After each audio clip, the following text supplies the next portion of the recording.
Ding. The child of destiny in whom the host has invested is currently being suppressed by another child of destiny. Would you like to view the detailed information? At the very instant the system's voice fell, Zhou Qingyun blurted out, "What on earth?" Thinking he had misheard, he carefully confirmed the information once more. The host did not mishear. Well now, is it Yi Tian or Chu Tian? Zhou Qingyun frowned slightly and questioned the system. Yi Tian. So Yi Tian is truly useless. It would almost be better to simply slaughter him and turn him into scattered fragments of destiny. To think he could actually be suppressed by another child of destiny. At the very least, he should be able to fight on even footing. He could only pray that the level of that other child of destiny was sufficiently high to otherwise. Zhou Qingyun was inwardly at a loss for words, then said to the system, "Pull up the data panel of the child of destiny who is suppressing Yi Tian. Name Su Fan. Realm Mid-Divine Bridge. Fortune Gold. Favorability 0. Status Legendary Grade Child of Destiny." Oh, to actually be a child of destiny who had already grown up. Zhou Qingyun's expression showed a hint of surprise. No wonder Yi Tian was being suppressed. Immediately, Zhou Qingyun took out the Myriad Worlds Communication Talisman and locked onto Yi Tian's location.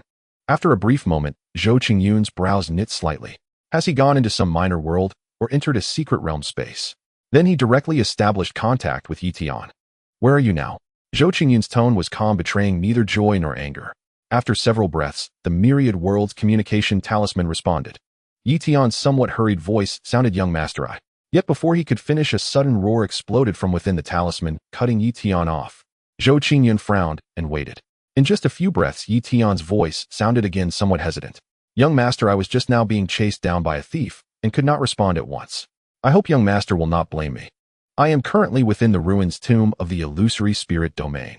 At this moment, Yi Tian's voice was filled with helplessness and bitter frustration. He felt he was living far too wretchedly. Ever since that Dao assembly ended, he had practically been beaten non-stop. Now he was even being chased and pummeled by a peer of his own generation. He felt too ashamed to face Zhou Qingyun. Zhou Qingyun's mind moved, and he asked, "Is the person hunting you named Su Fan?" At these words, Yi Tian was stunned, his tone filled with disbelief. "Young Master's calculations are divine. It is indeed as you say. Tell me in detail about Su Fan's information and how you encountered him." Zhou Qingyun's eyes flickered as he transmitted his message into the Myriad Worlds Communication Talisman. At this moment, Yi Tian was hiding his aura within a terrifying primeval forest of ancient desolation. Receiving the message from the subtalisman, Yi Tian calmed his emotions and sent every bit of information he had on Su Fan to Zhou Qingyun in one go. Within the illusory spirit domain, there is a great tomb known as the Ruins Tomb. It was formed when a terrifying great emperor of antiquity sat down and contains countless opportunities and fortunes opening once every 1,000 years. 10 days ago was the time of its opening. 3 months earlier, I had inadvertently obtained this information and rushed here without pause, entering the Ruins Tomb in hopes of gaining some opportunities and fortune. Yet after I entered, I was targeted by a prodigy named Su Fan. Every time I was about to obtain some chance, he would arrive a step ahead of me and snatch it away. Angered, I clashed with him. But although his bone age is only a year older than mine, his strength has already reached the Divine Bridge realm. At present, I am no match for him at all, and have been completely suppressed by Su Fan in every fight. As for Su Fan's background, I do not know much. I only know he is the young sect master of the Xianxia sacred sect in the illusory spirit domain. As he read the information transmitted through the Myriad Worlds Communication Talisman, divine light flickered in Zhou Qingyun's eyes, and his expression was quite astonished. In his heart, he speculated, is this a child of destiny with a life script type system? Or some other kind of plundering system? At once, Zhou Qingyun put away the Myriad Worlds Communication Talisman and sent a voice transmission to Gui. "Mr. Gui, if you go all out on the road, how long will it take to reach the illusory spirit domain?" Although he possessed the blessing of the laws of space, the spatial laws of the eternal world were still relatively weak, so his speed could not compare to Gui's. The illusory spirit domain, aside from the 4 great spirit domains, was one of the more prosperous spirit domains, and lay extremely far from the eastern spirit domain, separated by more than 20 great domains. The distance was even greater than that between the eastern spirit domain and the heavenly spirit domain. Gui smiled faintly and said, with the aid of the profound Lord, this old one has gained some insight into the laws of space. Bringing the profound Lord along, 3 days will suffice to arrive. He was a peak expert. Crossing the void with his physical body alone was nothing to him. Now that he had also grasped a measure of the laws of space, if he went all out on the road, it would not truly take 3 days. However, Zhou Qingyun's physical body was still comparatively weak and would likely be unable to withstand the erosion of the void, so Gui would have to shield him.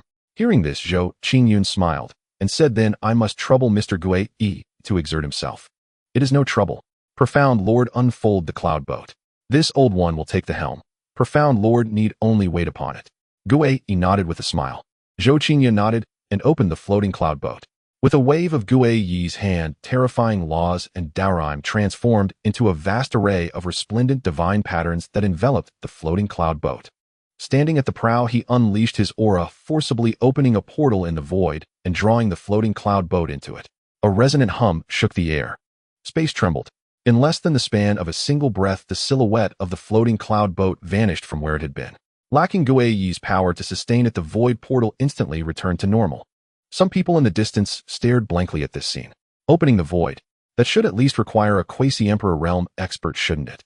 Which great sex heir has come down to experience the mortal world? No wonder there was such a terrifying divine palace. That explains everything. Even after Zhou Qingyun's departure, the nearby beings were still animatedly discussing the breakthrough phenomenon of that day. Some major powers in the four great spirit domains, having received this news, had their eyes flicker as speculation surfaced in their minds. The one who broke through is likely that Zhou Qingyun of Baiyujing. Some heads of great forces made this guess. According to ancient records, one who forges an immortal-grade profound pill can manifest a divine palace spanning 90,000 li, laying down an invincible foundation. In the current era, aside from Zhou Qingyun having forged an immortal-grade profound pill, a second such person had yet to appear. Some powers wished to create their own invincible prodigies who had forged immortal-grade profound pills, but with the heavenly Tao silent, and the laws concealed, such an act was no different from a mortal attempting to step onto the blue heavens. Sheer delusion. They could only suppress the cultivation of their own geniuses and wait for the heavenly Tao to revive in a little over a year before attempting this plan again. At present, every power was filled with curiosity about how Baiyujing had managed to forge Zhou Qingyun's immortal-grade profound pill. If not for Baiyujing being far too mysterious, they would likely already have harbored sinister intentions. In the Guishu Forbidden Zone, Qin Shifeng likewise received this information, her delicate face full of doubt. This young Master Zhou is not simple, could it be? She shook her head, suppressing the thought in her heart, and continued refining the Guishu Forbidden Zone. The illusory spirit domain, ranking beneath the four great spirit domains, was nonetheless one of the most prosperous great realms. Its territory stretched across 1,000,000 li, with imperial dynasties rising one after another and grand sects flourishing everywhere. Now that the heavenly Tao was on the verge of revival, many great powers had personally stepped onto the stage to establish destiny dynasties, and the illusory spirit domain was likewise swept up in the tide. 2 years ago, the illusory spirit domain had been ruled jointly by four great sects: Xiantian Sacred Sect, Tianyang Sect, Yusho Sect, and Qingyan Sect. Only recently, with destiny dynasties springing up like bamboo shoots after the rain, was the pattern of the four sects' dominion finally shattered, giving rise to a situation where many powers contended and checked one another. Yet a mighty dragon from afar finds it hard to suppress the local serpent, and the backers of the other destiny dynasties did not dare appear openly. For now, the illusory spirit domain still faintly took the four great sects as its leaders. The tomb realm that opened once every millennium was likewise presided over by the four great sects. That tomb realm was formed from the corporeal body of a terrifying ancient emperor. Within it lay a self-contained world brimming with boundless opportunities. There was no intrinsic restriction on entering the tomb realm, yet to control casualties, the four great sects decreed that any living being over 500 years of age was forbidden from entering. Moreover, to avoid draining the pond to catch all the fish and to account for the tomb realm's capacity, the four great sects stipulated that with each opening no more than 500,000 living beings could enter. 500,000 sounded like a vast number, yet for the immense illusory spirit domain, it was merely a drop in the ocean. Of that quota, the four great sects took the lion's share, while the remaining slots were divided among other forces and rogue cultivators, leaving them with very little. However, with the recent establishment of the various destiny dynasties, the four great sects had been compelled to increase the quota by 300,000 to be allotted to those dynasties. Thus, this year's tomb realm opening was exceptionally lively. In the Shenhuang mountain range at the extreme western edge of the illusory spirit domain, a spatial portal 1,000 zhang high stood suspended in the sky, emanating a vast and ethereal aura. In the surrounding void, several terrifying Tao soldier warships hovered in midair, radiating a biting presence that made the very heavens tremble. Countless powerful demonic beasts stood wreathed in divine radiance, treading upon the air and neighing and roaring without cease. They were the mounts of many mighty cultivators. Numerous formidable cultivators stood suspended in the air, as if on solid ground, silently watching that 1,000 zhang-tall gate. They were experts from powerful sects here to act as guardians for the disciples entering within. On the surrounding peaks gathered the families of rogue cultivators entering the tomb realm, as well as members of minor forces huddling together for warmth. Of course, there were also cultivators who had failed to obtain a quota and had come purely to witness the spectacle. One could say that today the Xinhuang mountain range was extraordinarily lively. Some demonic beasts that were once overlords of these ranges had long since vanished from sight. They could only whimper twice and retreat to the outskirts, waiting pitifully for these human cultivators to depart. Aboard, an ancient warship, members of the 4 great sects and several powerful dynasties were raising cups and exchanging toasts. At this moment, the lord of a Destiny dynasty, wreathed in imperial majesty, smiled toward a white-haired old man and said, "At this grand occasion of the Tomb Realm's opening, I dare say your esteemed sex prodigy, Su Tianjiao, will reap tremendous gains, take yet another step forward, and become the youngest half-saint in history, perhaps even a saint, or even the youngest supreme. At that time, your sect will naturally rise with the tide and become the new generation of Holy Land. Allow me to offer congratulations in advance, Taoist friend." As he spoke, Song Yuan glanced at the supreme elder of Xianxia's sacred sect, burst into hearty laughter, raised his golden cup in a gesture of respect from afar, and drained it in one go. The supreme elder of Xianxia's sacred sect, Feng Xiaoyan, felt his expression stiffen slightly and cursed inwardly, "Old fox." Sure enough, the moment Song Yuan's words fell, the expressions of those from the other forces darkened, especially the people of the other 3 sects. They had all once been competitors, standing on equal footing, but if one among them were suddenly to soar above the rest, the others would feel as if they had swallowed a fly, utterly uncomfortable. Seeing this, Feng Xiaotian hurriedly chuckled and said, "Taoist friend, Song jests. Whether Su Fan can break through to saint is still uncertain, let alone attain the supreme realm. Throughout ancient and modern times, as long as a prodigy has yet to fully mature, nothing can be concluded. Perhaps once the golden grand era truly arrives, he will be suppressed by his peers and lose his invincible heart." Although Su Fan's talent was terrifying, he could not admit it outright, otherwise the other 3 sects would harbor resentment, and if the alliance collapsed because of it, the consequences would be disastrous. In this age of chaos, the 4 great sects had long since discussed forming an alliance in secret to prepare for potential crises lurking in the dark. Song Yuan's words were nothing less than deliberate sowing of discord. The other 3 sects were no fools and naturally understood Song Yuan's intent, so they spoke up one after another. "Taoist friend, Feng speaks reason. Moreover, it is a blessing that our illusory spirit domain can give birth to such a peerless prodigy as Su Fan." At this moment, another Destiny dynasty lord's eyes flickered. He exchanged a glance with Song Yuan, then laughed heartily. "I believe Taoist friend Feng is the one jesting. A divine bridge cultivator at 22 years of age. Have any of you ever seen such a thing? In my memory, even the sons of ancient emperors at that age achieved roughly the same realm, if not inferior. If a prodigy like Su Fan cannot break through to saint or supreme, or even to emperor, then who in this world possibly could?" At these words, the others nodded in tacit agreement. Su Fan's aptitude and fortune were truly frightening. Once he had been merely an ordinary outer disciple of Xianxia's sacred sect, until he suddenly rose in a single day. In just 3 short years, he had broken through to the divine bridge realm. Some suspected Su Fan was the reincarnation of a mighty expert, yet they had no proof. Now Su Fan had long been revered as the illusory spirit domain's #1 prodigy of all ages. "You all praise him too highly," Feng Xiaotian said with a bitter smile, repeatedly waving his hand. On an ordinary day, he would have been delighted to hear others praise his sect's genius. Yet Su Fan's talent shone far too brightly. He wished he could hide him away until Su Fan attained the Tao, and only then allow him to appear before the world. When strength does not yet match fame, disaster is sure to follow. Now that Su Fan's talent had been laid bare, the illusory spirit domain knew of him to a man, and even powers from the 4 great spirit domains had heard his name. Some prodigies from the 4 great spirit domains had even come specifically to challenge Su Fan, and all had been defeated one after another. For the sake of protecting him during this tomb realm opening, the sect had no choice but to invite this true saint out of seclusion. Now the tomb realm had only been open for a few days, and already Song Yuan and the other dynasty lords could no longer restrain themselves from confronting them needlessly. It was hard to imagine whether a great battle would erupt the moment Su Fan emerged. Hearing Feng Xiaotian's words, Song Yuan's expression turned unreadable as he smiled and said, "I wonder, Taoist friend, whether you have any plans to further elevate the status of prodigy Su." As soon as his voice fell, the atmosphere at the scene instantly froze. Everyone turned their gaze toward Feng Xiaotian.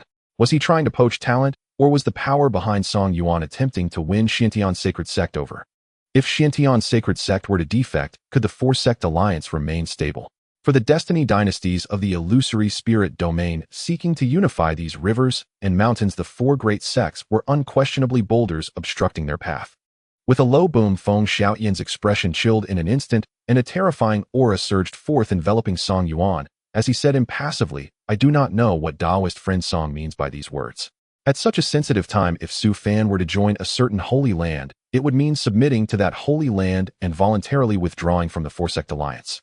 Leaving aside the reactions of the other three sects, even the high-level figures of Xianxia's sacred sect itself would not accept such an outcome, having been local emperors for so long who would willingly let others point fingers and order them about. In the end, they might not even be able to preserve their Tao heritage. After all, those people sought to establish destiny dynasties, and such dynasties were inherently at odds with sects. There is no need to take offense, Taoist friend. I merely asked in passing, Song Yuan said with an awkward smile. Humph. Feng Xiaoyan snorted coldly, then added, "I advised Taoist friend to conduct himself with more prudence. Such questions are best left unasked." He still was not prepared to kill Song Yuan. If he did, that would be the same as completely tearing the facade of civility apart. Song Yuan offered no rebuttal. He merely wanted to apply some poison to the eyes of the other three sects and leave a hidden thorn in the relationship of the four-sect alliance. Within the grave, in a valley, boom, a tremendous rumble echoed as terrifying divine light intertwined, causing the earth to shake and the mountains to sway. As the dust settled, Yi Tian's expression darkened as he stared into the distance at a young man clad in silver armor. The young man's hair danced in the wind, exuding an air of grandeur, his aura fierce, resembling a legendary general. "Su Fan, you are being excessively arrogant. Do you truly believe I would not dare to perish alongside you?" Yi Tian's face was grim as he fixed his gaze on Su Fan, his intent to kill palpable. Hearing this, Su Fan curled his lips into a smile and chuckled. "Why so serious, my friend? Wealth is but an external possession. Why not hand over your Tian formation tower and the 8-rank spirit fruit to me, and I shall let you off this time. What do you say?" People often say that even ants strive to survive, let alone someone with your exceptional talents and formation. At such a young age, you have already broken through to become a 5th-rank formation master. Given time, becoming a supreme formation master is not out of reach. Why struggle with me over something so trivial? Yi Tian bore the weight of a destined era, making him extraordinarily enigmatic. If he did not have absolute certainty, he truly did not wish to tangle with Su Fan. However, that spirit fruit was of utmost importance to him. It was the key ingredient to forge his imperial celestial body. Previously, he had already checked through the system and learned that Yi Tian would obtain the spirit fruit. Yet the most frustrating part was that the spirit fruit was obtained by Yi Tian inadvertently, and the system did not reveal its exact location. This left Su Fan extremely vexed, forcing him to tell Yi Tian discreetly. Hearing Su Fan's words, Yi Tian nearly spat out a mouthful of blood. He had never encountered such a shameless person. So without the assurance to subdue him, he sought to reason with him, did he? Taking a deep breath to suppress his fury, Yi Tian coldly snorted. "Your abilities are quite limited, yet your ambitions are grand. I hope your skin remains as thick in a few days as it is now." As he spoke, a mysterious talisman suddenly appeared in Yi Tian's palm. Void Escape Talisman. Su Fan's expression shifted as his momentum surged. The divine palace materialized, and a terrifying force of the heavens coalesced into a colossal hand that lunged towards Yi Tian. But it was too late. Yi Tian suddenly crushed the talisman, and vast divine patterns enveloped him, gradually dissipating into the void. "Su Fan, I know you possess a treasure that can track my movements. I only hope you, this despicable person, do not fall into my hands. Otherwise, I will make you taste the torment of the soul-devouring array." Yi Tian's furious voice echoed in the space. The loss of a 6th-rank Void Escape talisman made his heart bleed. This talisman was something he had acquired in a certain secret realm. This talisman was extremely profound, capable of briefly helping a weak being escape into the void. It was a life-saving item in dire situations, yet he never expected to be forced to use it by Su Fan today. He harbored deep hatred for Yi Tian. Hearing this, Su Fan's expression soured. He knew that those who bore destiny were exceptionally difficult to deal with, but he had not anticipated it would be this challenging. Huff! Su Fan exhaled a breath of foul air, dispelling his inner anger, and spoke to the system in his mind. "System check Yi Tian's recent fortunes. He was not from this world. Rather, he was a modern youth from Mercury. After staying up for 3 days and nights playing games, he died of sudden cardiac arrest and transmigrated to this realm. And he acquired a fortune plunder system. It allowed him to view others' basic information and changes in their recent fortunes." As Su Fan's words fell, a phantom panel slowly appeared before his eyes, visible only to him. Name Yi Tian Cultivation Early Disaster Tribulation Fortune Golden 1 Lifetime Destiny Recent Fortunes Using the Void Escape Talisman to escape from Su Fan, he obtained the legacy of an ancient formation master in a Xianxia cave, successfully breaking through to 6th rank formation master. 3 days later, the Xin master, Zhou Qingyun from Baiyujing descended. Yi Tian submitted and Zhou Qingyun granted him formal status in Baiyujing, awarding him with imperial scriptures. Subsequently following Zhou Qingyun, he entered the core of the grave, the Tianqiu Divine Palace, successfully breaking through to mid-disaster tribulation. 6th rank formation master. Su Fan's countenance darkened. When Yi Tian was only a 5th rank formation master, he could already briefly contend with him. If Yi Tian were to break through to 6th rank formation master, it would be catastrophic. He had to find a way to stop Yi Tian's breakthrough. However, the Baiyujing. Upon seeing the words Baiyujing, Su Fan's mood became extraordinarily heavy. Recently, the powerful emergence of Baiyujing had decimated a top-tier force, and the news had already spread throughout the illusory spirit domain. Yet he did not expect that the one bearing a lifetime of destiny, Yi Tian, would actually take the lead. It was a bit unscientific. Su Fan's mind raced. Suddenly, it seemed he thought of something. His eyes sparkled with divine light as he murmured excitedly. If Yi Tian can submit to Zhou Qingyun, it indicates that Zhou Qingyun is immensely powerful, or perhaps this person also bears destiny and carries multiple destinies. If I acquire Zhou Qingyun's fortune information, then I would surely soar. In that moment, Su Fan felt as if a cloud had been lifted, revealing the blue sky, and he involuntarily smiled. In front of the Qiantian cave, the surroundings were a desolate sight, divine light pouring down, emitting waves of rumbling sounds. At this moment, the area had turned into chaos. It seemed that 2 groups of prodigies from different factions were engaged in battle. This inheritance cave was discovered by my Tianyang sect's disciples. I hope the people of Qingyun sect will leave voluntarily to avoid harming our goodwill. A burly young man wielding a massive axe bellowed. The Divine Palace suddenly appeared, revealing that this young man was a prodigy of the Divine Palace realm. Under the boost of the heavenly power, his booming voice transformed into rolling divine sounds, scattering the prodigies of Qingyun sect.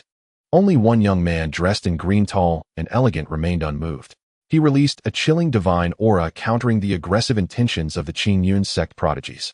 Afterward, this young man coldly laughed. Fortune belongs to those capable of seizing it. This is an unchanging truth since ancient times. As for grievances, there have long been agreements. The entanglements within the grave must not be brought outside.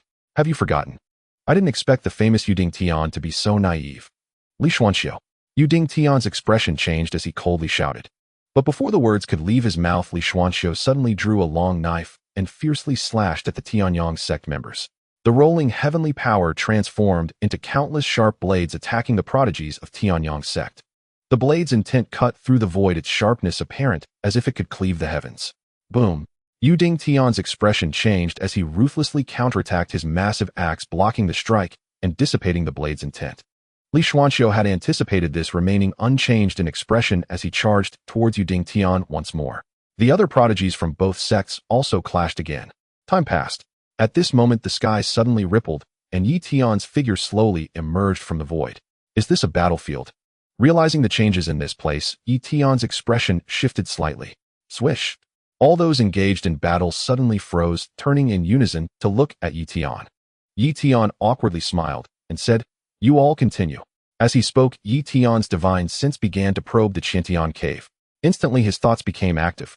"Everyone, please continue. If fate allows, we shall meet again." However, he did not act immediately, but waved his hand, retreating outward. Then his speed suddenly skyrocketed, disappearing from everyone's perception. Yi Tian did not truly leave. He was equally eager for this inheritance cave. However, he had just battled Su Fan, exhausting much of his mental energy. For now, he could not set up a high-grade formation to subdue everyone. Thus, he could only find a place to hide for the time being and plan carefully. Boom! Before the Qiantian cave mansion, the slaughter continued with terrifying roars echoing through the space. The battle between Yuding Tian and Li Xuanxiu was the most fearsome. Both were grand cultivators of the Divine Palace realm, capable of using phantom projections of their divine palaces to seize the power of heaven and earth, executing martial skills with the force to overturn rivers and seas. Divine light constantly interwove, illuminating the space. In the distance, Yi Tian concealed his aura, hiding among the vines of an ancient tree to restore his mind and observe the battle. Then, shifting his gaze, he made his way toward the Heritage Cave Mansion. This region was filled with towering peaks of varied forms, as if carved by celestial craftsmanship. Not far from where Li Xuanxiu fought, there lay a deep, secluded cavern. Outside the cavern, a restrictive barrier emanated a vast and ethereal aura. To the right of the entrance stood a plain stone tablet inscribed with 4 large characters, Xianxia Cave Mansion. This was the heritage cave mansion spoken of by Xianxia and the others. In the early days of the ancient ruins formation before the 4 great sects were established, countless powerful cultivators had flocked here, charging inside. Cultivators of that era had yet to understand the rules of the ruins opening and missed the closing time, becoming trapped. Some of the mightiest attempted to forcefully break open the ruin only to incur the wrath of its will. They were suppressed by the ruin or bound by rules set by its will, doomed to remain forever. Some, realizing they could never escape established heritage cave mansions to leave behind legacies for future generations. Staring at the Xianxia Cave Mansion, Yi Tian's eyes darted as he pondered a strategy. Su Fan is quite peculiar, he might find me later. I need to create some trouble for him. A crude plan quietly formed in Yi Tian's mind. His eyes brightened as he concealed his aura and silently set up formations around him. Meanwhile, Tianyang sect and several disciples of Qingyang sect were still locked in battle. Thump!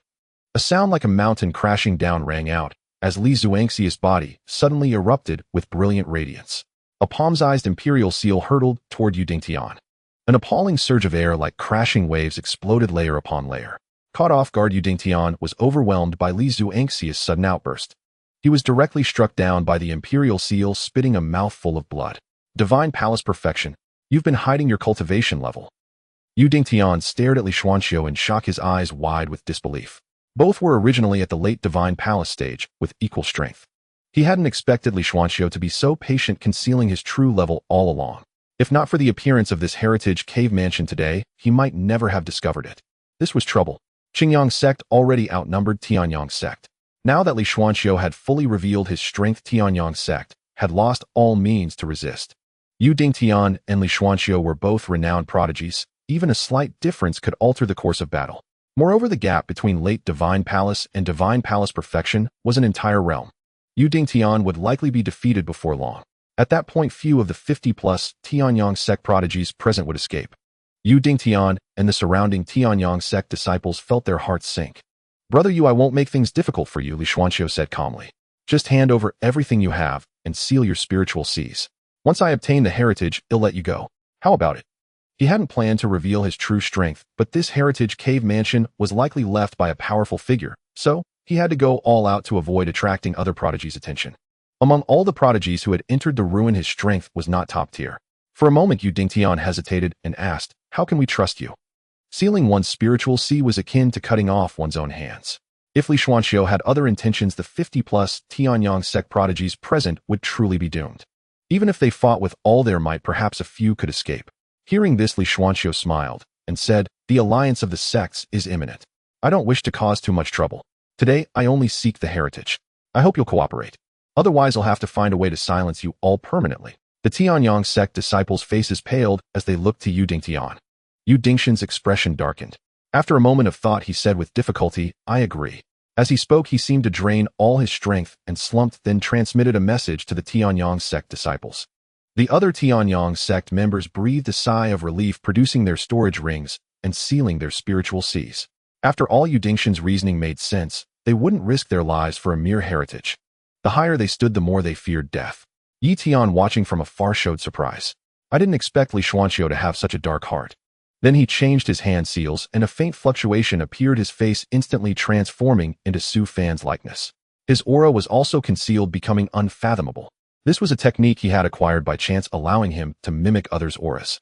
However, if anyone with stronger divine sense examined him, they could see through the disguise. The limitation was significant, but deceiving Li Xianxia and the others would be easy. He was now a 5th-rank formation master with divine sense comparable to a cultivator at the Divine Bridge realm. "As Su Fan, I hope you like this scapegoat," Yi Tian sneered, glancing at the 2 sects in the distance. Then, with a change of hand seals, the area was immediately shrouded in a formation, and vast power from heaven and earth suddenly surged into Yi Tian's body from all directions. Boom! A terrifying aura erupted from him, shaking the void around him. With a calm expression, he took a step and headed toward Li Xianxia and the others. Li Xianxia, who was collecting the Tianyang sect storage rings, sensed the disturbance, and his expression shifted dramatically. "Divine Bridge realm. Run!" he shouted and immediately fled. The others paused, about to escape as well.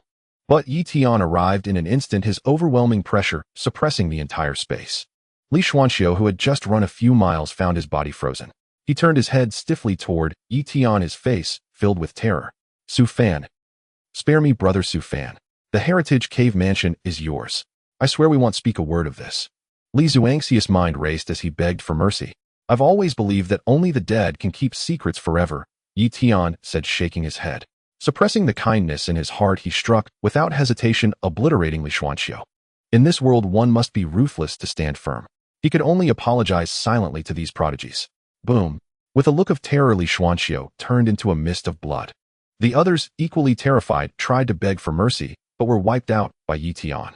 Then Yi Tian collected the rings from the ground, cast a glance at the distant void, and with an expressionless face approached the cave mansion. He dispelled the restrictive barrier and entered the heritage cave. Once inside, he didn't leave immediately, but released his divine sense to probe outward.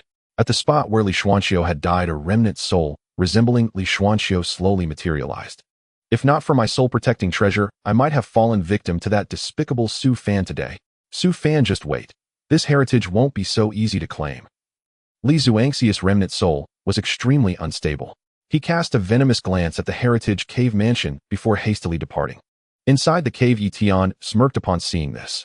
With a thought, he concealed the formations in the area, allowing Li Xuanxiu to leave safely. He had already discovered that Li Xuanxiu possessed a soul-protecting treasure. Li Xuanxiu was intentionally spared. Then, wasting no more time, Yi Tian proceeded deeper into the cavern. He advanced cautiously, testing each step. Soon he reached the end. The cavern's end was spacious but simply arranged. A table was piled with weathered books. A stone bed held a seated skeleton. Before the skeleton stood an unadorned stone tablet. The tablet seemed reinforced by an unknown power, causing the surrounding space to warp slightly. A heritage tablet. Yi Tian marveled, carefully extending a thread of divine sense. Instantly, a stream of information flowed into his mind. Evil Formation Master. Why does that name sound so familiar? Yi Tian frowned, but at that moment an anomaly occurred. His body suddenly emitted an eerie red light that shot into the skeleton. Simultaneously, a vast amount of information appeared in his mind. Damn, this feeling again. The thought barely formed before Yi Tian immediately lost consciousness.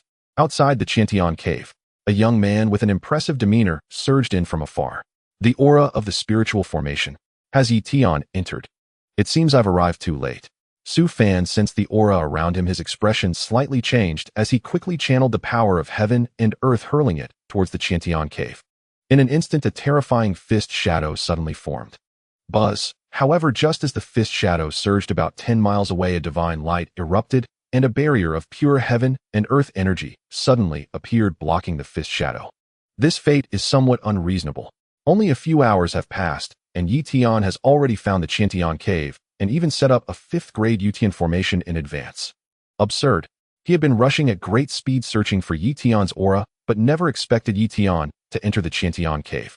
Su Fan's expression darkened as he quickly exerted all his strength, preparing to shatter the spiritual formation here to interrupt Yi Tian's inheritance. Otherwise, if Yi Tian became a 6th-grade spiritual formation master, it would be disastrous. The vast divine palace began to spread divine light, blossoming, transforming into endless phenomena, continuously bombarding the Yutian formation.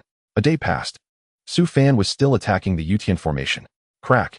At this moment, a sound echoed, and the Yutian formation began to shatter. Su Fan was overjoyed and hastened his assault. Moments later, the Yutian formation finally shattered. But when Su Fan probed his divine sense into it, his face immediately darkened, and he cursed, another formation. Helpless, he could only continue to break the formation. On a mountain peak, a young man in a black robe looked at the remnant soul before him, frowning and saying, "Are you sure the one who killed your people is that Su Fan?" "Senior brother, I am sure. I won't mistake that kid's aura." Li Xuanxiu gritted his teeth and said, then with a fierce expression he exaggeratedly added, "At that time, to save my life, I even invoked your name, but Su Fan dismissed it, saying that even if you went, he could kill you with a single punch." Su Fan is indeed arrogant. Does he really think that breaking through the divine bridge at such a young age puts him above everyone else? Zhao Zhao's expression was not good. He snorted coldly. He acknowledged Su Fan's talent was indeed terrifying, but he was Su Fan Sr., having already perfected the divine bridge. Su Fan was merely in the mid-stage of the divine bridge, so how could he compete with him? Of course, he still had doubts in his heart, and did not fully believe Li Xianxia's words, narrowing his eyes as he asked, "Logically speaking, with such terrifying power, Su Fan shouldn't have failed to notice you. How did you escape?" Without hiding it from senior brother, I once obtained a divine soul treasure that can protect my soul. Xianxia's face was filled with the expression of having survived a disaster as he mentally summoned an ancient small cauldron that floated out from the depths of his soul. A spiritual treasure that can protect the soul. Looking at the small cauldron, Zhao Zhao was slightly surprised, a hint of greed flashing in his eyes. At this moment, he somewhat believed Xianxia's words. Seeing this, Xianxia revealed a pained expression, saying, "As long as senior brother goes to suppress Su Fan, I am willing to give this divine soul treasure to senior brother. Moreover, that place also has a heritage cave which also belongs to senior brother." Su Fan destroyed his physical body, causing him to lose his foundation in this world. Even if he found a suitable body to possess, his potential would be nearly exhausted. Junior brother, you are being too modest. Su Fan openly killed the disciples of our sect, which is a provocation against the authority of the Tianyang sect. As a member of the Xianxia sect, it is only right for me to stand up for junior brother and others. Senior brother is our sect's top talent. This divine soul treasure should be given to senior brother, allowing him to advance further and lead the sect to glory. Xianxia was fully aware of the situation, smiling bitterly. Zhao Zhao smiled in satisfaction, wrapping Xianxia up and transforming into a divine rainbow as they surged away. Su Fan was rather peculiar and was the acknowledged prodigy of the Xiantian sacred sect, so he naturally did not dare to act rashly. Since this matter involved the Qingyun sect, he naturally wanted to drag them down. He wanted Xianxia's divine soul treasure. He also wanted the inheritance of the heritage cave. Moreover, he could eliminate a future powerful competitor. Why not seize the opportunity? Zhao Zhao was in an exceptionally good mood. He felt that today was his lucky day. 2 days passed. Su Fan's expression was slightly tense as he continued to bombard the spiritual formation. He never expected Yi Tian's formation talent to be so terrifying. In just a few hours, he set up 3 5th-grade formations plus 1 4th-grade formation. As expected of a monster carrying the fate of a lifetime, truly outrageous. Oh, luckily, I have the system. Su Fan shattered the last formation, revealing a proud smile. No matter how much fate he carried in front of his system, he was still nothing. Just then, Su Fan sensed several terrifying auras approaching. 4 divine bridges. Are they coming towards the Qiantian cave? Su Fan's expression slightly changed as he was about to enter the cave to take Yi Tian away when a violent voice suddenly exploded in his ears. Su Fan, you dare to kill the disciples of my sect and the Qingyun sect. This is a blatant provocation. If you are not exterminated, the anger of the crowd will not be quelled. Killing the disciples of the Qingyun sect. Su Fan was somewhat stunned. At this moment, Zhao Zhao, accompanied by 3 terrifying youths, completely surrounded Su Fan. Qingyang sect. Tianyang sect. Are you trying to disrupt the alliance of the 4 sects? Su Fan's expression darkened and he sneered. If you're afraid of me, just say so. How could I secretly kill some ants from your sect? How ridiculous. You have the audacity to claim you are above board. A young man with an extraordinary presence sneered. No need for more words. Oh, just kill this thief. Zhao Zhao said slowly. Immediately, a terrifying aura erupted, attacking Su Fan. The others were equally unwilling to show weakness, launching their attacks against him. Su Fan remained calm and unhurried, neutralizing various martial skills. Although he was in the midst of the divine bridge, his foundation and treasures were not something ordinary people could compare to. Outside, it was still lively and bustling. People from various major forces continued to wait here. At this moment, the winds and clouds shifted and boundless Tao essence surged forth. Runes circulated and the void trembled. A vast portal in the void suddenly formed. What is this? Countless faces changed drastically, staring in horror at the void portal. A young man in white, handsome and ethereal, like a celestial being, walked out from within, followed by a spirited old man. An old and a young with ethereal auras. Some people were stunned. What realm is this? Or is it some kind of supreme treasure? Zhou Qingyun ignored the crowd's shock and transmitted a message to Gue Yi saying, I hope Mr. Gue Yi can suppress this place, allowing no living being to emerge from the tomb. Although he was confident in suppressing the grown son of destiny, he feared that Su Fan might have some escape method. That would be a waste of effort. I will obey the command of the Xian Lord. Gue Yi nodded. Immediately, Zhou Qingyun also walked into the tomb with his hands behind his back. At this moment, an elder from the Xiantian sacred sect's expression changed slightly as he shouted, the tomb has been open for several days and no one is allowed to enter. Otherwise, Zhou Qingyun did not turn back, releasing a terrifying aura that enveloped the elder. The elder began to transform into starlight, his form and soul annihilated in the world. Countless people stared in shock at the direction of the Xiantian sacred sect. Has this elder lost his mind? Some high-level individuals looked at Zhou Qingyun's back and Gue Yi, their expressions extremely serious with an absurd thought taking shape in their hearts. Did I sense it wrong? This young man seems to be only 20 years old, but how has he reached the perfected divine bridge? Moreover, just now he seemed to have unleashed the aura of a quasi-emperor. This young man seems to be only about 20 years old, yet how has he already reached the perfected divine bridge? Moreover, just now he seemed to have unleashed an aura akin to that of a quasi-emperor. Perfected divine bridge. This young man is even younger than Su Fan, yet his realm has already attained the perfected divine bridge. What kind of monster is this? Could he be the son of that emperor? But in recent years, it seems only the Yaoqi emperor has broken through to the emperor level. Yet the Yaoqi emperor has no offspring, only a single disciple. Could it be that he is an ancient millennium prodigy from another era specifically come to this world to achieve immortality? I don't think so. Even those who have slept in the divine source would still bear the marks of time. Some people watching Zhou Qinjian's departing figure were driven completely mad. Zhou Qingyun is simply too young, having reached the perfected divine bridge, and is just a step away from becoming a saint. In this era, achieving such a feat is incredibly difficult. Even during the glorious ancient era, only the sons of ancient emperors and a select few exceptionally gifted prodigies could attain such astonishing achievements. Now the golden age has yet to arrive. The emergence of a single Su Fan is already outrageous enough. I never expected that someone even more outrageous would appear. The leaders of various factions aboard their warships wore expressions of utmost gravity, yet no one dared to act recklessly. They were not like that elder from the Xianxia sacred sect, whose head seemed to be filled with water. The good do not come, and those who come are not good, murmured the leader of the Qingyang sect. Song Yuan's face revealed a smile as he gazed at the members of the four major sects, his expression inscrutable. His dynasty had secured fewer quotas, and even if Zhou Qingyun caused chaos triggering the tombs will to rebound, the losses of those prodigies could not threaten the foundation of his dynasty. Thus he was not worried at all. Now the only ones feeling anxious were the members of the four major sects.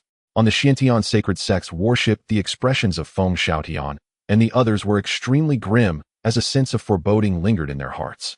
At that moment, an elder whispered, "The young man who just entered seems to be Zhou Qingyun from Baiyu Jing. Last time Baiyu Jing had made a powerful appearance." The various factions had long been quietly collecting intelligence on Zhou Qingyun. Yet to date they had only gathered detailed information on Zhou Qingyun and Tang Guangjuan, while the identity of Gui Yi remained a mystery. And any other information regarding Baiyu Jing was still difficult to uncover. It was as if Baiyu Jing had appeared out of thin air. Upon hearing this person's reminder, the other elders immediately reacted fearfully, exclaiming, "It really is him. Oh no, I've heard that Zhou Qingyun particularly enjoys enticing some prodigies to join Baiyu Jing. Su Fan won't be easily swayed, will he?" Some elders showed worried expressions.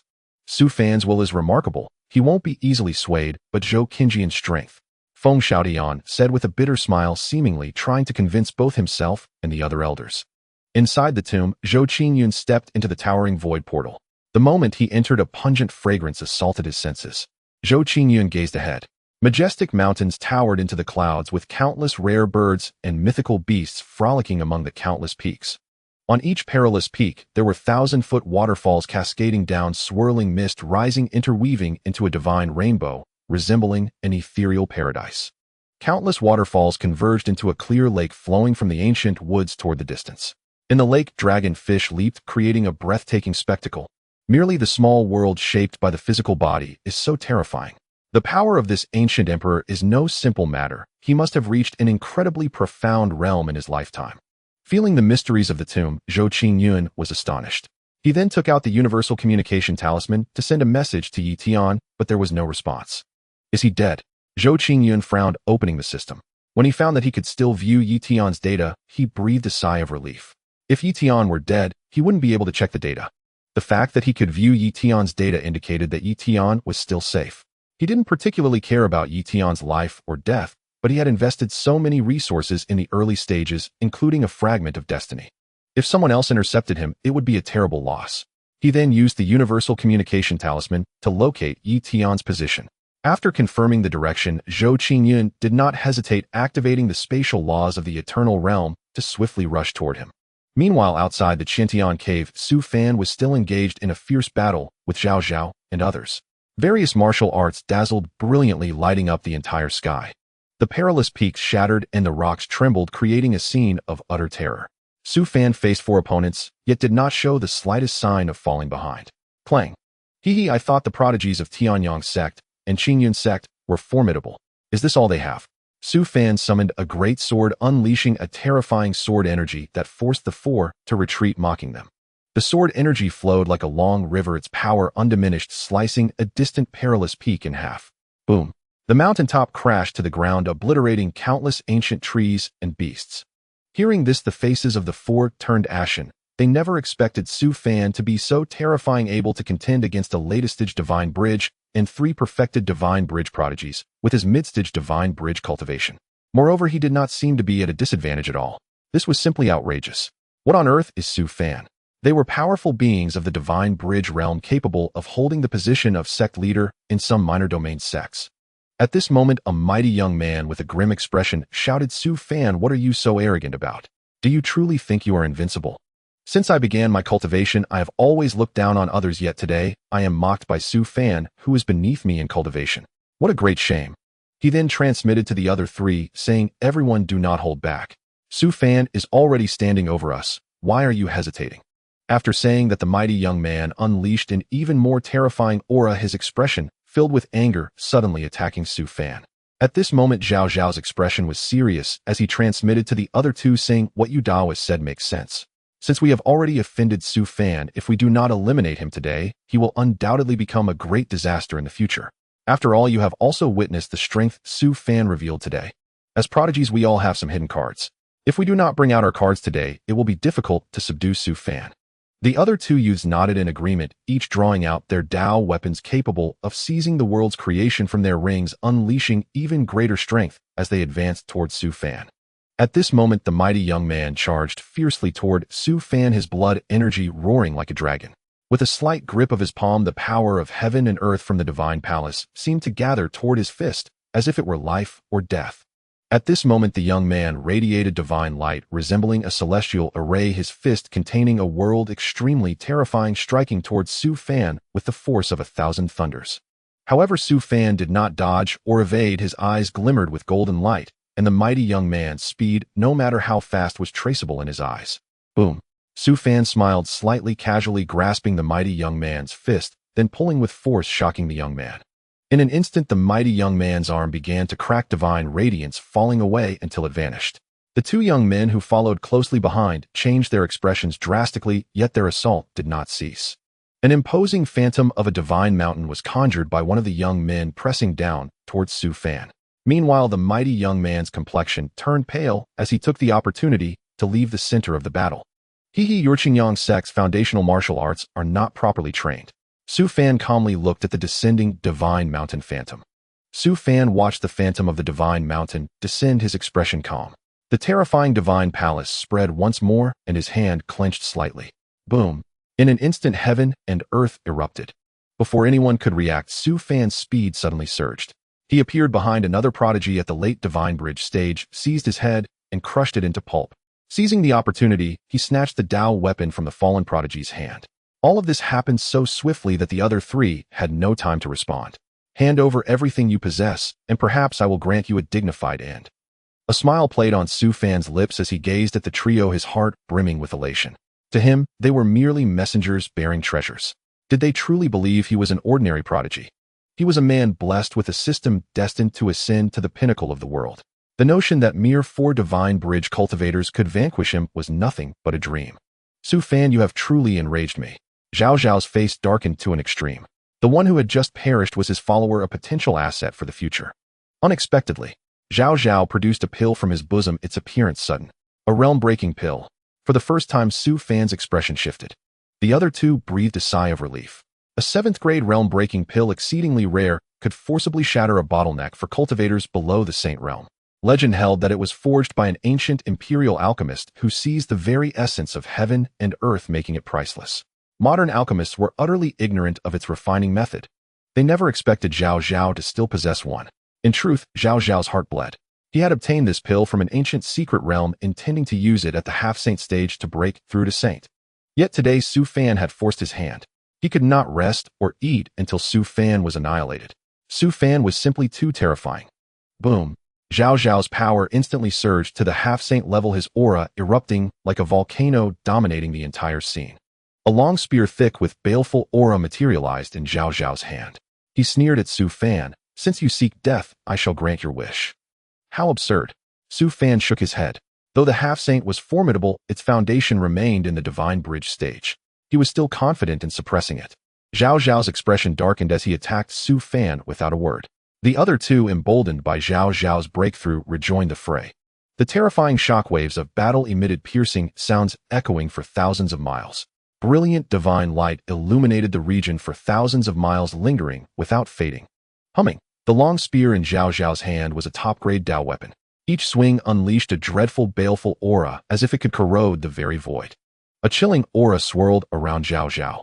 With a single motion, he left behind countless afterimages, as if thousands of Zhao Zhaos had appeared, making it impossible to distinguish truth from illusion. This was the projection left in the void from speed pushed to its extreme. In the blink of an eye, Zhao Zhao stood before Su Fan, his expression cold as he thrust the baleful spear forward. But Su Fan's eyes, like divine orbs flowing with resplendent light, clearly perceived Zhao Zhao's every move. He sidestepped to evade. Then a great blade materialized in his hand, slashing toward Zhao Zhao. Su Fan's aura bathed in divine light, like a celestial god, and his blade roared with the sound of mountains and rivers. Zhao Zhao's face grew solemn. He dared not be careless, twisting his spear to parry Su Fan's assault. The soul-shaking shockwaves obliterated mountains one after another, reducing them to rolling dust. The two assisting youths were horrified. This was a half-saint, yet Su Fan could contend with him. They held nothing back, unleashing their full arsenals to support Zhao Zhao. With their help, Zhao Zhao finally suppressed Su Fan. Though Su Fan was at a disadvantage, he showed no signs of defeat or exhaustion. Time passed. None could count how many exchanges they had fought. The surrounding 1,000 miles were riddled with scars, countless cracks spreading across the earth. Had the Xianxia cave mansion not been protected by restrictions, it would have been razed to the ground. Su Fan's breath began to falter. Despite his extraordinary foundation, the prolonged battle with three opponents was taking its toll. Phew. At last, Su Fan seemed to be wavering. The trio exchanged glances, exhaling in relief. They had thought he was some monstrous beast incarnate. How absurdly formidable he was. Exhilaration surged through the three as their auras swelled, ready to seize the moment and crush Su Fan completely. Do you truly believe you have me cornered? Su Fan sneered. In his ring lay a supreme treasure capable of subduing them. Yet the battle had loosened the shackles of his bottleneck. That was why he had been biding his time. Still stubborn even at death's door. Zhao Zhao laughed coldly, his attacks relentless, driving Su Fan back step by step. But at that moment a sudden change occurred. Boom! A resonant hum erupted from Su Fan's body. Su Fan is about to break through. Stop him! The trio's faces paled. Defying the backlash of heaven and earth, they forcibly seized celestial power to unleash their martial techniques. If Su Fan truly succeeded, they would be doomed beyond escape. Yet it was too late. Su Fan had already broken through. Their hearts sank to the abyss. What in the world was this? Could one really break through mid-battle? Su Fan's complexion restored instantly, a smirk curling at his lips. He said refreshingly, "Enjoyed the fight, did you?" As his words fell, Su Fan's aura surged mightily. His hand seals shifted continuously. Thunder prison. The wind and clouds convulsed, thunderclouds intertwined in the sky, and massive bolts of lightning suddenly formed. Bathing in the radiance of lightning, Su Fan descended like a celestial god, instantly slaying one youth. Zhao Zhao and the remaining youth's expressions twisted in fear. Su Fan, do you truly wish to shatter the alliance of the four sects? Spare us, and we will testify that you did not kill the disciples of Tianyang sect and Qinyan sect. Too late. Su Fan sneered. Inside the Qiantian cave mansion, amid the thunderous clamor from outside, Yi Tian slowly regained consciousness. This, a 6th rank array master. So my spiritual array rank has indeed broken through again. Yi Tian felt somewhat disheartened. He did not understand his condition. Sometimes he would inexplicably faint, but each time he awoke his cultivation level would advance. He grew concerned about his Buddhist state. He did not desire such breakthroughs. Couldn't they be given to someone else? Just then, the commotion outside drew Yi Tian's attention. He quickly extended his divine sense. Su Fan. Yi Tian's mind raced, instantly grasping the situation. He was about to intervene and stop Su Fan. After all, an enemy's enemy was a friend. But at that moment, a man ethereal as an immortal suddenly appeared in the void. Young master. Yi Tian cried out in shock. Zhou Qinjian's appearance halted Su Fan's movements. Who are you? Su Fan asked, suspicious. Zhou Qinyan paid him no heed, instead checking the system's prompts. Detected legendary level fates, chosen Su Fan. Bind. Detected epic level villain. Bind. Detecting legendary level destined child, Su Fan bind. Detecting epic level villain, Zhao Zhao bind. Ding. Detected investment demand from epic-level villain Zhao Zhao. Investing any holy-level skill could yield 800 years of cultivation and 10 7-grade life and death pills. Zhou Qingyun was slightly surprised and looked at the three with the eye of fortune. He immediately saw that Su Fan and Zhao Zhao had golden fortune while the other young man had red fortune. However, not triggering Su Fan's investment demand left Zhou Qingyun slightly disappointed. Bind it, Zhou Qingyun said to the system in his heart, then smiled lightly at Zhao Zhao and said, I can spare your life, but you must submit to me and serve me for the rest of your life. Are you willing? Zhao Zhao was instantly overjoyed. He thought he was doomed, but unexpectedly there was a turn of events. He took a deep breath, lowered his head respectfully, and said, As long as you can save me, I am willing to follow you for the rest of my life, serving your commands. The young man beside him changed his expression slightly. Does this master look down on me? Am doomed? He flatteringly said the same. I Lai Feng am also willing to follow you, willing to go through fire and water for you. I just ask you to save my life. Zhou Qingyun had an extraordinary demeanor, and his mysterious appearance gave the two a great deal of hope. Su Fan's expression turned ugly as his eyes narrowed. An overwhelming aura surged, coldly staring at Zhou Qingyun, slowly saying, This is my prey. Do you really want to intercept it? You might not grasp this karma. I admit you are indeed extraordinary and your entrance was impressive. But you must know there are always people beyond and realms beyond realms. Sometimes, even being at the peak of the divine bridge does not guarantee invincibility. It would be better for you to leave now, and I promise not to make things difficult for you. How about it? Zhao Zhao and Lai Feng were both renowned talents in the illusory spirit domain with considerable wealth. If he could eliminate them, it would be logical for him to acquire that wealth. He sensed that Zhou Qingyun's strength was also at the peak of the divine bridge, and he was confident he could defeat him. In the same realm, he was invincible. Most importantly, letting go of the two enemies was not his style. Of course, he was still quite wary of Zhou Qingyun's sudden appearance. It was best to avoid offending him as much as possible. If Zhou Qingyun insisted on interfering, he wouldn't mind letting him know why the flowers are so red. As Su Fan's words fell, Zhao Zhao and the other young man's expressions changed slightly. They had already witnessed Su Fan's extraordinary power.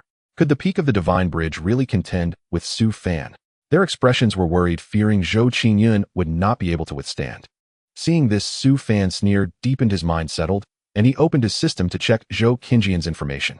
Name, cultivation, fortune, recent opportunities. What? All question marks. Is there a problem with the system? Or is there something wrong with Zhou Qingyun? Or could it be another reason? Su Fan's face changed. This was the first time he had encountered such a situation since obtaining the system. System, what is going on? Su Fan hurriedly asked the system.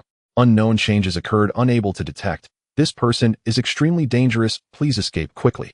But just as the plundering system finished answering, Zhou Qingyun's cold voice rang out. Annoying. Zhou Qingyun shook his head, his aura skyrocketing, glancing at Su Fan. Immediately, Su Fan felt as if he had fallen into an abyss, an icy chill enveloping him, his hair standing on end, alarms ringing. Then the vast power of heaven and earth surged, confining Su Fan in the void, unable to struggle even the slightest, like a dead dog. At this moment, Su Fan felt as though he were carrying a world. His face reddened, his expression terrified. He exclaimed, Aren't you at the divine bridge level? What realm are you actually in? To be suppressed instantly by someone of the same realm was something the immensely proud Su Fan found hard to accept. Zhao Zhao and Lai Feng were instantly overjoyed. They immediately seized the opportunity to scold Su Fan, saying, The master is unparalleled in power. His realm is beyond your reach. They had now essentially allied with Zhou Qingyun, so they had to find a way to leave a good impression on him. They were indeed talented and had their pride. But in the face of their lives, those identities are nothing. Zhou Qingyun, your emotional intelligence is indeed quite impressive. At this moment, Yi Tian, who was in the Qiantian cave, also arrived before Zhou Qingyun, bowing respectfully. Greetings, young master. At this time, Yi Tian felt a bit touched. He never expected Zhou Qingyun would make a special trip for this matter. Yi Tian. Upon seeing Yi Tian appear, Su Fan's expression changed drastically. Combining the information the system had found a few days ago, he immediately reacted, losing composure. You are Zhou Qingyun. Oh, you knew I would come. Zhou Qingyun's expression flickered with interest. He had some guesses about Yi Tian's golden finger. Without waiting for Su Fan to respond, he focused his mind, and a mysterious aura surged from him, creating a vortex in the void that began to pull Su Fan in. A strong sense of crisis lingered in Su Fan's heart. He dared not hide anymore, and spoke to his system. System, use the Supreme Cultivation Experience card. This Supreme Cultivation Experience card was a reward he received after completing a certain plundering task. He had never used it before, saving it for emergencies. This was also his confidence. He still didn't believe that Zhou Qingyun at a similar age could genuinely possess power surpassing the supreme. Boom. A terrifying aura suddenly erupted from Su Fan, shaking the void and shattering the vortex. What is this? Yi Tian Zhao Zhao and Lai Feng's expressions turned horrified, caught off guard, and were directly knocked down to the ground. Only Zhou Qingyun seemed completely unaffected by that pressure, watching Su Fan with great interest, softly saying, "Is this all from the Supreme Realm?" He had been dragging things out earlier to test Su Fan's trump cards. After all, this person possessed a system and had already grown. He might have strong hidden cards. If he rashly took this person to the Eternal Realm, and he erupted with power surpassing what the Eternal Realm could bear, it would destroy the foundation of the Eternal Realm. Then he would truly be at a loss. Just the Supreme Realm. Su Fan, who had not been happy for even a second, immediately felt his heart sink. Did Zhou Qingyun anticipate he would erupt with power beyond the Divine Bridge? Su Fan took a deep breath, looking at Zhou Qingyun, warily saying, "The sky is high and the waters are far, mountains and rivers will meet again. I hope when we meet next you will still be so calm." Zhou Qingyun was indeed mysterious. He had thought that after using the Supreme Cultivation Experience card, he would see Zhou Qingyun's true realm, but in his eyes Zhou Qingyun remained at the peak of the Divine Bridge. This left Su Fan feeling extremely defeated and wary. To be safe, he decided to escape. Immediately, an overwhelming aura of the Tao emerged from Su Fan, directly tearing through the void, attempting to leave. Zhou Qingyun would not let him have his way. He lightly said, "Did I allow you to leave?" As he spoke, an even more terrifying aura erupted, instantly suppressing Su Fan. With the Supreme Cultivation, as long as he did not provoke those transcendent powers, Su Fan could almost walk freely in the myriad spirits realm. But unfortunately, he encountered Zhou Qingyun, an even greater wall. "You?" Su Fan was horrified, staring fearfully at Zhou Qingyun, wanting to speak. But Zhou Qingyun did not give him the chance, directly sealing him. Seeing Su Fan's plot laid bare, Zhou Qingyun smiled slightly, clenched his palm, and shattered Su Fan's spiritual sea from a distance. Instantly, Su Fan's realm began to fall, soon reaching the body refinement realm. At this moment, the system in Su Fan's mind also changed. Detected the host facing unprecedented danger. To protect the host's life, the system will forcibly elevate the host's realm to Emperor level temporarily to assist the host in escaping. Please check host. Su Fan's expression instantly brightened. His shattered spiritual sea began to recover, his realm started to rise, and in an instant he reached the Divine Palace realm, then the Divine Bridge realm, and continued to climb. Zhou Qingyun's eyes narrowed, his expression slightly changed. "I cannot let you go."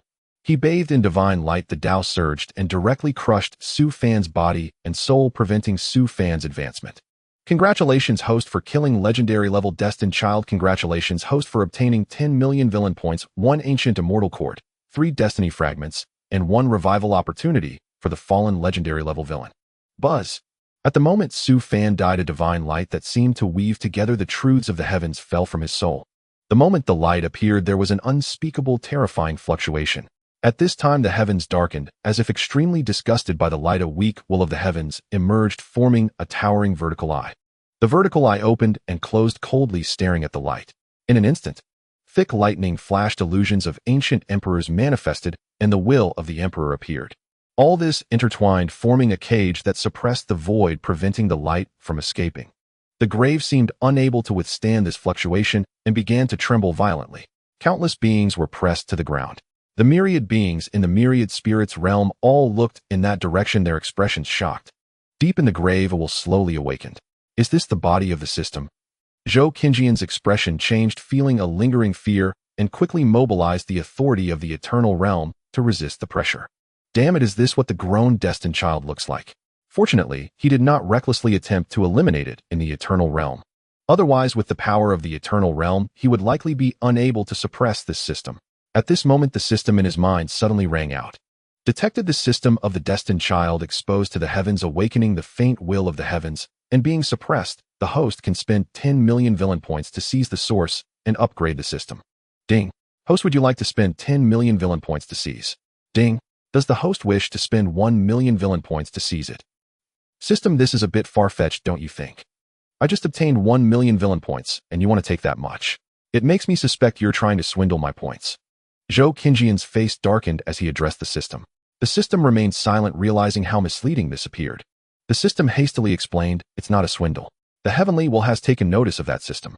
If I don't expend villain points to conceal myself, I risk exposure too." Zhou Qingyun's mind stirred. He asked thoughtfully, Are you also afraid of the heavenly will?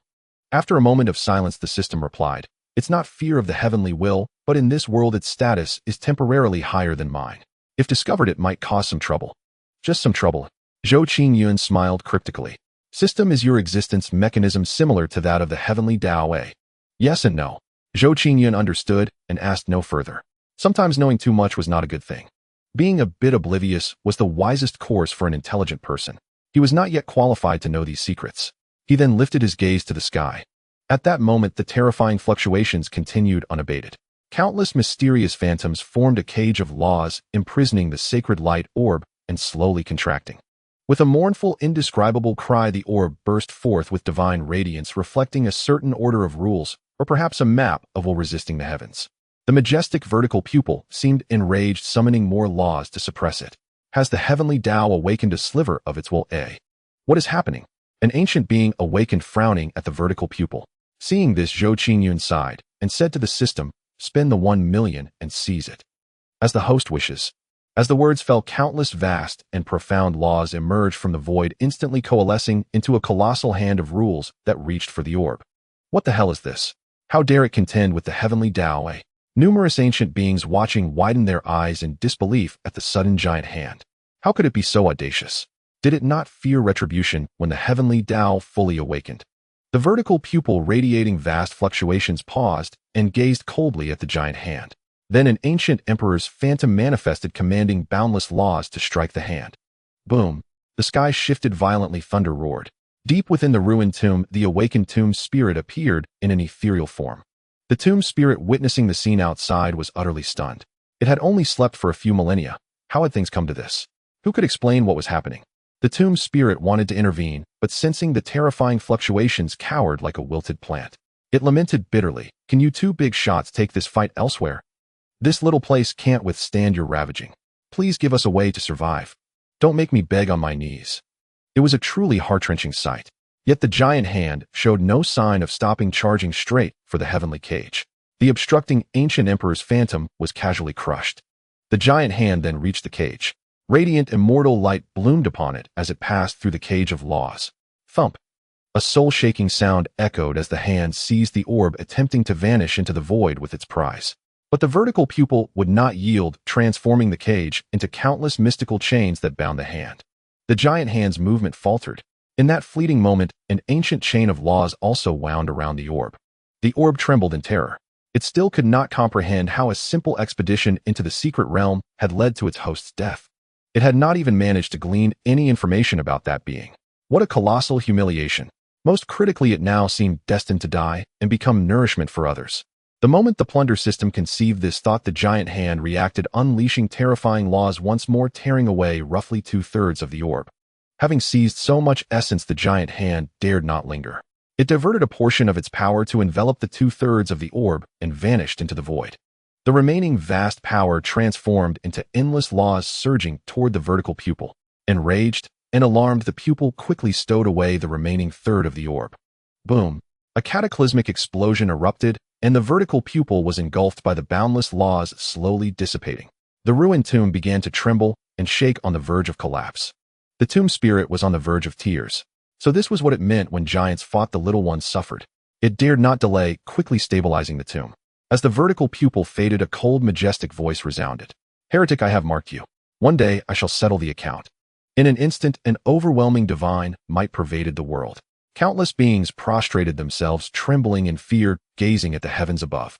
That sliver of awakened heavenly will has actually been defeated. What was that thing just now? The will of some ancient being. How bizarre. As the world approaches its revival, strange events keep piling up. It's unbearable. Countless ancient beings felt a heavy weight in their hearts. At the Hall of Heavenly Secrets, Qing Daozi frowned, taking out his divination tool to calculate the world's trajectory. As for divining the identity of the giant hand, he dared not.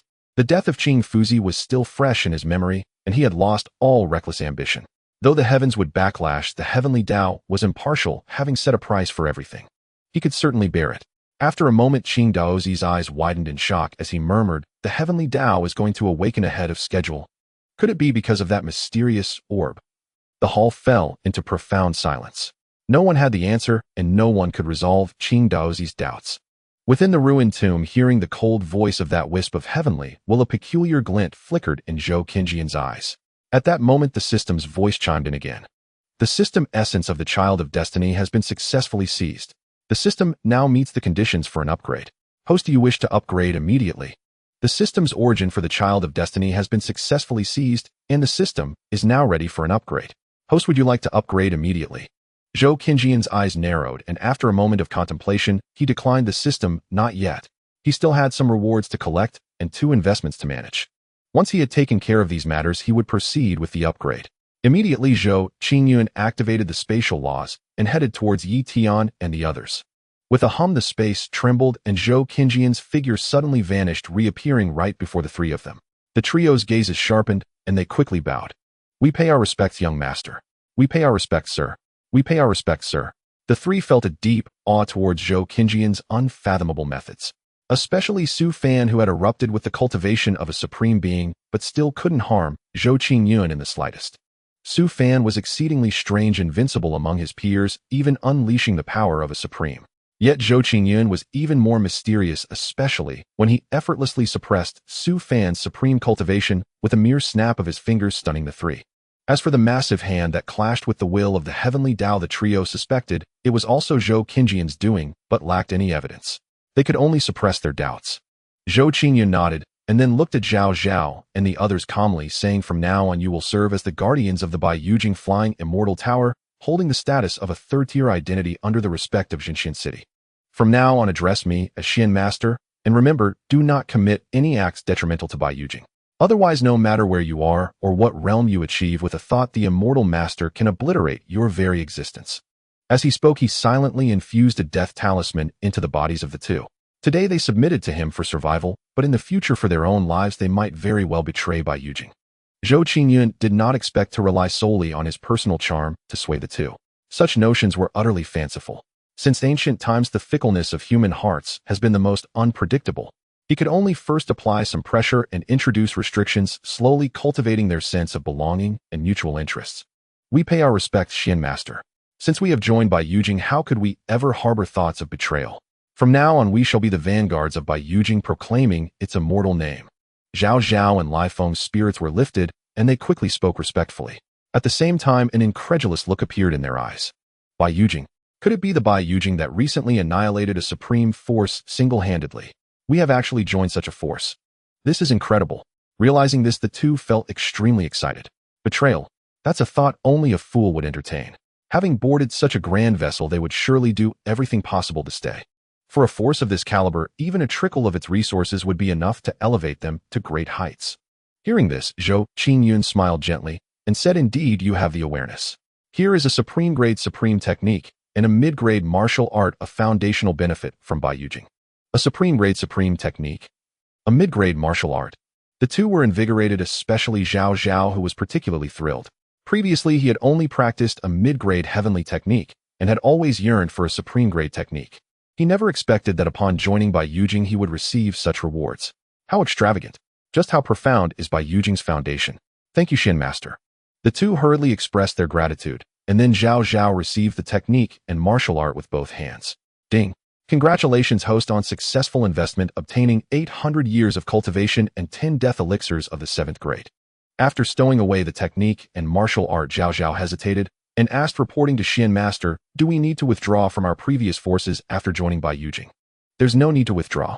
Once you return, you must become the leaders of your respective sects within 2 years and take control of them." This. The 2 displayed expressions of difficulty. Is that impossible? This is a necessary competency assessment for joining Bai Yujing. Bai Yujing does not nurture useless individuals. If one cannot prove their abilities, expulsion is mild, and severe cases may even lead to annihilation. Zhou Qingyun raised an eyebrow and said slowly, "The myriad spirit realm is vast, and it cannot rely solely on Bai Yujing's direct intervention. Moreover, the threshold for joining Bai Yujing is exceptionally high. It is essential to support some puppet forces to lay the groundwork for controlling the myriad spirit realm in the future. Living beings can devour resources to grow. So can worlds. Once the eternal realm grows, perhaps it will also consider devouring the myriad spirit realm to aid its growth." Yi Tian beside them maintained a calm demeanor, for he already knew this rule. The difference was that the 2 joined in advance and would complete the assessment afterward. As for him, he had to complete the assessment first before joining. Now he had already broken through to become a 6th grade spirit array master, thus fulfilling the assessment requirements. Once Zhou Qingyun handled this matter, he explained to Zhou Qingyun. Zhao Zhao and the others were sweating profusely and quickly said, "We will surely accomplish what the Xian master has instructed." Zhou Qingyun nodded, then provided them with the characters for the Myriad Realms communication talisman, as well as some cultivation resources before sending them away.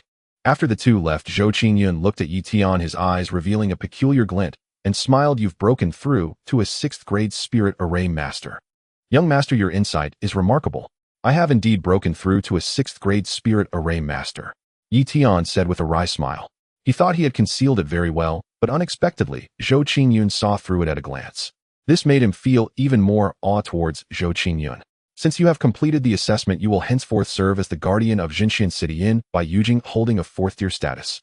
A glint passed through Zhou Qingyun's eyes as he spoke to Yi Tian. In Bai Yujing city-level guardians are superior to tower-level guardians. Currently among Bai Yujing's 5 cities, only Xianxia City has a city master named Gue Yi. Thus, he could only consider establishing this city first and perfecting all operational mechanisms of Xianxia City. "Thank you, Xian Master." With the previous two as examples, Yi Tian followed suit, addressing Zhou Qingyun as Xian Master. Zhou Qingyun slightly nodded, and then said to Yi Tian, "Share the information regarding the tomb with me." Yi Tian nodded, providing Zhou Qingyun with all the information about the tomb. If there is one place in the tomb that is the most mysterious, it must be the core area. It is said to be the resting place of the tomb's spirit, containing countless heavenly materials and treasures, as well as the legacy of emperors. However, it is surrounded by terrifying prohibitions that ordinary people cannot break. Yet with the Xian Master's power, you could likely open it. "The core area, you say?" After hearing Yi Tian's account, Zhou Qingyun murmured to himself, then smiled, and said, "Then let's go take a look." Yi Tian respectfully nodded, and quickly led Zhou Qingyun toward the core area. Along the way, Zhou Qingyun was not idle, but spoke to the system, "Introduce the ancient immortal court." Zhou Qingyun revealed a smile, and said to the system in his heart, "System, initiate the acquisition of the ancient immortal court, and unfold it in the eternal realm." As soon as the words fell, a palace radiating vast immortal light appeared out of thin air at the center of the eternal realm. Mysterious waves emanated from the ancient immortal court, floating above the 9 heavens, continuously expanding, blocking the sun and the sky, reaching a size of tens of thousands of zhang. Subsequently, endless immortal light burst forth from the ancient immortal court, illuminating every inch of land in the eternal realm, seemingly accelerating the evolution of the eternal realm. At the same time, with the appearance of the ancient immortal court, a celestial phenomena were revealed, adding vitality to the eternal realm. "What is this?" Several talented individuals meditating in the eternal realm looked at the immortal court in the sky with uncertain gazes. Feeling the power of the immortal court, Zhou Qingyun was extremely satisfied.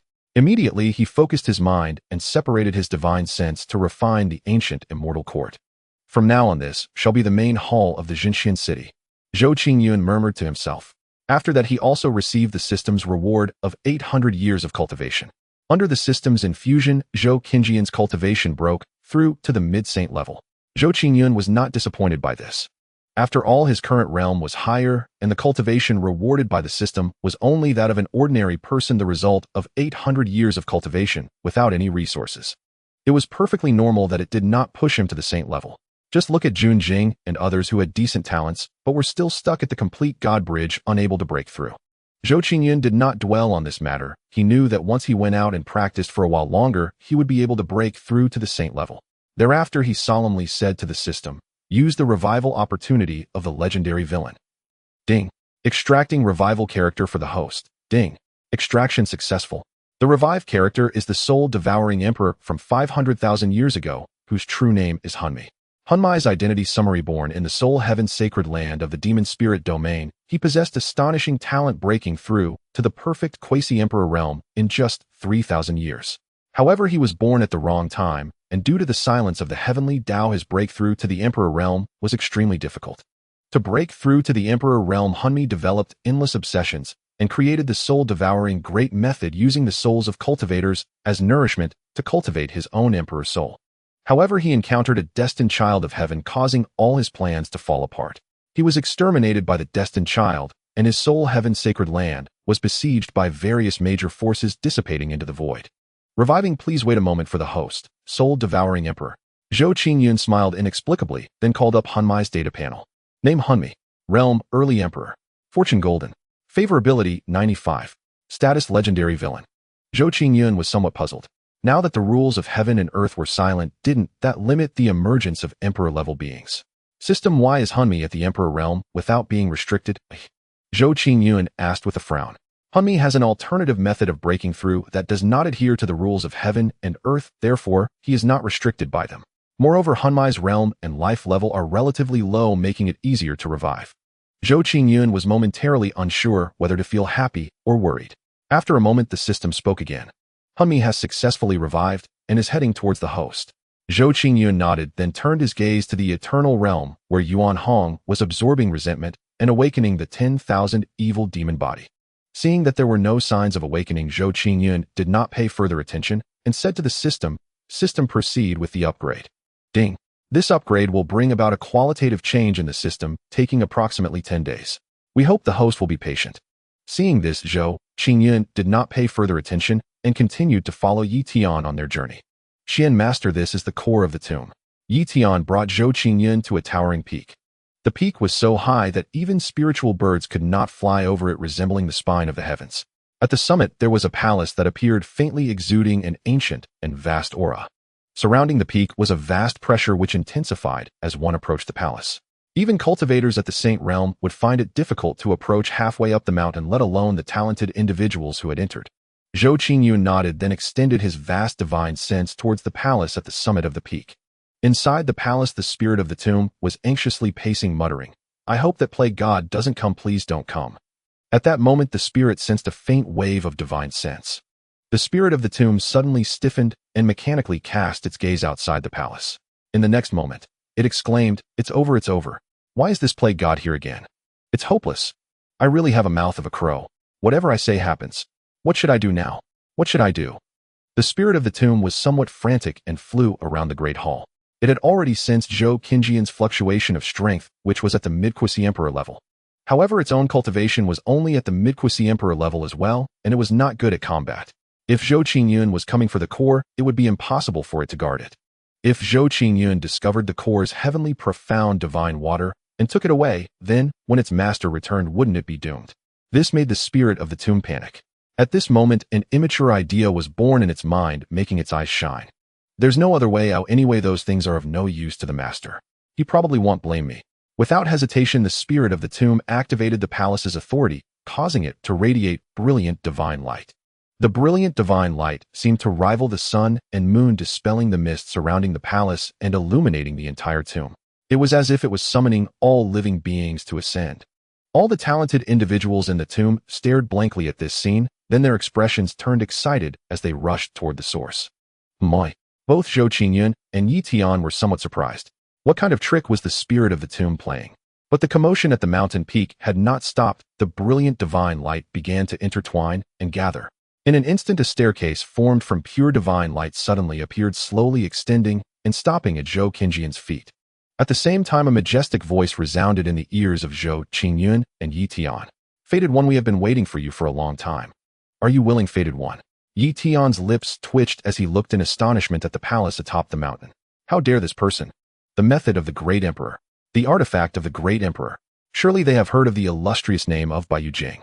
And to think that these two items alone could elevate Zhou Qingyun to a position of inheritance is truly fanciful, underestimating the profound foundation of Baiyu Jing. "Master Xian, do you think we should go up? I feel that the spirit of the tomb does not have good intentions," Yi Tian asked hesitantly.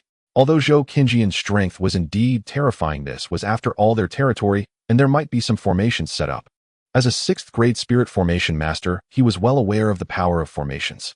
Some high-grade formations could connect with the heavens, utilizing the creation of the universe to trap and kill the supreme beings, and even quasi-emperors.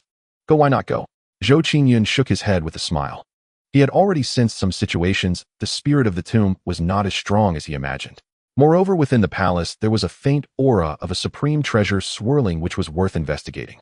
Immediately, Zhou Qingyun flicked his fingers, and the staircase formed of divine light suddenly dissipated like a shattered mirror. At the same time, a vast and majestic aura unfolded around him, shattering the pressure nearby the mountain peak. Then Zhou Qingyun seemed to stroll through the void, taking a step that covered hundreds of miles. This Yi Tian's expression was shocked, and he hurriedly activated his movement technique to chase after Zhou Qingyun. What the heck, why is this kid not following the usual path? Seeing Zhou Qingyun directly shatter the staircase, the spirit of the tomb said in disbelief, its expression dazed. Is everyone in this era so formidable? Or have the beings of this era become so aloof? They weren't even moved by the methods and artifacts of the great emperor. Originally, it had set that staircase leading to a separate space, intending to use these two items to entice Zhou Qingyun, allowing him to leave on his own, to avoid unnecessary trouble. But unexpectedly, at that moment it saw Zhou Qingyun heading directly towards the palace, and the spirit of the tomb's expression changed drastically. You came up, eh? The spirit of the tomb dared not hesitate and hurriedly shouted, Fated One, quickly halt your steps. I have other gifts for you that will absolutely exceed your imagination. It did not dare to act against him, otherwise that would truly be inviting calamity. It feared that it could not withstand the consequences. Saying this, it hurriedly used countless concealing arrays deep within the palace. Upon hearing this, Zhou Qingyun turned a deaf ear and activated the spatial Tao principles, instantly arriving beside the spirit of the tomb. You. The spirit of the tomb was startled, its body glowing faintly, trembling slightly. Do you want to live? Zhou Qingyun, sensing the rich Tao rhythm and spiritual energy within the palace, asked lightly. Then, to prevent the spirit of the tomb from escaping, a terrifying wave swept from him, suppressing this space. What do you mean by fated? The color of the spirit of the tomb changed drastically. It wanted to continue calling Zhou Qingyun the Fated One, but upon seeing the fierce aura around Zhou Qingyun, it quickly changed its words. All right, stop pretending to be confused. Tell me what treasures lie deep within the hall. Perhaps I can offer you a good way out. Zhou Qingyun said calmly, neither hurried nor slow. The furnishings in the hall were simple, yet he could sense an immense aura emanating from deep within the hall, transforming into Tao rhythm that filled the hall. The Tao rhythm was also extremely useful to Zhou Qingyun, at present capable of accelerating his cultivation speed. If he obtained this supreme treasure, it might assist him in breaking through to the sage realm. Upon hearing this, the spirit of the tomb smiled obsequiously and took out a large cauldron emitting terrifying waves, saying, My lord, this is the supreme treasure known as the Mountain River Cauldron, a top-tier imperial artifact. I shall gift it to you, and I hope my lord will spare me. Zhou Qingyun's eyes narrowed, his palms slightly clenched, and the terrifying essence of the Tao circulated, transforming into a giant hand that grasped the spirit of the tomb. The spirit of the tomb's expression changed drastically, crying, No, my lord, I will tell you, but after I do, I hope my lord will take me away. Otherwise, when my master returns, he will not spare me. At the same time, in the spirit of the tomb's heart, it was extremely shocked by Zhou Qingyun's strength. Just a few hours ago, wasn't this person in the midstage of a quasi-emperor? How has he become even stronger now? He seems to vaguely possess the strength of a latest-stage quasi-emperor. This person is too strange. Master. Zhou Qingyun's eyes sparkled with interest as he asked, Your master is not dead. He is dead, but he will return. The spirit of the tomb hesitated for a moment, gritted its teeth, and slowly said. In front of its own life, it decided to prioritize preserving itself. Zhou Qingyun's mind stirred as he looked at the spirit of the tomb held by the giant hand and said warmly, Then tell me about your master's situation. My master. The spirit of the tomb was about to answer, but was interrupted by Yi Tian, who had just arrived. It looked hesitantly at Zhou Qingyun. Salutations, Master Xian. Yi Tian's complexion was disordered, panting, as he bowed to Zhou Qingyun. Then, looking at the suppressed spirit of the tomb, a smile appeared on his face, as if to say, Let's see if you dare be arrogant now. Zhou Qingyun nodded slightly at Yi Tian, signaling the spirit of the tomb to continue. Seeing this, the spirit of the tomb did not dare to hesitate, and continued, My master is named Gu Fuda. I do not know much about him. All I know is that he was an extraordinary genius from 1,000,000 years ago, rising from obscurity. In just 3,000 years, he broke through from a mortal to a great emperor, and after 30,000 years, he broke through the great emperor realm, achieving the title of Emperor Zun, revered as the Emperor Zun of Fuda. He was one of the most dazzling talents of that era, commanding countless great regions. However, later the world underwent drastic changes, and he fell, his physical body turning into a tomb. I was created by him to guard the tomb and the heavenly, mysterious divine water within the hall, waiting for his return in this era. Since it chose to be honest, it had nothing to hide. Today, Zhou Qingyun would undoubtedly take that heavenly, mysterious divine water. Given Gu Futua's ruthless character, it was certain it could not escape responsibility. It was better to take the initiative to confess everything, to seek favor and plead for Zhou Qingyun's backing to take it away. In truth, it had no loyalty towards Gu Futua. If it were not for the restrictions set by Gu Futua and the fear of his authority, it would have abandoned the tomb long ago. 1,000,000 years is far too long. So long that it was almost numb. Surrounded by desolation and emptiness every day. If it were an ordinary person, they would have likely collapsed long ago. Fortunately, it was special, otherwise it would have collapsed in its Tao heart, losing its true self. As for the gratitude it had for Gu Futua's creation, it had long since faded away in the endless passage of time. Thus it was only natural for it to submit so easily to Zhou Qingjian's coercion. Upon hearing this, Zhou Qingyun fell into contemplation. Return. Is he reincarnated? Or is he sleeping somewhere? Moreover, is this Gu Futua perhaps a child of destiny? Zhou Qingyun suppressed the doubts in his heart and continued to ask the spirit of the tomb, please elaborate on what happened 1,000,000 years ago. Tell me in detail what happened 1,000,000 years ago. Zhou Qingyun was also deeply curious about the events of that era. The world was constantly perfecting its laws, evolving forward. 1,000,000 years ago, a golden age had already emerged. Logically, this was a sign that the world's laws had matured to a point where it was about to ascend. Yet unexpectedly, at such a critical moment, the heavenly Tao fell silent. Zhou Qingyun refused to believe there was no other reason for this. Upon hearing this, the tomb spirit scratched its head and said, 1,000,000 years ago was a golden age. Prodigies rose like stars, heroes contended for supremacy, and countless geniuses ascended to the immortal realm. But then an unparalleled anomaly of the ages appeared. Instead of seeking ascension to the immortal realm, this person achieved immortality within the mundane world of the 10,000 spirit realm. After becoming an immortal, this individual acted bizarrely, shattering the very path of ascension. This enraged countless supreme powerhouses who joined forces to suppress this person. The countless immortals of the immortal realm were even more furious, descending with countless projections of their will, attempting to slay this individual. But this person was extraordinarily enigmatic. Leading their own forces, they stood against the countless supreme powerhouses of the 10,000 spirit realm and the endless immortals of the immortal realm, never falling at a disadvantage. This battle was horrifying beyond measure. Countless great realms were shattered, and even countless smaller worlds were obliterated. The battle lasted an extraordinarily long time. It was during that great war that Emperor Futu fell, his physical body transforming into this tomb, and I was created. This information was instilled in me by Emperor Futu. As for the outcome of the war after that, I have no knowledge. A look of deep regret filled the tomb spirit's eyes. After a pause, it added another explanation. I have asked later beings about the war, but they know nothing of it. They only know that in that era the heavenly Tao fell silent, only to awaken in this age. Yi Tian, standing nearby, was horrified. Was that era truly so terrifying? Zhou Qinjian's eyes shimmered with divine light. With a surprised expression, he asked, what was that person's name? The name? It was... The tomb spirit's face showed confusion. It scratched its head and ears, desperately searching its memory. That's strange. I used to know that person's name. Why can't I remember it now? Its face twisted in agony as it tried to recall more detailed information, but found nothing. Were the traces erased? Zhou Qinjian's gaze flickered as he pondered silently. After a long while, the tomb spirit looked utterly dejected and said, I apologize, sir. I cannot recall that person's true name at all. I only vaguely remember that people of that era called him the Heavenly Ancestor. The Heavenly Ancestor. The Heavenly Gate. Zhou Qingyun was shaken.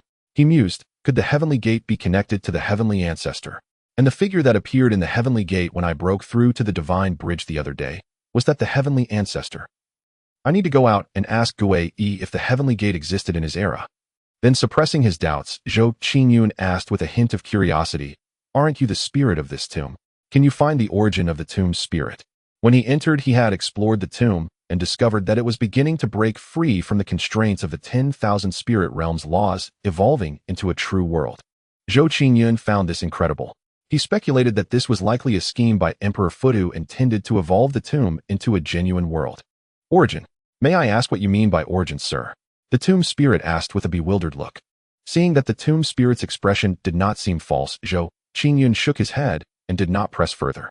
Tell me, what is the treasure in this great hall? The tomb spirit did not dare to hesitate. Reporting to you, sir, deep within the hall lies a single drop of heavenly profound divine water. Heavenly profound divine water. If Zhou Qingyun remembered correctly, the heavenly profound divine water was one of the 3,000 miraculous treasures. Known as the source of life, it could dispel evil thoughts, stabilize Tao injuries, help one comprehend the laws of life, and even suppress spiritual chaos. Its uses were endless. He hadn't expected a drop to be here. Zhou Qinjian's mind stirred, and he said to the tomb spirit, take me to see it. If it's real, I can take you out of here. With that, Zhou Qingyun withdrew his giant hand and set the tomb spirit down. Thank you, sir. The tomb spirit said respectfully, its face brightening with joy. It then led Zhou Qingyun deeper into the hall. As for Yi Tian, he wisely stayed behind to cultivate. The concentration of spiritual energy here was extremely high, and by cultivating here, he might be able to break through to the mid-stage of calamity. Deep within the hall lay a separate palace filled with countless prohibitions and formations that concealed the aura of the heavenly profound divine water. The decoration here was simple. At the center stood a massive altar. On the altar, a 9-pointed star array was engraved with an ancient stone pillar standing at each corner. The pillars were covered in countless mysterious runes. Buzz! The tomb spirit stepped forward and deactivated the prohibitions and spirit arrays in the hall. Then it ascended the altar and formed hand seals. Rumble! The stone pillars turned with a rumbling sound. Vast starlight filtered through the tomb, converging at the center of the altar. Divine light burst forth, and in the middle of the altar a spatial portal slowly began to appear. Sir, the heavenly profound divine water is inside, the tomb spirit said, turning to Zhou Qingyun. Can you retrieve it? Zhou Qingyun asked with a frown. Sir, this object is a manifestation of the world's miraculous power. Even a single drop is as heavy as a world. With my abilities, I cannot move it at all. The tomb spirit quickly explained. Zhou Qingyun raised an eyebrow, suppressed the tomb spirit, and cast a death talisman into it. Then he said with a light smile, don't try any tricks, or it'll crush you first. Having lived for countless ages, the tomb spirit was not someone he would fully trust. Sir, I wouldn't dare, even if you gave me 10 times the courage. Besides, I'm counting on you to help me escape. The tomb spirit broke out in a cold sweat, quickly assuring him. Zhou Qingyun said nothing. Instead, he extended his divine sense into the spatial portal, but could discern nothing. Then Zhou Qingyun released Xiaofan. Xiaofan's vision blurred, and he appeared in this space. He surveyed his surroundings briefly, then said respectfully, greetings, master. The tomb spirit's eyes bulged in shock. How did this person appear? Could this master have mastered the laws of space? Zhou Qingyun nodded, then glanced at the tomb spirit, signaling Xiaofan to inspect its life script. Xiaofan, accustomed to this, immediately activated his system. Name tomb spirit cultivation mid-stage quasi-emperor destiny, a life of provision fortunes, premature, demise red spirit of the void gold aptitude for great emperor gold recent turning point submits to Zhou Qingyun breaks free from the tomb's restrictions breaks through to latest stage quasi-emperor. Later, due to the loss of the heavenly profound divine water, is discovered by Gu Futu. Life script supporting character in the tomb dominator, manifested from the physical spirit of Gu Futu. Confined here by Gu Futu to guard the heavenly profound divine water, protect the tomb, and nurture the water. When Gu Futu returns, he will devour this spirit, transform the tomb into a true world, and become an immortal sovereign. The life of resources. Xiaofan's lips twitched as he looked at the spirit of the tomb with a strange expression. The spirit of the tomb was puzzled, feeling a hint of pity in the gaze of this person. What is going on? Zhou Qingyun raised an eyebrow and asked. Xiaofan quickly transmitted the information gleaned from the system to Zhou Qingyun with utmost respect. After a moment, Zhou Qingyun's eyes were filled with contemplation. It seems that this Buddha emperor is also a child of destiny and not of low rank. If I devour the tomb, can the eternal realm advance to the 5th tier? His mind swayed. If the eternal realm could progress to a 5th tier small world, it would greatly enhance his power. He might be able to unleash the strength of an emperor. Letting out a light breath, Zhou Qingyun restrained his excitement and spoke to Xiaofan, enter. As he spoke, Zhou Qingyun glanced at the spatial portal. Looking at the deep portal, Xiaofan swallowed hard, but still gritted his teeth and stepped inside. Zhou Qingyun also restrained the spirit of the tomb and stepped in. Splash! As Xiaofan entered, he immediately heard a mysterious sound of flowing water. The sound of water was like the music of the Tao, intoxicating him to the fullest. At this moment, Zhou Qingyun sensed that Xiaofan was safe and entered this space right after. Moi. The moment he stepped in, the scene here instantly filled Zhou Qingyun's vision. This place was an alternative space, as if situated among the stars with flickering starlight, marvelously extraordinary. Under Zhou Qingyun's feet lay a vast river with celestial light rising and auspicious energy, surging, resembling a brilliant celestial river flowing toward the distance. The river flowed with a rustling sound akin to the music of the Tao, stirring up endless waves. At the same time, mysterious life energies floated out, passing through the space and darting into the tomb. A drop of heavenly, mysterious, divine water. Looking at the surging river, Zhou Qingyun's brows twitched. He then turned his head to see Xiaofan seemingly on the verge of enlightenment, and his expression changed, pulling Xiaofan back into the eternal realm. Immediately, he looked at the spirit of the tomb and frowned, saying, "Is this river transformed from that drop of heavenly, mysterious, divine water?" "Yes, my lord." The spirit of the tomb replied cautiously. "Where is that drop of heavenly, mysterious, divine water's source?" Zhou Qingyun looked towards both ends of the surging river, but the mystical fog billowed, and the celestial light flickered, showing no signs of a source nor where it flowed. Although this river had traces of Tao fluctuations, they were not strong. He speculated that this surging river was formed from the drop of heavenly, mysterious, divine water at its source. I don't know. The spirit of the tomb chuckled awkwardly, looking up at Zhou Qingyun, extremely nervous. Zhou Qingyun frowned, but did not blame the spirit of the tomb. Then he followed the upstream of the surging river. The starlight was brilliant, and the celestial energy was misty. Zhou Qingyun's demeanor was ethereal. He appeared and disappeared above the river, impervious to the terrifying waves. After several breaths, he had traveled thousands of miles, but still did not see the source of the river. The life Tao energy drifting out made Zhou Qingyun's mind feel clear, and the shackles of his realm seemed to loosen a bit. Zhou Qingyun paid no mind and continued onward. However, after an hour, he looked at the spatial portal beside the river, falling into doubt. Am I back at the starting point? Is this river circular, flowing around the tomb? Zhou Qingyun pondered. Even the spirit of the tomb was shocked. It had never investigated carefully before and did not expect this.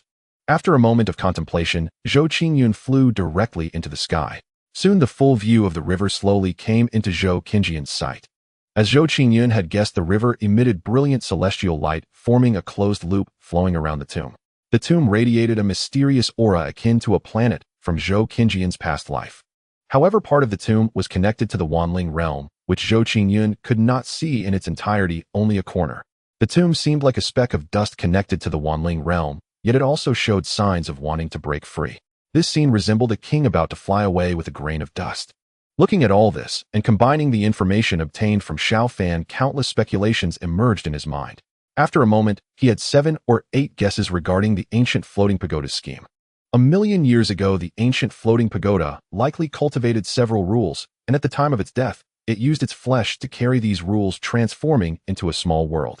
Afterward, it used the heavenly, mysterious, divine water to assist the tomb's evolution. Once the tomb utilized the heavenly, mysterious, divine water to develop its own life rules, it might come to life independently, inhaling and exhaling chaotic energy, transforming into a real heaven and earth independent of the Underling realm. Currently, the tomb had already given birth to life rules, gradually breaking free from the constraints of the Underling realm's rules. It was no longer far from becoming a true heaven and earth. Zhou Qingyun's perception upon entering the tomb was not incorrect.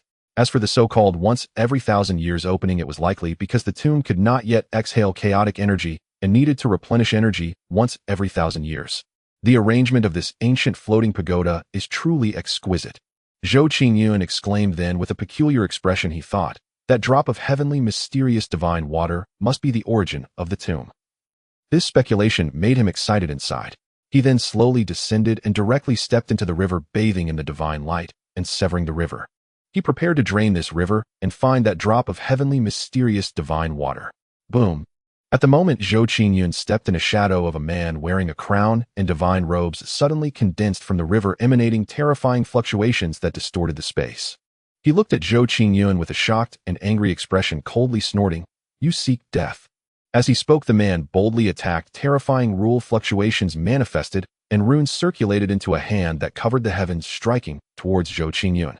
The dreadful pressure made the distant starlight flicker, and even some beings in the Underling realm felt the fluctuations, frowning and saying, "An emperor. Which old fellow from what force dares to disregard the backlash of heaven and earth and awaken early?"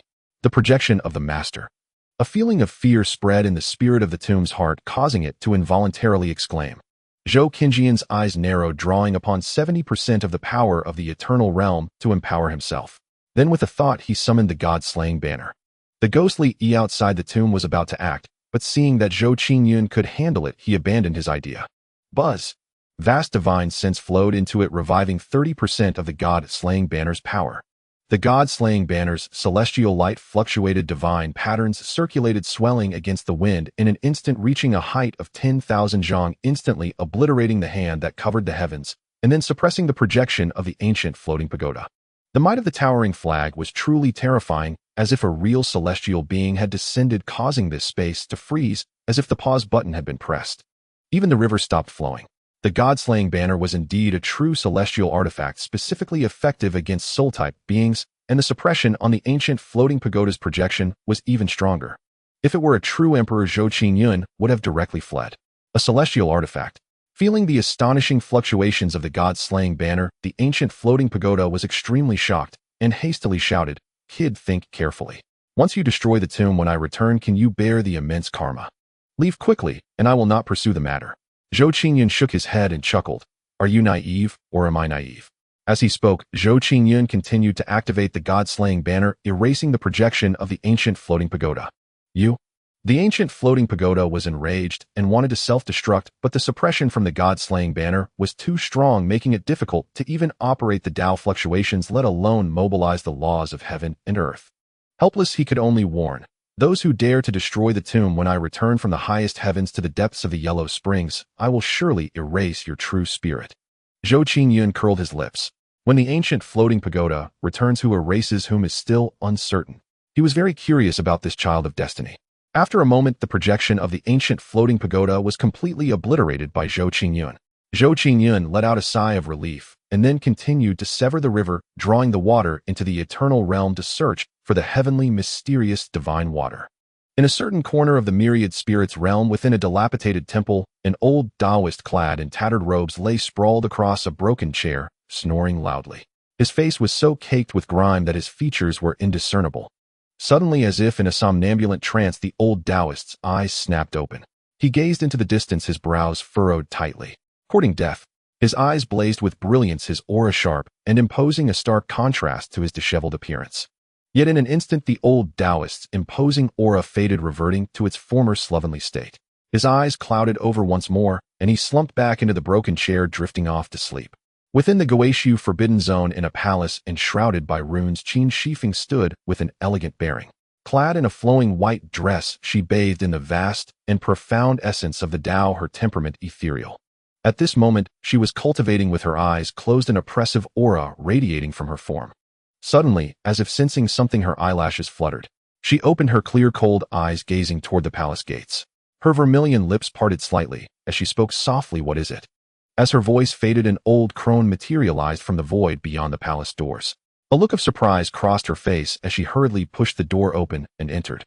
She bowed her head in fear before the woman on the high seat and reported, "Forbidden Lord, the great star you ordered this old servant to monitor is stirring with great commotion. It seems an ancient being is awakening.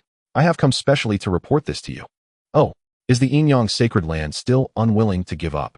Qin Zifeng's delicate brows furrowed slightly, her countenance calm and inscrutable. The old crone seemed to be under immense pressure, not daring to lift her head, waiting anxiously for Qin Zifeng's orders. After a moment, Qin Shifeng finally reacted. Her aura sharpened, and she said slowly, "You go with Snow Emperor. Never mind, you may leave. This seat will make the journey personally." She had initially intended to send the old crone and Snow Emperor to find Zhou Qingyun and inform him of the Yinyang sacred land's emergence. However, she had already refined 80% of the authority over the Guishu forbidden zone. The remaining 20% could only be fully refined after the world's revival. Thus, she decided to go herself. It was also a good chance to see Zhou Qingyun and her parents. Yes, the old crone dared not disobey and withdrew respectfully. As the old crone vanished, Qin Shifeng pursed her lips and her graceful figure slowly dissolved into the air. Outside the ruins tomb, Zhou Qingyun was still cutting off the great river. As the river was severed, the ruins tomb seemed to be stripped of its vitality. The earth quaked and split, the sky darkened as if the world were ending. Countless spirit beasts fled in panic, wailing and roaring in despair. Within the tomb, numerous prodigies were horrified, exclaiming in disbelief, "What is happening to the ruins tomb?" The prodigies dared not delay, transforming into divine rainbows as they sped toward the exit. Deep within the tomb, a great beast, wolf-like, yet tigerish, suddenly soared up from an abyss, its wings forged like flying swords. Roar! Its aura was terrifying. Hovering in the air, it let out a sudden roar, unleashing a devastating sonic wave that shattered countless rocks and mountains. Who dares to destroy the foundation of the ruins tomb? The great beast actually spoke human language, its expression a mix of shock and fury. With that, it immediately sped toward the core region. Meanwhile, Zhou Qingyun at the river had also noticed the ruins tomb's anomaly. His mind stirred, so the river indeed conceals the tomb's origin essence. If it were merely the Tianxian divine water being moved, the tomb would not have trembled so violently. Only tampering with the tomb's origin could cause such a commotion.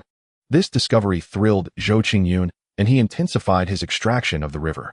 Half an hour later, after draining roughly half of the precipitation, a goose-egg-sized orb of light suddenly caught his eye. The orb shimmered with profound Tao resonance interwoven with the principles of heaven and earth. Terrifying fluctuations of laws manifested, instinctively repelling Zhou Qingyun. The Tao laws of the eternal realm flowed around Zhou Qingyun instantly, suppressing the orb.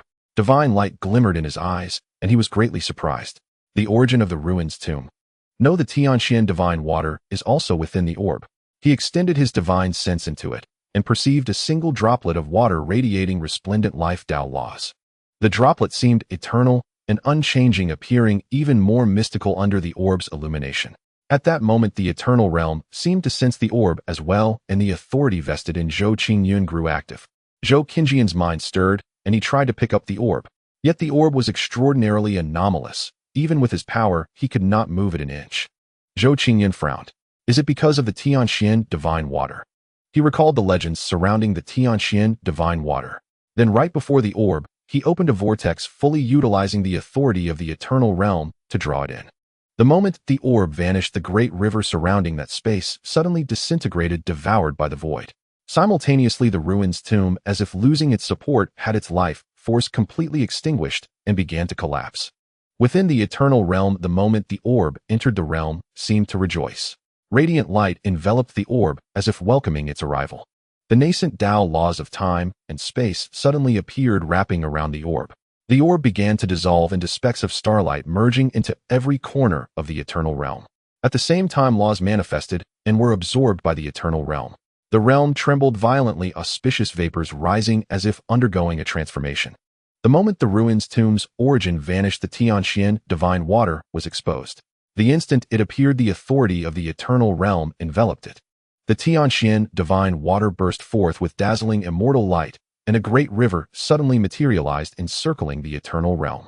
The sound of flowing water, like the music of the Tao, resounded, causing the beings within the realm to tremble and fall into enlightenment. The eternal realm began to manifest vitality. Life Tao laws started to evolve. The realm's tremors had not ceased. The winds and clouds shifted, and radiant light flickered. It was ascending to a higher level of existence. As the eternal realm transformed, pure Tao resonance was fed back to Zhou Qingyun. The shackles of his cultivation realm loosened, as if he were about to step into the sage domain. Most terrifying of all, the moment Zhou Qingyun glimpsed the fluctuations of the laws, he seemed to fall into a state of enlightenment. He stood there, dazed, an aura of profound mystery emanating from him. In the distance, the spirit of the ruin's tomb was overjoyed, murmuring, "I am finally free." With the loss of the tomb's origin, the restrictions that bound it were suddenly lifted. Its cultivation, which had been stuck at the mid-stage, quasi-emperor broke through to the late stage. It laughed heartily. It had been ages since it last felt such liberation. Just then, the wolf-like, tigerish great beast, exuding a fierce aura, emerged from a spatial portal. Seeing everything, the beast was instantly enraged and bellowed, "Tomb spirit, how dare you bring an outsider here? When our master returns, he will surely not let you off." With that, it attempted to unleash terrible Tao laws to annihilate Zhou Qingyun. "Stop!" The tomb spirit's expression changed drastically. Just as it was about to intervene, a cold voice rang out. "Those who offend the Xian Lord shall die." Before the words had faded, the great beast was instantly enshrouded by a mass of black mist, devoured completely, and vanished from the world.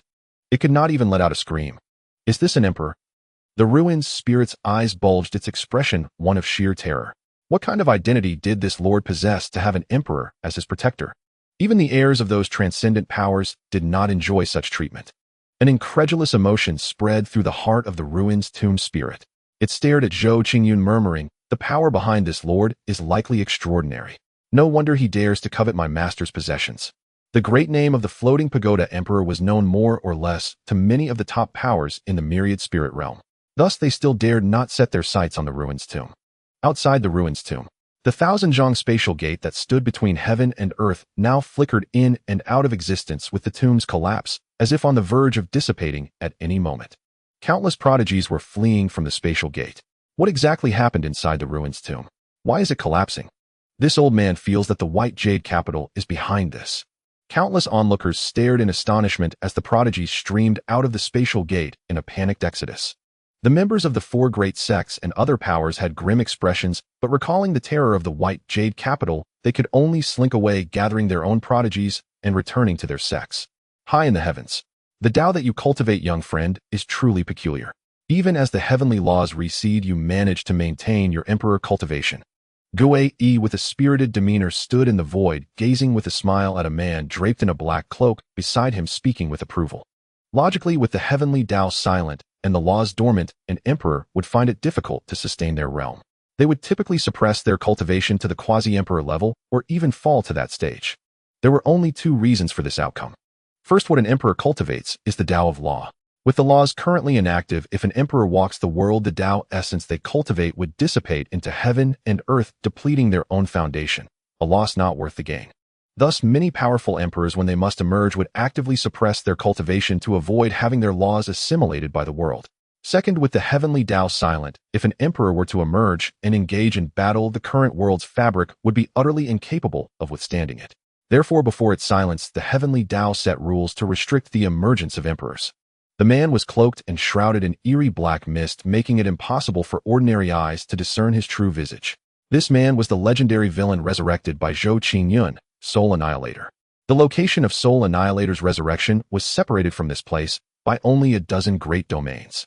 As an early-stage emperor, he had arrived here an hour ago. Thanks to the memories implanted by the system, he recognized Gue with great ease.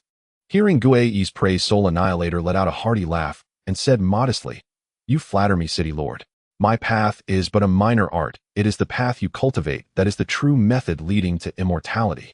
When resurrecting Soul Annihilator, Zhou Qingyun had the system assign him the identity of the Blood Shadow Pavilion's master. Thus, Gue was Soul Annihilator's direct superior. Gue shook his head with a wry smile, saying, "What true method exists in this world? That which aligns with one's own nature is the true art. That which aligns with one's own Tao is the true path. Any Tao or art that helps a living being reach the other shore is the true method." "I am enlightened." A sharp glint flashed in Soul Annihilator's eyes as he cupped his hands in salute. "Moi." Gue was about to reply when he suddenly sensed something furrowing his brow and looking up at the sky. At that moment, the winds and clouds shifted, the heavens suddenly darkened, and an endless sea of black shadows began to churn, blotting out the sun as they covered the sky. Boom! The heavens shook violently, and a rift suddenly tore open in the void. A torrent of vast black chi surged forth from the crack. The black chi roiled incessantly, and in the blink of an eye it coalesced into 9 terrifying figures in the sky.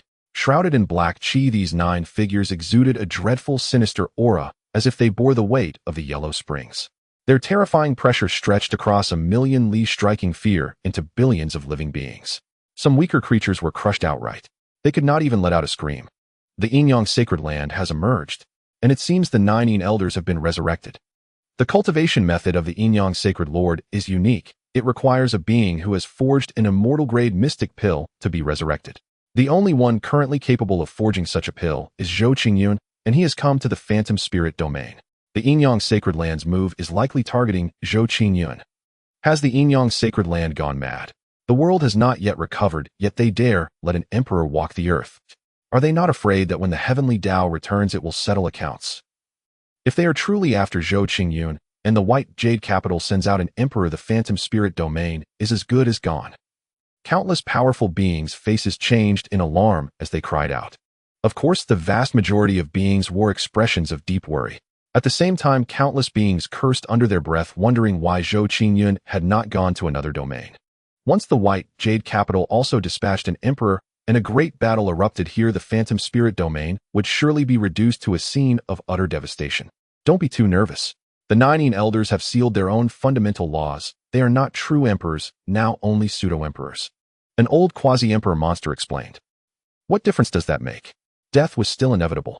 Ignoring the worries of the Phantom Spirit domain's beings, the 9 terrifying figures did not restrain their aura in the slightest and coldly shouted, "Where's Zhou Qingyun?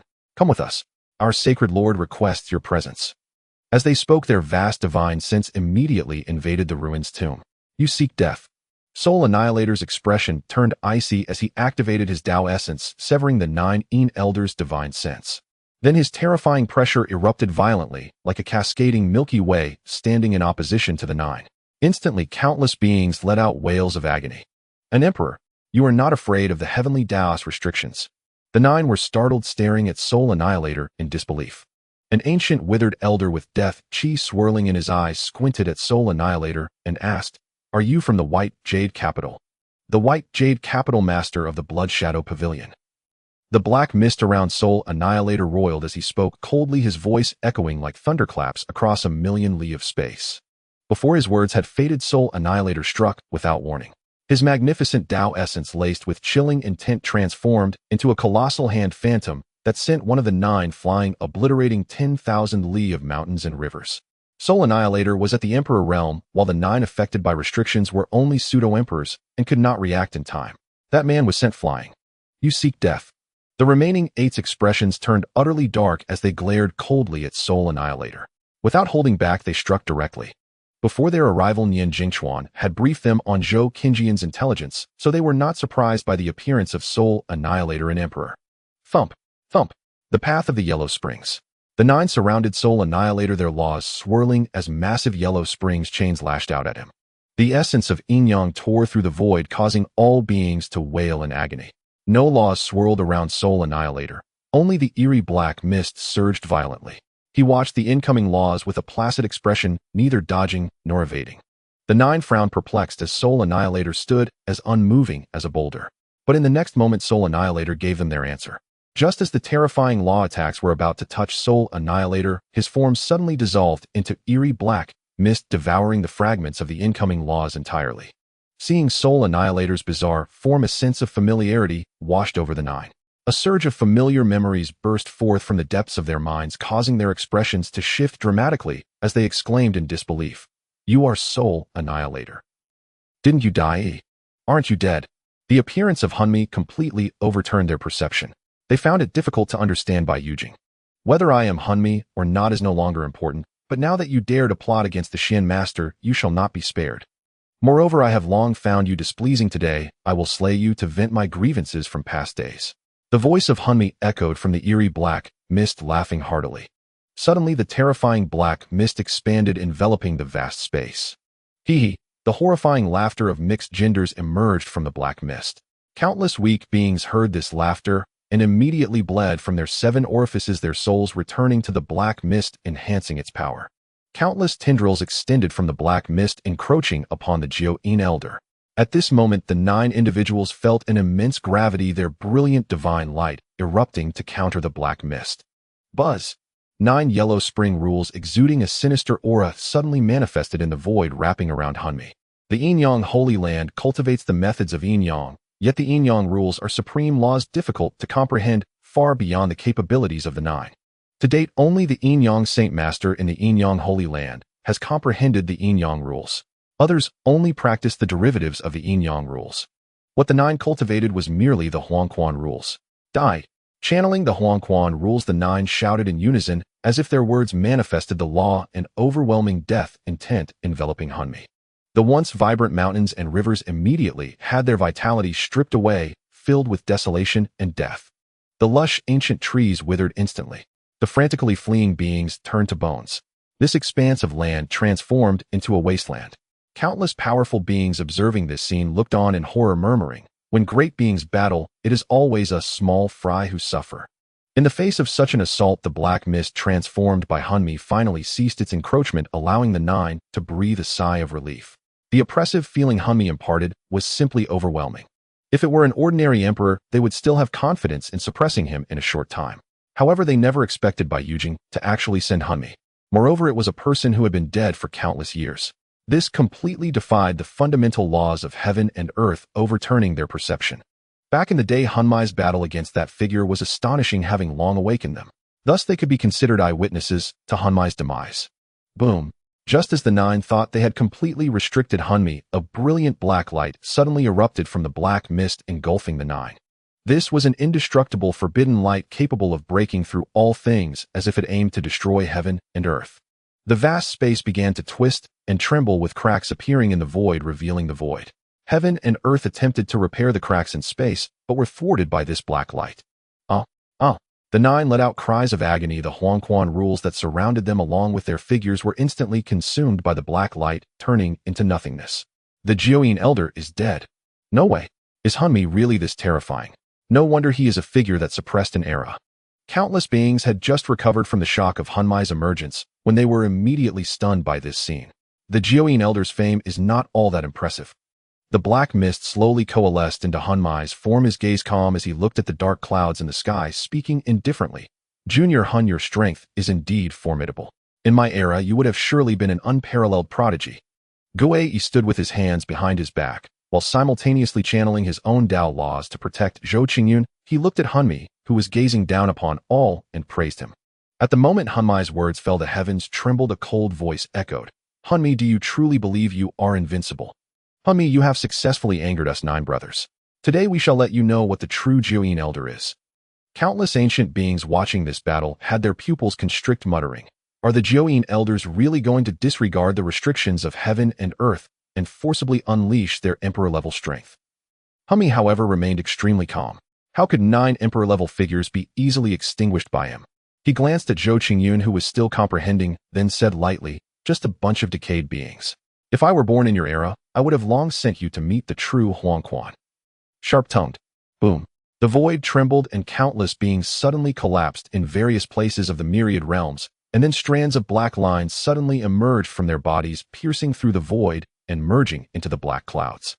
In the next moment, within the black clouds, 9 blurred figures began to slowly emerge, resembling 9 deities awakening, their terrifying aura weighing down countless realms. Emperor. The countless masters of the 4 spirit domains suddenly opened their eyes, frowning as they looked towards the direction of the illusion spirit domain. Qin Shifeng, enveloped in profound Dao laws, exuded an otherworldly aura like a celestial maiden traversing the space. A terrifying fluctuation approached from the distance, causing her unparalleled aura to suddenly freeze, her brows furrowing tightly. The Yinyang Holy Land actually took action in advance, and was even forced to unleash their emperor-level power. Go! She did not dare to delay, directly mobilizing the authority of the Guishu Forbidden Zone, rushing with all her might. No matter how mysterious by Yujing is, those who dare to obstruct the planners of the Holy Land shall be executed. The 9 stepped forward, bathed in the Huangquan rules, dominating the ancient and modern, advancing. Boom! Thunder suddenly flashed across the sky, and countless chains of rules suddenly appeared, pressing down towards the 9. The expressions of the 9 changed slightly as they braced against the suppression of heaven and earth. Afterward, 8 of them surrounded Hunmi, while 1 went towards the grave. This move was clearly aimed at stalling Hunmi and forcibly taking Zhou Qingyun away. Hunmi's expression changed slightly. His figure moved as he intended to stop that person, but was suddenly blocked by the other 8. An old man with a skeletal frame sneered, Hunmi, you should worry about yourself. The Huangquan rules between heaven and earth began to revive like an ancient truth, transforming into order, countless souls singing surrounding the 8 as they attacked Hunmi. The essence of Huangquan flowed, erasing all matter between heaven and earth. The few of them appeared like true gods in the world, impervious to all laws. Hunmi's expression grew serious. He could only transform back into black mist to defend. However, this time the 8 were utilizing the laws of heaven and earth, causing Hunmi to be instantly suppressed, unable to absorb the powers of others for his own use. He could only endure. Fortunately, the few needed to resist the suppression of heaven and earth and could not fully unleash their power. Otherwise, even if Hunmi's combat strength was astonishing, he would not dare to take it heed. On another side, Gue Yi, who was protecting Zhou Qingyun, looked at the person stepping upon the Huangquan rules and shook his head with a smile. The Xian master's comprehension cannot be disturbed by others, so please be quiet for a moment. Before he finished speaking, a terrifying divine light erupted from Gue Yi, with thousands of Dao laws rotating, interweaving, and combining, forming a terrifying transformation, instantly binding that person. That person was horrified, just about to strike, but Gue Yi's figure suddenly appeared before him, pressing down on his head while smiling. You are too impulsive, young friend. Crack. That person was directly crushed by Gue Yi. Injio. The other 8 who were attacking Hunmi changed their expressions slightly, yet did not show much sorrow. In the next moment, within the black clouds, Injio's figure reappeared, though his aura was somewhat weakened compared to before. This is indeed troublesome. Gue Yi's brows furrowed tightly. Just as he was about to forcibly unleash his emperor-level strength to completely erase a few, he suddenly heard Zhou Qingyun's voice transmission. Mr. Gue Yi, let me handle this. Mr. Gue Yi, let me handle this. Outside the tomb, Zhou Qingyun opened his eyes, a glimmer of divine light flashing through. The terrifying fluctuations caught his attention, and with his vast divine sense, he swept over the area outside the tomb, instantly grasping the situation, and transmitted a message to Gue Yi. As his words fell, Zhou Qingyun's figure suddenly appeared outside, standing with his hands behind his back, looking at Elder Jiuyin, and chuckled lightly. The cultivation methods of the Yinyang Holy Land are indeed peculiar. Allow me a glimpse and I can grant you a dignified death. Zhou Qingyun, Xian Master. The battling Hunmi and the other 8 Yin elders instantly recognized Zhou Qingyun, exclaiming in disbelief. The 8 Yin elders, sensing the situation, were as delighted as cats catching a whiff of fish. However, Zhou Qinjian's words suddenly raised their spirits. Could it be that Bai Yujing had sent another strong contender? The group did not dare to underestimate the threat, quickly expanding their vast divine senses to cover 1,000,000 miles around. Yet the powerful beings nearby had long since fled. Aside from Gue Yihanmie and Zhou Qingyun at the sage level. The 8 of them, along with Yin Zhou hidden in the dark clouds, looked at Zhou Qingyun in disbelief. Sage level. Wasn't it said that he had only broken through the divine bridge a few days ago? Even if he is a reincarnated individual, this is absurd. Could it be that Nian Jingquan's information was incorrect? Countless doubts flashed through the minds of the 9. Second brother, third brother, restrict Han, Mia, the rest of you go, and bring Zhou Qingyun away. Yin Yi, who was suppressing his doubts, transmitted orders to the others. Although Zhou Qinjian's strength was weak, he had a highly enigmatic Gue Yi by his side. One must be cautious. As his words fell, the remaining few nodded, unleashing terrifying pressure to suppress this space, preventing Zhou Qingyun from escaping. Boom. The terrifying rules of the yellow spring swirled, suppressing Zhou Qingyun. Be careful, Xin Master. The black mist transformed by Han, Mia, suddenly trembled, shouting at Zhou Qingyun. The Tao essence fluctuated, the black mist intertwined and changed, attempting to stop the 6.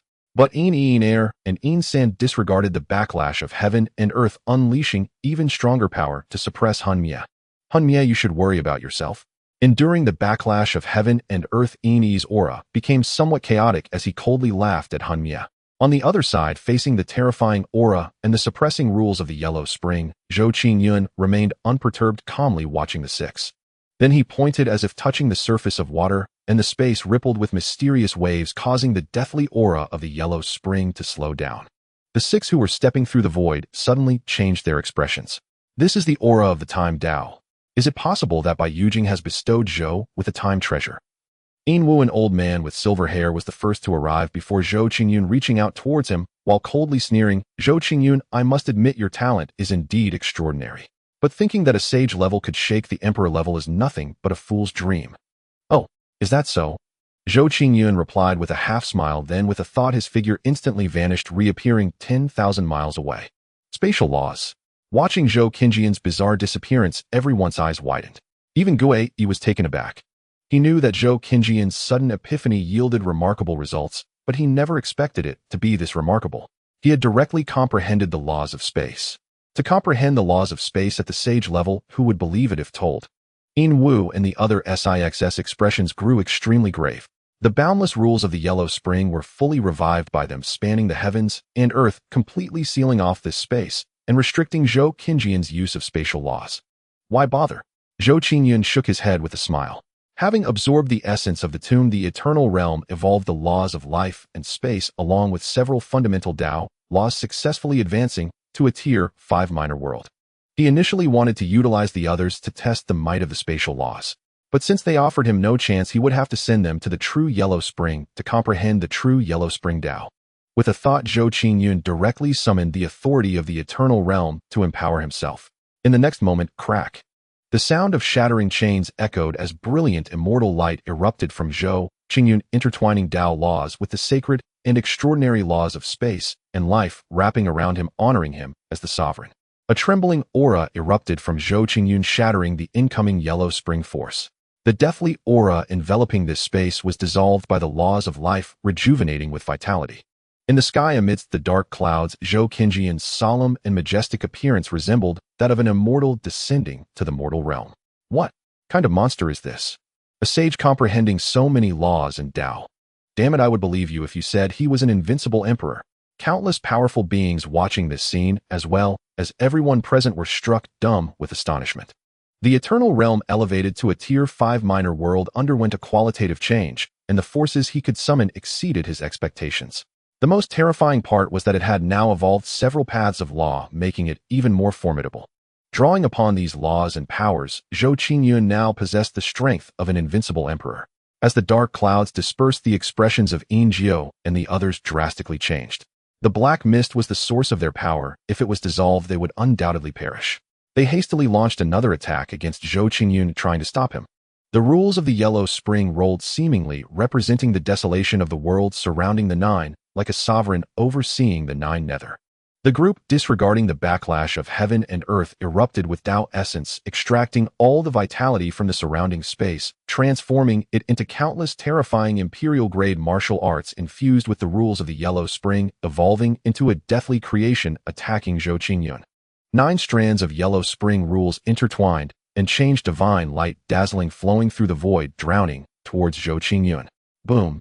Faced with the full outburst of the 3, even though Han Mia was extraordinarily powerful, he was merely at the early Emperor level, unable to withstand the assault, instantly reverting to his original form and falling into the void. Buzz! Zhou Qingyun frowned, extending his hand to pull Han Mia from the void, the laws of life merging into his body, instantly healing his wounds. Thank you, Shin Master. Han Mia expressed gratitude, retreating to the side. Boom! Zhou Qingyun ignored him, gripping his hand, and the deafening sound echoed as the rules and Tao rhythms around him instantly intertwined and combined. The terrifying imperial-grade martial arts and the overwhelming Yellow Spring were immediately shattered. Swish! The faces of the 9 turned pale, their souls shaken, and coupled with the backlash of heaven and earth and the Tao injuries sweeping through, their cultivated rules were on the verge of collapse. You are not a figure of this era.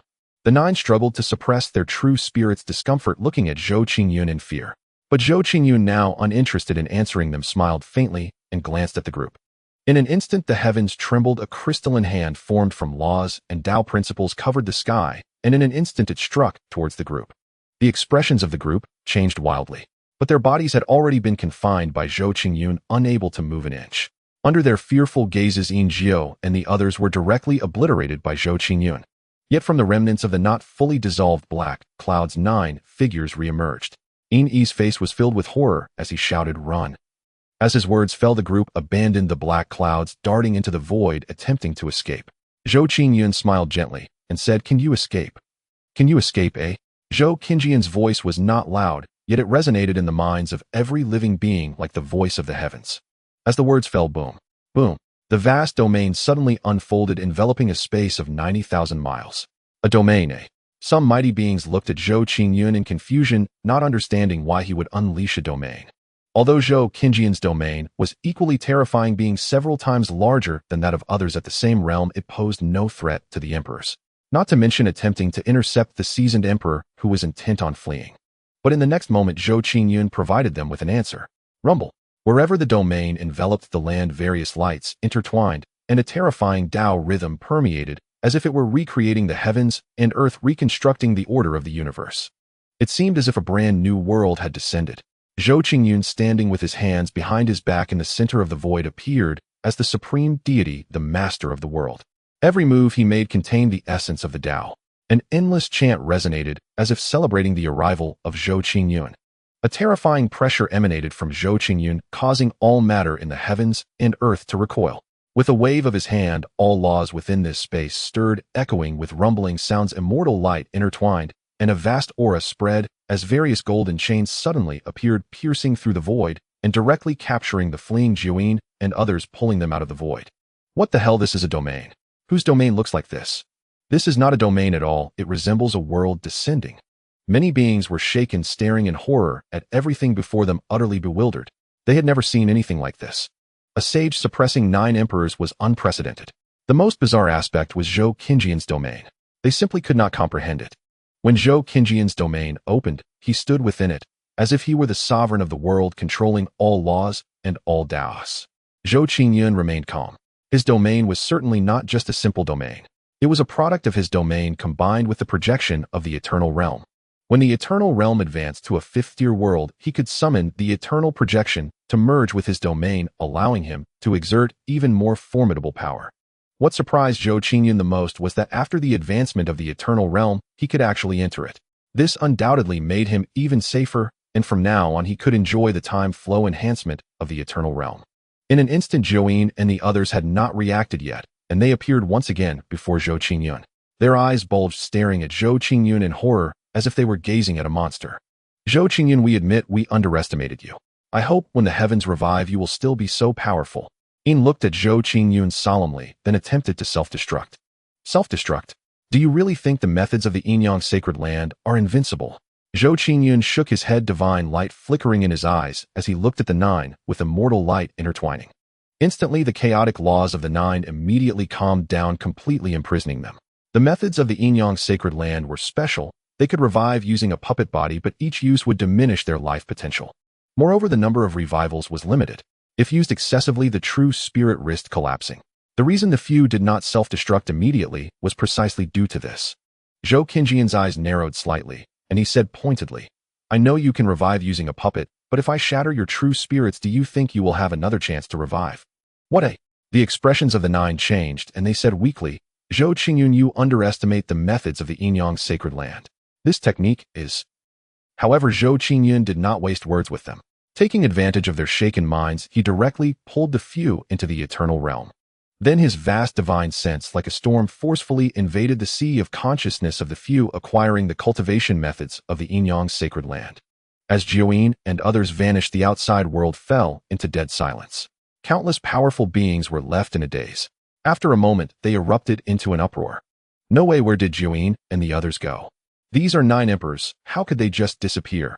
Zhou Qingyun is truly bizarre to the extreme. The most bizarre is that Beijuing. Not only did it create this monstrous Zhou Qingyun, but it even extracted the terrifying figure of Hunmi from the vortex of 600,000 years ago, not only deceiving that one, but also countless emperors. It's simply terrifying. Everything that occurred today completely overturned their perceptions and reshaped their worldview. Zhou Qingyun naturally paid no heed to the discussions from the outside. He was still delving into the sea of consciousness of the few. Their sea of consciousness had been set with a shocking restriction by a powerful being of the Yin-Yang Sacred Land. Even though the powers of the 9 were sealed by Zhou Qingyun. With Zhou Qinjian's current divine sense, he still could not quickly break through that restriction. He could only grind away slowly. Moments passed. Boom. Zhou Qingyun finally cracked the difficult restriction just as he was about to invade the sea of consciousness of the few. A towering will suddenly appeared, attempting to erase the few. "This is my home ground. Do you really think you can do as you please?" Zhou Qingyun chuckled. In the eternal realm, he was the sovereign, able to mobilize all the power of the eternal realm with absolute certainty. Buzz. In the elevated eternal realm, although the temporal principles had yet to evolve into laws, their might had multiplied several times. With a thought from Zhou Qingyun, the temporal principles suddenly emerged, encircling the towering will. The actions of that will suddenly slowed down. Then, as if the power of the heavens was pouring down, countless principles intertwined, slowly erasing that will. "Is it the Yin-Yang Sacred Lord?" Zhou Qingyun felt puzzled in his heart, and then ignored it. His divine sense appeared, invading the sea of consciousness of the few, acquiring the methods of the Yin-Yang Sacred Land. In an instant, the gazes of the few became vacant, drooling, their souls shaken. Having lived for an extremely long time, their memories were exceedingly cluttered, and Zhou Qingyun could only selectively observe. From the memories of the few, Zhou Qingyun pieced together the cultivation methods of the Yin-Yang Sacred Land. Yin-Yang Xianxia scripture. All things have yin and yang energy. Harmony of yin and yang is the iron law of the operation of the heavens and earth. The path of yin and yang is the highest Tao, stripping away the yin energy from the main body, manifesting the yang energy, cultivating the yang body. The wonders of the world have life vibrations similar to people. Seek such beings, strip away the yang energy, and cultivate the yin body. When the yin and yang bodies reach perfection and merge as one can glimpse the principles of yin and yang. Mysterious methods with the intent of deathly silence, severing the yang energy with. The creator of the Yin-Yang Xianxia scripture is truly a talent. Zhou Qinjian's eyes sparkled with divine light as he praised. Although this method was extreme, it still had reference value for him, and his nurturing methods would be further improved. If he practiced it, his self-preservation ability would rise to another level. The reason Jiuyin and others could continuously revive was that they cultivated many yin-yang bodies. Zhou Qingyun estimated that the Yin-Yang Xianxia scripture could already be considered a pseudo-immortal technique. If it were not for the limitations of the heavens and the creator's vision, this method would likely transform into a true immortal technique. Buzz. As Zhou Qinjian's divine sense invaded the souls of the 9, truly began to collapse, producing a tremendous sound. His eyes sharpened, and without hesitation, he directly shattered the souls of the few. Then, using the conveniences of the eternal realm, he found the true spirits of the few and violently crushed them. If the souls shattered, the few could still use the river of true spirits to nurture their souls, reincarnate, or be reborn. However, when the true spirits were shattered, the few could no longer stir any ripples, unable to manifest even similar flowers. For the soul is the foundation of a being's existence, while the true spirit is the foundation of a being's soul. As the few perished, the myriad spirit realm suddenly darkened. The endless rules of the yellow springs manifested, and the 9 tributary rules attached to it immediately shattered. The wind and clouds changed, thunderclouds rolled, and blood lightning flashed. The entire myriad spirit realm was drenched in blood rain. Silence. A deathly stillness lingered in the myriad spirit realm at that moment. Countless beings stared blankly at the blood rain that had descended. The emperor has fallen, and its 9 emperors. Qin Shifeng, who had just arrived at the illusion spirit domain, suddenly paused, and her stunning face also showed a change. They're dead. The boundless rain of blood continued, causing spiritual energy to riot. The blood rain persisted for an exceptionally long time, spreading across every corner of the 10,000 realms. This was the celestial phenomenon accompanying the fall of an emperor, a sign of heaven and earth mourning the emperor's demise. An emperor, having seized the very essence of creation and cultivated the laws of existence, radiated brilliance that aided the world in perfecting its path of evolution. Thus it was understandable that heaven and earth would manifest such a phenomenon. A million years have passed, and yet we are merely at the dawn of the great era. Already 9 emperors have fallen. I dare not imagine how terrifying it will be when the true great era descends. An ancient being of profound experience spoke with a solemn expression, sighing in reflection. Meanwhile, ordinary beings buzzed with discussion. 9 emperors. To see so many emperors fall on the same day is truly unprecedented in all of eternity. In a million years, only a handful have perished. Yet on this seemingly ordinary day, 9 have been lost at once. The question remains, to which transcendent sacred ground did these 9 emperors belong? With the fabric of laws shattered and blood rain spreading, ordinary beings only knew that emperors had fallen, but not from which faction. Only the transcendent-level powers of the 10,000 realms knew the identities of the fallen emperors. At the sacred spirit hall, the current lord, Yin Wuxiang, sat upon his high throne, his aura ethereal and indistinct. Frowning, he studied the intelligence report in his hands. Zhou Qingyun is suspected to be the reincarnation of some celestial venerable figure, having now awakened his past life wisdom. At the Saint Realm, he unleashed the power of an invincible emperor, ruthlessly erasing the Yinyang sacred grounds elder Juyin. Extremely dangerous. Do not make an enemy of him. The White Jade capital is profoundly mysterious. Preliminary estimates suggest it is a transcendent-level force. The top-tier experts now exposed on the surface include Zhou Qingyun with invincible emperor-level strength, Han Mie from 600,000 years ago, and the eerie Gue Yi. Zhou Qingyun is the mystic lord of the White Jade capital, the authority-wielding power in the mortal world. Han Mie claims to be the master of the Blood Shadow Tower, while Gue Yi declares himself the lord of Xianxia City. The mystic lord's rank is suspected to be the second tier within the White Jade capital, while the city lord status is slightly lower. Below them are tower masters, protectors, elders. The White Jade capital is also suspected to have a true authority figure operating from behind the scenes. Which era did the White Jade capital originate from? How can it be so terrifying? Yin Wuxiang's brows were tightly knit, his profound and abyssal aura flickering, distorting the space around him. After a moment of contemplation, Yin Wuxiang addressed the assembled elders in the hall. Cease all investigations into the White Jade capital. Restrain any other intentions toward them. Wait for the holy ancestor to awaken. Let him make the decision. Yes. Countless elders radiating awe-inspiring presence responded in unison, their spirits roused. At present, the White Jade capital was far too dominant. If not for the Yinyang sacred ground acting as a vanguard, the sacred spirit hall might have remained in the dark, and misfortune could have befallen them. To obliterate 9 emperors in a single day, with the currently active forces of the sacred spirit hall, this was likely unattainable without forcibly awakening the ancestors of various lineages. Thus, the elders wholeheartedly supported Yin Wuxiang's decision. At the Immortal Pavilion, the current pavilion master Wu Kongzi, clad in white Taoist robes exuding an immortal aura, gazed solemnly into the distance and murmured, to single-handedly obliterate 9 veteran emperors. This was rare, even in ancient times. This man possesses extraordinary talent. We might try to recruit him and impart to him the immortal path. And Han Mie and Gue Yi are also talents worthy of glimpsing the immortal path. Other transcendent-level forces, upon receiving the intelligence, reacted with equal intensity. Especially the primordial Jiang clan. Within their main hall, the atmosphere was stiflingly tense.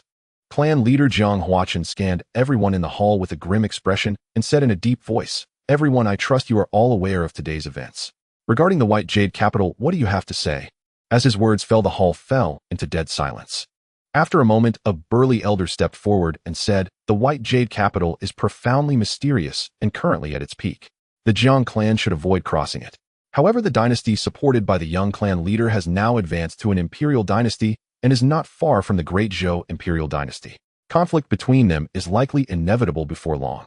Since the Great Zhou Imperial Dynasty is backed by the White Jade Capital, a confrontation with it might provoke the White Jade Capital's intervention. To avoid premature conflict, this old one suggests abandoning the Great Jin Imperial Dynasty and supporting a new dynasty. Swish. Upon hearing this, countless people in the hall stared at the elder with strange expressions, thinking a good suggestion. Don't suggest it again. The Jiang clan had little interest in dynasties except for Jiang Chun, who was intensely devoted to them. Making Jiang Chun abandon his dynasty would be like teaching a flightless bird to walk. The elders silently ridiculed this notion. Even Jiang Huaqin's mouth twitched. Just then a dignified voice rang out. I see that Elder Jiang Feng has regressed with age. It seems the position of elder no longer suits you. I suggest you go into seclusion in the Forbidden Grounds for some cultivation. Boom. A terrifying pressure suddenly descended, crushing Jiang Feng to the ground and forcing blood from his mouth. Then a handsome jade-like young man stepped out from the void and appeared in the hall. Greetings, young clan leader. The elder's eyes widened in shock as they bowed respectfully. The young clan leader's strength had grown even more formidable. None could fathom what stage he had reached. Many elders were awed by Jiang Chen's power and found themselves speculating inwardly. Jiang Chen's aura was commanding, his gaze sweeping over the assembly with disdain. He nodded calmly, then glanced at Jiang Feng and said lightly, "Guards, take Elder Jiang Feng away. No, young clan leader, spare me. This old one." Jiang Feng's face paled as he scrambled to beg for mercy. But before he could finish, two men clad in golden divine armor entered and hauled him out. Everyone in the hall remained silent. Although Jiang Chun was usually amiable, crossing him would invite thunderous retribution. Jiang Feng's actions had undoubtedly touched Jiang Chen's bottom line, provoking such fury. Naturally, no one dared to incur his wrath. As the elders suspected, Jiang Chun had painstakingly built an imperial dynasty, altering his check-in rewards. He was unwilling to abandon the Great Jin Imperial Dynasty easily. Especially with the Great Era descending and storms gathering, his heart was filled with urgency. Once the heavenly Tao awakened, who knew how many ancient monsters would emerge? Without the power to dominate the world, he would never feel secure. Jiang Chun swept his gaze across the hall, then looked at Jiang Huaqin and said softly, "Clan leader, if the Great Jin Imperial Dynasty clashes with the Great Zhou Imperial Dynasty, prompting the White Jade Capital's intervention, I have my own means to restrain them." Rest assured, the dynasty was of immense value to him. No matter how mysterious the White Jade Capital was, he would not yield it. With his system, could he not suppress the White Jade Capital and Zhou Qingyun? If he backed down, wouldn't he disgrace all the transmigrators who came before him? Hearing this, Jiang Huaqin laughed heartily and said, "Young clan leader, you are too modest. Our Jiang clan has been passed down since the primordial era. While we may not suppress the White Jade Capital, we can certainly contend with it. Since the dynasty benefits you, act as you see fit." His tone grew domineering by the end. Jiang Chen's talent was terrifying, and Jiang Huaqin would not let him feel disheartened. If necessary, he would awaken an emperor venerable ancestor to guard the clan. "Thank you, clan leader." Jiang Chen nodded slightly. On a desolate star, a phantom of a white-haired old man suddenly materialized, gazing at the myriad realms in disbelief and exclaiming, "Jiu Yin has actually perished. And he couldn't even be revived. What is that good for nothing Nian Jingchuan doing? Why hasn't he resurrected Elder Jiu Yang? He is one of the 3 Yinyang elders of the saintly Yinyang land known as Yinyazai. The death of Elder Jiu Yin startled him, filling him with both anger and anxiety. Elder Jiu Yin's cultivation was formidable, being a top combatant of the saintly Yinyang land. If he teamed up with Elder Jiu Yang, they could unleash the might of an emperor. But unexpectedly today, they lost 9 of them. He couldn't imagine how furious the Yinyang Saint Master would be upon learning this. Just then, a majestic voice suddenly penetrated the depths of space, directly entering Yinyazai's mind. "Jiu Yin and the others are dead." This voice was sacred and imposing, instilling an involuntary sense of submission. Instantly, Yinyazai's expression changed, cold sweat pouring down as he stammered, reporting, "Saint Master, it is indeed so." After a moment of silence, the Yinyang Saint Master snorted coldly, "A group of useless fools who can achieve nothing but cause failure." A formless oppressive force emerged as if it could collapse eternity. Suddenly the space shattered, chaos twisting. He was extremely furious. Jiu Yin and the others were his carefully nurtured resources, the key to advancing further. He hadn't expected that in just one day 9 of them would fall. If it weren't for the will he had implanted in their minds being extinguished, he might still be unaware. At that time, if he had resurrected them, wouldn't it have disrupted his plans? Truly damned. Yinyazai suddenly knelt on the ground, terrified, and said, "Saint Master, please spare me. I shall personally go and eliminate the beings that offended the saintly Yinyang land." "Do not act rashly. Eliminating the forces of the saintly Yin-Yang land is exceedingly terrifying. It could even extinguish a wisp of my will. There is likely a half-immortal level figure resurrected. If you go, it would be tantamount to seeking death. Wait for my resurrection, and then we will settle accounts all at once. As for the celestial grade mystic elixir, do not look for Zhou Qingyun. I foresee that I will resurrect within half a month. Once the heavenly path revives, I will directly cultivate a new one. During this time, do not cause any trouble. Also, your place of slumber has likely been exposed. I will soon transfer you to the dream ruined space, and after the heavenly path revives, we will emerge again. The Yin-Yang Saint Master spoke coldly. Yin Yazai was horrified. Exposed. Moreover, Bai Yujing has a half-immortal station there. This. Yin Yazai swallowed hard and bowed, saying, I will faithfully obey the Saint Master's orders. Boom. In an instant, a towering will suddenly descended, transforming into celestial light that enveloped the desolate star, echoing as it vanished into the void. Immediately, countless powerful beings looked up at the heavens in astonishment, exclaiming, is a strong figure manipulating the stars. On a cliff in the phantom spirit domain, Nian Jingchuan was still immersed in the terror of Zhou Yin and the others' demise. When he heard the commotion from the heavens, his expression instantly changed dramatically. Are the ancestors moving away from the tranquil position of the saintly Yin-Yang land? No. Nian Jingchuan fell into panic. If discovered by the strong from Bai Yujing, he would undoubtedly meet his doom. Just then a cold female voice rang out. Nian Jingchuan, it seems you have been abandoned. Qin Shifeng with her flowing dress stood in the skies, her presence unfathomable, as she coldly gazed at Nian Jingchuan. You are Zhou Qinjian's fiancé. Nian Jingchuan's face changed as he prepared to flee.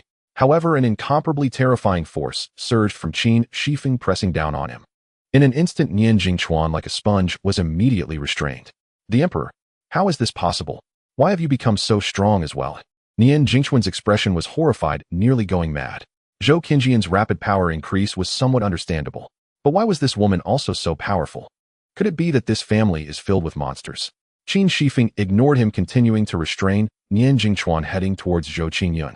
Before leaving, she glanced at the heavens, her brows slightly furrowed. This old fox, the Yin-Yang Saint Master, is indeed difficult to deal with. In the Divine Desolation mountain range, after Zhou Qingyun exterminated Zhou Yin and the others, he organized his gains, and his mind returned from the eternal realm to his body. Upon seeing this, Gue Yi and Han Mia immediately approached. The might of the mystic lord is beyond comprehension. The two looked at Zhou Qingyun with deep respect, bowing. Not only were other beings astonished, but even the two of them were no exception. It was one thing to comprehend the laws at the level of a saint, but to forcefully exterminate 9 emperors was unprecedented. Such achievements are excessively fierce, rarely seen throughout the ages. The power of the gods cannot be underestimated, it merely possesses some self-preserving strength. Zhou Qingyun smiled humbly, then shifted the topic to Gue Yi, asking, the commotion from above the 9 heavens just now seemed to have the same origin as Zhou Yin and the others. I wonder if Mr. Gue Yi sensed it. My current spiritual sense is not very strong. I only vaguely sense the fluctuations. The mystic lord is not mistaken, just now, it was a strong figure from the saintly Yin-Yang land manipulating the stars and entering the dream-ruined space. Gue Yi said seriously, then seeing Zhou Qinjian's confusion, he added, the spatial laws of the myriad realms have reached perfection and are on the verge of evolving into the great Tao, mysterious and unfathomable. The space evolved from the laws of space is infinitely layered, and the dream-ruined space is the lowest level of the myriad realm space.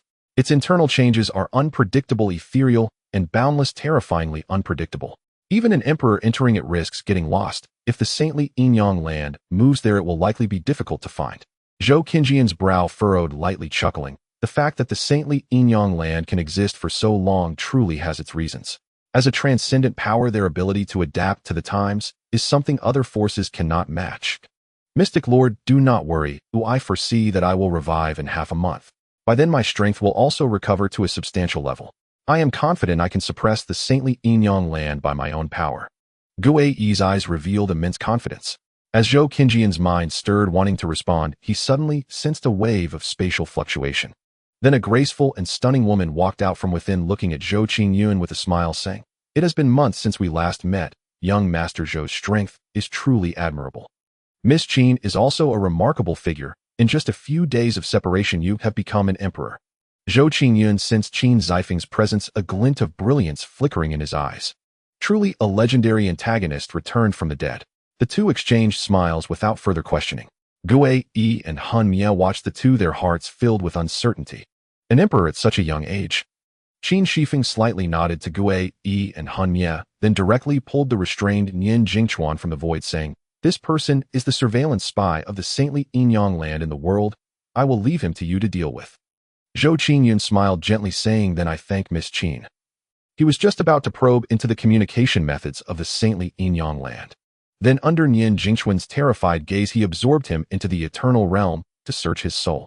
Afterward, Zhou Qingyun also took the spirit of the tomb into the eternal realm and left the divine desolation mountain range with Qin Shifeng. The two did not return directly to the great Zhou dynasty, but instead wandered the spiritual realm for a few days. Then they headed towards the great Zhou dynasty. 9 days passed in the blink of an eye. The system finally reacted. System upgrade complete. Loading function description for the host. System upgrade complete. Loading function instructions for the host. Has it finally finished upgrading? Zhou Qingyun's mind stirred, and a smile spread across his face. Seeing this, Qin Zifeng's delicate face revealed a hint of curiosity. "Senior Zhou, have you had some realization?" she asked. The two were not traversing through the void to return to the great Zhou imperial dynasty. Instead, like a couple in love, they journeyed through mountains and rivers, making their way back to the great Zhou imperial dynasty. They conversed like old friends, with nothing left unsaid, without the slightest hint of estrangement. Among their discussions, the most frequent topic was insights into cultivation. Of course, most of the time, it was Qin Shifeng who shared her knowledge. Under the blessing of the eternal world, Zhou Qingyun's comprehension had surpassed ordinary understanding. Often when Qin Shifeng proposed a viewpoint, Zhou Qingyun could extrapolate and derive new insights benefiting her in return. This left Qin Shifeng deeply astonished. As for Gue Yi and Han Mie, he had cast them into the eternal world to cultivate the laws. Now that the eternal world had ascended to a 5th-rank minor world, several laws had emerged one after another, and the frameworks of other major paths were being filled in succession, allowing the eternal world to begin evolving life. With the addition of time acceleration, it was also greatly beneficial to both of them. Zhou Qingyun nodded and said with a warm smile, "I must thank Miss Qin for sharing." After all, Qin Shifeng had been reborn and was once an immortal king. Her understanding of laws and the Tao far surpassed that of ordinary people. These past few days, she had been constantly exchanging ideas with Zhou Qingyun. Thus, Zhou Qingyun had also gained immensely. Hearing this, Qin Shifeng smiled gently and said softly, "Walking the solitary path of the great Tao, one is always alone. Over time, it inevitably leads to desolation and decay. Since you and I are already betrothed on this road to transcendence, we should walk together and explore the truths of the myriad heavens. Walking the solitary path of the great Tao, one is always alone. Over time, it inevitably leads to desolation and decay." Zhou Qingyun repeated this sentence in his heart. At first glance, these words seemed ordinary, but upon closer reflection, they carried a unique sense of vicissitude and charm. He asked himself honestly, if Zhou Qingyun were to reach the pinnacle of a realm, but could see no path ahead, would he still maintain his original aspiration and continue to pursue eternity? Would he decay? Zhou Qingyun asked himself this in his heart, but he had no precise answer. Because the human heart is always prone to change, once the path ahead is obscured, perhaps he too would decay. After pondering for a moment, Zhou Qingyun said solemnly, "It is truly my honor to become your Tao companion on the path of transcendence." Qin Shifeng was of the same kind as him, with no lack of talent and brilliance. Becoming Tao companions was not unacceptable. He did not cultivate the emotionless Tao, nor did he forsake human emotions. If he were to abandon human emotions, then what was the purpose of his pursuit of eternity? How would he differ from the heavenly Tao puppets or such things? Because he was a living being with the emotions of a living being, he yearned for transcendence and eternity and for truth. Hearing this, Qin Shifeng smiled again. Becoming Tao companions with Zhou Qingyun was something she had long considered. At this moment, the system had finished loading, and the familiar voice echoed once more in Zhou Qingyun's mind. Ding! This system upgrade has mainly added 3 new functions. First, from now on, when the host encounters a child of destiny, there is no need to first weaken their luck to match the hosts before killing them. Should the host find any child of destiny displeasing, he may directly annihilate them, and the system will conceal the heavenly secrets for the host. Second, the host may spend a certain amount of villain points to view the golden finger of a child of destiny, and also spend villain points to strip away that golden finger. Note, depending on the level of the child of destiny, the strength of the golden finger varies, and the villain points required will differ accordingly. Third, the system mall is now open. The host can spend a certain amount of villain points to exchange for any item of a shallow concept within it. Strip away the golden finger. System mall. Zhou Qingyun's mind trembled, and he thought to himself, This system upgrade has indeed brought about a qualitative change. But it wasn't over yet. The system's voice continued. Ding. Detected that the host has devoured over half of an incomplete world's origin. Special reward 30 million villain points. So devouring a world also yields villain points. A flicker of light passed through Zhou Qinjian's eyes, and then he suppressed his surprise. After discussing with Qin Shifeng, they found a bustling city, settled into an inn, and began to study the system's functions at their leisure. System, open the system mall. Zhou Qingyun focused his mind and said to the system. As his words fell, a mysterious illusory light screen unfolded before Zhou Qinjian's eyes. The light screen displayed countless items, a dazzling array that left Zhou Qingyun overwhelmed. Ding! The items in the system mall can currently be divided into 5 major categories: techniques, technology, physiques, artifacts, and pills, and others. The host may filter by category. Divine light shimmered in Zhou Qinjian's eyes as he began to examine the items in each category one by one. Each category contained an immense number of items. Techniques: chaotic heavenly emperor scripture, price 99. 9 billion. 3,000 paths of sitting and forgetting, price 99. 9 billion. The freedom of transformation, price 99. 9 billion. Scripture of the void, mystery, and Holy Spirit, price 99. 9 billion. Ancient floating paths and mysterious immortal emperor scripture, price 89. 9 billion. Spirit martial immortal scripture, price 100 million. Phoenix mystic emperor scripture, price 10 million. Technology cosmic rule blueprint, price 99. 9 billion. Concept modifier, price 99. 9 billion. Cosmic heat death bomb, price 99. 9 billion. Rule binding cage, price 89. 9 billion. Two-dimensional foil, price 900 million. Flood demon, price 100 million. Superbrain, price 1 million. Ami phone, price 100. Physiques eternal void celestial aspect body, price 99. 9 billion. Hongming sacred body Tao fetus, price 99. 9 billion. Chaos body, price 89. 9 billion. Artifacts and pills 9th order dominator puppet, price 99. 9 billion. Hongming pearl, price 99. 9 billion. Chaos immortal emperor pill, price 99. 9 billion. Others 9th order dominator 1-minute experience card, price 50 billion. It seems I'm still too poor. Zhou Qingyun let out a wry smile. Then he said to the system, System, what did you mean earlier by shallow concepts? Shallow concepts refer to items understood by the majority of living beings, while deep concepts are things comprehensible only to a few transcendent beings, such as Great Luo methods, the path of transcendence, true spirit creation methods, etc. 80% of the power and deep concept items across the myriad realms are held by 20% of the transcendent beings. At the system's current level, it cannot yet understand or create them. Please upgrade the system to a certain degree and it will be able to understand deep concept items and create them for the host to exchange. Zhou Qingyun gasped sharply. The waters of the myriad realms were indeed deep. Then with a thought he asked again, System, what are the conditions for your next upgrade? Ding. The conditions to upgrade the system to the next level are 2 fragments of the epic sun, a strand of the primal universe's origin, and 100 million villain points. Zhou Qingyun fell silent. Aside from the villain points, none of these items were within Zhou Qinjian's reach. It seems I can't count on upgrading the system anytime soon. I should focus on enhancing my own strength. Zhou Qingyun mused inwardly, then asked the system, System, what are the requirements to advance to the eternal realm now?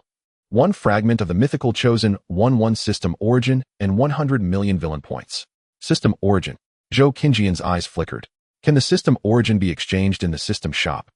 The system paused for a moment before replying. It can be exchanged, but it requires 10 billion villain points. It can be exchanged, eh? Zhou Qinjian's mind stirred as he pondered. If it can be exchanged, could I later mass-produce systems to invest in others and skim benefits from them? Suppressing his excitement, Zhou Qingyun asked again, how many villain points does it cost to strip Xiaofan's system and have you devour it to evolve the corresponding functions? Xiaofan's system is an evolution of a fragment of the Destiny Dao. Stripping it costs 10 million, and evolving the corresponding functions costs another 10 million. Zhou Qingyun let out a sigh of relief. This price was within his means. With a thought, Zhou Qingyun directly entered the Eternal Realm. In the upgraded Eternal Realm, the framework of the main Dao laws began to fill. With the addition of the evolved laws of space life and thunder, the realm had started to operate with life gradually emerging. At the center of the Eternal Realm, the first sapling appeared, radiating Dao resonance and a myriad of auspicious lights, a celebration by the realm for this nascent life. This was the first living being of the Eternal Realm. Extraordinary beyond measure, it seemed capable of devouring all forms of energy, growing to a towering height of 100 zhong in the blink of an eye. Meanwhile, Xiao Fan stood atop a mountain peak watching all this with envy. But at that moment, ripples spread through the void and Zhou Qinjian's figure materialized before him. Xiao Fan's expression shifted, and he hastily bowed, "Greetings, young master." As his words fell, his system began to sound urgent alarms. Ding. Warning host, this person poses a severe threat. Flee immediately. Ding. Detecting that the host lacks the ability to escape on their own, the system will forcibly unbind from the host. Ding. Unbinding in progress. Xiao Fan's face turned pale as death. If the system unbinds, he would lose all value. Wouldn't that mean certain death? His mind raced, and he gritted his teeth. Young master, my system is trying to break away. Zhou Qinjian's expression shifted slightly, and he quickly commanded the system, spend 10 million villain points to directly devour Xiao Fan's life script system. As you wish, host. Instantly, terrifying immortal light radiated from Zhou Qingyun, and infinite laws materialized out of thin air, binding Xiao Fan completely. The laws delved into the depths of Xiao Fan's soul, dragging out a mysterious luminous orb that vanished into the void. Ding. Devouring successful. Evolving the corresponding functions for the host. Zhou Qingyun nodded slightly, then turned his gaze to Xiao Fan, a cold gleam in his eyes. Xiao Fan broke out in a cold sweat, trembling as he begged, "Young master, spare me. I am willing to serve you faithfully, never to betray you. Young master, please spare me." Having faced death once, he dreaded a second encounter. As for dignity, honor, and his past bold declarations, they were all meaningless now. Survival was the only thing that mattered. Bowing his head to live was no disgrace. Zhou Qingyun did not act immediately, but fell into thought. Why hasn't Xiao Fan's status as a chosen one fallen? Could it be that the system isn't the key to determining the chosen one's status? This speculation shook him, and he voiced his doubt to the system. Ding. Status is granted by the heavens and earth, not by the system. Your own villain status is also a gift from the heavens and earth. Having the corresponding status fulfills the binding conditions for certain systems. Your villain status happens to be one of the conditions for binding this system. As for Xiao Fan, the system advises you not to kill him. When the system upgrades later, you can use villain points to deduce the coordinates of Xiao Fan's original world before his transmigration, launch a reverse invasion, and harvest the universe's origin. Oh, Zhou Qinjian's eyes gleamed with divine light as he pondered. Meanwhile, Xiao Fan, seeing Zhou Qinjian's silence, grew even more desperate. His face ashen, he fell to his knees trembling. "Please give me a chance, young master. I will be your sharpest blade." Since Zhou Qingyun could even scare off his system, Xiao Fan dared not harbor any rebellious thoughts. Hearing this, Zhou Qingyun smirked. "You want to live?" Xiao Fan nodded eagerly. "Cultivate in the eternal realm for 2,000 years. If you can break through to the great emperor realm and slay a great emperor, I will give you a chance." Zhou Qingyun stated flatly. After the eternal realm's upgrade, the maximum time acceleration had reached 10,000 times. To avoid hindering the realm's evolution, Zhou Qingyun set the time flow to 2,000 times. 2,000 years in the eternal realm equaled only 1 year in the outside world. With his system gone, Xiao Fan was no longer as great a threat, and his chosen one status still held some value. Zhou Qinjian's words brought Xiao Fan a glimmer of hope. He kowtowed, "Thank you, young master. I will not disappoint you." Beads of sweat covered his face as he collapsed in relief. Ding. Detecting the chosen one, Xiao Fan's sincere submission. "Congratulations, host. You have gained 10 million villain points and the Chaos Celestial Emperor Scripture Mortal Chapter. An unexpected bonus." Zhou Qingyun smiled. He dismissed Xiao Fan and began examining the Chaos Celestial Emperor Scripture. Chaos Celestial Emperor Scripture, the living being's physical form, is unfathomably mutable, composed of infinite particles that evolve with the heavens and earth. This method harnesses these particles, devouring all forms of energy, unlocking the Bodhi's hidden treasures, and cultivating a chaotic physique. Ultimately, with an indomitable physique, one can devour chaotic chi, evolve the 3,000 Daos, and command endless spacetime. The host currently possesses only the mortal chapter, which allows cultivation up to the first tier of the immortal rank. Subsequent chapters can be exchanged gradually or obtained through investments with a slim chance of random acquisition. Zhou Qinjian's eyes burned with determination. Leveraging the time acceleration of the eternal realm, he began to cultivate immediately. After roughly a year within the realm, he barely achieved the initial breakthrough, reaching the saintly realm. His strength underwent a earth-shattering transformation. Meanwhile, the system had already completed the evolution of the life script function. Ceasing his cultivation, Zhou Qingyun exited the eternal realm to inspect the newly evolved feature. The system had directly evolved into a subsystem without any superfluous embellishments. Moreover, Zhou Qingyun no longer needed to see a person to use this subsystem. As long as the living being was within the system's investment detection range, he could directly view their life script. Notably, the system upgrade had expanded the investment range tenfold. System, can you deduce my own life script? Zhou Qingyun asked softly. Ding. The host possesses infinite fortune, and your life script cannot be directly deduced. Zhou Qingyun nodded, then said, then deduce the life script of Qin Shifeng. The life script system of the original self shares similarities with the cosmic destiny, and in order to provide the host with a better reading experience, the system has simplified these two functions, leaving only the life script and recent script features, hoping the host will not mind. Zhou Qingyun's mouth twitched, but he still signaled the system to continue the simulation. Name Qin Shifeng. Fortune golden. Life script. In the future timeline, Qin Shifeng becomes a semi-mortal emperor, realizing the hopelessness of her path ahead, sacrificing a transcendent treasure to deceive the eyes of several supreme immortal emperors, sending a wisp of thought back to this world, achieving the current Qin Shifeng in hopes of altering the predetermined trajectory of her future. With foresight, she refines the forbidden area arranged by a certain immortal king from the immortal realm, becoming the eternal emperor, and later becomes a Dao partner with Zhou Qingyun, changing the predetermined trajectory of the future. In the 10th year of the revival of the heavenly Dao, she uses the forbidden area to derive the Taiji Guishu Immortal Emperor Sutra, achieving the status of a worldly immortal. In the 1000th year of the revival of the heavenly Dao, the past, present, and future converge at their pinnacle. The realm of all spirits begins to forcibly elevate to the realm of transcendence, facing suppression from the immortal realm. Although the realm of all spirits did not succeed in its ascension, a small portion of its essence transformed into the source of transcendence. Qin Shifeng seized 1/10 of the transcendent essence from behind Thessine's figures, such as the heavenly ancestor, saint ancestor, alien immortal ancestor, demon ancestor, and yin-yang saint ancestor. With the path to ascension now open, Qin Shifeng enters the immortal realm, using the acquired transcendent essence to break through to the realm of the immortal king, and subsequently faces suppression from the saint ancestor and demon ancestor's main bodies, but both are annihilated by Qin Shifeng and Zhou Qingyun. Afterward, Qin Shifeng, relying on her formidable foundation, ascends to the status of immortal emperor, embarking with Zhou Qingyun on a journey across the myriad realms in pursuit of the path to eternity. Recent script: with the revival of the heavenly Dao, she aims to transform her cosmic destiny into that of a mythic antagonist. Mythic antagonist. Zhou Qingyun's eyes flashed as he pondered. It seems the silence of the heavenly Dao is the doing of these individuals. Their goal is to acquire the source of transcendence. If Qin Shifeng's status rises to that of a mythic antagonist, what rewards might I gain if I directly seize the source of transcendence and invest a portion into her? With over 1,000 years remaining, there is more than enough time for me to plan. With the time flow of the eternal realm in my favor, perhaps I won't even need to ascend to the immortal realm. Breaking through to the immortal realm is not out of reach. This was Zhou Qingyun's thought. He then had the system simulate the life script of Hunmi. Unable to directly simulate his own script, he could only piece together future information by simulating the scripts of those around him. After all, the life simulation by the system is free, so why not take advantage of it? Name Hunmi. Fortune golden. Life script: died 60,000 years ago, then revived by Zhou Qingyun, serving him, and 100 years later breaking through the immortal realm, with Zhou Qingyun conquering the realms.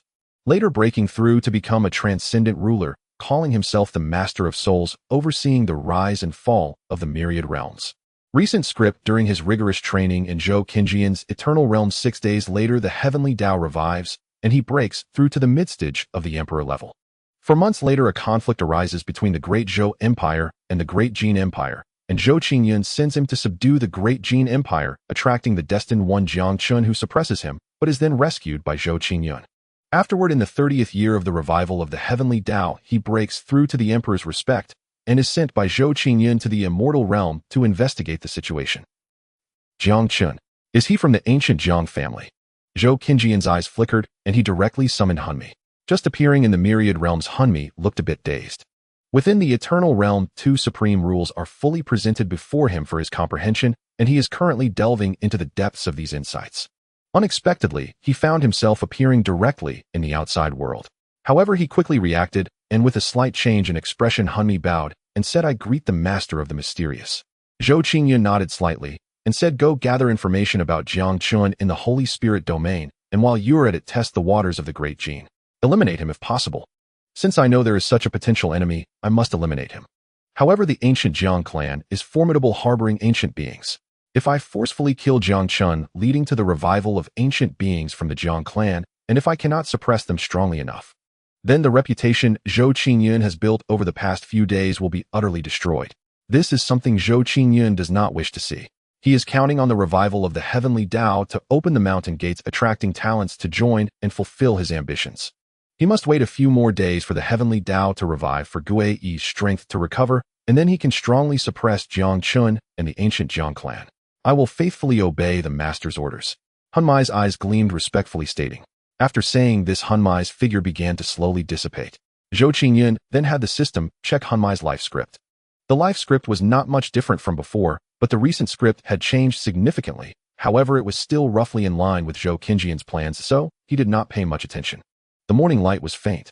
Like fragments of gold, the rosy glow bathed this prosperous city, adding a unique hue.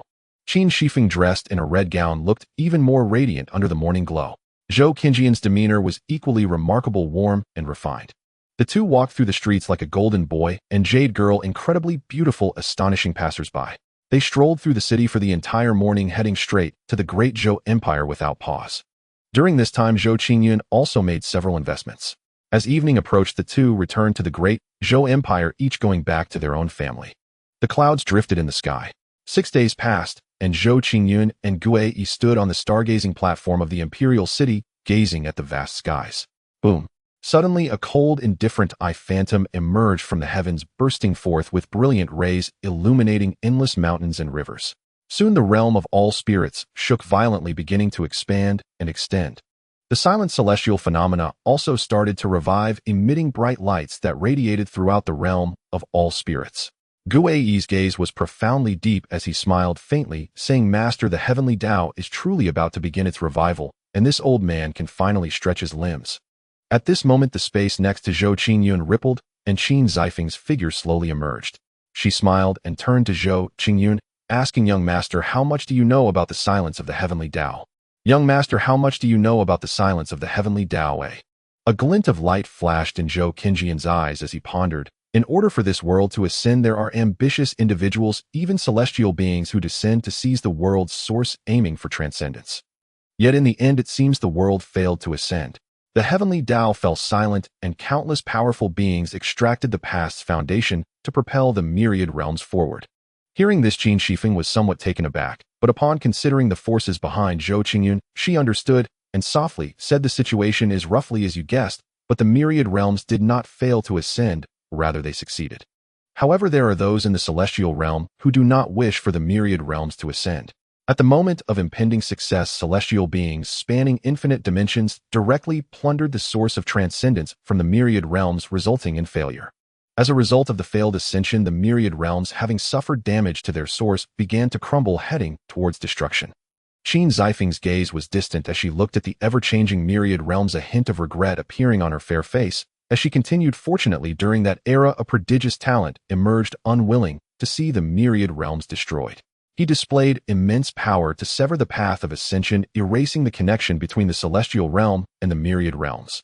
Then this person transformed himself into the Dao, suppressing the collapse of the myriad realms, extracting the past's foundation and the future's hope, concentrating them in this world, thus granting the myriad realms a third chance to ascend.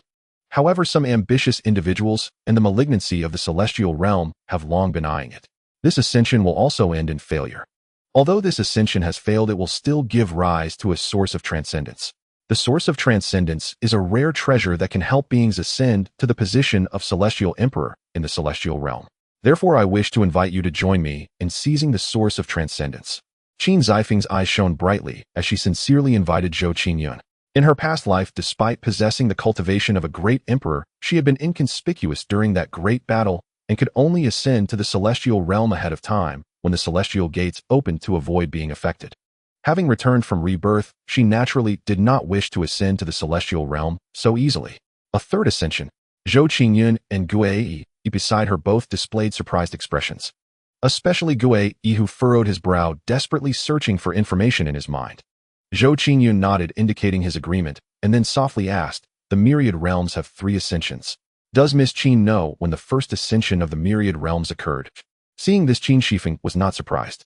Regarding the first ascension of the myriad realms, she learned this secret after she ascended to the celestial realm and broke through to the celestial king in a certain secret realm. She organized her thoughts and said, "The ascension of the myriad realms took place in the ancient era at a time when the path of ascension had just appeared. However, without a doubt, this ascension was still harvested by the powerful of the celestial realm.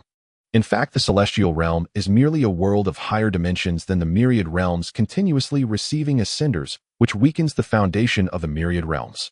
Moreover, the laws of the celestial realm are inactive and unsuitable for ordinary people to cultivate. Only those talented individuals who ascend from other realms carrying the laws have the opportunity to reach the pinnacle." The era when the path of ascension appeared. According to what Miss Qin described, the first failure of the myriad realms ascension is likely related to the Dream Master. Zhou Qingyun pondered. Guei also nodded in agreement, feeling inwardly, "These people play dirtier than I do. I only wanted to take advantage of the ascenders, but did not expect them to directly target the world." Just as Zhou Qingyun finished speaking, Qin Shifeng asked in confusion, "Who is the Dream Master you mentioned, young master?" Miss Qin does not know either. Zhou Qingyun's expression grew serious as he communicated through sound transmission, explaining the information regarding the Dream Master to Qin Shifeng. A moment later, Qin Shifeng was extremely surprised and said with a bitter smile, "Based on what the young master said, I know who this person is, but I dare not mention his name. Once you enter the celestial realm, you will know who he is." Hearing this, Zhou Qingyun nodded, not dwelling on it. At this moment, Qin Shifeng bid farewell to Zhou Qingyun, saying, "The heavenly Tao has revived, and I have a few matters to attend to. I will come to find you in a few days, young master." Zhou Qingyun's eyes sparkled as he smiled, gently saying, "May Miss Qin achieve great success." In the system's life simulation, Zhou Qingyun already knew that Qin Shifeng intended to leverage the revival of the heavenly Tao to elevate her status. Qin Shifeng lightly nodded, her graceful figure beginning to blend into the void. Watching her disappearing figure, Zhou Qingyun chuckled, suppressing the heavenly Tao. Is the heavenly ancestor really that kind-hearted? According to Qin Shifeng's description, the one who suppressed the heavenly Tao was likely the heavenly ancestor. Guei beside him also revealed a smile.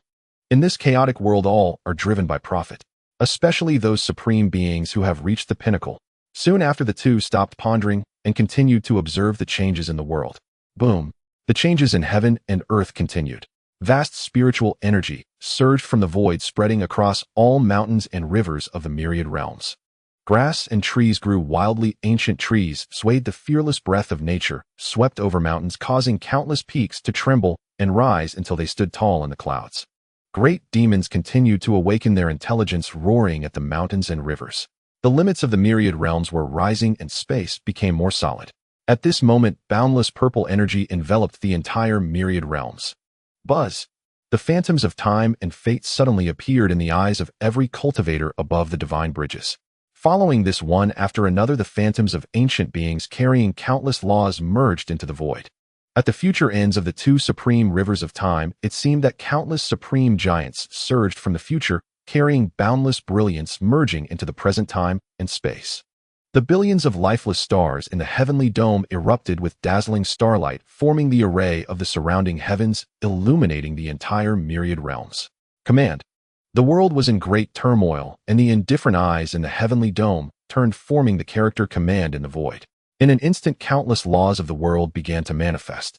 All beings only felt a lightness in their own universe. Their obscure bodies suddenly relaxed.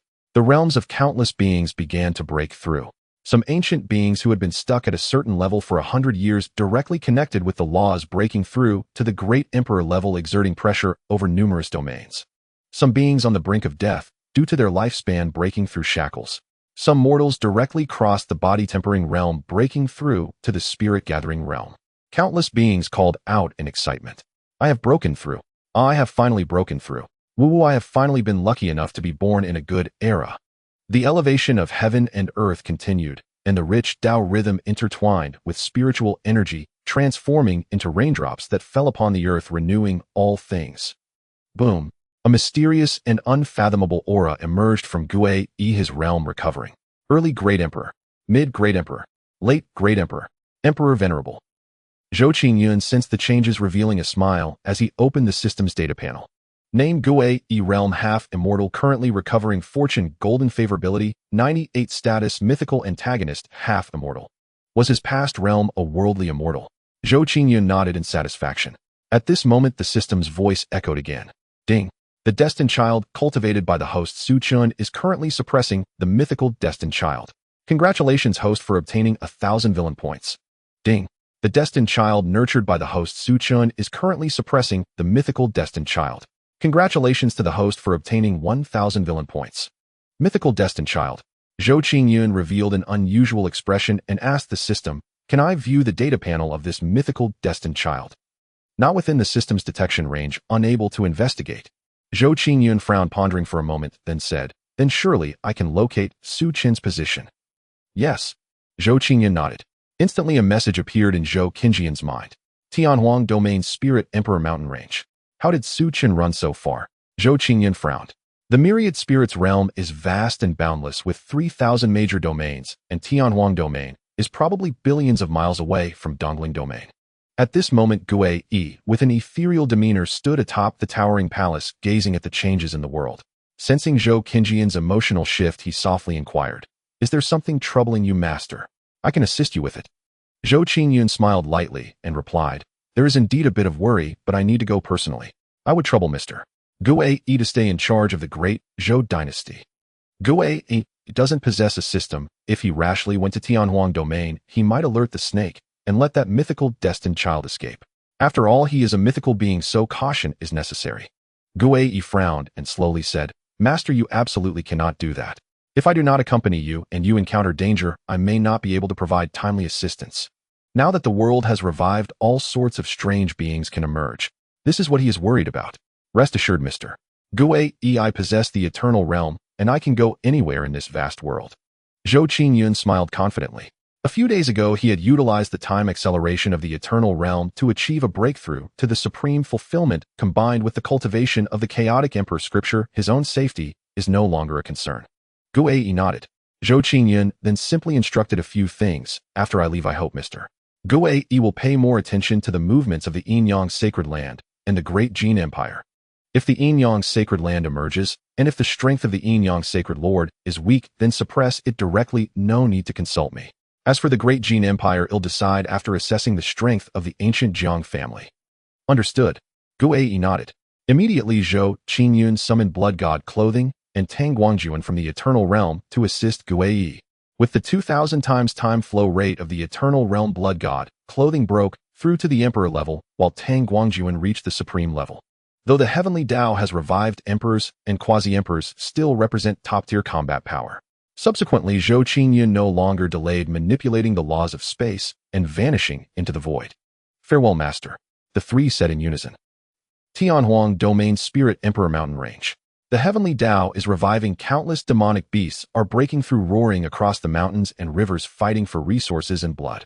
Countless mountains were destroyed by powerful demonic beasts shaking the earth.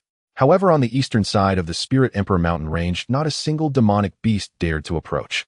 The sky there was covered by heavy thunderclouds. Boom! Lightning flickered, immense crimson thunder, like a giant python, intertwined densely, forming a sea of thunder. Countless powerful beings were attracted, watching from a distance, their faces filled with shock. What is this?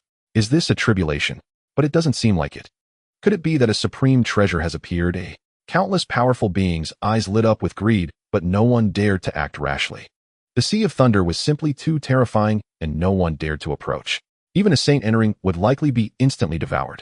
At this moment, someone exclaimed, "Look, there are two figures in the depths of that sea of thunder." Upon hearing this, other powerful beings activated their eye techniques, focusing intently, and indeed saw two figures. Countless powerful beings gasped in shock. In the depths of the sea of thunder, the aura of slaughter was dense, and two figures radiated a sharp Tao rhyme, disregarding the assault of the blood-red thunder, their divine bridge phantoms pervading, extracting the power of heaven and earth, continuously attacking, seemingly vying for something. The two figures in the depths of the sea of thunder seemed to be in the divine bridge realm. The hearts of many powerful beings trembled, their eyes wide with disbelief. What the hell is this? Is the divine bridge realm this powerful now? I have only been asleep for a few thousand years, and I can hardly comprehend the current world. I can only say it is a brilliant era where anything can happen. Boom, boom. In the depths of the sea of thunder, the battle between the two figures continued. A remarkable young man with a fierce aura wore a purple golden crown. He wielded a long spear like a martial god descending to the world, swinging a divine blade toward another middle-aged figure. The power of heaven and earth surged, making this strike breathtaking, as if it aimed to shatter the vastness. The middle-aged figure's face was resolute, but his expression showed signs of distress.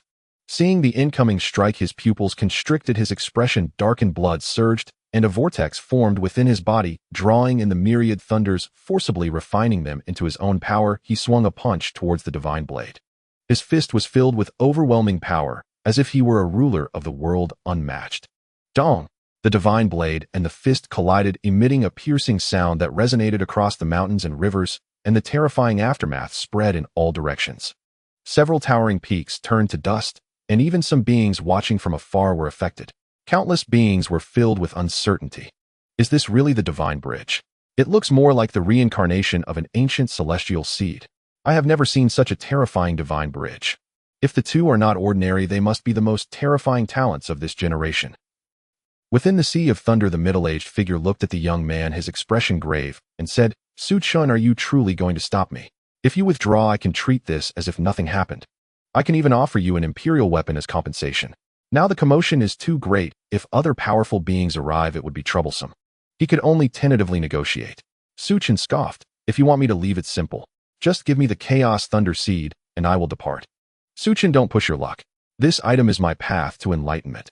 The grudge against blocking my path cannot be easily resolved. I think carefully. The middle-aged figure's expression turned slightly cold. "Xianxia Daoist, are you foolish, or am I foolish? Will the value of an imperial weapon surpass that of the Chaos Gold Thunder?" Su Chun found it somewhat ridiculous. As he spoke, he once again attacked the middle-aged figure. The middle-aged figure thought, "Is the Tao really willing to abandon this incarnation? But how can I bring back the Chaos Thunder Seed? Fellow Taoist, does that old man not resemble the currently popular Xianxia Daoist?" A burly middle-aged man clad in armor remarked with great interest. Indeed, countless beings immediately stiffened their gazes. About 3 months ago, Xianxia Daoist emerged unexpectedly, traversing the Tianhuang domain with the cultivation of the divine bridge, annihilating countless divine bridges, semi-saints, and even saints, a truly terrifying figure. Thus, countless beings had more or less heard of Xianxia Daoist's name. They just never expected that today someone would bring such disgrace upon him. Boom! Thick, dark clouds enveloped the entire world, oppressive to the extreme. Xianxia Daoist's expression darkened as the Tao weapon in his hand suddenly shattered. He sacrificed it to ignite a spiritual bell's phantom, which loomed towards Su Chun. The phantom was immense, blocking out the sun, making it impossible for countless beings to see clearly. Taking advantage of this moment, Xianxia Daoist attempted to escape. Trying to escape, a cold smile crept onto Su Chun's lips as he wielded his divine blade, creating vibrations that stirred the power of heaven and earth into a colossal blade intent. A thunderous roar echoed, shaking the mountains and rivers as light burst forth from heaven and earth, piercing through the heavy cloud cover as if to tear apart the very sky. Countless beings were horrified. What is this? Clang! Clang! Suddenly, a terrifying blade intent formed, cleaving the spiritual bell's phantom in two, slicing towards Xianxia Daoist. The thunderclouds trembled, and countless beings felt a surge of fear retreating. Xianxia Daoist's expression changed drastically as he employed his body movement martial arts, barely dodging the attack. Yet the blade intent was unstoppable, directly cleaving the earth and creating a fissure. "Su Chun, you go too far." Xianxia Daoist's face turned ashen, his heart filled with immense frustration. If his true body were present, Su Chun would not have been able to act so arrogantly. He originally intended to burn the essence of this external incarnation to slay Su Chun, but the chaotic thunder seed was too important to him. He did not want to ruin his efforts. With this chaotic thunder seed, he could establish himself firmly in the realm of all beings. "It is not that I am being too harsh. If you simply hand over the chaotic thunder seed to me, why would I need to threaten you?" Su Chun shook his head and attacked Xianxia Daoist once more. Helpless Xianxia Daoist could only respond again, entangled in a fierce battle, with Su Chun secretly contemplating a way to break through. After 3 days and nights of combat, Xianxia Daoist gradually fell into a disadvantage. Due to the tremendous commotion, numerous powerful beings adventuring in the area were attracted. Who was the being engaging with Xianxia Daoist capable of putting him in such a predicament? Most terrifyingly, this being seems to be no older than 20. This person is either the reincarnation of some ancient monster or the son of a prominent holy land sealed within the divine source, vying for immortality in this life. It is too crazy. The heavenly Tao has just revived, and yet they are so impatient. Moreover, what deep-seated hatred is there between these two that they must fight to the death even in such a terrifying Thunder Sea? It is not deep hatred, but rather a contest for a certain treasure. The Thunder Sea is somewhat strange, I have seen some descriptions in ancient texts. This is an anomaly formed by a heavenly treasure. A venerable being explained solemnly. Upon hearing this, the atmosphere at the scene suddenly became tense. Observing the two still locked in battle, several beings exchanged glances, eager to stake a claim. Boom!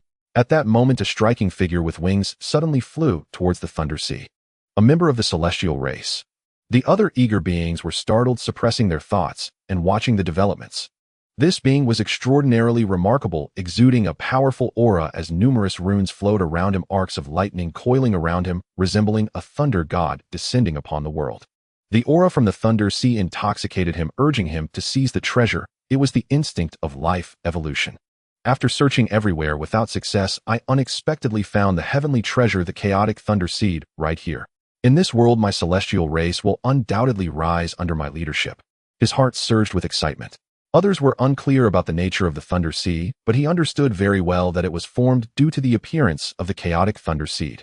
The chaotic Thunder Seed is one of the 3,000 heavenly treasures, its rarity ranking within the top 30. This item can help beings comprehend the laws of the chaotic thunder, perfectly aligning with him, hence his excitement. This was the foundation of his pursuit of the immortal path. With an utterly exhilarated heart, he sped to the depths of the Thunder Sea. Fellow Taoists, I am a member of the celestial race. Could you grant me a favor and hand over the chaotic Thunder Seed? I can offer you both extremely generous rewards. He chuckled lightly, strolling from the edge of the Thunder Sea, surrounded by the laws of thunder, exuding an extraordinary air like a reincarnated thunder god. Though his cultivation was only semi-saint, the pressure he emitted was terrifying. As a member of the celestial race, his bloodline was incredibly pure. He possessed a top-ranking thunder law since birth, but due to being born in the wrong era, he was sealed in the divine source, sleeping until now. The faces of the two battling suddenly changed. Boom! Spiritual light surged and blade intent spread, empowered by the laws of heaven and earth, transforming into a colossal blade shadow that struck Xianxia Taoist away. Xianxia Taoist's mind trembled, and he changed his hand seals, summoning a cauldron-shaped sacred artifact to block the overwhelming blade shadow, halting it in the distance. Su Chen showed no surprise. Instead, he turned to look at Jiang Lei, smirking as he said, "You really talk big. I'm giving you some face. Why don't you just say you should die?" Looking at Jiang Lei surrounded by the laws of thunder, Su Chen retorted without reservation. In this life, he despised those who postured and relied on their power. When he was weaker, if it weren't for the help of that benefactor, he and his sister would have likely suffered at the hands of such bullies. Thus he loathed such individuals. Upon hearing this, Jiang Lei's expression immediately darkened.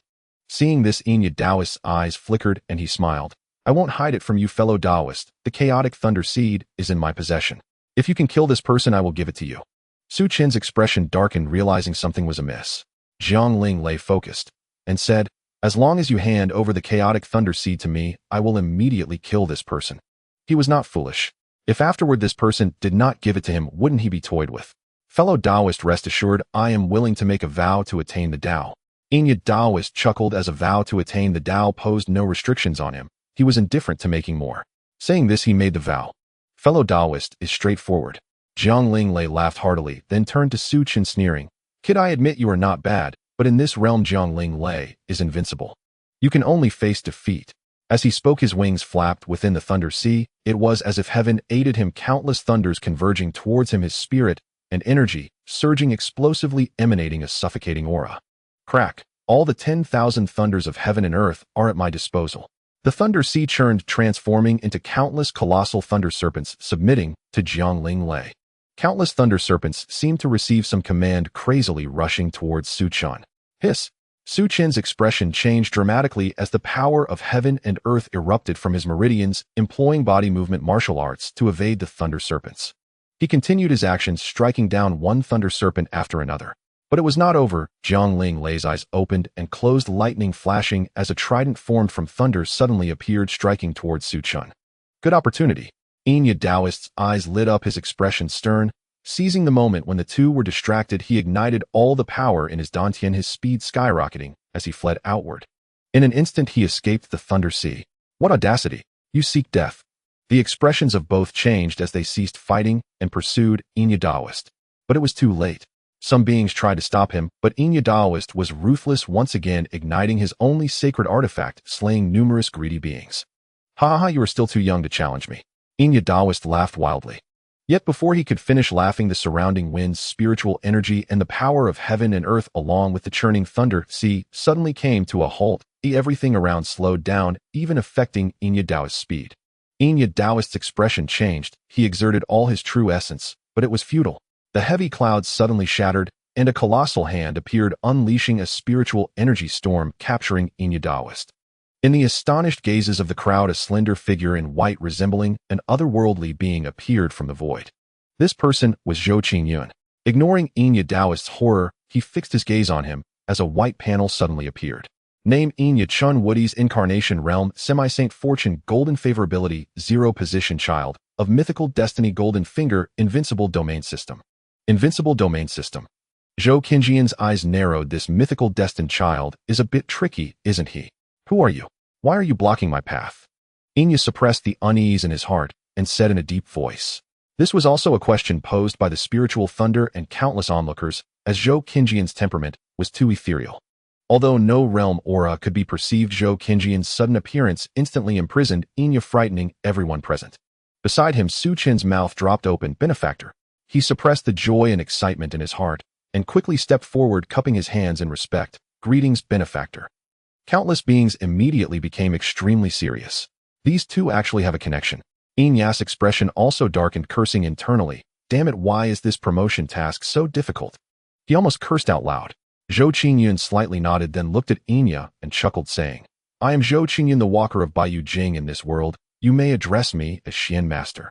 I observe the stars and deduce the future, discovering that you have a strong affinity with Baiyu Jing. I have come to recruit you. Do you have the willingness to join Baiyu Jing? Xianxia's status and power were quite extraordinary. He still didn't want to tear the face, first wanting to see if he could recruit him. If he couldn't submit, he could only find a way to suppress him. He had always been eager to recruit talented individuals. If Chun Wudi could recognize the situation, he wouldn't mind granting him a position as city lord. Baiyu Jing. Some well-informed beings immediately felt a shock, their pupils constricting. This person is actually Zhou Qingyun from Baiyu Jing. A few days ago, the news of Baiyu Jing's strong killing of the 9th Yin elder from the Yinyang Holy Land had already reached some powerful forces. But they never expected that someone from Baiyu Jing would come to such a place, especially to specifically recruit someone. It seems this Xianxia is extraordinary. Some beings' eyes flickered deep in thought. Baiyu Jing's foundation is unfathomable, its information a mystery, already on par with those transcendent forces. Countless beings hoped to join, but there had always been no way in. Who would have thought that for a Xianxia, Baiyu Jing would send Zhou Qingyun himself? Xianxia's heart sank completely, and he said in a deep voice, I have heard of Baiyu Jing's reputation, but what benefits can I gain by joining your sect? He held himself in high regard. How could he choose to join any force? Thus he asked this only to lower Zhou Qingyun's guard, fully intending to bring back the Chaos Thunder Seed.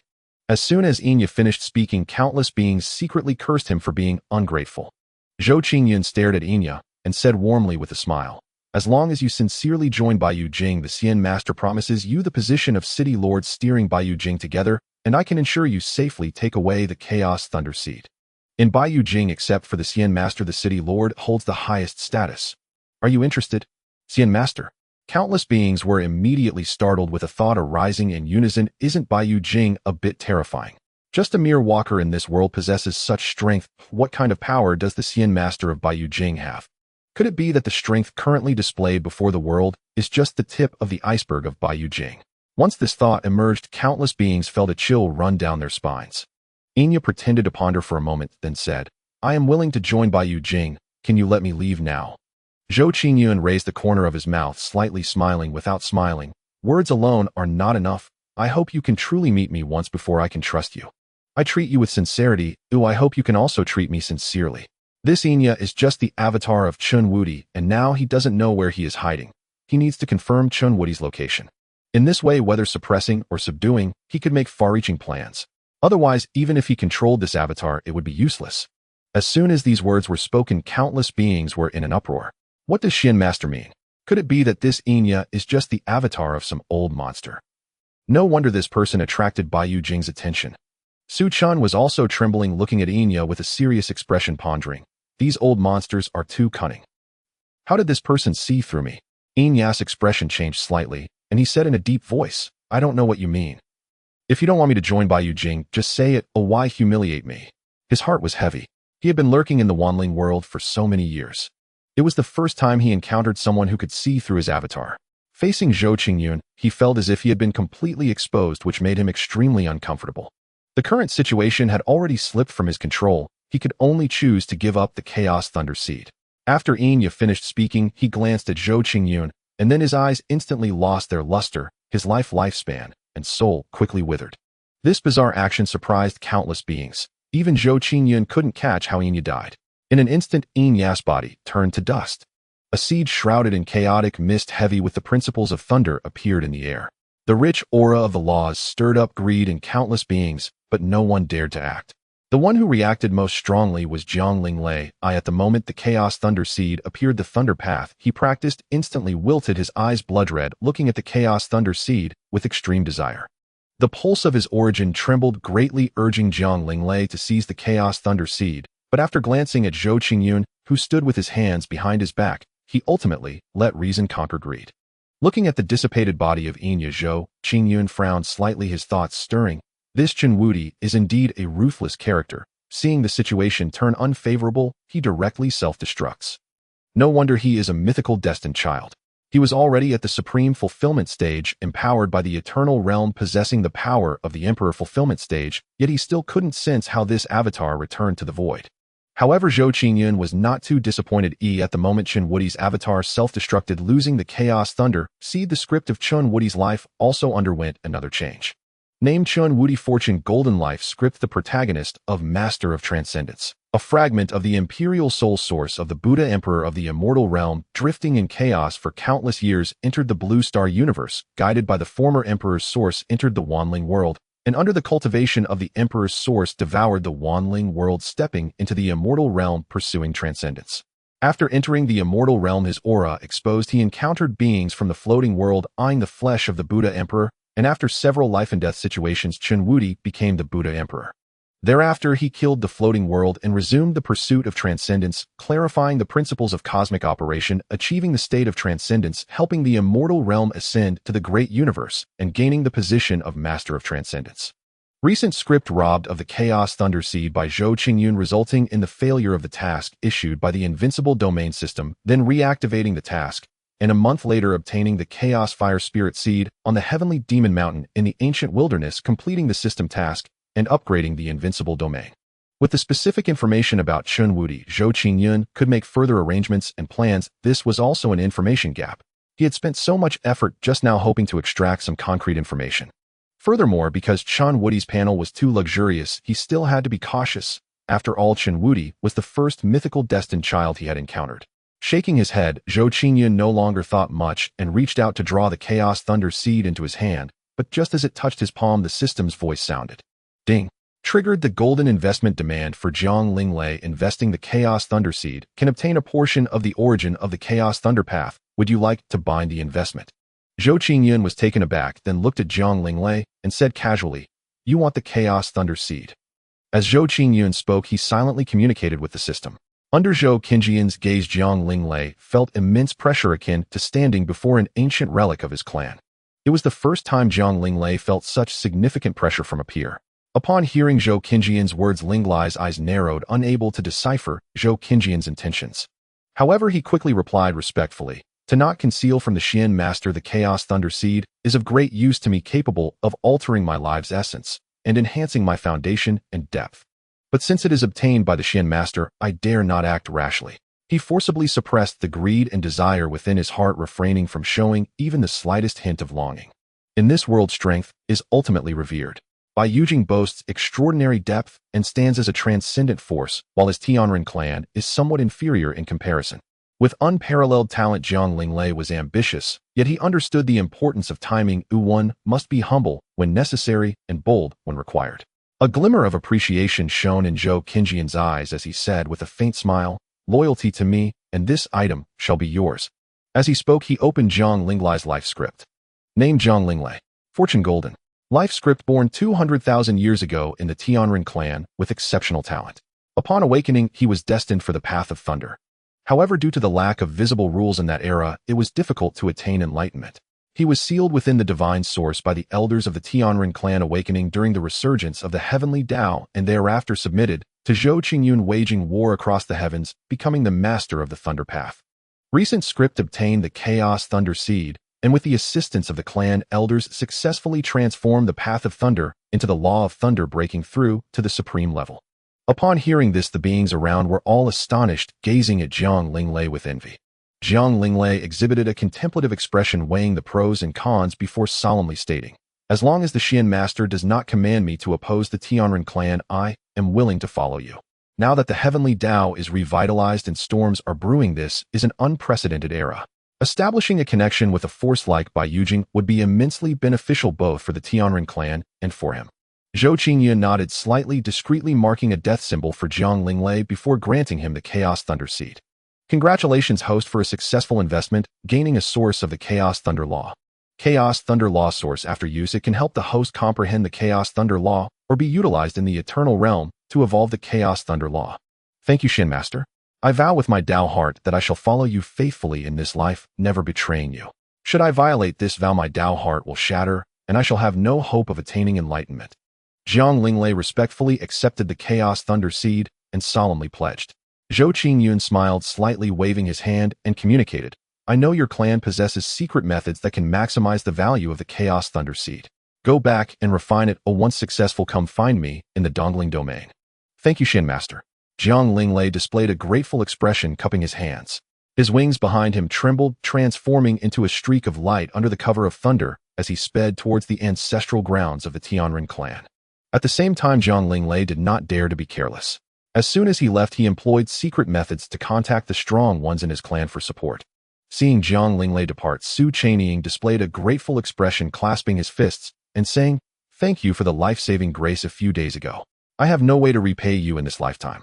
I hope you can give me a chance to join Bai Yujing and follow you, young master." He felt genuine gratitude towards Zhou Qingyun. Had it not been for Zhou Qingyun's rescue, he and his sister would have likely fallen victim to malicious hands. He would not have obtained that ancient mirror fortune, achieving the divine bridge in just a few months, a height that ordinary people would find difficult to reach in a lifetime. A glimmer of sharp light flashed in Zhou Qingyun's eyes as he casually asked, "If I recall correctly, it has only been a little over 2 months since we met, yet you have already achieved such accomplishments. Wouldn't it be an understatement to call you a top-tier genius? Are you willing to remain subordinate to others?" Zhou Qingyun was truly astonished by Su Chun, whose cultivation speed was nearly rivaling his own. Thinking this, Zhou Qingyun directly opened the system to check Su Chen's golden finger, curious about what it was. Name: Su Chun. Realm: Divine Bridge, 8th level. Fortune: Golden. Favorability: 76. Status: Legendary Child of Destiny. Golden Finger. Time Copper Mirror Fragment. An artifact crafted at great cost by the Time Immortal Emperor. 100,000 years ago, the Time Immortal Emperor's Tao body wielded the Time Copper Mirror to contend for transcendent origins, but was struck down by the heavenly ancestor, losing a fragment to the mortal realm, which was obtained by Su Chun. Time Copper Mirror. Zhou Qingyun's expression shifted as he then opened the Life Script feature. Name: Su Chun. Fortune: Golden. Life Script: Master of Time. The protagonist, originally an ordinary mortal, possessed good fortune. After being saved by Zhou Qingyun and blessed by miraculous power, he obtained a fragment of the Time Copper Mirror, awakening the legendary status of the Child of Destiny. Utilizing the Time Copper Mirror, Su Chun broke through the Divine Bridge in just over 2 months thereafter, following Zhou Qingyun, comprehending the laws of time, achieving the status of Immortal Emperor, battling across the myriad realms, transcending the other shore, and ascending to the status of Master of Time. Recent script: None. Did my appearance alter Su Chen's predetermined trajectory? Otherwise, such achievements would rightfully belong to the Child of Destiny. What role do I play in this time and space? Am I merely a villain? Zhou Qingyun pondered. Su Chen's status is infinitely close to that of the Child of Destiny. The system suggests the host spend 30 million villain points to help Su Chen transform his status and achieve the Child of Destiny. Upon hearing this, Zhou Qingyun ignored the system. Without the saving grace of my benefactor, there would be no present me. Following you is my only way of repaying you, and it is also my honor. Su Chen replied, neither humbly nor arrogantly. Zhou Qingyun smiled with satisfaction, saying, "In that case, I shall grant you the position of the Master of the Time Tower in the Myriad Realm City. From now on, you may call me Xian Master." "Thank you, Xian Master." Su Chen clasped his fists and said. Zhou Qingyun nodded slightly. "Now tell me how you encountered that Crow Taoist." Su Chun organized his thoughts and recounted all the details of his encounter with the Yin Crow Taoist without missing a word. I accidentally stumbled into a spatial secret realm, which was the nurturing space of the Chaos Thunder Seed. I discovered this secret realm together with the Yin Crow Taoist, but he seemed well prepared, having set up a barrier around the Chaos Thunder Seed. The moment it matured, he snatched it away. I was unwilling to let it go easily, and thus we engaged in a fierce battle, shattering the spatial secret realm and arriving in this domain. At this point, Su Chen still felt a lingering fear, not expecting that the Yin Crow Taoist was actually someone's embodiment. So treacherous.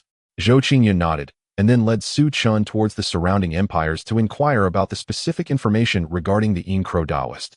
If he could ascertain Shen Wudi's exact location in advance, he could plan ahead to mitigate risks. He might even be able to eliminate Shen Wudi before it was too late. He did not know what kind of rewards he would receive at that time.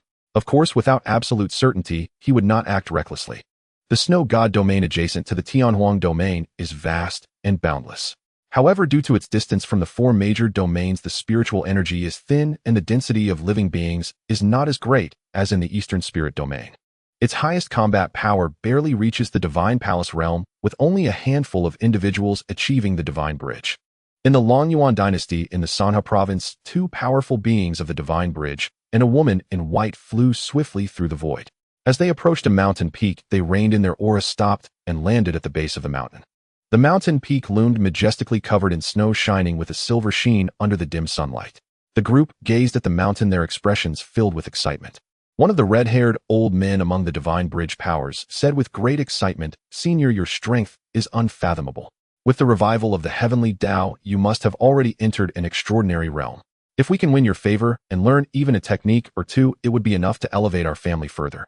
Schwer, having you become the senior's maid may seem a bit abrupt, but following the senior, if not ascending to the imperial throne, achieving sainthood, is certainly within reach. You must not complain, be sure to conduct yourself well in front of the senior." Another Divine Bridge power, also an elder past his 70s, looked at Su Luoxue with earnestness and said. Su Luoxue, with her stunning beauty and graceful figure, smiled at the elder's words and replied softly, "Rest assured, both elders, I will perform well." That senior's unfathomable strength was vividly imprinted in her mind, having witnessed the horrifying scene of him crushing several Divine Bridge practitioners from a distance just days ago. How could she dare to act recklessly? Moreover, that senior with a scholarly demeanor was gentle and refined, which made her feel an innate fondness. The two elders nodded, no longer delaying, and respectfully walked up the white jade stairs toward the summit of the mountain. If anyone were to witness this scene, they would surely be left speechless. The two Divine Bridge elders of the Su family, who held countless lives in their hands, along with the Su family's talented daughter, would actually walk on foot like mortals on a pilgrimage with the sole purpose of meeting one person. Countless beings in the Longyuan dynasty and even in the Snow God domain would find it hard to accept this sight. With the revival of the heavenly Tao, the concentration of spiritual energy was steadily rising, yet in the Snow God domain, the Divine Bridge realm remained a godlike existence, also the lifelong pursuit of countless ordinary people. A courtyard with vermilion roofs and green tiles quietly sat atop the peak. Floating clouds drifted and a chill breeze blew. Inside the courtyard, however, life was vibrant with lush vegetation, rockeries, and pavilions. In the pond, countless spiritual fish leaped and splashed, sending up sprays of water. In the courtyard, a handsome young man was reclining on a lounge chair, seemingly napping. Beside him lay a black dog lazily asleep. At that moment, the young man, who had been dozing, suddenly opened his eyes, releasing a faint aura. Suddenly, the sky changed dramatically, the surrounding area began to tremble, the spiritual energy surged violently, and a terrifying pressure enveloped the space, forcing countless beings to prostrate themselves. The three of Su Luoxue who were walking toward the peak looked up at the summit in shock. The black dog beside the young man looked at him in confusion and barked twice. The young man was Chen Wudi. His face darkened as he murmured, "Damn it, just a little more. What a splendid Bai Yu Jing, what a formidable Zhou Qingyun. Do they really think that being a transcendent level power gives them the right to act as they please?" At this moment, the invincible domain system in his mind also responded. Ding. This promotion task has failed. In order for the host to continue expanding the invincible domain, a new promotion task is issued. Promotion task: 1 month later at the Tianyao mountain in the ancient domain, a seed of the Chaos Fire Spirit will be born. The host must retrieve the Chaos Fire Spirit and submit it to complete the promotion task. Immediately, the coverage of the invincible domain will be upgraded from 100 kilometers to 1,000 kilometers. Friendly reminder: the host's invincible domain is already bound to the wind-crossing mountain of the All Spirits realm. If the host cannot cover 1/3 of the all-spirits realm within 1,000 years, when chaos ensues in the all-spirits realm and the world is destroyed, the invincible domain will lose its foundation and will no longer be effective. Therefore, we hope the host takes this seriously. Seeing the system's friendly reminder, Chen Wudi cursed inwardly. Dogs hit system, how dare you issue a friendly reminder? If you had listened to me back then and taken me to the 4 major domains to find a place with a transcendent level power to bind, would I have failed? Would I be in such a pitiful state? You might as well change your name. Calling yourself the invincible system is better suited to being the pitiful system. Just mentioning this made Chen Wudi furious. He was once an ordinary youth from Blue Star, but succumbed to cancer at a young age. A year ago, he was transported by the system to the Snow Spirit domain in the All-Spirits realm, helping him seize the body of a dying person. The system, named the Invincible Domain System, as the name suggests, made him invincible within a certain range.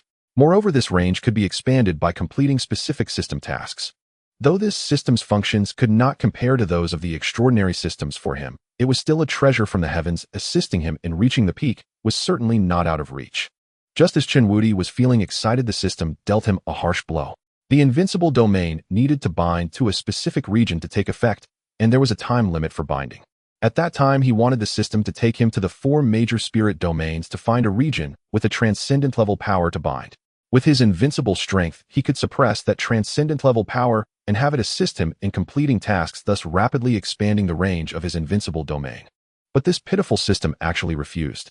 Furthermore, the invincible domain had to be bound within a day to take effect.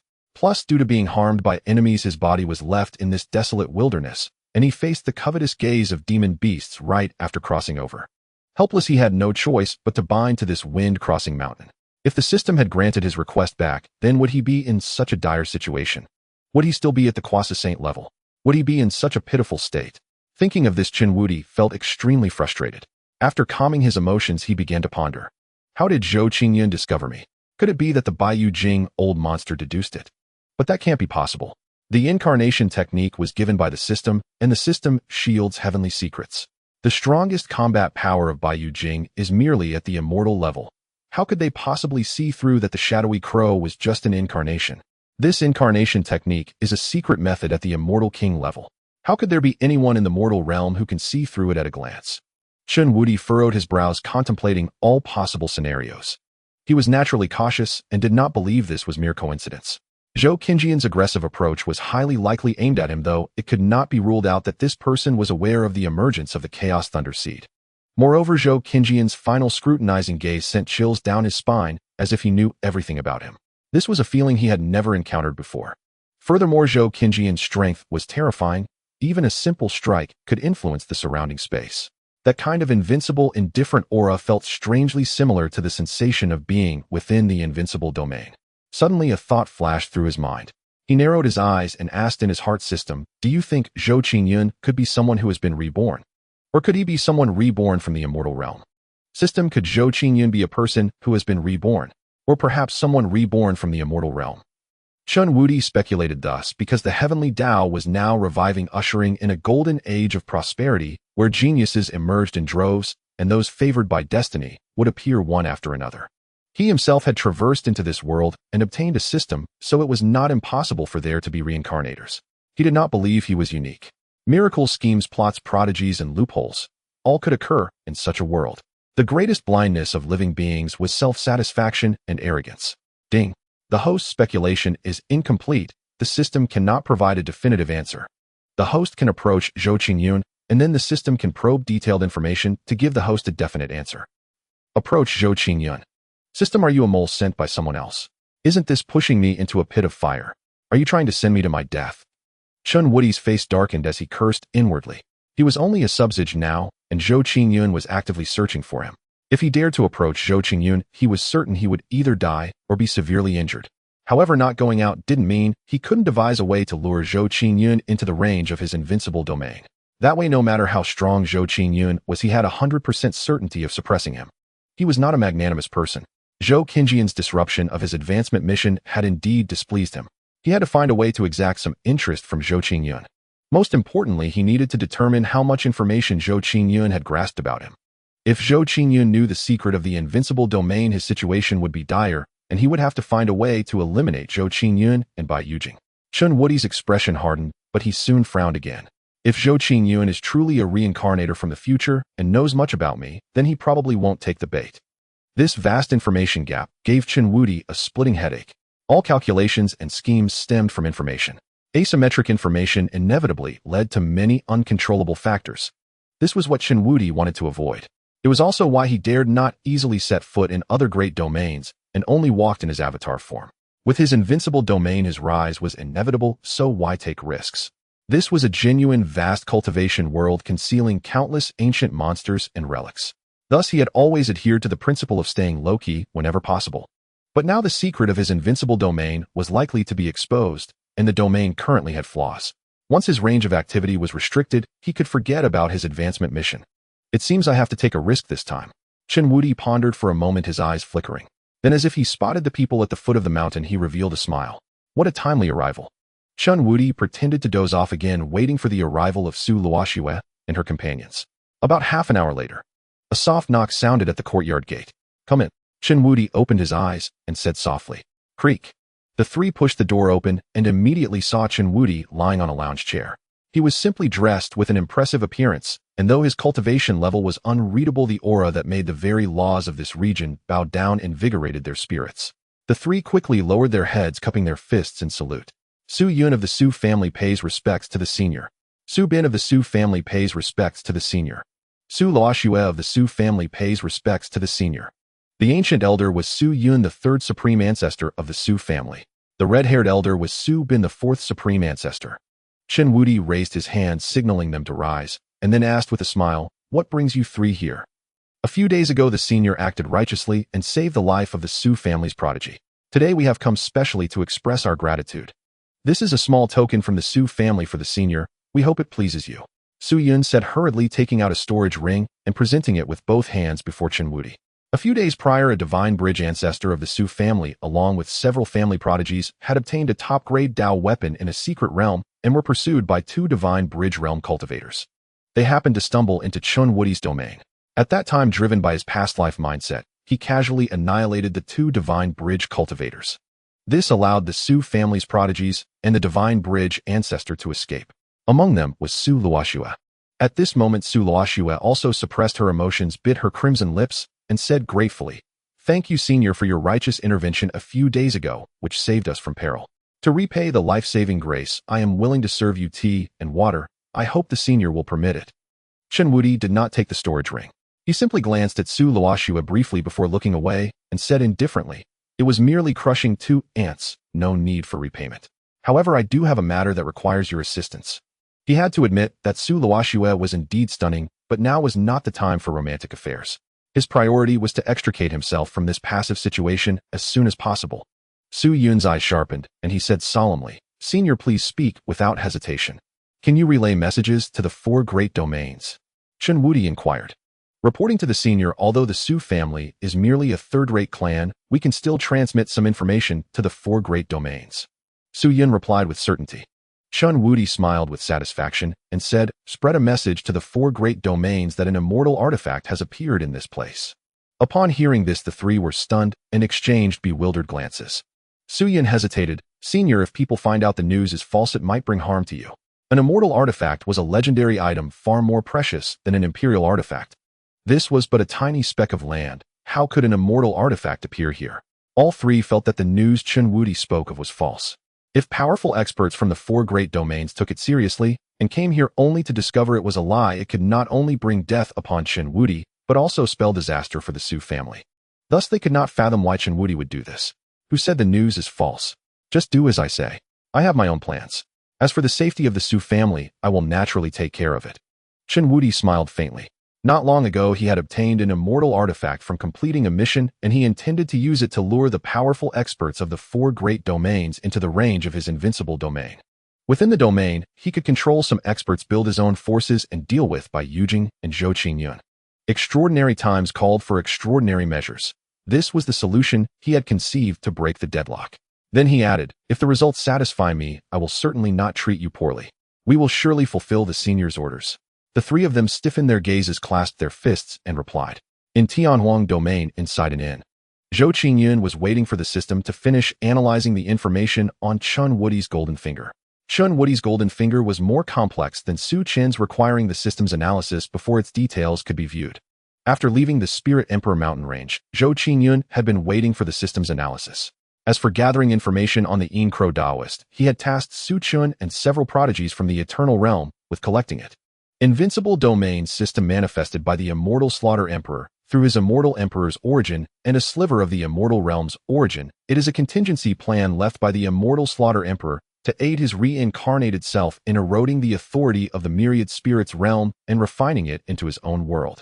Eroding the authority of the Myriad Spirits realm. Zhou Qingyun abruptly stood up, a sharp light blooming in his eyes. He asked the system, how many villain points does it cost to strip the invincible domain system and allow me to devour and refine it? 100 million. The system's voice responded mechanically, without any fluctuation. Zhou Qingyun's face darkened. Extracting Xiao Fan's life script system cost 10 million villain points, yet he never expected that the system depriving Chen Wudi had skyrocketed to 100 million. Indeed, this child of destiny is formidable. After pondering for a moment, Zhou Qingyun summoned his attribute panel. Name: Zhou Qingyun. Realm Supreme, Realm Perfect. Fortune Purple. Villain points 301154432. Status: Ordinary Level Villain. Unclaimed item: Chaos Thunder, Dao Law Source 1. With 30 million villain points remaining, is that still far from enough? Subduing or killing a legendary child of destiny costs 10 million, while killing a mythic child of destiny requires 100 million. If he kills Chen Wudi, that would just be enough. Zhou Qingyun's eyes lit up, but he quickly frowned again, saying, however, Chen Wudi is a reincarnated immortal emperor, and with the support of the invincible domain, it won't be that easy to kill him. According to the information provided by the system, the range of Chen Wudi's invincible domain is limited, and it requires the erosion of the heavenly authority to transform into his own world, achieving the concept of invincibility. The treasures like the Chaos Thunder Seeds that Chen Wudi seeks are all artifacts that are associated with the laws of heaven and earth, which could very well be an important avenue for the invincible domain system to erode the heavenly authority. All I need to do is estimate the range of the invincible domain, send someone, or set up a spiritual formation to restrict Chen Wudi, and I can prevent his growth. When I am more confident in dealing with Chen Wudi in the future, I can suppress him. Zhou Qingyun's eyes sparkled with brilliance as he thought of a solution. Now he just needed to confirm Chen Wudi's location. With a plan in mind, he focused his thoughts and entered the Eternal Realm. In the Eternal Realm, after ascending to a 5-tier small world, a qualitative change occurred. Under the framework of spatial and life laws, the 3,000 main Dao lines had already appeared, while other auxiliary Dao lines were evolving and perfecting the rules of the Eternal Realm every moment. Under the vast flow of time and the enhancement of life laws, the Eternal Realm had already evolved countless original beings. It was lush and vibrant. The competition for freedom among myriad creatures in the frost-laden sky is a true depiction of the Eternal Realm. Some original beings have sensed Zhou Qingyun's existence, viewing him as a creator deity. They revered him as the sovereign of creation, offering daily worship and prayers. Upon entering the Eternal Realm, Zhou Qingyun immediately felt the dense power of faith. He did not absorb it, but instead dispersed it.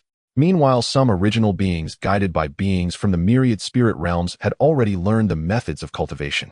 The highest cultivator among them had even attained the strength of complete tribulation transcendence. Seeing this situation, Zhou Qingyun frowned slightly and directly transmitted his voice to all the prodigies he had brought into the Eternal Realm for cultivation. Do not teach the original beings the methods of cultivation. He had not paid attention to the Eternal Realm for just a few days, yet he did not expect the original beings to have already embarked on the path of cultivation. This was something Zhou Qingyun had never anticipated, but he did not blame those prodigies as they were acting out of good intentions. Countless prodigies who were cultivating suddenly opened their eyes, looking up at the sky in panic. At the same time, the newly formed will of heaven and earth in the Eternal Realm reacted, treating Zhou Qingyun's words as a decree of heaven and earth which all beings entering the myriad spirit realm dared not defy. In the Eternal Realm, Zhou Qingyun was the absolute master, with his words becoming law. Even the heavenly paths that would evolve in the future must bow to him. The reason he issued such a decree was to encourage the original beings of the Eternal Realm to deduce their own cultivation paths. He hoped that in the future the methods of cultivation or evolution in the Eternal Realm could flourish in diversity rather than being confined to a single approach. The unknown is powerful and also diverse. Most importantly, he did not want the Eternal Realm to be labeled with the tag of the Myriad Spirit Realm. Immediately, Zhou Qingyun mobilized the heavenly authority to erase the cultivation methods from the minds of the original beings, leaving only their physical strength. After that, he claimed the source of the chaos thunder Dao Law, merging it into the eternal realm. Instantly, the winds and clouds changed, thunder flashed, and the thunder Dao of the eternal realm was upgraded to the thunder law. After completing all of this, Zhou Qingyun nodded in satisfaction and headed towards the ancient immortal palace high in the sky. The ancient immortal palace exuded an ethereal aura with runes covering it, interwoven with countless Dao lines resembling an ancient Kunping suppressing the ages. Inside the immortal palace, over 100 prodigies were cultivating. These prodigies he invested in were arranged to cultivate within. In front of Yi Tian lay countless formation eyes and foundations. His handprints changed, and his spiritual power spread as he was comprehending the formation. The air rippled, and Zhou Qinjian's figure gradually emerged. Yi Tian sensed the change, opened his eyes, and saw Zhou Qingyun quickly bowing, saying, "I pay my respects to the master of the arcane." Hearing this, Yi Tian's expression showed a hint of pride, as he said, reporting to the master of the arcane, "I have already broken through to the 8th rank as a spiritual formation master." As he spoke, his spirit was also greatly shaken. He had never thought that time could have such a marvelous aspect, actually accelerating the flow of time. He was sure that no force in the myriad spirit realm possessed such a treasure land. This also deepened Yi Tian's understanding of the background of Bai Yujing. 8th rank. Zhou Qingyun murmured to himself, frowning slightly. He had seen a formation in the system mall called the Heaven Trapping Formation, which just happened to be able to restrain Shen Wudi. However, this formation was an imperial-grade formation, requiring an imperial-grade spiritual formation master to arrange it. A spiritual formation master could also be called a formation master. A first-rank master could create a formation that could influence the heavens and the earth, while an 8th-rank spiritual formation master could already trap and kill saints, and a 9th-rank spiritual formation master could trap and kill supreme beings. Those above 9th-rank imperial-grade formation masters could slay emperors. After pondering for a moment, Zhou Qingyun said, "I will give you another 2,000 years. Can you break through to the imperial-grade spiritual formation master?" Without affecting the foundation of the eternal realm, he planned to increase the time flow rate of the eternal realm to 5,000 times. In this way, half a year in the myriad spirit realm would equate to over 2,000 years in the eternal realm. Hearing this, Yi Tian patted his chest and guaranteed, "Master, rest assured, 2,000 years is more than enough."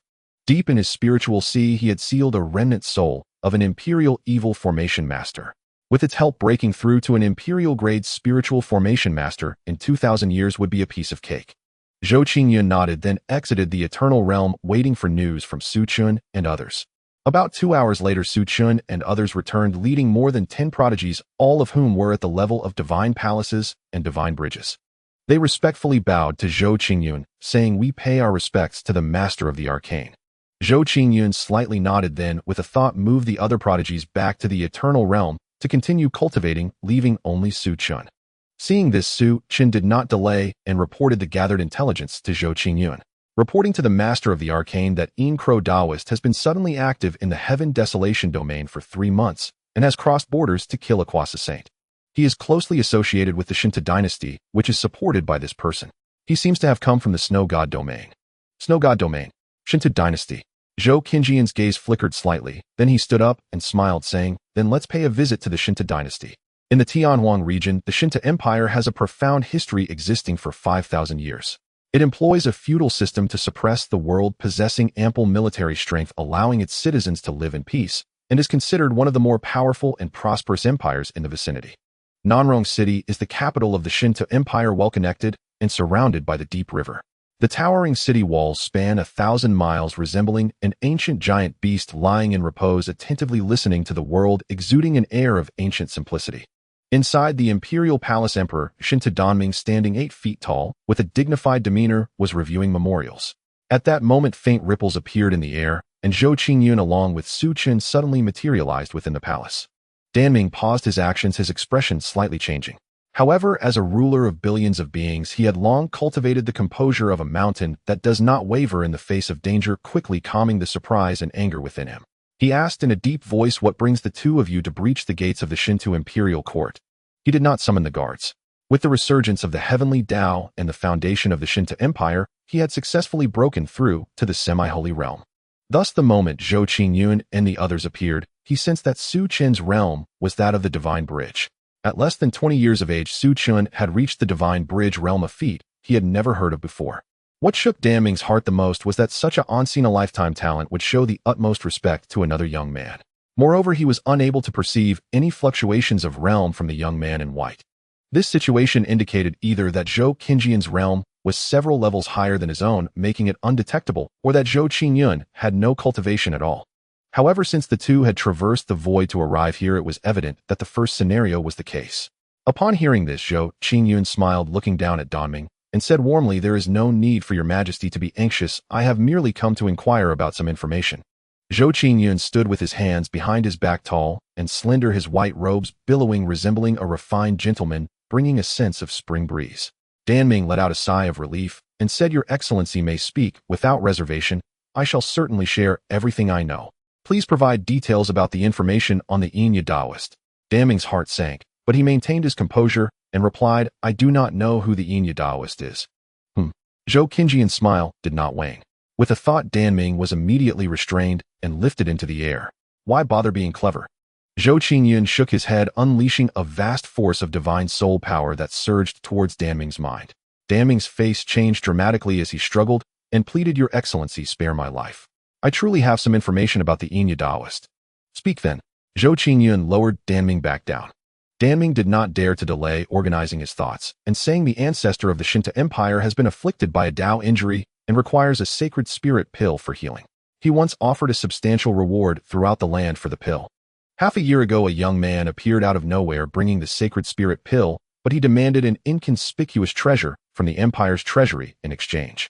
I suspect that treasure is something extraordinary, yet its spiritual essence is obscure, and within the Empire no one could discern its mystery. In the end, I reluctantly handed over that item to him in exchange for the sacred spirit pill. The young man is named Wuchen, truly exceptional with a bone age of under 19, yet he possesses the strength of the tribulation realm. Of course, he is far from being comparable to the two esteemed ones. After Wuchen acquired that treasure, he left the Shinta Empire overnight. I once sent someone to track him, but he vanished without a trace upon reaching a mountain range in the Shueishan region of the Longyuan Empire, as if he had evaporated from the world, which was quite strange. Within that mountain range, a few of the Empire's elder offerings sensed a life-and-death crisis and did not dare to delve deeper. 3 months later, the Xianxia Taoist arrived at the Shinta Empire, claiming to be Wuchen's master, requesting assistance in locating an ancient space. Considering the strength of the Xianxia Taoist, I agreed to his request. Wuchen, Xianxia Taoist, a master-disciple relationship. This Chen Wudi is also a talent ruthless enough to take advantage of his own. Moreover, his name is quite audacious, yet his style of conduct is markedly different, even more cautious than he. Zhou Qingyun snickered inwardly. After listening to Danming's account, he had also formed a guess regarding the relationship between Chen Wudi and the Xianxia Taoist. Both are incarnations of Chen Wudi. That treasure is likely a rare gem. What is the name of that mountain range? Zhou Qingyun inquired. Danming's face turned awkward as he said, "Your Excellency, please wait a moment while I inquire." Considering that Wuchen's backing must be formidable, he did not further pursue the mountain range's name. Saying this, he communicated with the elder offering who had tracked Wuchen. Shortly after Danming received the answer, looking at Zhou Qingyun, he said, "Reporting to Your Excellency, that mountain range is called the Fengdu Mountain Range. Longyuan Empire. Fengdu Mountain Range." Zhou Qinjian's eyes flickered slightly as he marked Danming with a life-and-death talisman and imparted the method of the Yunqiao forging technique, softly saying, "For now, I shall spare your life, but within a year, you must unify the Tianhuang region. If you fail, I will reclaim your life." "I shall obey the orders of Your Excellency." Danming's expression stiffened as he quickly responded. Zhou Qingyun did not delay further, and with a thought departed the palace with Su Chun. Having made a strategic move, it also served as groundwork for the future. After the two left, Danming sensed the Yunqiao forging technique in his mind, murmuring, "Bai Yu Jing is it?" It can be said that disaster turned into fortune. He then did not waste any time and immediately ordered his ministers to take action. Although armed with the Yunqiao forging technique, the strength of the Shinta Empire was not sufficient to sweep through the Tianhuang region. He needed to find a way to establish alliances. If successful, even the chickens and dogs will rise to heaven. If unsuccessful, the foundation built over 1,000 years will be completely destroyed. In the Thunder Domain, palaces floated high above the 9 heavens, covered by countless thunders. Upon the palaces, thunder runes were densely packed, resonating with the thunder, exuding an extraordinary terror. This is the abode of the Tianren clan. Within a grand hall, another world unfolded, resembling a place among the stars, vibrant and dynamic. Each thunderous figure of the Tianren was majestic, gazing at the spirit thunder. The spirit thunder stood neither humble nor arrogant, producing the chaotic thunder seed. Indeed, it is the chaotic thunder seed. The fortune of the Spirit Thunder is truly extraordinary. With this item, the future of the Spirit Thunder will be limitless. Countless elders of the Tianren clan displayed joy on their faces. At this moment, seeing that the groundwork was almost laid, Jiang Linglei deliberated and asked elders, "Have you ever heard of Baiyu Jing? Isn't that the recent powerful transcendent force Baiyu Jing?" An elder asked with confusion. Jiang Linglei nodded. "What does the Spirit Thunder mean by this?" Taking a deep breath, Jiang Linglei raised his voice and declared, "I wish for the Tianren clan to submit entirely to Baiyu Jing, becoming a subordinate force of Baiyu Jing. I want the Celestial Tribe to submit as a whole to Baiyu Jing, becoming a subordinate force of Baiyu Jing." As Jiang Linglei finished speaking, the sound of paper falling echoed in the starry sky. Silence. A silence like death. In the next moment, countless vast divine soul powers surged like an endless sea rushing towards Jiang Linglei. It seemed they were checking whether Jiang Linglei had been possessed. At this moment, the atmosphere in the starry sky was heavy, devoid of any previous joy. Jiang Linglei was drenched in cold sweat. He had not expected such a strong reaction from the elder of the Celestial Tribe. He had underestimated their inner pride. The scene fell into silence for a while. At this moment, the starry sky began to distort, and a handsome man with a muscular build and wings appeared. Looking down at Jiang Linglei, he said sternly, "Linglei, if these words were spoken by any other tribesman, they would have long been shattered by our true spirits. But you are different. You are the son of the Celestial Tribe, the future leader of our people. That is why we remain silent, feeling heartache. In our Celestial Tribe, anyone can let go of their pride and beliefs, but you alone cannot. You are to be the leader of the Celestial Tribe in the future." Jiang Wang sighed lightly and continued, "Our Celestial Tribe was born in the era when the path to ascension appeared, witnessing the ascension of 10,000 immortals. We also witnessed the War of Annihilation 1,000,000 years ago. Now, among the myriad tribes of the ancient times, apart from the human and demon tribes, ours is the only one that still exists. Our tribe has faced decline, but we have risen from ruin. We have shone brightly, but also decayed under arrogance and the ravages of time. How can the emergence of a transcendent force cause you to feel submissive? What would our ancestors think? 1,000,000 years ago, the Celestial Tribe was a truly great clan. In terms of power levels, the Celestial Tribe was many times stronger than any transcendent force. However, 1,000,000 years ago, the Celestial Tribe chose the wrong side, leading to a heavy loss of high-end combat power. Now we have fallen to a point weaker than the so-called transcendent forces." Yet unexpectedly, Jiang Linglei emerged from his training trip with such thoughts. This caused great pain in Jiang Wang's heart. Jiang Linglei straightened his back, gazing directly at Jiang Wang, responding neither humbly nor arrogantly, "Tribe leader, my belief is to lead the Celestial Tribe to rise again, ensuring the legacy of our Tao endures, and this belief has not changed in the slightest. As for the so-called pride of the Celestial Tribe, that is merely your stubbornness living in the glory of the past, unable to face the current reality. How is this not the beginning of decay? The so-called pride and disdain are reserved for the strong. If I can adapt to the times, why can't you, who have weathered so many storms?" His voice resonated like a great bell, echoing in the minds of every member of the Celestial Tribe present, causing the expressions of many elders to subtly change. "Linglei, you." An elder attempted to reprimand Jiang Linglei, but was stopped by Jiang Wang. Jiang Linglei paid no mind and continued, "A great calamity is approaching, and with the current status of the Celestial Tribe, the probability of surviving this calamity is pitifully low. Do you really expect me and my generation to grow to the level of an immortal within a millennium, carrying the Celestial Tribe to ascend to the immortal realm and survive this calamity? Why do you always place your hopes on the next generation? If everyone in the Celestial Tribe holds such views, then extinction within the annals of time is inevitable. Therefore, I hope the tribe leader and all elders can set aside their arrogance and reflect on themselves." Jiang Linglei was still aware of the mysteries surrounding the silence and revival of the heavenly Tao. The previous tribe leader once prophesied that the heavenly Tao would revive in this world, striving for ascension. At that time, countless monstrous beings would emerge, including some prominent figures from the immortal realm. The outcome for the myriad spirit realm is destined to be a failure in ascension. Once the myriad spirit realm fails, all its foundations will be exhausted, turning to nothingness. The Celestial Tribe places all its hopes on this generation, attempting to go against the trend, which is the reason for his extreme behavior. These words had been held back in his heart for a long time and were now finally expressed. Previously, he had seen no hope within the powers until yesterday, when he met Zhou Qingyun. It was then he saw the hope of victory leading to this decision. The atmosphere at the scene fell silent once again. Countless elders were left in shock, their long-held beliefs shaken by Jiang Linglei's heartfelt words. Have we really been wrong? Jiang Wang was bewildered, gazing into the distance, his eyes lost as if peering through time and space to see the ancestral spirits of the celestial tribe. He began to introspect.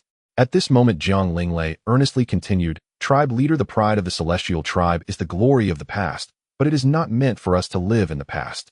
Once the celestial tribe perishes, who will remember these things? Ha ha, we have survived countless ages, yet you young man are more insightful than us." Jiang Wang self-mockingly smiled, then changed his tone, saying, "The celestial tribe can submit, but why do you think Bai Jing is qualified? From what I know, Bai Jing has only become active in recent years, right? I have searched through all the ancient texts of our tribe and found no mention of this force. Even in the great battle a million years ago, I never saw this force manifest, so it must have been established after that battle, right? Such a force with such a shallow historical background is even inferior to our tribe. What justification do they have for victory in the coming calamity?" Seeing Jiang Wang finally wavering, Jiang Linglei breathed a sigh of relief, fearing that the current leader of the celestial tribe would be obstinate. Jiang Linglei's ability to articulate such words indicated that Jiang Wang had agreed with his suggestion. Now he only needed to find reasons to persuade Jiang Wang. After pondering for a moment, Jiang Linglei said, relying on Zhou Qingyun and Gue Yi. "Zhou Qingyun is about my age, but I sensed countless principles and at least 2 types of law fluctuations from him. As for his strength, just a few days ago he annihilated an emperor as a saint. Such a remarkable feat is rare throughout history. Even more terrifying, when I met Zhou Qingyun yesterday, it seemed that his realm had surpassed that of a saint. The pressure he gave me was greater than that of facing the tribe leader. It felt as if my divine soul was trembling. Countless principles. Laws." Many elders were taken aback, and even Jiang Wang's expression changed. When news had returned a few days ago, he thought Zhou Qingyun had merely relied on a treasure to kill the emperor, but did not expect. As for Jiang Linglei's misperception, they did not believe it. The celestial tribe is unique. They have a certain probability of awakening principles at birth and are exceptionally sensitive to fluctuations in laws. Moreover, Jiang Linglei's talent is even more exceptional. He awakened one of the top-ranked principles of thunder at birth, so the likelihood of him misperceiving is extremely low. Jiang Wang became interested and signaled Jiang Linglei to continue. "What about Gue? I wonder if you all have seen the legend of a person in the ancient texts that is Gue Yi." "You mean Gue Yi, who ascended to the immortal realm tens of millions of years ago?" Countless elders gasped, unable to restrain their curiosity.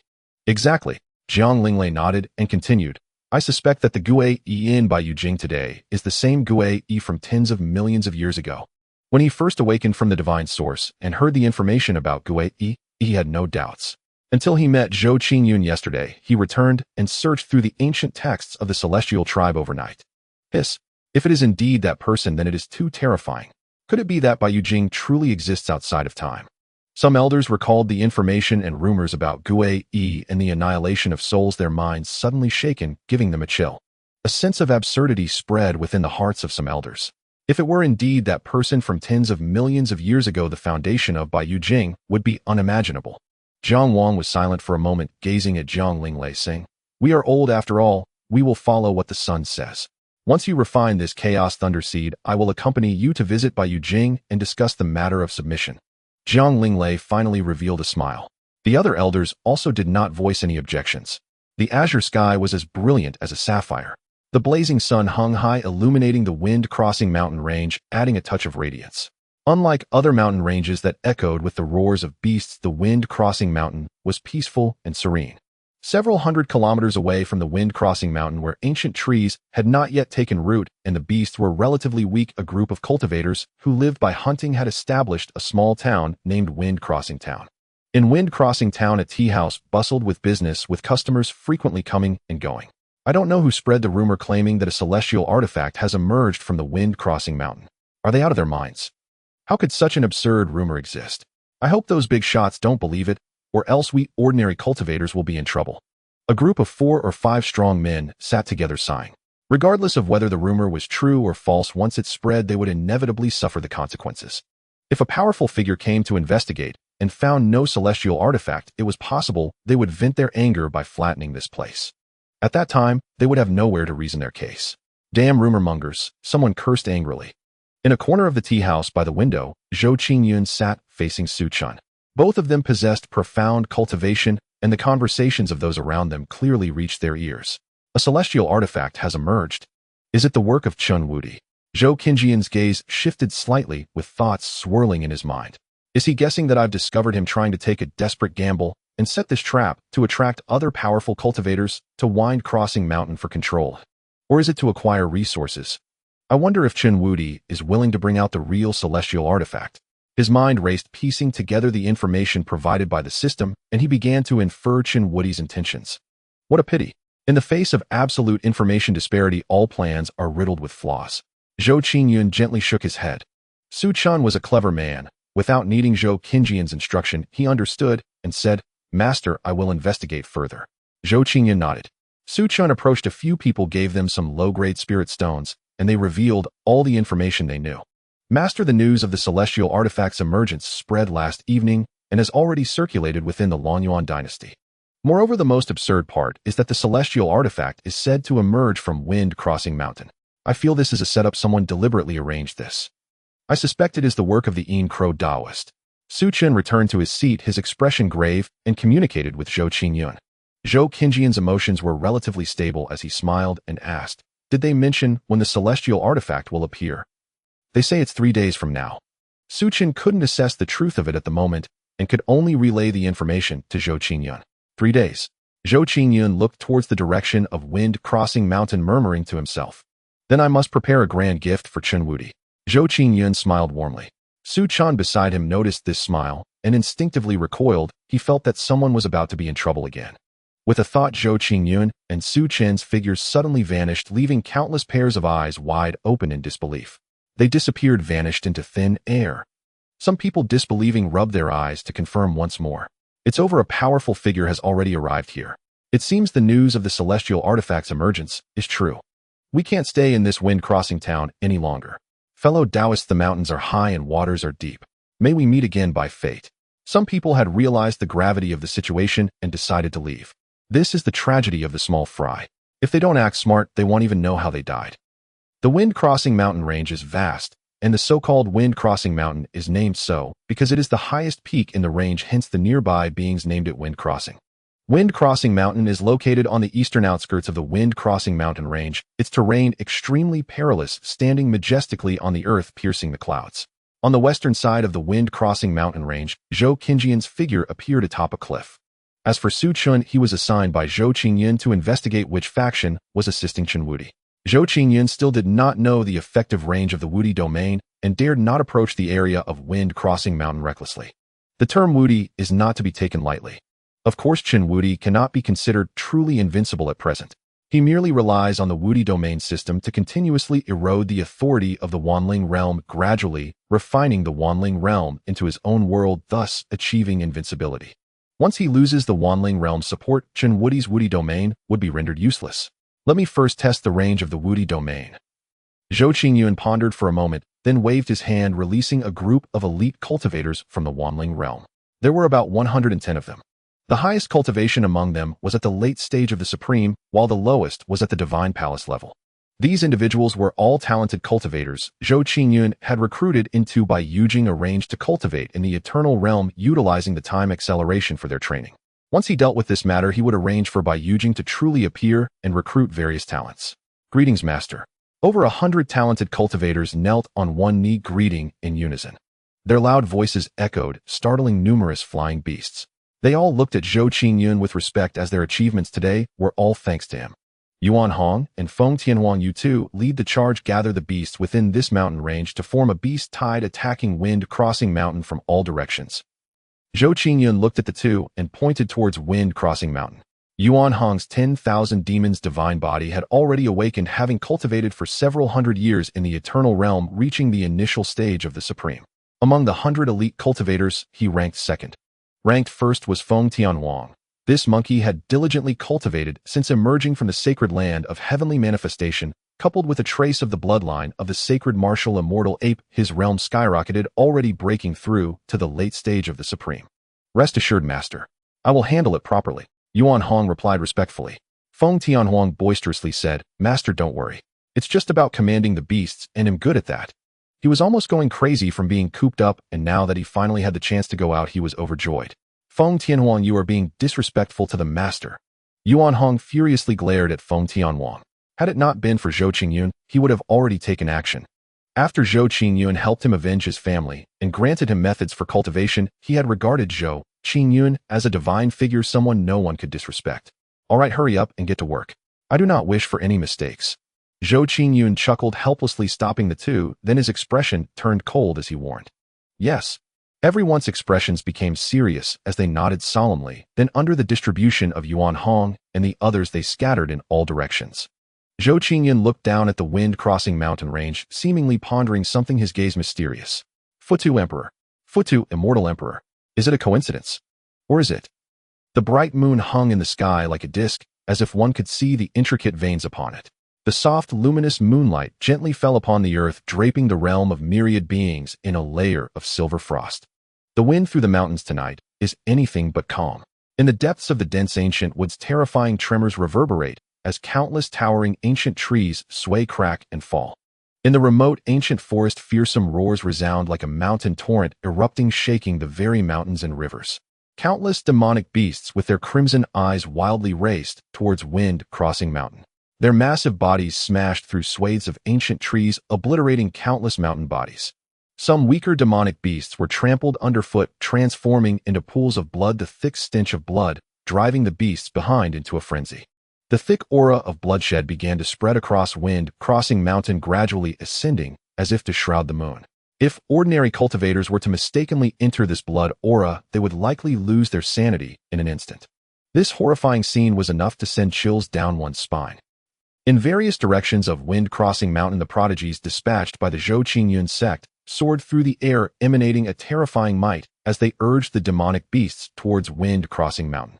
Some highly intelligent demonic beasts attempted to flee, but were quickly driven mad by a prodigy who shattered part of their divine sense. Most terrifyingly, several prodigies skilled in illusions covered a vast area, blinding the minds of demonic beasts at the tribulation stage and above, driving them into madness. Demonic beasts at the tribulation stage possess intelligence comparable to that of humans, making simple manipulation ineffective. Thus, only this special method could be employed. Some higher-ranking demonic beasts attempted to resist, only to be struck down by the high-ranking prodigies like Yuan Hong. Such a commotion also awakened the only supreme demonic beast within this mountain range. He bore a trace of the ancient celestial sword tiger bloodline, making him the demonic emperor of this mountain range now in his transformed state. Upon opening his eyes to this scene, he instantly became furious and charged towards them in his true form. You human ants are seeking death. His colossal body blotted out the sky with countless runes swirling around him, transforming into a tidal wave of sword intent that buzzed ominously. As the fierce wind howled, the demonic emperor opened his bloody maw and lunged at several prodigies. Huh, little tiger, do you think so little of me? The celestial emperor is extraordinary, he responded with a disdainful glance, wielding a staff that expanded to 100 feet, sending the demonic emperor flying. Boom. The demonic emperor's massive body crashed through several peaks before finally coming to a halt. Are you attempting to betray the demonic race? The demonic emperor asked in shock. I am no demonic creature, but a noble sacred martial monkey. The celestial emperor sneered. Having grown up in the sacred palace of celestial aspects, he felt no sense of belonging towards the demonic race. Furthermore, he looked down upon them. As he spoke, battle intent erupted in the celestial emperor's eyes as he charged at the demonic emperor. The winds roared and spiritual energy swirled violently. Brilliant radiance and the essence of the Tao wreaked havoc with the aftershocks, obliterating the space around them. However, the celestial emperor's cultivation level and bloodline surpassed those of the demonic emperor. In no time, the demonic emperor was covered in wounds, his spirit in turmoil. In utter despair, the demonic emperor roared, traitors, and you human ants, the sacred demonic palace will not spare you. With that, he attempted to self-destruct. Huh, I, the white jade capital, have never feared anyone. The celestial emperor laughed coldly, unleashing the powers of heaven and earth, transforming into a colossal hand that crushed the demonic emperor, preventing his self-destruction. The onlookers were no longer surprised by the celestial emperor's might and continued to drive the demonic beasts forward. In the eastern part of wind-crossing mountain, on the periphery, 3 demon hunters were dealing with a savage bear demonic beast when a sudden slight tremor shook the ground, instantly alerting them. Their powerful divine senses immediately scanned the surroundings. However, their divine senses were limited to sensing only the forces nearby, unable to perceive the situation deep within the forest. Boom, boom. The tremors continued, growing increasingly pronounced. The 3 wore grave expressions as they took to the skies and gazed into the distance.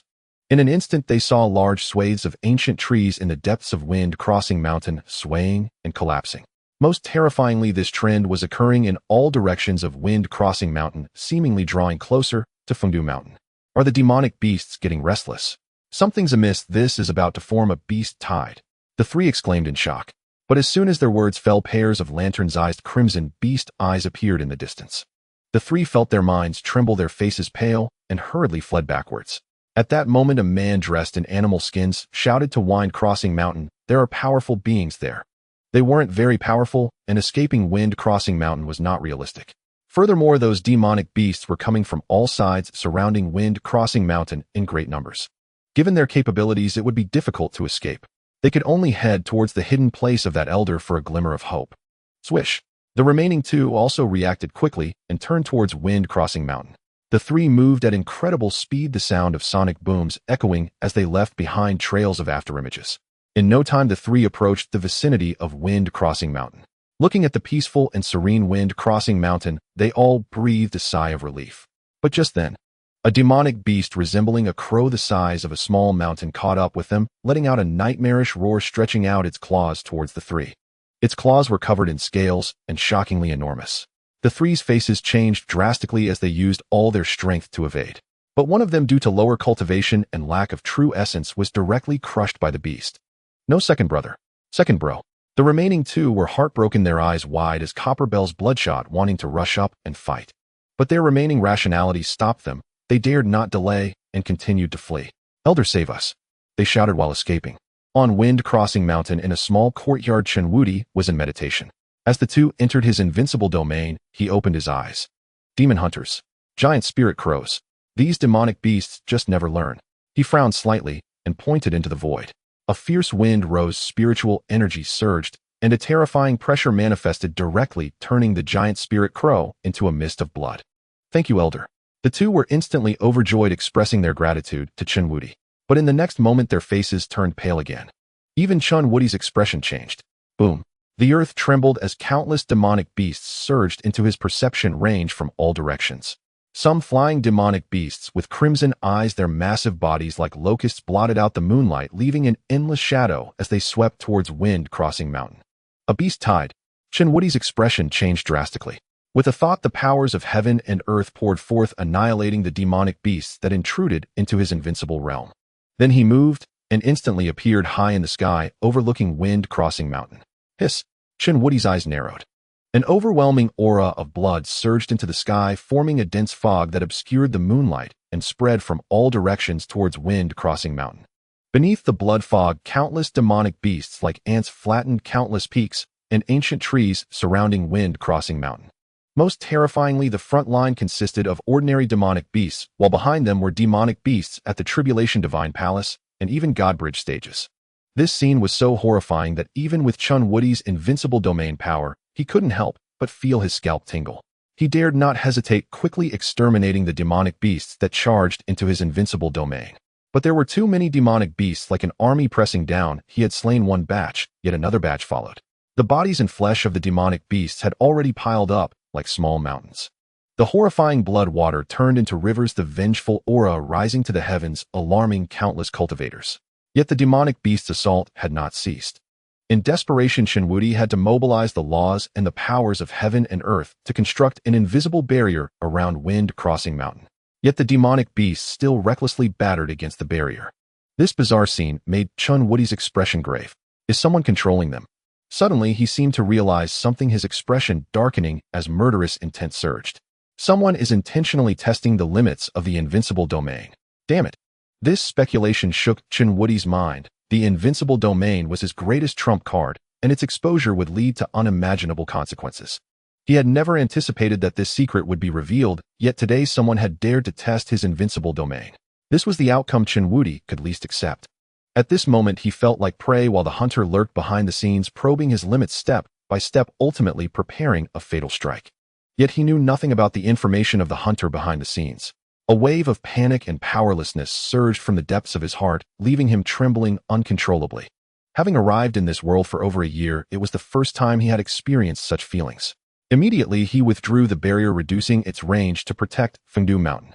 He understood that the mastermind behind the scenes had likely seen through the extent of the invincible domain. What he did now was merely a desperate gamble, trying to confuse the judgment behind the scenes. Is it that Zhou Qingyun? Chen Wudi gazed in all directions, the image of Zhou Qingyun appearing in his mind. Recalling Zhou Qingyun's scrutinizing gaze which had seen through his disguise, he immediately linked the current beast tide to Zhou Qingyun. Regardless of whether it was planned by Zhou Qingyun, this person had to die. A cold light flashed in Chen Wudi's eyes, as if seeking to pierce through the void. Then he suppressed the murderous intent in his heart, and coldly asked the invincible system, why would someone know about the information of the invincible domain? I need a concrete explanation. He could never believe that someone testing the extent of the invincible domain did not understand its function. The invincible domain system was silent for a moment before answering. This incident has exceeded the system's control. The host is advised to collect rare treasures from heaven and earth as soon as possible, complete the promotion task, and expand the invincible domain so that the system can provide even more powerful functions. The system hopes the host will continue to work hard.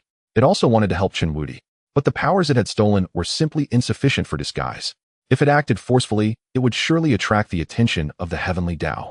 Then the previous efforts would be in vain. By that time, when Chen Wudi regained his memories from his past life, wouldn't it be scolded to death? So it felt quite aggrieved. It could only play dumb. Chen Wudi's face darkened as he cursed inwardly. What the hell? You seem like an idiot. If the basic information of the invincible domain were exposed to others, how could I complete the promotion task if I were sealed in this space? Please continue to work hard, host, and complete the task. System, stop pretending to be confused. I want compensation, or just give me 100 or 80 pieces of immortal artifacts. The maximum compensation for the host is 1 immortal artifact. The system hopes the host will not be greedy. Chen Wudi's eyes brightened as he nodded. All right, but I need an immortal artifact that can absorb blood evil power. Since he had been schemed against, he would turn the tables and use this beast tide to his advantage. He intended to forge a demonic immortal artifact and let it emerge forcefully. This time the system remained silent and promptly delivered the immortal artifact. ZZ. The space rippled, a chilling aura surged in. A large blade covered with demonic patterns suddenly appeared in Chen Wudi's hand. The moment the blade appeared, blood-red runes flowed, and an overwhelming blood-evil aura enveloped the room, wrapping around Chen Wudi. In the blood mist, whispers echoed, enticing Chen Wudi.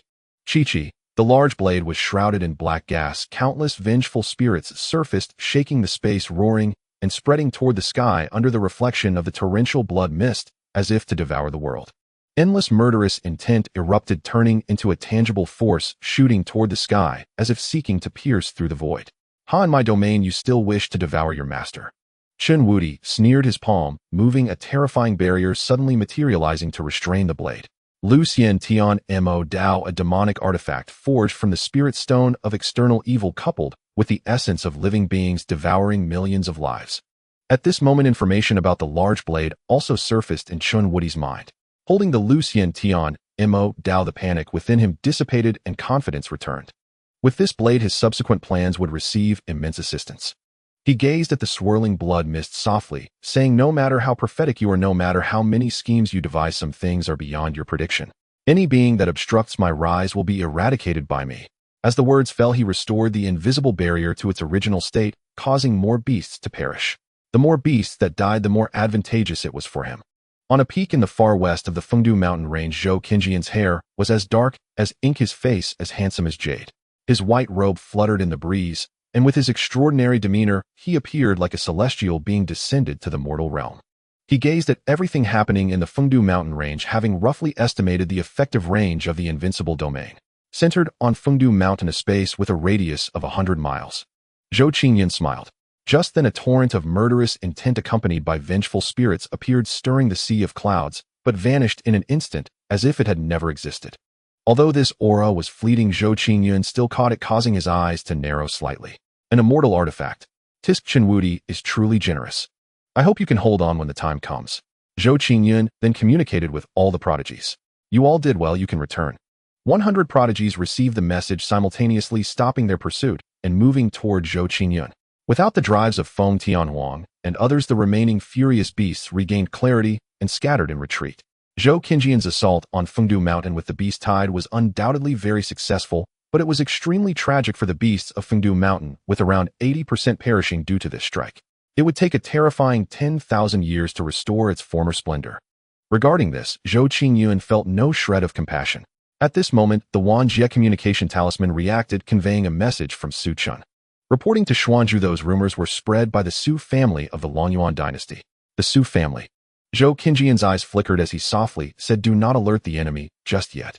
I will have Feng Tianhuang find you. The two of you must control the Su family for me."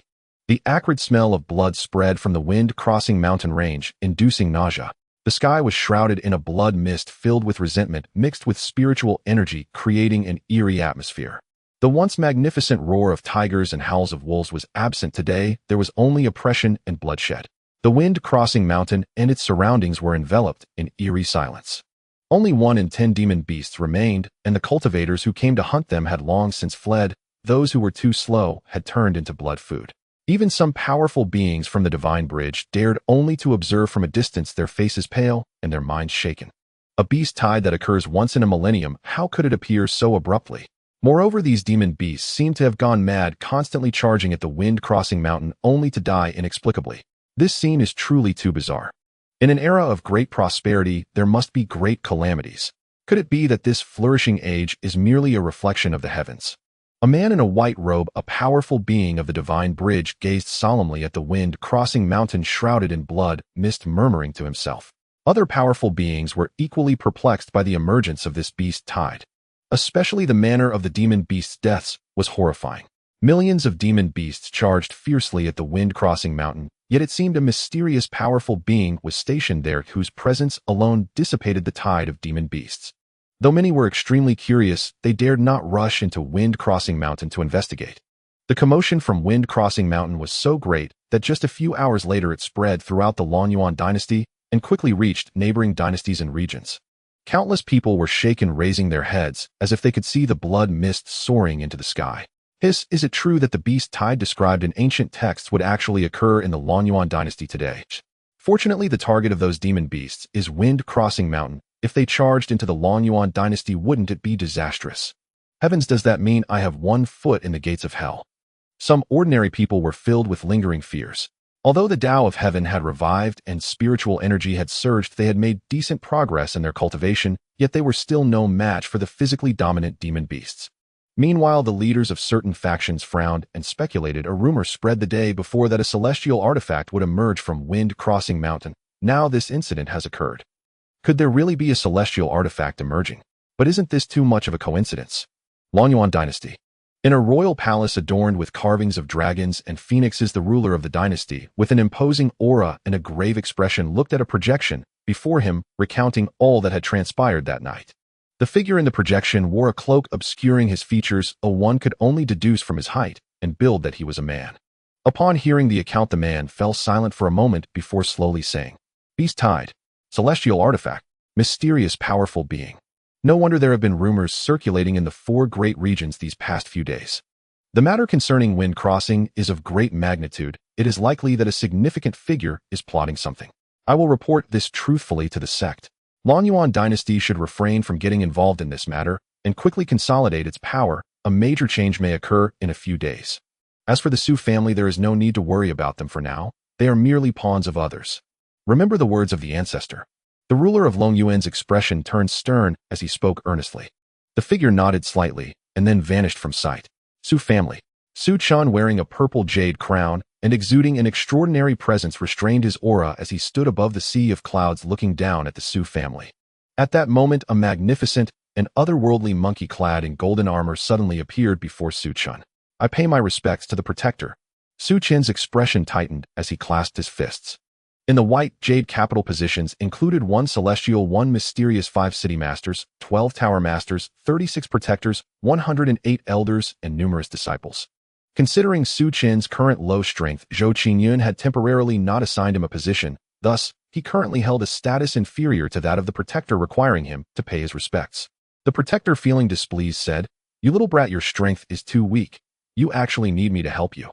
Su Chan forced a smile. He was merely a being of the Divine Bridge, while the Su family was protected by a sage along with several Divine Bridge experts. What could he do? Seeing this, the protector did not continue to make things difficult for Su Chan, but turned his gaze towards the Su family. A vast divine consciousness erupted, sealing this area, and subsequently controlling all members of the Su family, bringing them to an open space. All the members of the Su family were terrified, their eyes wide with fear. The Supreme Being. The only sage-level powerhouse of the Su family was also suppressed, horrified, and overwhelmed with countless thoughts wanting to curse. Can't we have some martial ethics? Senior, please spare us. Our Su family is willing to offer all our wealth, begging the senior to leave us with a glimmer of hope. The head of the Su family, Su Ming, turned pale and hurriedly pleaded. The protector did not respond, but instead asked, "Which of you went to Wine Crossing Mountain a few days ago?" Exposed. Su Luoxu, Su Yun, and Su Bin turned ashen. All members of the Su family glared at the three, believing they had provoked this powerful being. Seeing this, the protector felt reassured, clenched his hand, and instantly imprisoned the three, bringing them directly towards Wind Crossing Mountain, while leaving Su Chen a message. "Their strength has been sealed. You keep an eye on them for now. The Xian master still has use." Su Chen could only force a smile and comply. Wind Crossing Mountain Range. Zhou Qingyun was browsing the system shop, searching for items to deal with Chen Wudi. After browsing for a while, he found nothing suitable. The cheap items were ineffective, while the effective ones were too expensive. Helpless, he had no choice but to seek alternative methods.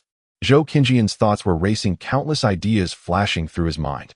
After a moment, he asked the system, "If Chen Wudi regains his memories from his past life, can the current Tao of Heaven in the Wanling realm deal with him?" Host, you underestimate the scale of a great thousand worlds, especially one that has ascended twice without returning to the void. Even if the current Tao of Heaven in the Wanling realm is damaged, it is not something the current Chen Wudi can contend with. Even if the Chen Wudi from before his reincarnation descends, it would be like reaching for the sky. Moreover, Chen Wudi's realm in his past life was flawed. He was a pseudo-immortal emperor. Unless a true immortal emperor descends, he would be able to contend. Zhou Qingyun pondered, what if Chen Wudi is heavily injured by the Tao of Heaven? Can you seize him without anyone noticing? As long as the villain value is sufficient, the Tao of Heaven in the Wanling realm can help you crush it, and seizing the heavily injured Chen Wudi is naturally not a problem. Then how much villain value is needed to crush the Tao of Heaven in the Wanling realm? Zhou Qingyun asked curiously. 10 trillion. How about killing Chen Wudi? Chen Wudi has already refined part of the authority of the Wanling realm. It requires 5 billion villain value. Let's talk about something more realistic. How much villain value is needed to seize the heavily injured Chen Wudi from the Tao of Heaven? Zhou Qingyun decided to be more pragmatic. 20 million. 20 million. Zhou Qingyun's eyes lit up. But how could he attract the attention of the Tao of Heaven to make it engage in a battle with Chen Wudi? If the erosion of authority had gone unnoticed, then the invincible domain system must have ways to conceal the heavenly secrets. The Tao of Heaven is a predetermined operating mechanism devoid of any feelings from living beings. Ordinary events cannot attract its attention. What if enough strong beings die here? Or if the fate is killed here? These events should be able to attract attention. Zhou Qingyun's eyes sparkled as he formed a complete plan in his mind. Capturing Chen Wudi was merely a fallback option. If possible, he did not want to proceed with it, as the longer the time passed, the more variables would arise, especially concerning such a legendary child of destiny. Child of destiny. Zhou Qingyun seemed to have thought of something, and asked the system curiously, "System, how can Chen Wudi, who is devouring the authority of the Wanling realm, seem more like a villain than I do, yet still become a child of destiny?" After a moment of silence, the system finally responded. The so-called destined protagonists, fated villains, and lucky ones are in fact a special transcendent imprint formed by the convergence of heavenly luck and earthly fate, and this imprint is something that living beings inherently carry. When a being's flesh dissipates and their soul is destroyed, their true spirit will merge into the eternal sea of spirits in the void, flowing into the chaotic ocean, reincarnating across various worlds. As long as there are enough worlds for reincarnation, a trace of miraculous power and transcendent strength will be imbued. These two eternal and mighty forces will leave a transcendent imprint on the true spirit. With a transcendent imprint, when the true spirit reincarnates into the next world, it will be favored by the will of heaven and earth, bestowing luck upon it and forging a fated imprint. The stronger the transcendent imprint, the stronger the fate forged, and the more corresponding luck it will gain in the world. Repeated reincarnations across countless eras yield a single chance at transcendence. This is no mere boast. Fate has different interpretations across various civilizations and systems. To facilitate the host's understanding, the system has infused several terms based on the host's perception. Thus, Chen Wudi's status as the child of destiny stems from his inherent strong, transcendent imprint, which attracted the favor of the Tao, entirely unrelated to his actions. Beings like Su Chun, who can later self-upgrade their transcendent imprint, merely stumbled upon good fortune, blessed by miraculous power. By utilizing the system to invest in luck-bearers, fated villains, and destined protagonists, the host engages in an equivalent exchange for eternal mighty power, whereas eliminating fate-bearers, is purely a means for the system to plunder eternal strength. With this power, the system can create many things. As for why it only targets destined protagonists, it is simply due to the greater rewards. In any given world, if too many fate bearers are eliminated, one will face a backlash from the will of heaven and earth. To avoid unnecessary troubles and waste of villain points, the system strives for refinement, selectively plundering the bountiful while opting for equivalent exchanges for the scarce. Upon hearing the system's explanation, Zhou Qinjian's expression grew more peculiar as he remarked, "Isn't it unfortunate for beings with transcendent imprints to reincarnate into such lowly worlds? And in some advanced worlds, how can reincarnation be structured to allow souls to reincarnate in their own realm? There is no such thing as misfortune. The transcendent imprint accumulates continuously. Upon reaching a certain strength, it can become the destined protagonist in higher worlds, subsequently pursuing transcendence. If one fails to transcend the tribulation, the transcendent imprint will vanish and the accumulation will begin anew until transcendence is achieved. Everyone is a protagonist, yet no one is a protagonist. As for how some advanced worlds can allow souls to reincarnate, there are two scenarios. The first is that this world is also plundering transcendent power, which can cause true spirits to collapse, gradually reducing the reincarnation of true spirits and leading this world into an age of no spirits, losing the laws of life and facing erosion from chaos until destruction. The second is that the world has evolved a true sea of fate and a sea of reincarnation, then intertwined with other paths, becoming a tributary of the eternal sea of spirits. Zhou Qinyan pondered. Fate bearers. No wonder he couldn't become the child of destiny in the eternal realm. It turns out he lacked the reincarnation of beings carrying transcendent imprints, reincarnating through countless eras to gain a single chance at transcendence. Is this life my opportunity for transcendence? Is the meaning of a being's birth merely to pursue transcendence? Zhou Qingyun felt a bit lost and posed his questions to the system. The system fell silent for a moment before responding. The system cannot answer this question either. Since the birth of the first world, it has represented the emergence of miraculous power. Everything is progressing towards the future. System, have you been to the first world? Zhou Qingyun asked curiously. I have not been there. It is merely the system's speculation. The current myriad realms are too similar. Not only are some principles alike, but even the paths to transcendence are remarkably similar. Just like with humanity, nearly every world has a way for humans. There are also other examples. From nothing to something is often the hardest, and the first world to be born must have been favored by miraculous power possessing immense size. The system speculates that the beings within constructed the Tao fruits, radiating boundless chaos. If every newly born world will be influenced. No wonder. Some of the confusions in Zhou Qinjian's heart found resolution, and he instantly felt clarity. Then, taking advantage of the system's willingness to communicate today, Zhou Qingyun asked again, what about the fated villains and protagonists? How do they inherently possess causality? That is the will of heaven and earth. Generally, when beings of this world transcend or elevate, they provide feedback to the world. To aid those with higher fates in their growth, the Tao arranges fate bearers to oppose one another, devouring their own eternal mighty power, nurturing beings to elevate or transcend, accelerating the world's perfection and elevation. So it's like raising puppets. Zhou Qinjian's mouth twitched. However, through the system's description, he was filled with curiosity about the first world. If he had the chance, he would definitely go and see. As Zhou Qingyun was deep in thought, Emperor Feng Tian arrived beside him with Su Luoxue. Zhou Qingyun nodded, scanning the three individuals. The information regarding their life scripts appeared in his mind. Please spare us, my lord. We were forced into this. The three of them stealthily glanced at Zhou Qingyun, feeling a wave of unnecessary pressure descending upon them, shaking their minds. Zhou Qingyun stood upright, exuding an extraordinary aura, yet his specific appearance was unclear to them. He looked at Su Luoxue and smiled. Do you have feelings for Chen Wudi? I don't know anyone named Chen Wudi. Su Luoxue shook her head in fear. The one who instructed you to spread rumors is Chen Wudi, Zhou Qingyun stated without surprise. Upon hearing this, Su Luoxue fell silent, nodding with difficulty. She did not dare to lie. Lying under the watch of such a powerful being was akin to a cow stepping on an electric wire, seeking death. Then you still have a chance to live. As he spoke, Zhou Qingyun flicked his fingers, and 3 death talismans entered the bodies of the 3. Then Zhou Qingyun took out a few spirit fruits that could assist saints in their cultivation, saying casually, what I just implanted in you is a restriction. No matter where you are, I can control your lives and deaths. It's best not to play any tricks. You will deliver these spirit fruits to Chen Wudi tomorrow and find a way to keep Su Luoxue by his side. After that, I will arrange for you to do other things. If you do well, you and the Su family will survive.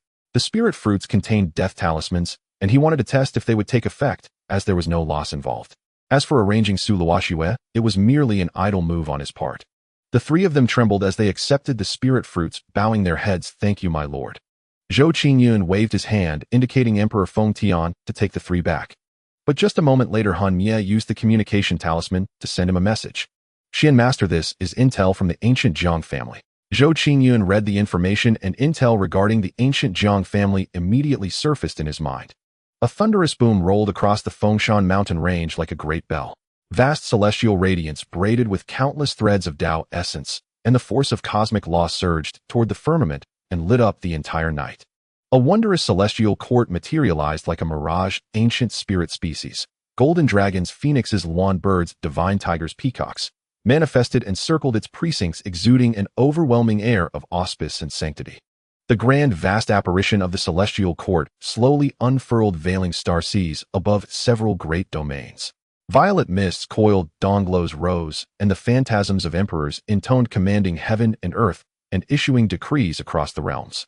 A supreme figure shrouded in a nine-dragon robe and crowned with 12 rows of beaded diadems sat at the heart of the celestial court, casting a disdainful gaze upon the world and ruling over countless domains. The spectacle was so terrifying that half the beings of the Wanling realm witnessed it, their eyes glazed. Is this an immortal portent? A supreme treasure has appeared. Heavens, the heavenly Tao only revived days ago. How can such a dread thing emerge so soon? Some were stupefied, yet the portent continued to shift. The bloodkey and resentful spirits shrouding the Fengdu mountain range were siphoned away, transmuting into demonic light that abruptly smothered the celestial radiance. The starry sky went black once more. Resentful qi billowed like a tide, and strange black chains of order appeared, severing every portent. A towering intent to kill soared upward, chilling the spines of countless beings. Noisy, chaotic whispers of grievance and terror seemed to surface within the hearts of the weak, as if to ensnare and corrupt them. Then, to the horror of multitudes, the horizon where the celestial court had hovered turned blood-red. Above the court, a rift tore open, and a massive bloodfiend hand thrust out from the breach, slamming toward the court. The court's sovereign appeared, enraged, manifesting a Dharma body that collided with the bloodfiend hand. A sinister laugh echoed through the void. In the next instant, the rift gaped wide, forming a blood-tinted portal. From it emerged a bloated, poo-streaked figure inscribed with demonic runes, the Demon Emperor, who engaged the court's sovereign in a titanic battle. At the same time, an endless tide of demonic beasts poured from the blood gate to slaughter the court's attendants. The celestial forces were strained. Some fiends surged into the realm of living beings and butchered the populace. Countless lives were reduced to blood mist and vengeful force. From the blood-red portal, a great blade etched with demonic runes shot forth, swelling to immense proportions as it absorbed the blood mists and wrathful power. The blade's aura intensified, steadily advancing toward becoming a demonic, immortal artifact. The court's sovereign's expression turned grave. Without hesitation, with resolute face, he burned through his own laws to their utmost refinement, sending the Demon Emperor crashing back into the blood gate and forcing the portal closed. He then sought to destroy the demonic blade, but his efforts proved futile. The sovereign's countenance heavy, he shifted his hand seals.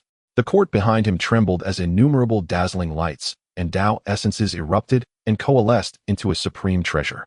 Harnessing the celestial court, he descended upon the demonic blade. Countless chains of law transmuted into immortal light and wound around the blade. At last, the demonic blade ceased its metamorphosis. A chasm opened in the earth. The celestial court bearing the demonic blade plunged into it. The portent above Fengdu mountain vanished. Then a vast voice resounded. To those who come after, when this projection manifests, it means my strength is nearly spent, and I can no longer suppress the demonic immortal artifact. I beseech later generations to seal this demonic implement swiftly, lest it bring calamity to the world. In the next moment, with a thunderous roar, a chasm abruptly yawned open and spread across half the territory of Fengdu Mountain. Some of the Longyuan dynasty's strong were left mentally stunned. They stared blankly, and one muttered this. There really is an immortal artifact hidden in our little corner of the world. Zhou Qingyun watched the spectacle in disbelief and quipped, I know you're impatient, but there's no need to make it so full of glaring flaws. He had guessed Chen Wudi would create a great stir to draw mighty beings into his invincible domain. He had not expected Chen Wudi to lose his composure so quickly. Chen had not bothered to properly study the history of the Wanling realm before fabricating such a portent. Zhou could see several obvious missteps at a glance, let alone those seasoned, cunning powerhouses. Yet riches sway the heart, and the Wanling realm's history is indeed unfathomably ancient. Its eras ruptured and lost, no doubt countless strong ones would still swarm to it. Zhou Qingyun pondered, Chen Wudi is surprisingly generous. He even used a true immortal artifact and a counterfeit one. That celestial court fragment appears to be a shard of an ancient court much like the fragment I obtained. If assembled, it might rise in rank. His eyes glittered. Zhou decided to add fuel to Chen Wudi's affair. He redeemed a drop of Tianxian divine water from the system market, siphoned a sliver of the Shumu tomb's spirit origin, and together, with a life and death talisman, placed them into the Tianxian water, cloaked their aura, and hurled the mixture into the abyssal rift. He did this to test whether he could lure the Futu Dizuan. With tonight's portent and the Shumu tomb's spirit aura present, the Futu Dizuan was highly likely to come. When he finished, Zhou Qingyun left Yuanhong and Feng Tianhuang along with several saint-level members of Baiyu Jing behind to monitor Chen Wudi. He himself departed for the eastern spiritual domain. For the moment, Fengdu Mountain would not tear itself apart. He trusted that Chen Wudi would not be content merely to seize minor prey and low-tier resources. Chen would surely wait for a truly supreme being to arrive before closing his net, otherwise all his elaborate cost and planning would have been wasted. He would only be satisfied when he had gorged himself at once. The portent faded after some time, yet beings across countless domains continued to stare at the sky, delightedly recounting what they had seen. A few days ago, there were rumors of an immortal artifact emerging in the Shueshan domain. Who would have thought it true? It seems the one who suppressed the demonic immortal artifact was the ruler of this domain in some bygone age. Some ancient tomes describe the demon race, but to witness it today with my own eyes, truly a rare sight in a long life. So this is the true demon race. Those half-human, half-demon things in the Moling domain who dared call themselves demons. What audacity! Tonight, countless beings would be sleepless. By the next dawn, news of Fengdu Mountain had spread throughout the major spiritual domains. Numerous factions and wandering cultivators hurried to the site. Some top powers and supreme figures remained on the sidelines, dispatching mid-tier forces to probe the situation. In the Moling domain, life lay sparse. Demonic chi curled through the air like a ghostly haze. The Demon God Hall was built atop a lake of death spirits, its surfaces carved with countless hideous totems. Wrapped in demonic runes and miasma, they seemed about to come alive, chilling any onlooker to the bone. Within a hall, black-robed adherents wreathed in demonic chi stood on both sides. Upon the central dais sat a bloated half-human, half-demonic monstrosity. This was the current leader of the demon god cult, Queen. An elder of early great emperor cultivation spoke up. Lord, that demonic blade was left by the ancestors of the demon race. We should retrieve it at once. Whether the demon god cult can flourish depends entirely on that demonic immortal artifact. We must not delay, while other powers still hesitate. We should rush in and seize the ancestral implement to bolster the cult. We implore the Lord not to hesitate, other devotees urged in chorus. Queen looked down below, somewhat bewildered. What are you doing? Is this a film shoot, or merely cosplay? Yet this costume is utterly grotesque. At that moment, an elderly man of extraordinary stature, 9 feet tall, broad-shouldered, and imposing, strode into the center of the hall and fixed his gaze upon Kuei, declaring in a voice resonant with unshakable vigor, Master, why do you still hesitate? Are you truly cowed by those so-called Daotainment trials? Or has your foundation indeed been shattered by the saint air of the Holy Spirit Hall? Kuei Yin's eyes widened in shock. What in the nine hells is this? A transmigration. The instant the thought arose, a torrent of memories surged forth and fused seamlessly with his consciousness. Seeing Kuei Yin remain silent, the other sect members exchanged furtive glances, their expressions flickering with mounting suspicion. This good-for-nothing Kuei Yin has truly had his foundation ruined. Ha ha ha. The position of sect master shall undoubtedly fall to this old man. Under my leadership, the demon god sect shall restore the glory of our ancestors, unify the 3,000 realms, and command awe across the entire cosmos. Just as Xia Feihong lost himself in reverie, Kuei Yin suddenly spoke. Senior Home Master Xia, you possess astonishing audacity. Do you truly believe this sovereign dares not strike you down? And what of you all? Do you also seek death? Kuei Yin swept his gaze across the assembled sect members. His tone was calm, yet beneath it churned an ocean of slaughterous intent, freezing their very souls as if plunged into glacial abyss.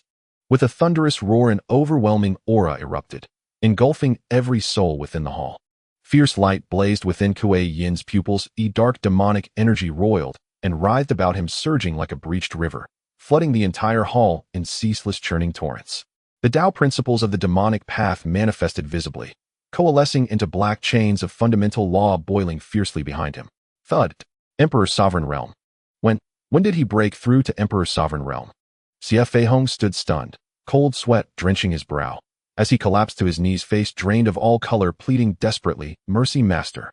Mercy. This old man never intended to trouble your eminence. Pray grant me leniency." He recalled Kuei Yin's past cruelty and capriciousness, and terror seized him anew. How in heaven's name had he allowed himself to be so utterly deluded? The other sect members dared not delay. They dropped instantly to their knees, trembling as they cried, "Mercy, master. We harbored no disrespect. Only Senior Hall Master Xie's incitement led us astray. Mercy, master. All this stems from Xie Feihong's treachery. We propose his flesh be minced, his soul shattered, and served as wine accompaniment for your eminence. His intentions are malign. He has deceived us all. He must be cast into the abyssal dungeons and subjected to soul-devouring torment." In that instant, fury surged through the hall. Glaring eyes turned as one towards Xie Feihong, as though he had committed some atrocity that enraged heaven itself. "You, truly deserving of death." Xie Feihong stood petrified, nearly spitting blood in sheer disbelief. Kuei Yin. No wonder this is the demon sect, brutally, unflinchingly pragmatic. Had my divine ability arrived even a heartbeat later, I'd have been torn limb from limb by these accursed wretches. There is no remaining in the demon god sect. Otherwise, should they discover I am a fraud, I shall not even comprehend how I met my end. Kuei Yin's lips twitched, then his tiger-like eyes flared wide. Silence. Instantly the hall fell deathly still. "Senior Hall Master Xie, your conduct has deeply offended this sovereign. You ought to have been struck down on the spot. Yet with the heavenly Tao now reviving, we stand in dire need of capable hands. Thus I grant you one chance to live. A celestial artifact has emerged in the snow god realm. You shall lead a force there to seize it. Should you succeed, your life shall be spared. Also, Mo Xie Wang Shirin, you shall accompany him."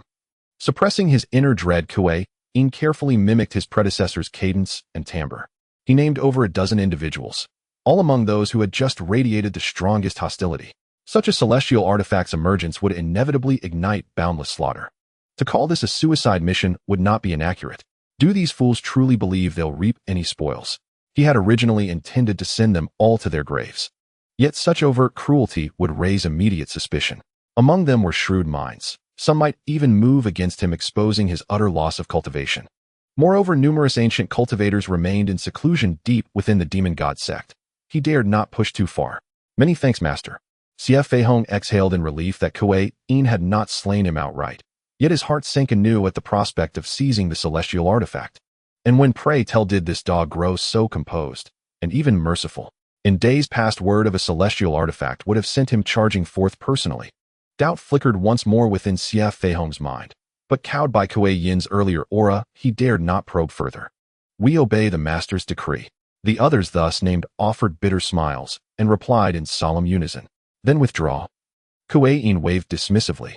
The sect members bowed deeply and departed one by one, returning to their respective grotto abodes or halls.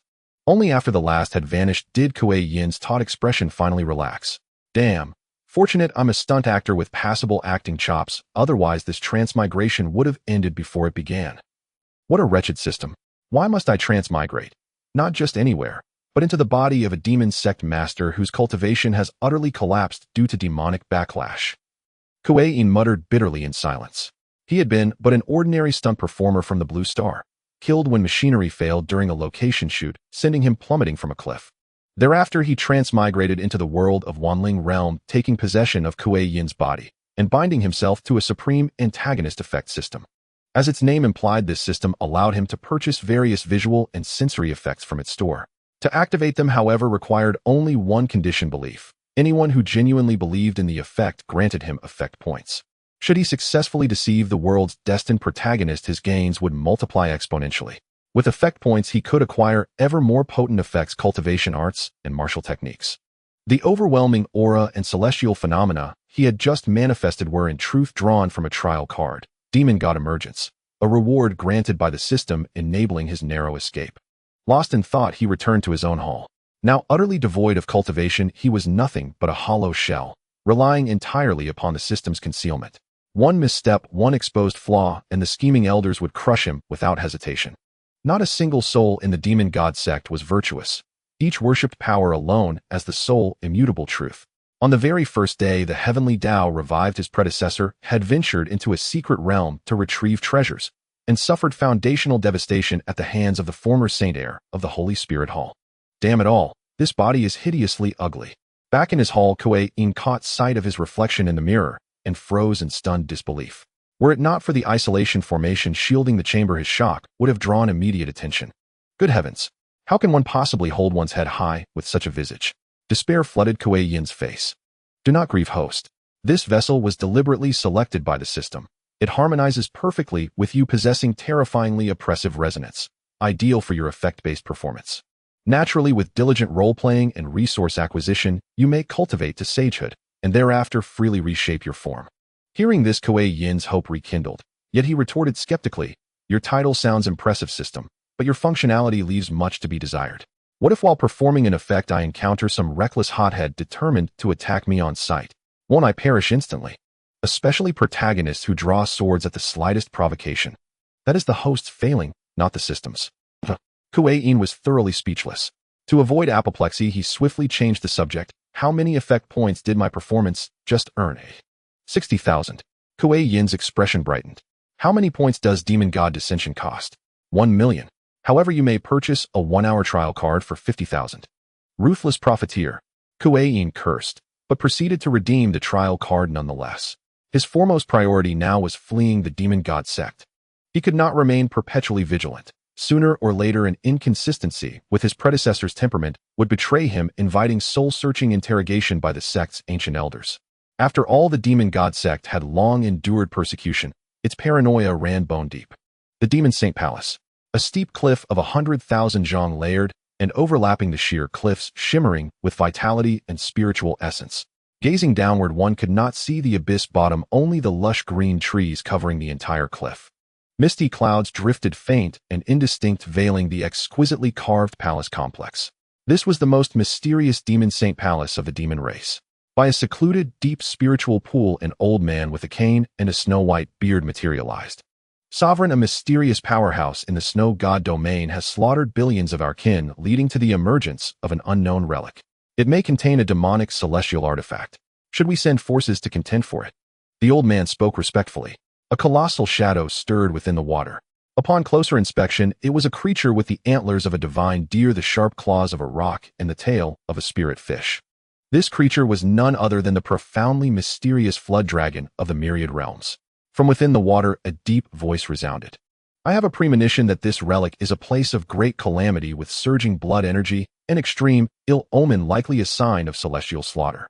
However, since it involves the death of billions of our race, we must investigate. You may dispatch 3 demon emperors and 10 quasi-emperors to the snow god domain to probe who is scheming against our demon race. If it proves unfeasible, then withdraw. Wait until my bloodline transformation is complete, and then we will settle the account. The heavenly Tao was reviving, and the laws were shifting, yet great emperors remained exceedingly rare. Above them, the emperor venerables and celestial venerables who could determine a race's rise and fall spent most of their time in seclusion or slumber. As for the realm of the mortal immortal, the demon race currently possessed only 3. As the sovereign commands, may the sovereign soon transform into the legendary dragon race and restore the glory of the demon race. A look of longing appeared in the old man's eyes. The dragon race, phoenix race, divine tiger race, and other supreme races once ruled, but they vanished mysteriously overnight. The demon race has been in decline ever since, repeatedly suppressed by humanity. And now he was about to witness the birth of a dragon once more. How could he not rejoice? The Jade Pool, sacred land. The Jade Pool Empress, graceful and ethereal, her features hazy, possessed an otherworldly temperament. She gazed toward the direction of the snow god domain and sighed softly. Truly an eventful time. Countless forces have emerged, one after another, scheming for the future. Where should the Jade Pool sacred land go from here? Can Xianxia reach the realm of a mortal immortal in 1,000 years? I never thought I would one day place my hopes on a junior. Just then a cold voice echoed in her mind. Release your mind and accept my power. The realm of the mortal immortal can be achieved in 100 years. You and I are one in essence, both aspiring to the great Tao. Why be so reluctant? Hearing this, a mocking expression crossed the Jade Pool Empress' exquisite face. You are you and I am I. If I accept your power, I must merge with your will. Would I still be me? Would the Tao I pursue still be my Tao? Merging wills was no different from dying. You are the reincarnation of my Tao body. Silence. Say one more word, and I will extinguish my soul. None of us will live. The Jade Pool Empress sneered coldly. If not for this person's constraints, she would have long broken through to the celestial venerable realm. Why would she need to place the future of the Jade Pool on Xianxia? Now her constant worry for the jade pool had become her weakness. Otherwise, she would have long chosen to gamble everything rather than live in such a ghostly, inhuman state. Hearing this, the voice fell silent, afraid that the Jade Pool Empress would truly do so. Oomph. The Jade Pool Empress let out a contemptuous laugh. Then her phoenix eyes gazed toward the direction of the Immortal Pool secret realm, as if seeing Xianxia receiving a legacy. Thinking of her suggestion, she gave a bitter smile. Do I really have to adopt Xia's suggestion, submit to the White Jade City, and become its vassal? The White Jade City was too mysterious. In the coming great upheaval, it had a 30% chance of prevailing and ascending to the immortal realm. But if she truly submitted, she could not guarantee that the White Jade City would not use the Jade Pool sacred land as cannon fodder. The Jade Pool Empress sighed softly. Last night's celestial phenomenon was too vast, igniting a treasure-hunting frenzy in countless people. The myriad realms were seething with activity. Numerous reclusive old monsters emerged, eager to claim a share in the snow god domain. Even some peerless prodigies prepared to go and observe. The Eastern Spirit Domain. The Great Zhou Imperial Court, the Imperial Palace. In a pavilion carved with dragons and phoenixes, Zhou was playing a game of chess with Gue Yi. Both were refined men who greatly enjoyed this pastime. Master Gue, what do you think of the news about a celestial artifact appearing in the snow god domain? Zhou placed a piece and asked Gue Yi with a smile. Gue Yi quickly placed his piece and replied with a smile, "It's both true and false. Your Majesty need not worry. When fate arrives, the artifact will naturally choose its master." Ha ha ha, master is truly brilliant. Zhou laughed heartily. He had wanted to see what the White Jade City planned. If they intended to contend for it, the Great Zhou Imperial Court could adjust its strategy accordingly. After all, the Great Zhou Imperial Court was a dynasty supported by the White Jade City. Just then, the myriad realm communication talismans of both men reacted. Neither dared to delay, and they read the messages within. Master Gue, the ancient Jiang clan has 2 mortal immortals. Can you handle them? Father immediately mobilized the military and set out for the Great Jin Imperial Court to support Xianxia and suppress the Great Jin Imperial Court. A sharp glint flashed in Gue Yi's eyes as he replied to Zhou Qingyun, "Your old servant has recovered to the immortal realm. Dealing with 2 barely surviving mortal immortals is no problem. Mortal immortals, take over the Great Jin Imperial Court." Startled, Zhou wasted no time and bid farewell to Gue Yi. "I shall play another game with you another day." "Farewell, Your Majesty." Gue Yi nodded.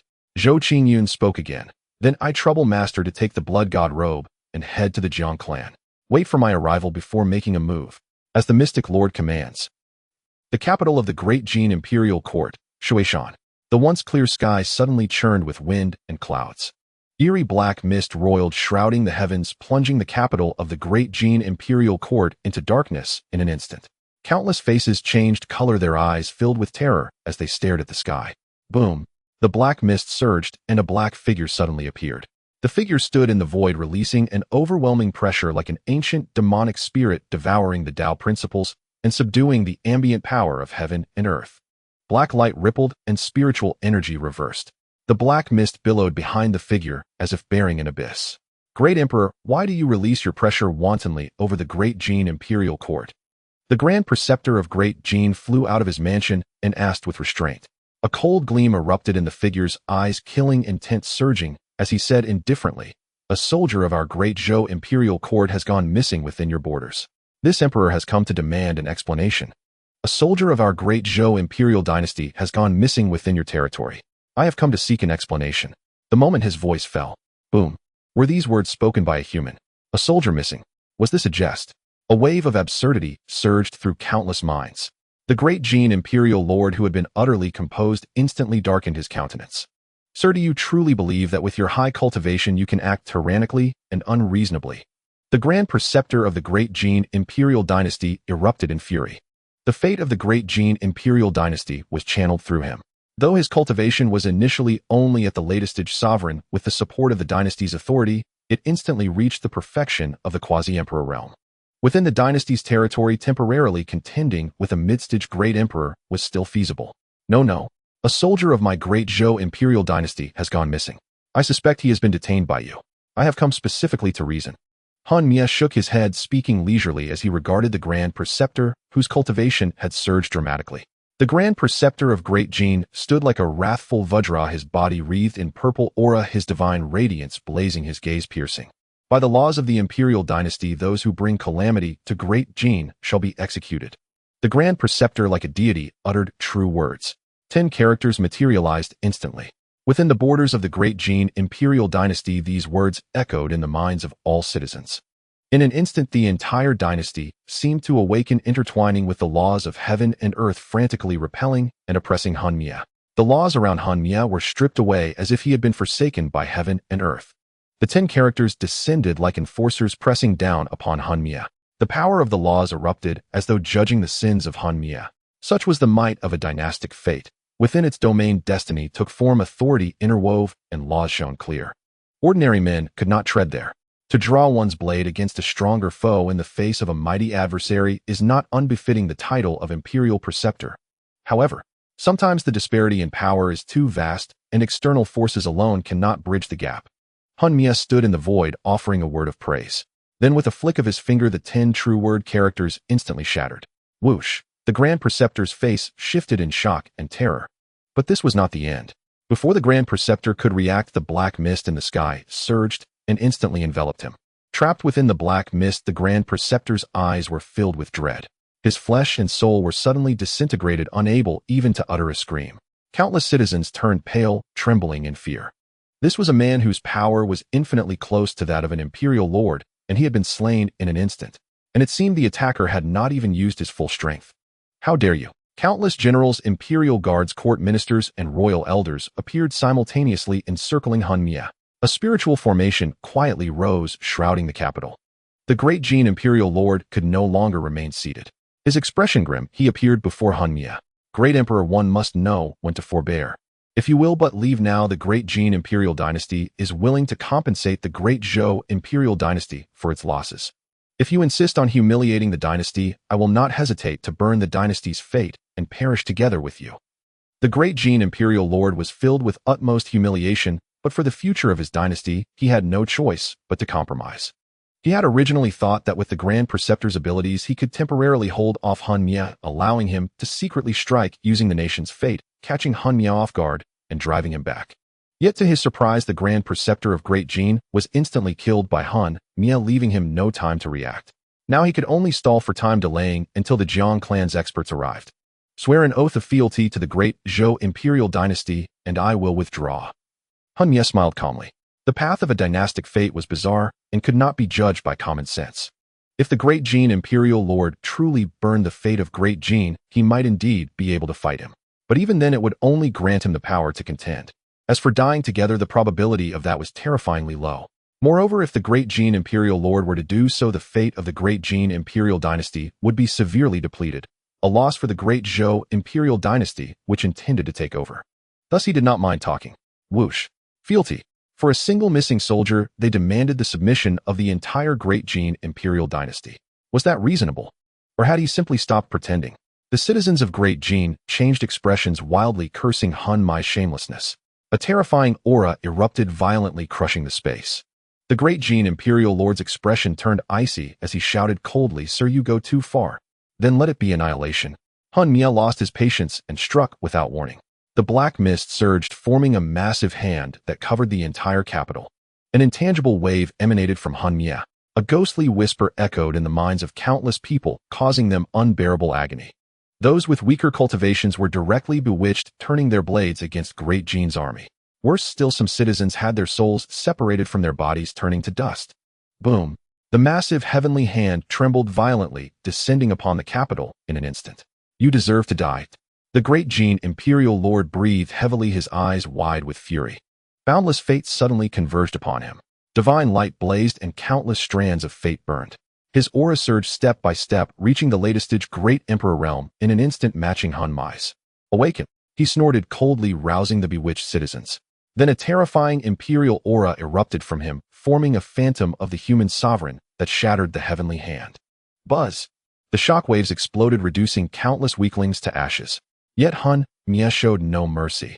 All of this was due to the Great Jin Imperial Lord's folly. Xianxia's robe fluttered, his killing intent surging as his body vanished. Before the horrified gaze of the Great Jin Imperial Lord, Xianxia appeared right before him. Black mist gathered, wrapping around his fist like clinging laws, and he struck. Decree. The Great Jin Imperial Lord uttered true words, as if his speech enacted laws. Runes swirled in the surrounding space, and countless phantoms of ancient giants emerged attempting to block Xianxia. But it was futile. Xianxia advanced with unstoppable force, charging at the great Jin Imperial Lord. The Lord was sent flying, shattering countless palaces within the capital. The black mist churned, clinging like an unshakable curse to the great Jin Imperial Lord's body. His dignified imperial image was ruined, his aura withered as he spat blood. Even the entire territory of great Jin trembled. All of this happened so fast that by the time the crowd reacted, they saw the great Jin Imperial Lord sent flying. Countless people stared at Xianxia in terror, as if he were a demon. At that moment, Xianxia struck again. His aura erupted, and countless black mist transformed into various grotesque forms, surging toward the great Jin Imperial Lord. Sons of great Jin, today a villain insults our dynasty. Follow me to battle. Kill. A great general raised his arm and roared, his voice thundering. The capital quaked, and a chilling aura burst forth. The great Jin Imperial Lord cannot be humiliated. The sovereignty of great Jin must not be lost. Countless ministers and soldiers, enraged, directly burned their souls, charging forward one after another toward Xianxia, then self-destructing. Boom! Explosions rang out incessantly. Countless people self-destructed, vainly attempting to defy an emperor with mortal bodies. In an instant, the capital flowed with rivers of blood, and heroic spirits rose everywhere. This act bought the great Jin Imperial Lord a moment to catch his breath. Suppressing the grief in his heart, he formed hand seals, and divine light blazed brilliantly. Instantly, within the territory of great Jin, countless threads of fate converged on the capital, transforming into a golden dragon that destroyed the grotesque forms born of the black mist. Unexpectedly, the people of this great Jin Imperial dynasty are quite devoted to this man. Xianxia frowned, casually swatting away the ministers and soldiers who came to die, preparing to strike again and slay the great Jin Imperial Lord. Just then, a rift was torn in the black mist that shrouded the sky. A lofty figure radiating golden light materialized, gazing at Xianxia as he said flatly, "Taoist, you have gone too far." A force that could shake the starry river erupted, causing the void to tremble and the sun and moon to dim. An envoy, the great Jin Imperial Lord, and all the citizens ignited with hope. The golden figure was like a deity with countless laws prostrating before him. He extended his hand, and the heavens and earth stirred with wind and clouds, as if he were about to command the mountains and rivers. A projection of an imperial sovereign.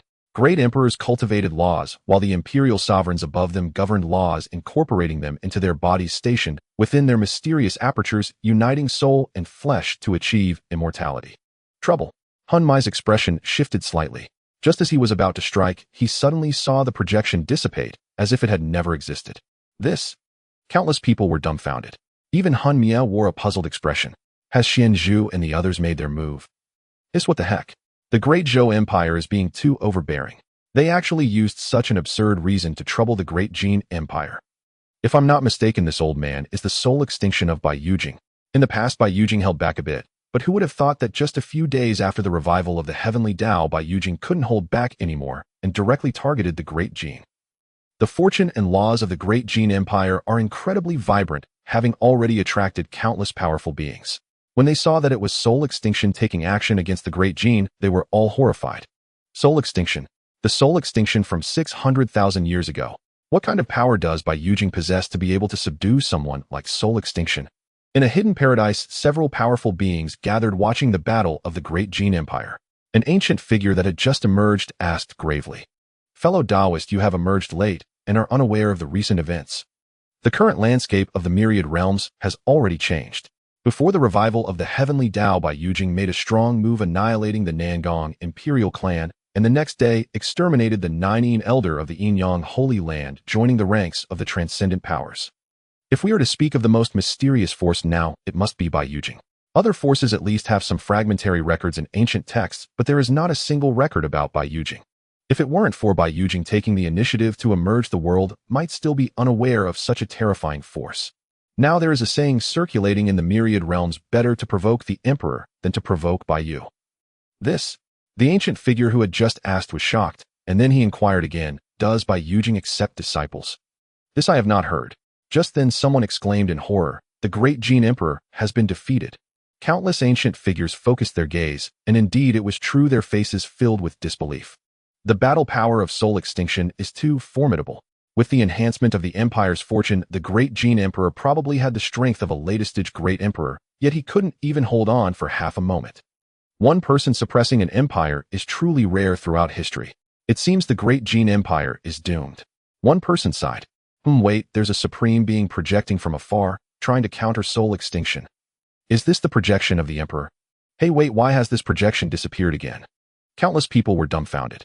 Was this projection just playing around? Wasn't this messing with their mentality? Could it be that they were frightened by soul extinction? Or was it that a powerful being from Beijing acted secretly and severed the connection? The people of the Great Jin Empire experienced a roller coaster of emotions in merely 2 breaths. Their feelings fluctuated and no one could understand them.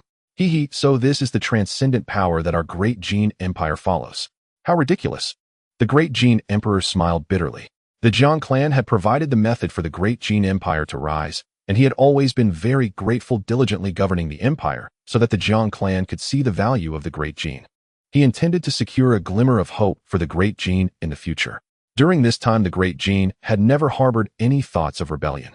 Faced with the pressure from the Great Zhou, he firmly believed the Jiang clan could save the Great Jin. Yet he never expected reality to give him a rude awakening. I am ashamed before my ancestors, ashamed before the sacrificed ministers, generals, and citizens. The Great Jin was filled with deep sorrow, trapped in profound self-blame, going mad as if blood tears were flowing. Countless citizens fell silent, and then someone shouted, "Your Majesty need not blame yourself. The nation is home, and home is also the nation. This resistance was all voluntary on our part. Even if we die for the soul of the Great Jin without regrets. Without regrets. Without regrets." Countless soldiers, merchants, and citizens all cried out angrily towards the heavens. The vast voice echoed across every inch of land in the Great Jin territory like the echoes of ancient times. In the hearts of the citizens, there is a scale that will measure the merits and faults of every generation of rulers. Since the current Great Jin Emperor ascended the throne, he has been diligently governing the court without any signs of negligence, and the citizens have always kept a close watch on him, willing to continuously support this emperor. Is this the charm of the empire's fortune? The one who created the method of the empire is truly a great talent. Soul Extinction shook his head, and then the aura surged, wanting to end this farce. But at this moment, the Great Jin Emperor closed his eyes to suppress his emotions, then opened his deep gaze once more to look at Soul Extinction, saying solemnly, "Great Emperor, the Great Jin is willing to surrender. I am willing to offer my life and the lives of all royal family members, as well as a secret realm of the emperor, only asking the Great Zhou Empire to properly settle the citizens of the Great Jin, allowing this generation of Great Jin citizens to have a peaceful old age." The culture, beliefs, and concepts of this generation of Great Jin citizens have long been deeply intertwined with the Great Jin. In order to quickly govern the Great Jin, the Great Zhou will inevitably have to carry out a great cleansing of the Great Jin populace. The only conditions he could think of for exchange were these 2. But would Soul Extinction agree? "Your Majesty, this cannot be." Countless ministers and citizens were shocked. Silence. "Great Jin citizens, you have supported me so fervently, yet I have brought disaster upon the Great Jin. I should die, but you are innocent and should not die. What I can do now is limited, so I hope you all take care of yourselves and do not do anything foolish. At the moment of my death, I will issue an imperial decree in the name of the Great Jin's ruler. All citizens, soldiers, and generals put down their weapons, open the border city gates, and welcome the soldiers of the Great Zhou without resistance." The Great Jin Emperor had already seen the situation at the borders of the Great Jin through the power of the empire. He spoke in a deep and authoritative voice, resonating in the minds of all Great Jin citizens. Admiration flickered in the eyes of Soul Extinction. He did not expect the Great Jin Emperor to be so resolute at this time.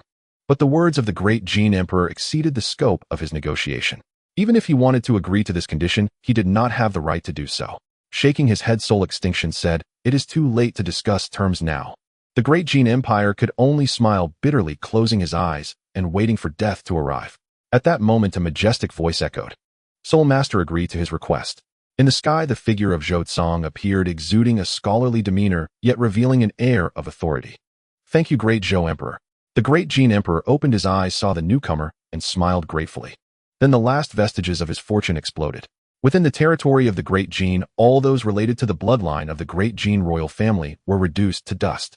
Having completed all this, he cast a deep glance at Zhou Tsang, transmitted the location of the emperor's secret realm to Zhou Tsang, and then severed his heart pulse, turning his physical body and soul into dust, flying towards the territory of the Great Jin. With the death of the Great Jin Emperor, a sense of sorrow spread across the territory of the Great Jin, and their status began to decline. Countless citizens wept bitterly. Zhou Tsang exchanged a glance with Gui Yi, and a big shock surged in their hearts. This is a ruthless person. The great Jin Emperor is a sage, but he is not a good relative. Zhou Tsang commented, then took his people to take over the great Jin Empire. It is difficult to conquer a land, but governing it is even harder. He needed to quickly eliminate the influence of the great Jin eradicated systems and fully integrate it into the territory of the great Zhou. In the sacred spirit domain among the ancient Jiang clan, within a small world, the clan leader, Jiang Huaqin, gazed towards the direction of the great Jin Empire. At that moment, his soul suddenly felt light. A sharp pain struck the rules within his body, began to disorder, his breath leaked, and the space trembled. His expression changed drastically. The connection of the projection has actually been severed. What audacity! Which force is this? Jiang Huaqin's hand seals shifted as he tried to deduce the information. But at that moment, a colossal hand formed purely from the arrangement of laws suddenly appeared, shattering the barriers of the small world. Boom! Terrifying momentum surged, as if the world was collapsing or like an ancient deity descending. Its speed was unfathomable. Before Jiang Huaqin could react, he, along with 8 sleeping great emperors, 4 emperor Zuns, 2 celestial venerables, and countless Jiang clan disciples, were instantly obliterated. Emperor Zuns and celestial venerables possess the characteristic of being undying. As long as a drop of blood remains, they can revive. But the immense hand erupted with immortal laws preventing the Emperor Zuns from resurrecting. Only the celestial venerables, having touched a part of the characteristics of immortal laws, managed to revive, but their strength was significantly reduced in a short time. Bold! Who dares to act recklessly within the Jiang clan's territory? 2 red dust immortals within the Jiang clan suddenly opened their eyes, seeing this situation, extremely furious, shattering the great hand and protecting the remaining Jiang clan disciples. Then the immortal laws of the 2 red dust immortals awakened, illuminating the endless starry sky as their immortal bodies appeared, stirring countless laws. At that moment, an extraordinary youth and a smiling old man emerged from the void, entering the sight of countless Jiang clan people. Then the youth in white fluttered his clothes and smiled warmly, saying, "The Jiang clan leader acted recklessly against the master of Bai Yujing, and I have come today to collect some interest, so there is no need for everyone to be nervous." The Jiang clan chief dared to make a move against the master of the White Jade Pavilion, so today we come to collect some interest. The primary culprit has been executed, but the interest is far from sufficient. Hand over Jiang Chun, and the White Jade Pavilion will let bygones be bygones. Zhou Qingyun stood with an elegant demeanor and transcendent bearing, like an immortal descended to the mortal world, yet his words sounded as if spoken by an Azura. Countless members of the Jiang clan watched Zhou Qingyun with shock and fury. The 2 mortal immortals were seething with rage. One of them, a gaunt elder named Jiang Taishan, stood out. His immortal laws radiated an overwhelming terror, assimilating the surrounding heavenly laws every moment to serve his will. Upon hearing Zhou Qingyun's words, he could not contain his aura, and a thread of loss spilled out, distorting the void. "Youngster, you have quite the nerve." Jiang Taishan's eyes blazed with killing intent, yearning to annihilate Zhou Qingyun, but when he glanced at the seemingly ordinary Gui Yi, a chill crept into his heart, and he dared not act.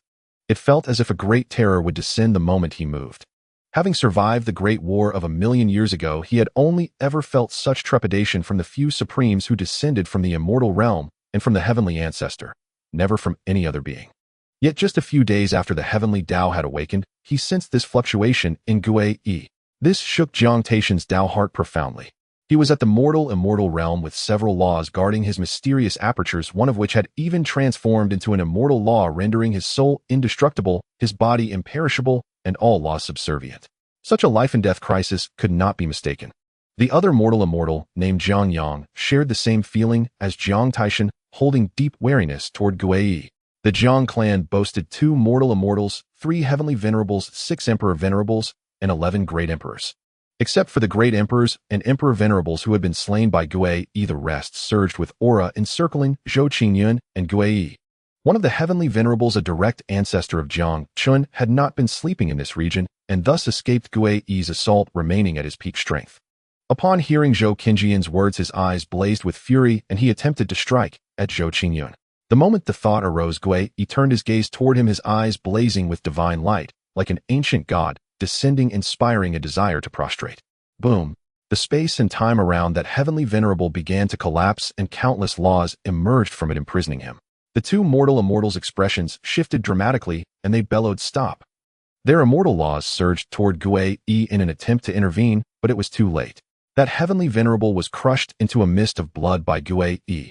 You two young friends are too impulsive. This man dared to attempt an attack on our White Jade Pavilion's mystic master, so he deserves death.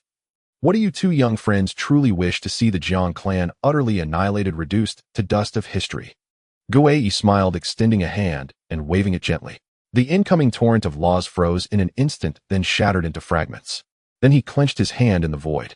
The laws that Jiang Qin's ancestor, who had been reduced to powder and sought to revive using his heavenly venerable traits, had cultivated, were instantly stripped away by Guei, becoming nourishment for himself. Boom! A thunderous roar echoed in everyone's minds like a clap of thunder. Countless eyes widened, mouths slightly agape as they unconsciously swallowed saliva. This act was too shocking, overturning their understanding. Both mortal immortals were awed by Guei's move. They had never heard of stripping away another's cultivated laws. What kind of force was the White Jade Pavilion?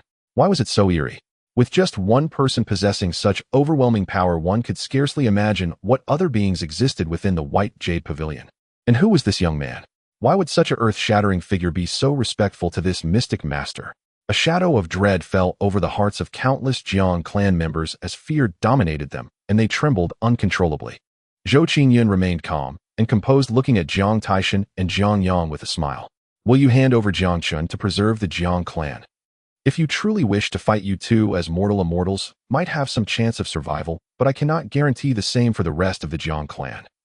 Since arriving in the Jiang clan's territory, he had not sensed Jiang Qin's presence, nor had the system's investment prompt triggered, so he had to force the clan to hand him over. Otherwise, waiting for him to search would take ages. Moreover, Jiang Chun was so cautious that finding him again would not be as easy as this. The threat was all too obvious. Rage filled the hearts of Jiang Taishan and Jiang Yang, but Guei's oppressive presence was too strong for them to act. Once they moved, the Jiang clan's millions of years of legacy could be destroyed in an instant. How had Jiang Chun offended the White Jade Pavilion? And why had that useless Jiang Huachan attacked the White Jade Pavilion's people? Truly more of a hindrance than a help. Both cursed inwardly. For a moment, the two mortal immortals fell into silence while the others, pale-faced and terrified, kept their mouths shut. They had never imagined any force could bring the Jiang clan to such a state. Zhou Qingyun looked kindly at the two elders, confident they would agree. Indeed, after only a brief moment, pain flickered in their eyes, and then Jiang Taishan spoke weakly. We agree, but you must swear an immortal oath. The immortal oath was akin to a Tao oath, but if broken with the heavenly Tao now awakening, it would make the tribulation of immortality far more terrifying. A wise man adapts to circumstances. Zhou Qingyun praised, and then swore the immortal oath. He cared little for it, as he was already plotting to devour the myriad spirit realm. At that time, the heavenly Tao would be his servant. How could it backfire on him? For now, capturing Jiang Chun was the real priority. Seeing Zhou Qingyun's willingness, Jiang Taishan and Jiang Yang sighed in relief. Then Jiang Taishan's immortal laws surged, and his withered hand reached into the void. Outside the Jiang clan's small world, a space connected to it existed. The space within was vast. This was Jiang Qin's secluded cultivation site, a pocket dimension opened by a treasure he had signed in for in the past. Jiang Chun, dressed in fine robes and handsome, sat with eyes closed, cultivating to break through to the Emperor Venerable realm. But at that moment, the sign-in system in his mind suddenly spoke. Warning, host. An unknown powerful being is attacking the Jiang clan. This person is extremely dangerous. Please flee immediately. Jiang Qin's eyes snapped open. It was the first time he had heard the system sound so urgent. Hiss. Jiang Qin's expression shifted drastically as he quickly activated the turtle breath technique, concealing all his aura. At the same time, he severed the connection between the space and the small world. As for going out to fight alongside the Jiang clan, he was no fool and naturally would not. The system's warning indicated that the powerhouse was so terrifying that even the clan's ancestors could not contend. After all, the Jiang clan had mortal immortals as their pillars. If even they could not withstand it, wouldn't going out be suicide? As for Qin, nothing was more important than his own life. Once he escaped and laid low for a few centuries, he could avenge the clan later. Why has the commotion grown so faint? Has that powerful being already left? Jiang Qin's eyes flickered with speculation. Yet he still refrained from extending his divine sense to observe, fearing exposure.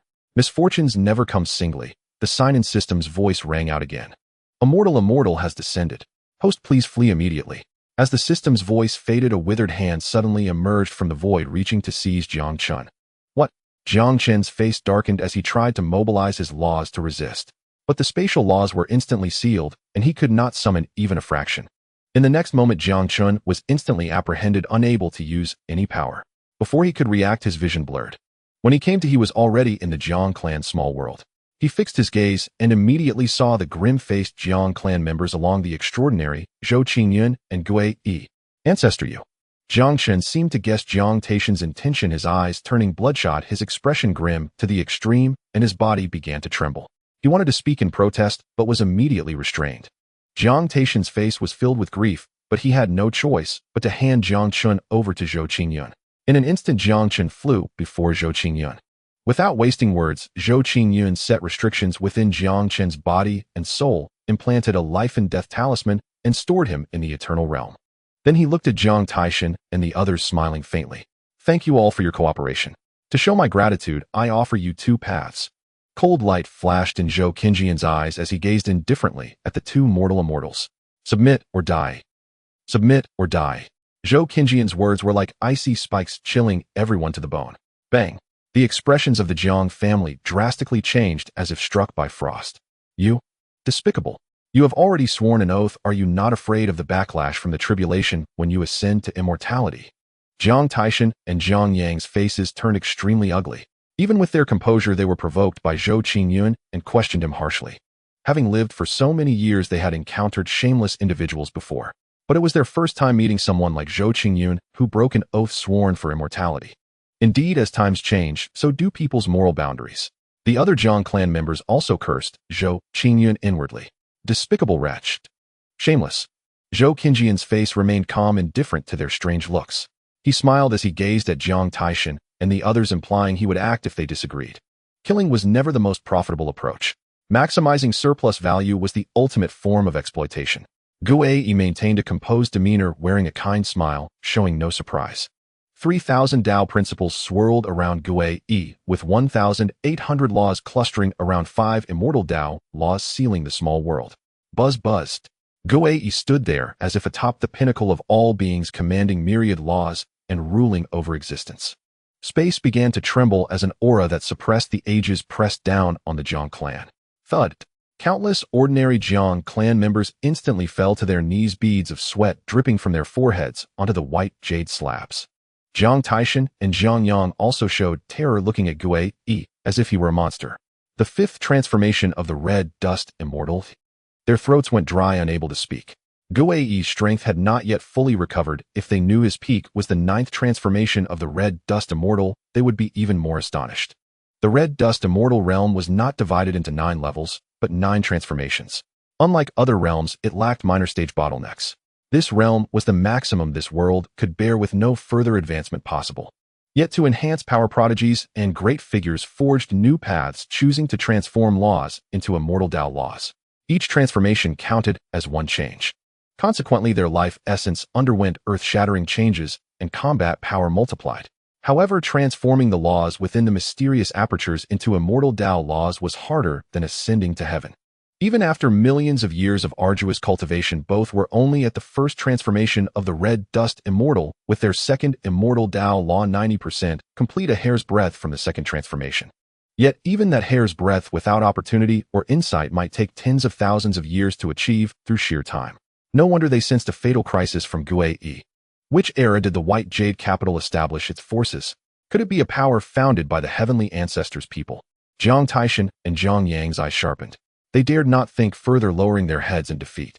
The Jiang clan is willing to submit. As the words fell, Gui Yi retracted his aura, and the pressure on the Jiang clan vanished. Countless Jiang members breathed a sigh of relief. Having lived so long, they were naturally unwilling to die. Knowing they could continue to survive, they were immensely relieved. Zhou Qingyun smiled. A wise choice. He had expected these transcendent clans to be proud. He was already prepared to act. Subduing them was preferable. The myriad spirit realm was vast and deep, and with the heavenly Dao awakening and its final ascension approaching, some celestial beings and remnants would surely return. Until the prodigies of the White Jade capital matured, his plans for the myriad spirit realm faced great resistance. Avoiding the exposure of strength was ideal. Then Zhou Qingyun looked at all the Jiang clan members and said solemnly, "Open your minds, I will impose restrictions, and you can resume normal life." The surviving Jiang clan members exchanged glances. Such is fate. From now on, the Jiang clan will follow the White Jade capital's lead. We hope the White Jade capital will spare a spark of our lineage. Jiang Taishan's face showed struggle, then he sighed and opened his mind. Becoming a vassal meant being a pawn, and he only wished for a remnant of the Jiang clan to survive. The others followed suit, opening their minds. Zhou Qingyun spread his palm, and countless runes of life and death emerged, turning into light that entered every Jiang clan member's body. This is a special restriction created by the Immortal Lord. Even across countless realms, it can annihilate your bodies and souls in a thought. Do not harbor disloyalty. After his warning, Zhou Qingyun offered a sweetener. Of course, if you serve well, attaining immortality in the future is not impossible. Immortal Lord, was that the master of the White Jade Capital?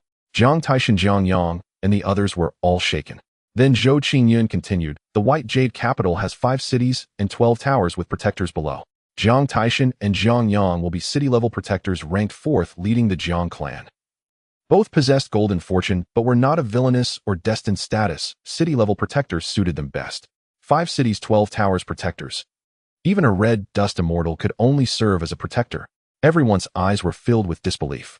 We obey the mystic lord's decree. Jiang Taishan and Jiang Yang clasped their hands. Zhou Qingyun nodded thoughtfully.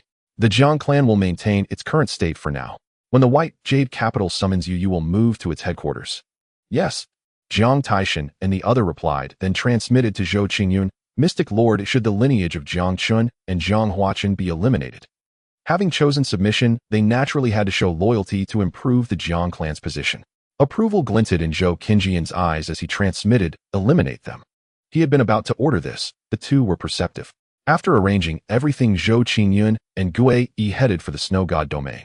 At the same time, he took half of the Jiang clan's resources, with the most precious item being a pseudo-mortal artifact. On the journey, Zhou Qingyun began to examine Jiang Chen's information.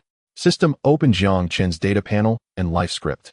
In the eternal realm within the ancient palace of the celestial court, a Jiang Chun no longer retained his previous calm demeanor. He looked at Zhou Qingyun in terror while continuously calling out for the sign-in system in his mind. At this moment, the sign-in system seemed to have vanished, remaining silent despite Jiang Chen's desperate calls. Damn it, system, speak to me. Why are you playing dead? Jiang Chun roared furiously in his heart. But the system remained unresponsive. Despair washed over him as he surveyed his surroundings, wanting to speak, but his voice had already been sealed by Zhou Qingyun. Zhou Qingyun ignored Jiang Chun, traversing the void using the laws of space, while frowning as he browsed the panel before him. Name Jiang Chun, Realm Emperor, 9th layer, Fortune, Golden Favorability, 30 position, Legendary Child of Destiny, Golden Finger Sign-in System, Spirit of the Tianke, Celestial Dynasty. At the moment of the dynasty's impending collapse, the spirit gained a hint of transcendental characteristics during the elevation of the myriad realms. After millions of years of sedimentation, it fused and acquired some characteristics of a system, though it is not entirely a system. It can devour the power of fortune to grow, it can steal the source of the Tao through the Child of Destiny, and utilize the source of the Tao to create macro-conceptual items in the void. It can burn the source of the Tao to initially traverse the endless void and chaos. It cannot analyze and obtain the power of eternal might. It is suggested that the host decompose it to gain a hint of the system's origin and 50 million villain points. Stealing the source of the Tao, devouring the power of fortune to grow. Zhou Qingyun's gaze flickered as he continued to examine Jiang Chen's life script. Name Jiang Chen, Fortune, Golden Life Script, born into the ancient Jiang clan, awakening past life wisdom with a tendency to ascend as the Child of Destiny. Later at 18, bound to the sign-in system, he was absorbed of some fortune power by the still metamorphosing sign-in system, leading to a failed ascension. After obtaining the sign-in system, Jiang Chun remained extremely low-key, training in the Jiang clan. He ascended to the Emperor at 58, to the Emperor Supreme at 98, broke through to the Celestial Venerable at 203, and advanced to the Red Dust Immortal at 512. At 803, he broke through to the 9 transformations of Red Dust Immortal and continued to evolve the laws of immortality. At 1148, the myriad realms began to elevate. Jiang Chun emerged with invincible talent, slaying countless powerful avatars in the celestial realm, assisting the heavenly ancestor in stabilizing the myriad realms successfully, allowing them to survive once more. Subsequently, Jiang Chun ascended to the celestial realm. Recent script none. Does this mean Jiang Chun has escaped? Zhou Qingyun's eyes narrowed, a chilling killing intent rising within him, wanting to eliminate Jiang Chun immediately. However, considering the upcoming plan, he suppressed his inner killing intent and frowned, asking the system, why is Jiang Chen's life script like this? Why am I not involved this time? This left Zhou Qingyun somewhat puzzled. Due to the continuous strengthening of the host's power, he has detached from the river of fate of the myriad realms and altered the future trajectories of several children of destiny. With the arrival of the Golden Age, countless powerful figures have descended, causing the fate line of the myriad realms to become chaotic, presenting numerous potential outcomes. To avoid misleading the host, the original life script of Xianxia is presented. Zhou Qingyun breathed a sigh of relief, then asked the system, how many villain points are needed to strip Xianxia of the sign-in system and erase its consciousness, allowing me to control the core permissions? 10 million. Then use 10 million to strip the sign-in system, erase its consciousness, and let me control the core permissions. Zhou Qingyun nodded and spoke to the system. 10 million villain points were still within his acceptable range. The sign-in system's ability to devour fortune points for growth held immense value for him. As the host wishes. The system quickly responded. At the instant the system's voice fell, an elusive, formless power surged into Xianxia's body. At that moment, the sign-in system in Xianxia's mind was filled with terror. The system is now. Hearing the sign-in system's voice, Xianxia was instantly overjoyed, tears streaming down his face, as he exclaimed, "System, you're finally responsive." However, after only 3 words, the system fell silent again. Xianxia plunged back into despair. Meanwhile, in Zhou Qingyun's sea of consciousness, a ball of light emanating countless profound truths appeared, floating docilely in the consciousness sea, expressing its intent of submission to Zhou Qingyun. In the next moment, it seemed as if an invisible thread of causality entwined and bound with Zhou Qingyun's soul. This light ball was the essence of the sign-in system. Zhou Qingyun examined the sign-in system as countless pieces of information emerged in his mind. At the same time, he obtained the core permissions of the sign-in system. At this moment, the sign-in system was like a computer controlled effortlessly by Zhou Qingyun. Regarding how the sign-in system obtains power of fortune and the source of the Tao, as well as any application of the source of the Tao, Zhou Qingyun also became aware. First, before transforming into a system, the sign-in system did not have this name. After acquiring Xianxia's memories, it named itself the sign-in system. Second, to avoid backlash from the position of the child of destiny and the Tao, the sign-in system initially provides resources to the child of destiny to establish causality. Using these resources indicates the establishment of causality, allowing it to extract a portion of the child of destiny's fortune. Third, there are 2 methods to obtain the source of the Tao.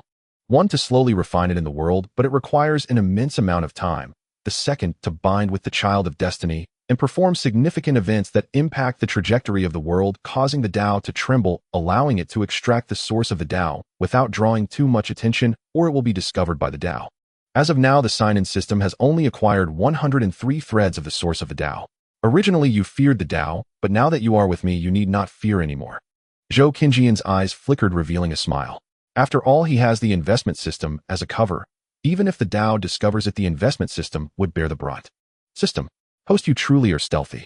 At that moment, the light ball sent Zhou Qingyun a message. Master. Zhou Qingyun was not surprised. This was the newly born consciousness of the sign-in system, akin to a smartphone's intelligent assistant. He then said to the newly born consciousness, from now on you shall be called Xiaotian. The essence shall be named the Infinite Destiny System. He planned to use this system to control countless destined villains and children of destiny, while also utilizing its ability to devour fortune for growth, to create an ultimate system that could be used by all members of the Baiyu Jing. Upon hearing this, Xiaotian respectfully replied, "Thank you for the name, Master." Zhou Qingyun nodded, and then instructed Xiaotian, "Xiaotian, you will split a part of your origin and attach it to Xianxia." "Yes, Master," Xiaotian replied with his usual reverence.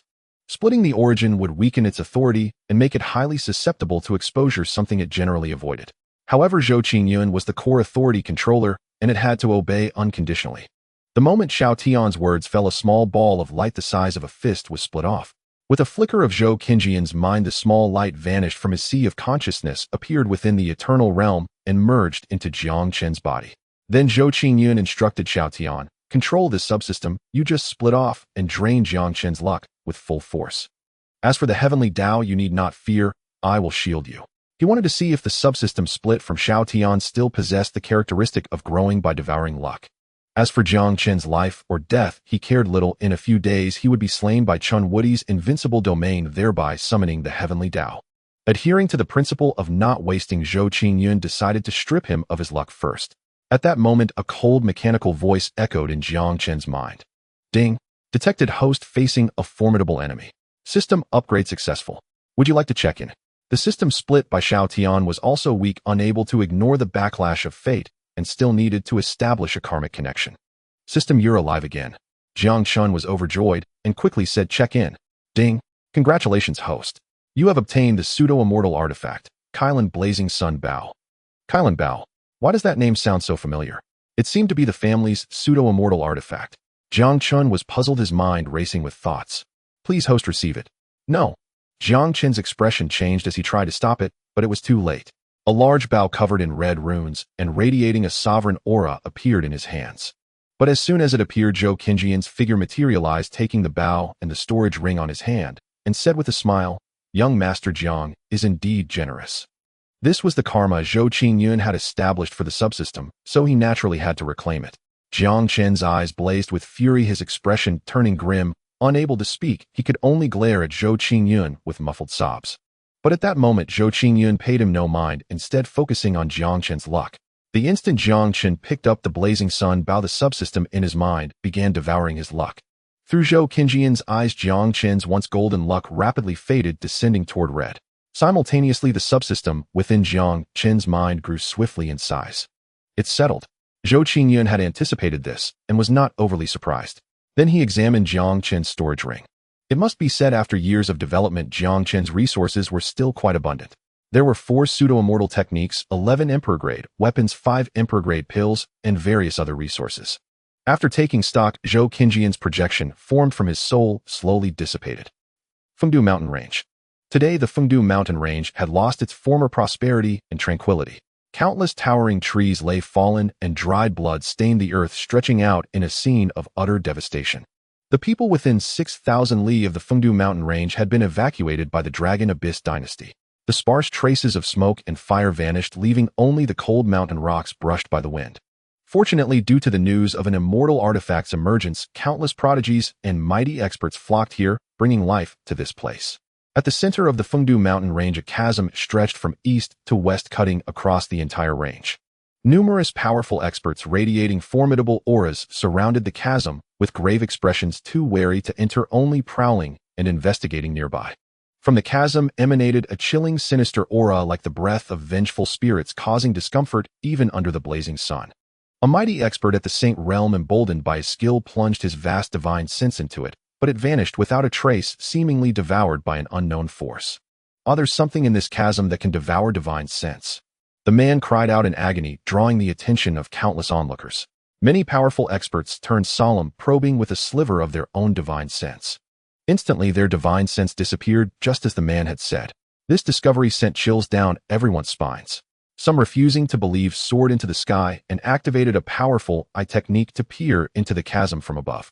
Still, they could see no bottom, only the shadows of countless vengeful spirits writhing within. Listening intently, they could hear the murmurs and resentments of these spirits. "Save me. I'm starving. I want to eat flatbread. Young master, come play with me. It hurts so much. Why did you kill me? I don't want to die." It was the myriad states of life before death, the grievances of living beings. Countless people heard these murmurs and couldn't help but gasp, their minds shaken. Sigh, this place where the demonic immortal artifact is sealed is truly eerie. Heavens, it seems the restrictions set by that supreme being are about to shatter. The resentment of the demonic immortal artifact has already seeped out. Damn it, just how many living beings did the demonic supreme who forged this artifact slaughter to create it? How can it be so terrifying? Just the leaking aura has such power. If one got close to the artifact, they'd likely be crushed to dust instantly. It seems this immortal artifact is not meant for us. Someone sighed. Of course, there were also optimists who said, the artifact may not be for us, but the immortal court is extraordinary. Perhaps there are other treasures. Once those supreme beings take away the demonic artifact, we might pick up some scraps they deem worthless. My friend speaks wisely. Many eyes lit up. They were well aware that treasures of this level were not meant for them. However, some were consumed by greed and sneered, such treasures belong to whoever claims them. Supreme beings. Those guys are probably still doubting the artifact's authenticity. You cowards, step aside and let this man take a look. Some sneered repeatedly, making way for the one who had just spoken arrogantly. Immediately, a burly, muscular man with a wild aura approached the chasm and leaped into it. This bold move made many tremble with fear, silently cursing. Damn it, there really are people who value wealth more than their lives, huh? Time passed. The burly man made no sound of agony, but experts at the sovereign level or above began to arrive. Seeing this, some grew impatient and jumped in one after another. Of course, most remained rational, quietly watching. Fengdu Mountain. Chen Wudi witnessed this scene and broke into a smile. The burly man just now was naturally his avatar, meant to stir the emotions of the treasure hunters. If no one ventured in to discover the demonic artifact, how could the true experts reveal themselves? Standing to the side, Su Luoxue, seeing Chen Wudi in good spirits, bit her red lips, suppressed her inner fear, took out a few spirit fruits, and presented them to Chen Wudi, saying, "These are a few spirit fruits that can aid a saint's cultivation, collected with great effort by the Su family. I hope you will accept them, senior." Chen Wudi cast his gaze towards the spiritual fruit in Su Luox's hand, from which a profound aura emanated, suffused with spiritual energy extraordinary beyond compare. Holy Rhythm Fruit. Chen Wudi was somewhat surprised, for this item was a 7th grade spiritual treasure that could provide rich Dao power, aiding saints in expanding their domains. Such a thing was worth its weight in gold. He had only obtained a single Holy Rhythm Fruit by traversing perilous secret realms using his avatar. Unexpectedly, the Su family had something of value. To think they could procure 5 Holy Rhythm Fruits and were willing to offer them to him. Once I become invincible, the Su family can be elevated. With this thought, Chen Wudi took the Holy Rhythm Fruit. However, as soon as he grasped it, an unsettling feeling arose within his soul. Chen Wudi's eyes narrowed and his vast divine sense probed into it. Seeing Chen Wudi's brow furrowed, Su Luoxue felt as if struck by lightning, anxiously watching him. At that moment, the system in Chen Wudi's mind suddenly alerted him. Ding! A restriction from the Immortal Life Sutra has been detected within the Holy Rhythm Fruit. It is advised that the host refrain from consuming it. Chen Wudi's expression darkened immediately. A murderous intent surged as he roared, "Who sent you here?" Boom! A terrifying pressure descended upon Su Luoxue like a raging tide. "Please spare me, senior. Su Luox's face turned pale as paper collapsing to the ground, her mouth opening to explain, but thinking of the lives of the Su family, she fell silent. This was a game between two powerful figures. No matter what she did, she could hardly escape death. If she chose silence now, perhaps she could save the Su family's survival. Weaklings have no voice. If there is a next life, I just hope my talent will be a little better, that I may be stronger. Senior, thank you for saving my life, but to repay you, the Su family has already fallen into a vortex. If you prevail in this struggle, I hope you can leave a spark of hope for the Su family." Su Luoxue smiled bitterly, directly shattering her own soul. Perhaps she should have generously embraced death from the beginning, thus not dragging her family into this vortex. How could the family attempt to bind itself to such a powerful figure? Wasn't this akin to an ant begging for the favor of an elephant? A hint of self-mockery appeared at the corner of Su Luox's mouth, and soon the brilliance in her eyes began to fade, her curvaceous body transforming into starlight, dissipating between heaven and earth. Everything happened too quickly. When Su Luoxue shattered her soul, Chen Wudi tried to stop her, but it was futile. His invincible domain, in truth, had significant limitations, only achieving invincibility in terms of power. Certain matters that defy the laws of heaven cannot be accomplished, such as reversing life and death. Ultimately, the invincible domain merely encroaches upon the authority of the myriad realms, achieving invincibility in power alone. Damn it! Zhou Qingyun. Chen Wudi's expression fluctuated ominously. He felt he had long been ensnared in a plot from the moment he saved Su Luoxue, or perhaps even earlier he had been targeted.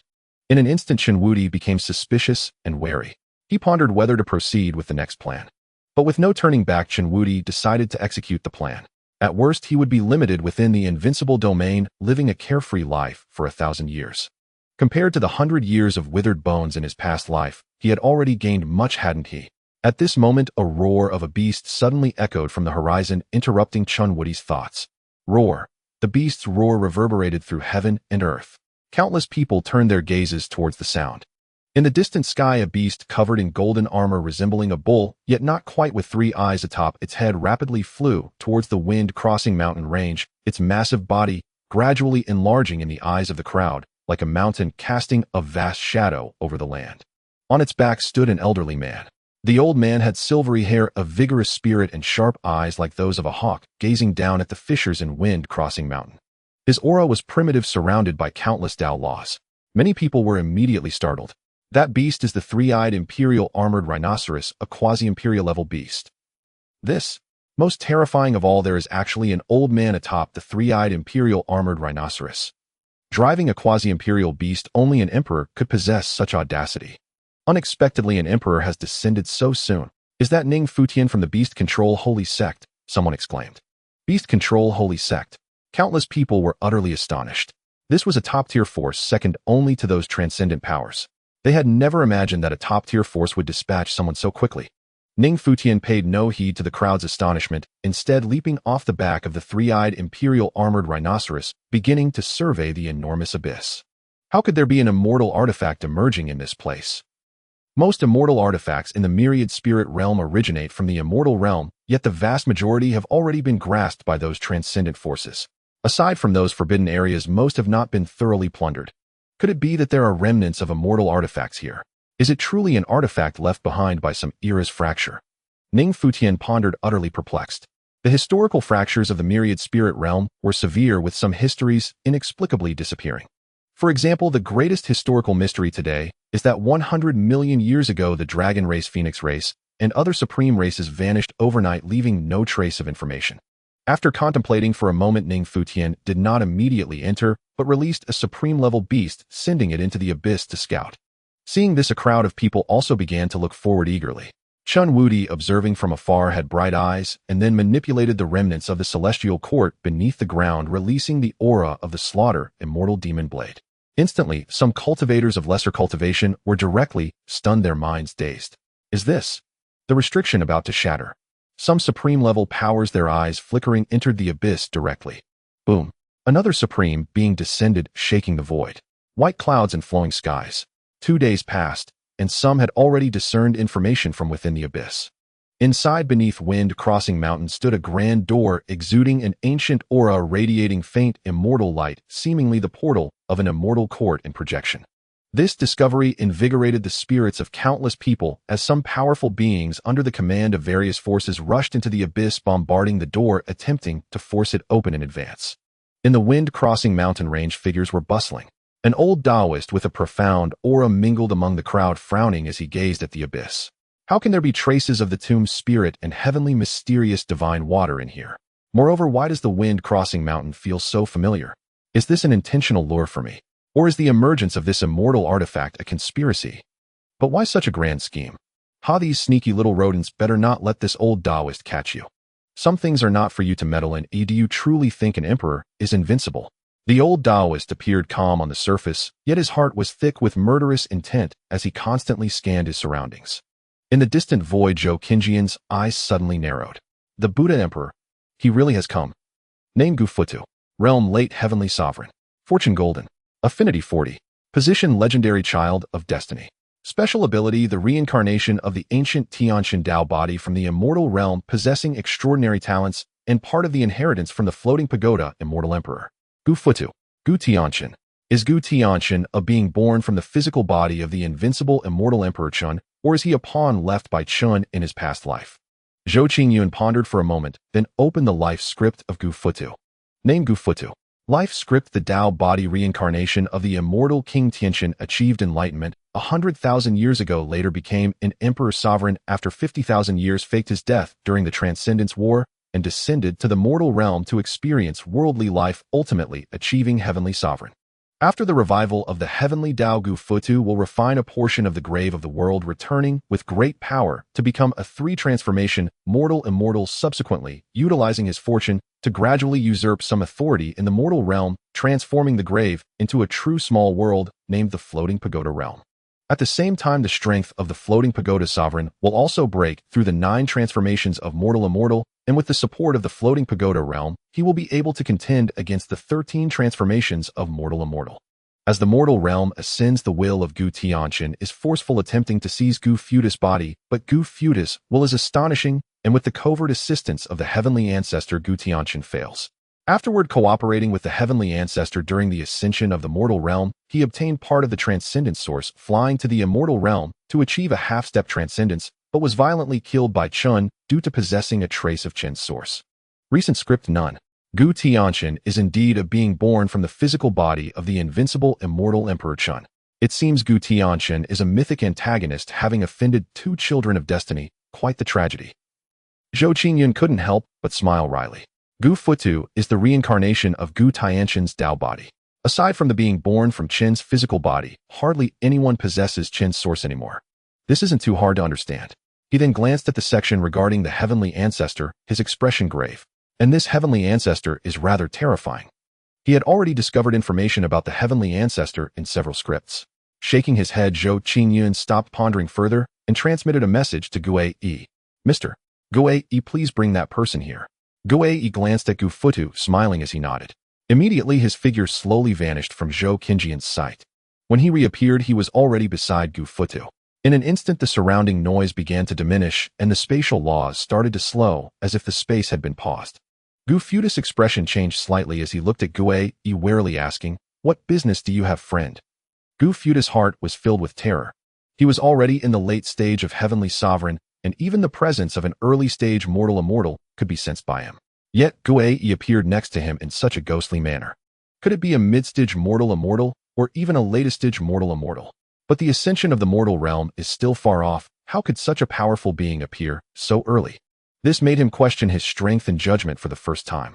Guei paid no heed to his astonishment, smiling as he said, "Young friend, my lord has summoned you. I hope you will accompany this old man."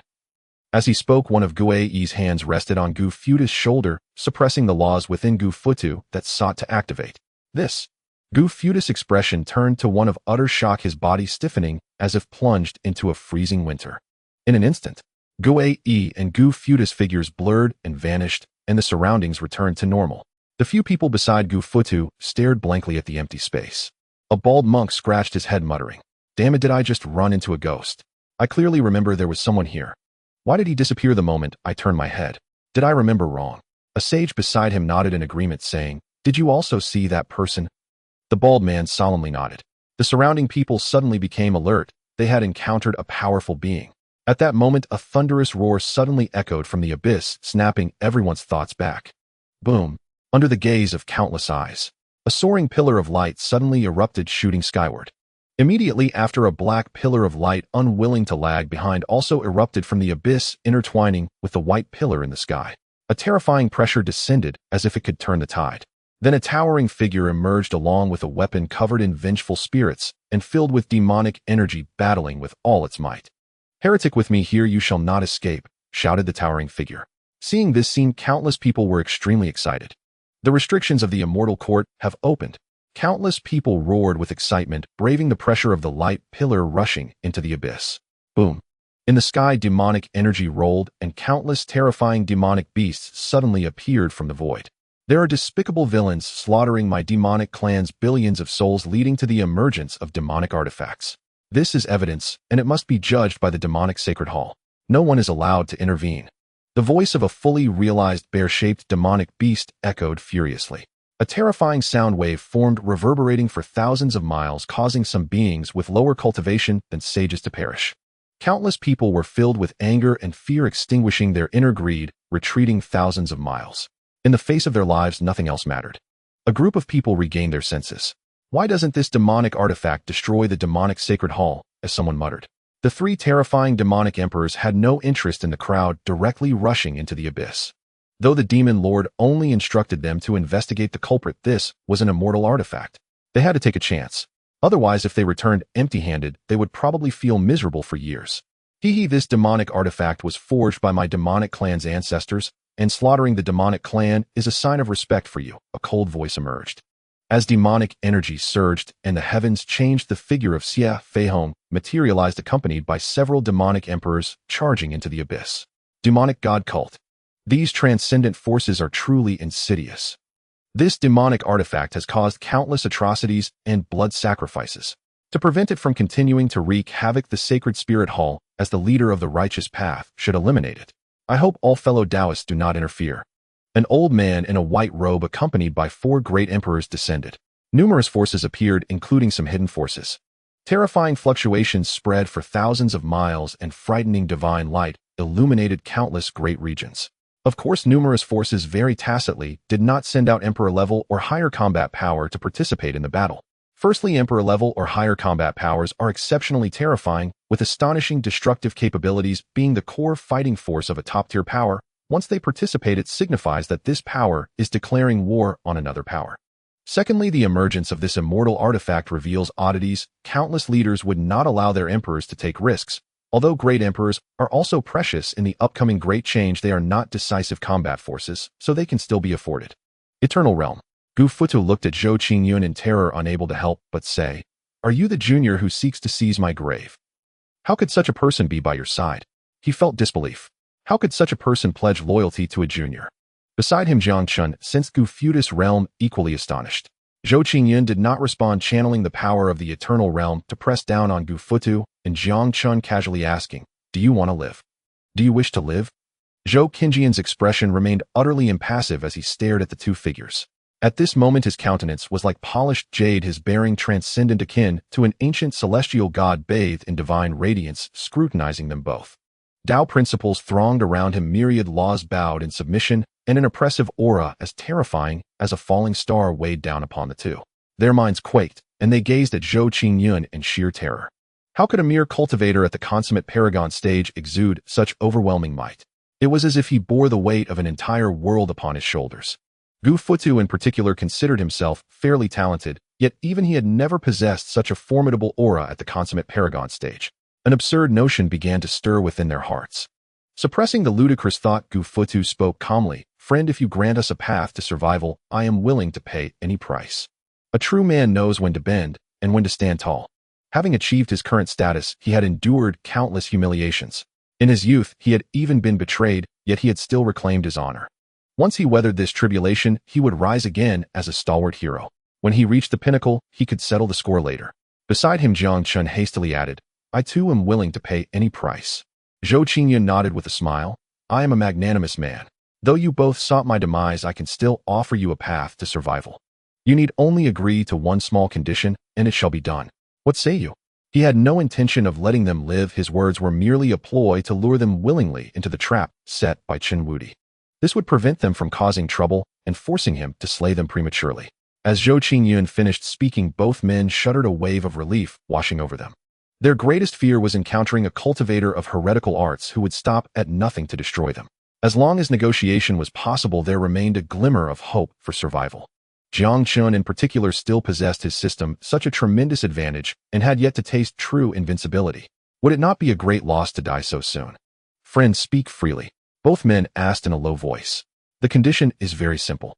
Enter this immortal court, retrieve the immortal artifact within, and present it to me. Then you shall live." Zhou Qingyun waved his hand, projecting an image of the abyss, and said with a faint smile, "Simple? Do you call this simple?" The two cursed him furiously in their hearts. Anything associated with the word immortal was never simple. Gu Futu pondered for a moment, then said, "I accept your condition, friend." To be honest, he regretted coming here. This was clearly a trap set by Zhou Qingyun to lure him in. He had been far too overconfident. If he could escape this ordeal, he would have to reevaluate himself. Since his rise to power, though dangers had arisen, he had always turned them into opportunities, fostering a blind arrogance. Beside him, Xianxia wore a bitter expression. He knew that Zhou Qingyun had placed restrictions on them. Glancing at Gu Futu, he cursed inwardly. This fool isn't thinking of entering the immortal court and then escaping, is he yet? Doesn't he know we've been restricted? Why agree so readily? In truth, that was exactly what Gu Futu had in mind. Under Zhou Qingyun's cold gaze, Xianxia had no choice but to agree. "I also accept your condition, friend. We are like fish on a chopping block." What other choice did he have? "You two are indeed forthright." Zhou Qingyun nodded, then continued, "You need not harbor any tricks. I have placed restrictions within your souls. The moment you contemplate escape, I will sense it instantly and annihilate both your soul and body, no matter where you are." The moment his words fell, the life and death seals within their souls erupted, and a chilling dread surged through their hearts. Their souls and bodies began to swell and twist beyond their control. Terrified, they quickly said, "Rest assured, friend, since we have agreed, we dare not harbor other thoughts." Where the hell did this monster come from with such absurd secret arts? Though their words were compliant, their hearts raged with curses. This was the first time they had encountered a secret art capable of controlling life and death from afar. Zhou Qingyun nodded, and with a thought, he brought them out of the eternal realm, arriving atop a mountain peak. At this moment, with the arrival of countless powerful beings, the weaker sects and rogue cultivators had abandoned their ambitions and watched from afar, hoping to snatch what the strong left behind once they departed. "Is this the law of space, say?" Gu Futu and Xianxia exchanged a glance, their expressions filled with shock. Then at Zhou Qingyun's signal, they followed the pillar of light and plunged into the abyss. Watching their departing figures, Zhou Qingyun felt somewhat frustrated. Though they were children of destiny, both had grown so powerful that they believed all power resided within themselves, and their desire for external objects had waned. As a result, no investment triggers were activated. Even among the descending powerhouses, Zhou Qingyun's system only registered a scant few investment demands. They had come to seize the immortal artifact thinking it might boost their strength, but their craving was not desperate. The investment system was quite peculiar. Only emotions bordering on obsession could trigger it. Desire is strongest in times of weakness when one craves everything. The stronger one becomes, the easier it is to obtain certain things, and the clearer one's goals become. Longevity, immortality, transcendence. These are the primal desires of the mightiest beings, the lifelong pursuits. Yet from ancient times to the present, how many have achieved them? Zhou Qingyun gazed into the abyss, his heart filled with emotion. After his musings, he said to Xiao Tian within his sea of consciousness, Xiao Tian, if Jiang Chun suddenly perishes, can you retrieve your avatar immediately? Master, the space Jiang Chun entered contains peculiar energy fluctuations. Our retrieval may not be possible in time.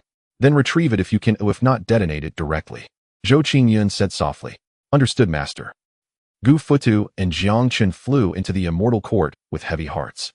The walls of the immortal court were forged from unknown materials covered in divine runes, yet under the corrosion of baleful qi, they were cracked and mottled.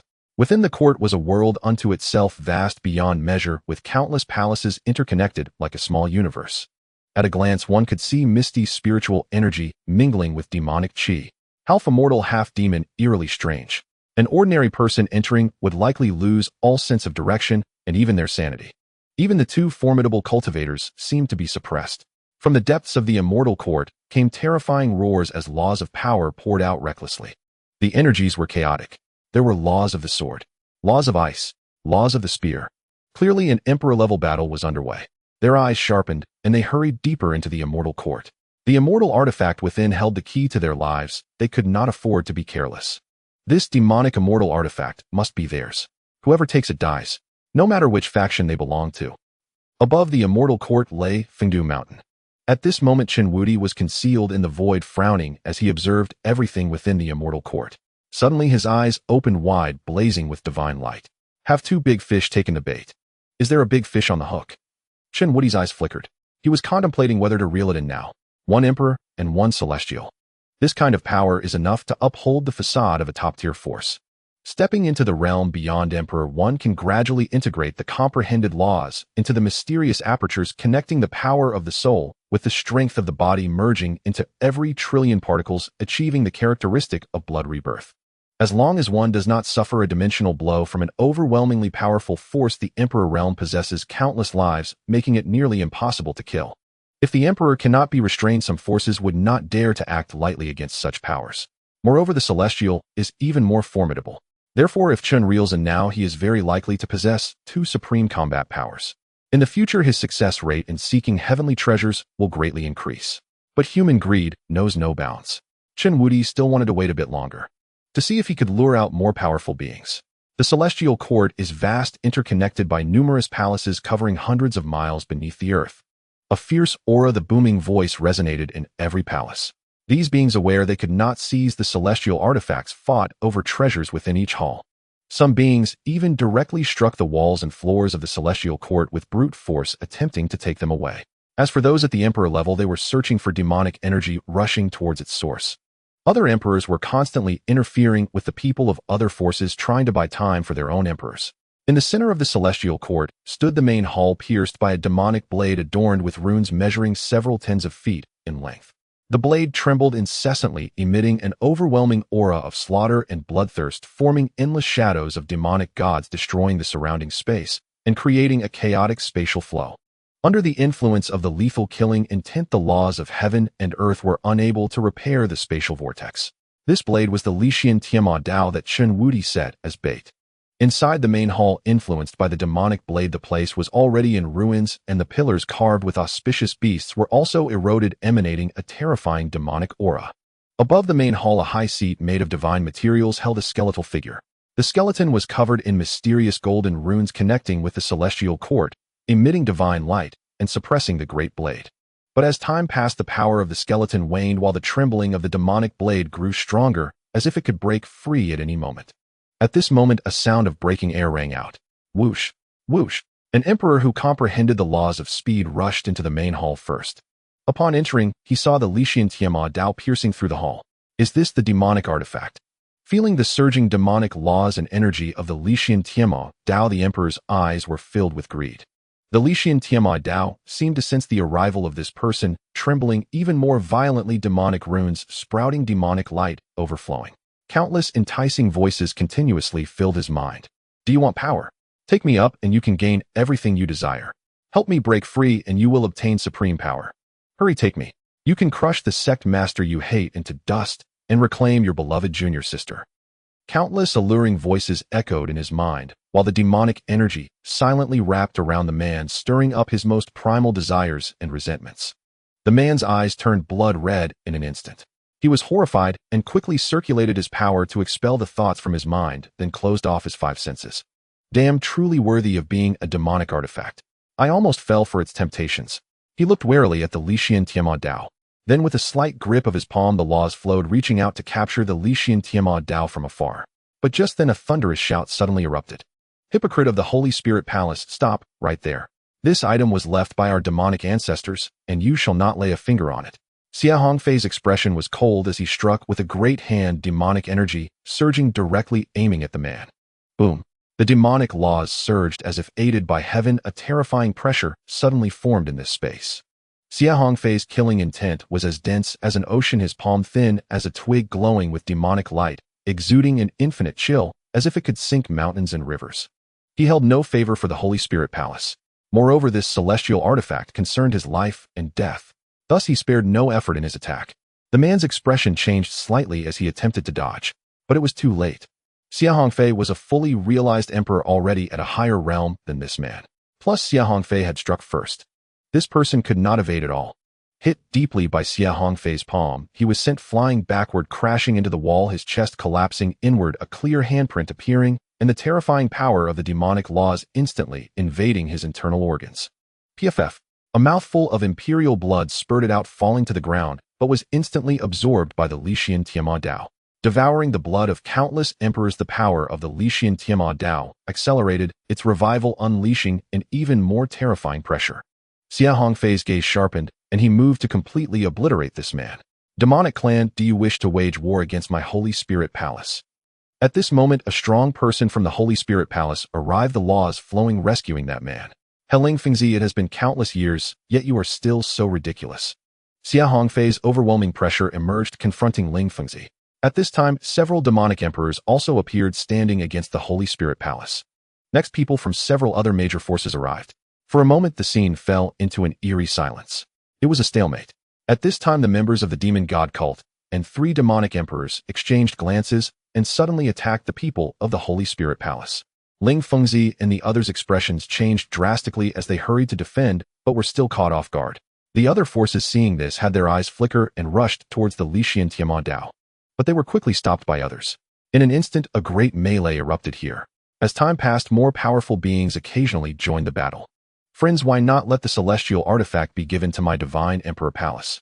I will certainly prepare generous gifts and visit you in the future. An emperor from the divine emperor palace, exuding overwhelming divine might, spoke solemnly. How can your face be thicker than the Holy Spirit Palace? Die you. Kill. Terrifying laws intertwined, divine light illuminating as if to annihilate worlds, the killing intent boiling. Boom. Fortunately, the celestial court had the strength of celestial artifacts, otherwise terror would have long been reduced to dust. Nevertheless, intense vibrations still spread out. Similarly, the wind-crossing mountain range began to shake and sink continuously. Countless peaks collapsed, and the ground cracked, resembling a spider web. Buzz. At this moment, Jiang Chun and Gu Futuo appeared in the main hall. Gu Futuo's expression was indifferent as he shattered the skeletal figure on the high seat. Instantly, it was as if a giant beast from the abyss had been unleashed, a violent pressure sweeping out, covering the entire area. A voracious pulse suddenly emerged, devouring the rampant forces within space. Gu Futuo's expression remained unchanged as he suppressed the Lixian Tiamat Dao, grasping it firmly. The Lixian Tiamat Dao struggled rapidly, but still could not escape Gu Futuo's palm. Celestial. Countless people were horrified. Senior, with your celestial cultivation, intervening in this matter may violate the agreement of the celestial sovereigns. Someone questioned. The so-called celestial sovereign agreement was actually that celestials and red dust immortals should not intervene lightly. This was an agreement set by the heavenly ancestor in collaboration with countless supreme and transcendent forces. The damage caused by celestials and red dust immortals was too great. Once a battle broke out, it could sink countless regions, damaging the very foundation of heaven and earth. Get lost. Before Gu Futuo could speak, Jiang Chen's expression turned cold as he directly crushed that emperor to death. They were all going to die, and how could they care about so much? Emperor. Countless hearts sank once more. Just then the void shifted and a handsome young man with an impressive demeanor suddenly appeared, politely saying, "Wonderful. Truly wonderful. Everyone, I have a deal I wish to collaborate on with you all. What do you all think?" The youth was none other than Chen Wudi, who had been observing this very spot from afar. A heavenly venerable possessed unfathomable and incredible powers. To prevent Gu Futu from seizing the immortal artifact and fleeing, and to avert a wholesale slaughter of these great emperors by the two of them. He could not hold back any longer and chose to make his move. With 26 great emperors present here along with Jiangchun and Gu Futu, establishing an ultimate power was more than feasible. Moreover, with his nurturing, if even one of them could attain the realm of a red dust immortal, this force would become an undisputed transcendent power.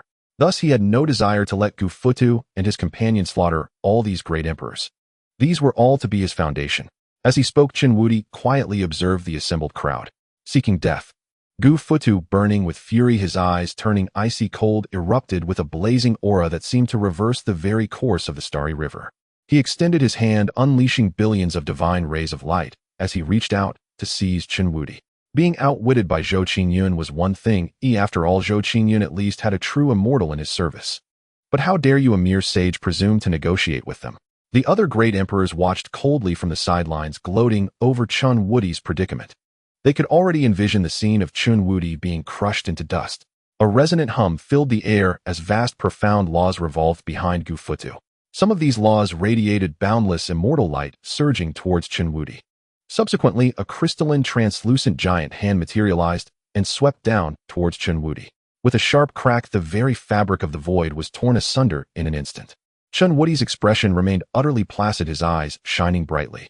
He calmly watched the crystalline hand approach, appearing to onlookers as if he were paralyzed with shock. Just as the crystalline giant hand was a mere inch away from Chen Wudi, it suddenly shattered, dissolving into countless fragments of law that scattered through the space. Simultaneously, the billions of immortal rays radiating towards him melted away like spring snow encountering the scorching sun. This, a strike from a heavenly venerable, was actually blocked. The eyes of countless great emperors constricted, sharply staring at the scene in disbelief. Even Gu Futu was astounded. "No wonder you dare to speak so arrogantly. You do have some skill." Despite his words, Gu Futu was profoundly solemn. He sensed a kindred origin within this person.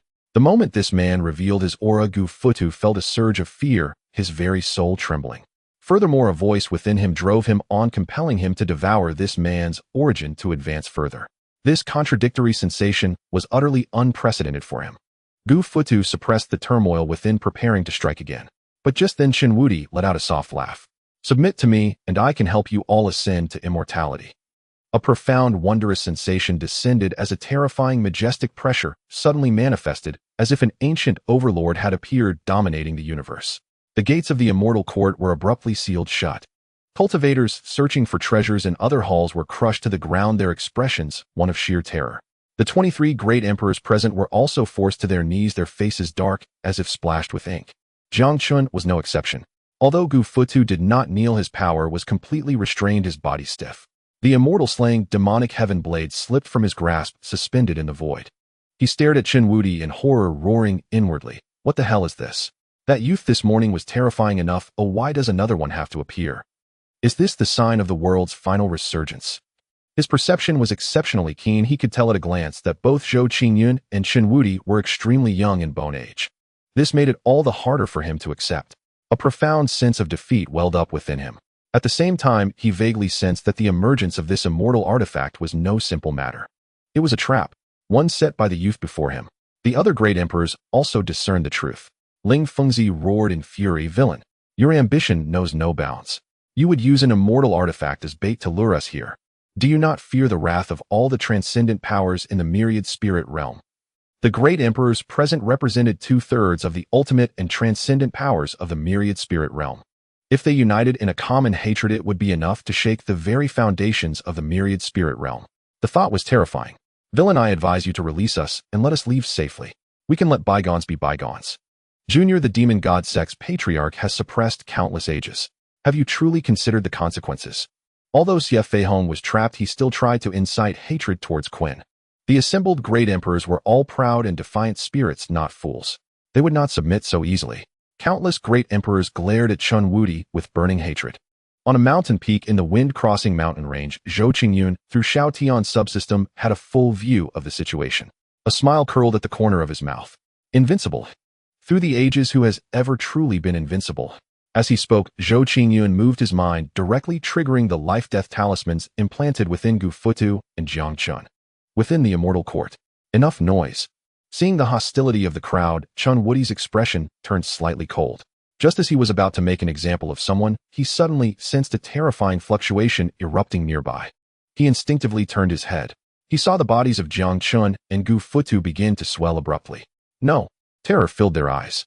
They never imagined that Zhou Qingyun's purpose in sending them in was not to seize the immortal artifact, but to deal with the youth before them. They had been outwitted again. Infinite regret and hatred festered in their hearts. They should have fought to the death back then. Perhaps there might have been a sliver of hope. Why had they believed Zhou Qingyun's words? Their supreme physical bodies, souls, and the laws within their hidden apertures all turned into fuel, erupting with boundless power. Condense. Chun Wudi tried to intervene, but two beams of light suddenly flew from between their brows, tampering with some law, causing him and the system within his mind to stall for a split second. But that single moment was enough. A thunderous roar echoed as an astonishing force howled forth, flooding the entire space. The immortal court trembled. Time itself seemed severed. An ultimate power emerged. Countless great emperors were reduced to ashes, their souls obliterated. The force continued to spread. Any cultivator within the immortal court who was merely grazed by it was turned to dust. The terrifying tremor centered on wind crossing mountain radiated outwards to countless surrounding domains. The immortal court shook violently, with faint cracks appearing. By then Chun Wudi had reacted and tried to stop it. But he was after all a mortal relying on external power. How could he reverse time and space? He stared blankly at the devastation before him. It's over. Everything is over. Ha ha ha, in the end it was all for nothing. I was nothing but a pawn in someone else's game all along. Bai Yujing. Zhou Qingyun, your hearts are so cruel. Chun Woody's expression was caught between a smile and a sob, utterly deranged. Just then the sky over the myriad spirit realm suddenly shifted. Thick sanguine clouds materialized out of nowhere. A torrential rain of blood began to fall from the void. Countless living beings looked up at the sky and shocked their mouths agape. A thunderous boom echoed as lightning like writhing flood dragons raged violently across the void. An aura that made all living beings tremble in fear descended. The system within Chun Woody's mind suddenly spoke urgently. Host, you have been marked by the heavenly Tao. Flee immediately. Escape into the chaos. Please. What? Chun Woody's expression changed dramatically. Meanwhile, within Zhou Qingyun's mind a different voice resounded. Congratulations, host, for slaying 2 children of destiny. You have dealt a massive blow to the Tao heart of the mythical child of destiny Chun Wudi. Achievement unlocked, mythical Tao heart destroyer. You have earned a chance to stack your rewards. Host, you may spend 20 million villain points to stack the rewards. Do you wish to proceed? Do not stack. Issue rewards normally. Note: after stacking the rewards, the system can summon a mythical child of destiny from another transcendent realm to serve the host. The child of mythical destiny. Zhou Qingyun's expression shifted slightly, and a divine light flashed in his eyes as he asked the system, can the stacking opportunity be saved for next time? Such opportunities are rare. He wanted to wait until Chun Wudi was defeated before using it again. As the child of mythical destiny, defeating him would surely trigger the first kill achievement. At that time, he would use the stacking opportunity again, and the rewards would surely exceed expectations. However, the system did not give him that chance. Stacking opportunity has already been triggered and cannot be saved for next use. Upon hearing this, Zhou Qingyun was mentally prepared and did not feel too disappointed. He said, then let's use the stacking opportunity. After all, this is a child of mythical destiny. If he could summon a child of mythical destiny, Bai Yujing's strength would rise to a new level, making it one of the most elite powers in the realm of all spirits. A few days ago, when he went to subdue the Jiang clan, it seemed effortless, but it was actually the only red dust immortal of Baiyu. The Jiang clan ranked lowest among the several transcendent forces. Ding. 10 million villain points deducted, stacking reward successful. Ding. Congratulations to the host for obtaining 40 million villain points, 1 summoning opportunity for the child of mythical destiny, the Immortal King Law, True Spirit, Immortal King Scripture, and 10 pseudo-mortal artifacts. This 10 million is worth it. Zhou Qingyun smiled, knowing that Bai Yujing's foundation had risen again. The core members of Bai Yujing now had access to top-tier cultivation methods. He possessed the Chaos Emperor Scripture, but this method was not suitable for everyone, and he was not prepared to reveal it just yet. Then Zhou Qingyun said to the system, summon the child of mythical destiny. The system is currently anchoring the world for the host. and selecting an appropriate child of mythical destiny. Please wait a moment. Zhou Qingyun nodded slightly and turned his gaze back towards Chen Wuti. Thunder roared across the sky and the torrential blood rain had yet to cease. An overwhelming sense of disgust enveloped Chen Wuti. Damn it. Chen Wuti's expression turned extremely grim. He wanted to blast open a space to escape into the chaos. But this was the domain of the heavenly Tao. Oh, how could they allow the thief Chen Wuti to flee? The space around Chen Wuti began to stagnate. Amidst the heavy clouds of cold, an imposing golden gaze suddenly appeared directed at Chen Wuti. Die. The voice was cold and immensely grand, echoing in the ears of every powerful being, shaking their very souls. The blood rain continues, and the heavenly Tao is furious. Just how many emperors have died? With this level of blood rain, it must be at least 20 emperors. An emperor's expression was grave.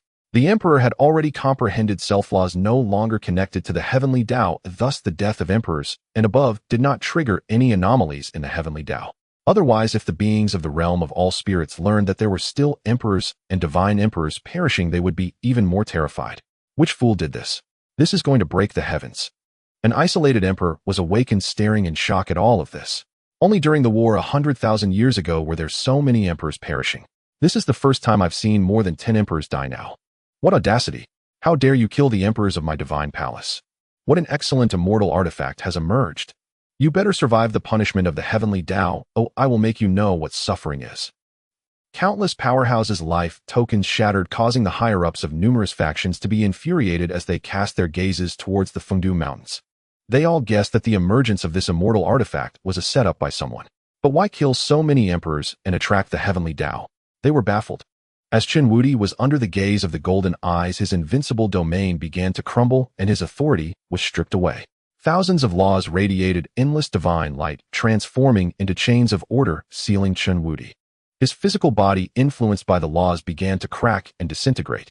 At this moment, an extraordinary power flowed through Chen Wuti, repairing his body and resisting the influence of the heavenly Tao.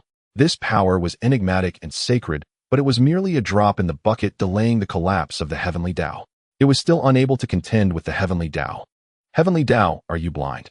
Did I kill these emperors? I have diligently cultivated, committing very few killings. What right do you have to punish me? Or have you developed self-awareness, killing whoever you wish? Chen Wuti's eyes turned blood red, his hair disheveled as he shouted. He was unaware that his invincible domain was stealing the power of the heavenly Tao. With 23 emperors perishing, the heavenly Tao was indeed furious, but it was nowhere near as enraged as when Chen Wuti stole its authority. This was undermining the very foundation of the world. This was the true cancer and pest of the realm of all spirits. Although it lacked sentience, it was still instinctively enraged, determined to eliminate Chen Wuti. The gaze above the firmament continued to coldly scrutinize Chen Wuti, and a terrifying pressure pressed down on him. Instantly, the enigmatic power on Chen Wuti began to diminish as the terrifying pressure overwhelmed him, making it hard to breathe. In his heart, he questioned the invincible domain system. System, what the hell are you playing dead for? Aren't I invincible as long as I'm in the domain? Why can the heavenly Tao still dismantle my power? In truth, he already had some guesses in his heart, but he still wanted a definite answer. Indeed, as the host has guessed, your invincibility is constantly stealing the authority of the heavenly Tao, which is why the heavenly Tao is so enraged when it discovers this. Why the hell didn't you say this sooner? Chen Wuti cursed in his heart. The host did not ask. At this moment, the enigmatic power on Chen Wuti was about to vanish completely. Seeing this, the invincible system hurriedly said, to protect the host's safety, should we activate the emergency plan? After activation, there may be severe consequences, and the host cannot blame me. Activate it. What are you wasting time for? Chen Wuti couldn't care less, shouting angrily. Crack! Chen Wuti's body suddenly trembled, and divine light shimmered in his eyes, as if a world was revolving. A vast and magnificent divine light surged from the depths of Chen Wuti's soul, enveloping him. An overwhelming aura emanated from Chen Wuti, countering the might of the heavenly Tao. This, countless gazes of the supreme beings watching from afar widened in disbelief, staring at Chen Wuti. But it wasn't over yet. Chaos and boundless divine light entwined around Chen Wuti, and a towering figure unexpectedly appeared behind him, seemingly touching the galaxy, revolving through endless laws. The figure's expression was dignified, and billions of beings worshipped behind him, as if an immortal king had descended, locking eyes with the gaze of the heavenly Tao. Then the figure shattered, turning into immortal essence, and merging into Chen Wuti's body. The world fell into darkness. An indescribable and terrifying pressure suddenly descended, sweeping across countless regions. Countless beings knelt in worship.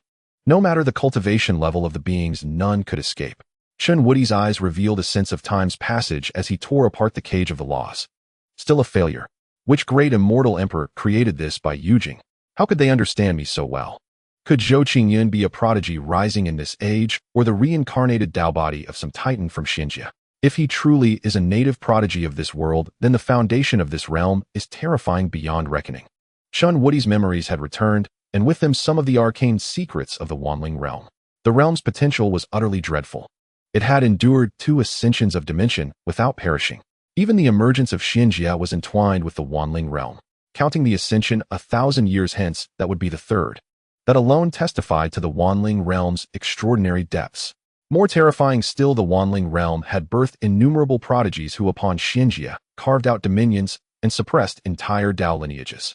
Now with the brilliance of past and future converging into a single age, a prodigy born in such a moment would be unspeakably formidable. Hence his suspicion that this one had sprung from the present era. If not for such a golden age, he would have long presumed this to be the reincarnation of some other mighty force. Outsiders slay him. Seeing Chen Wudi restore his past life memory and cultivation, the celestial Tao burned with greater fury. A grand boundless will descended, coalescing countless phantasms that erupted with murderous intent and surged to strike Chen Wudi down.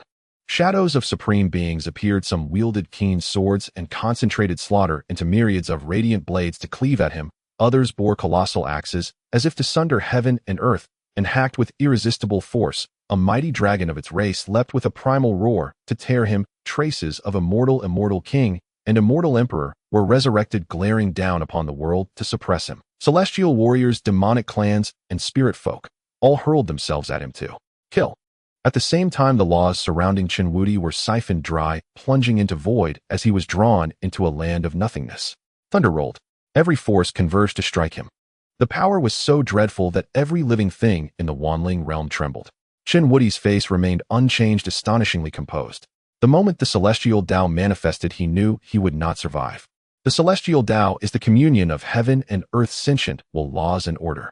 The Tao, the laws, and the powers born of the Wanling realm all belong to it, and it may call upon them at will. Moreover, this was the Tao of a vast cosmos where 3,000 principal laws were perfected, where fate and space-time intertwined to spawn myriad paths and countless laws. What it could marshal was the strength of the entire world. Chen Wudi's Tao fruit and rank were incomplete. His power had only recovered to a half-step immortal emperor. He could not rely on his Tao fruit to break the celestial Tao's constraints, could not match it, and could hardly flee. Even in his prime, faced with the Wanling realm's celestial Tao, he could only run. All the more so now, and so he had already readied himself for death. But to face death did not mean abandoning resistance. Alohom. Chen Wudi invoked the Tao fruit of an immortal emperor.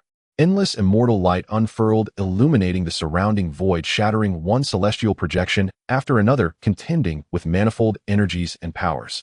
Chen Wudi used himself as law, his spirit as order, and his Tao fruit as support to erect rules around himself and dispel the void.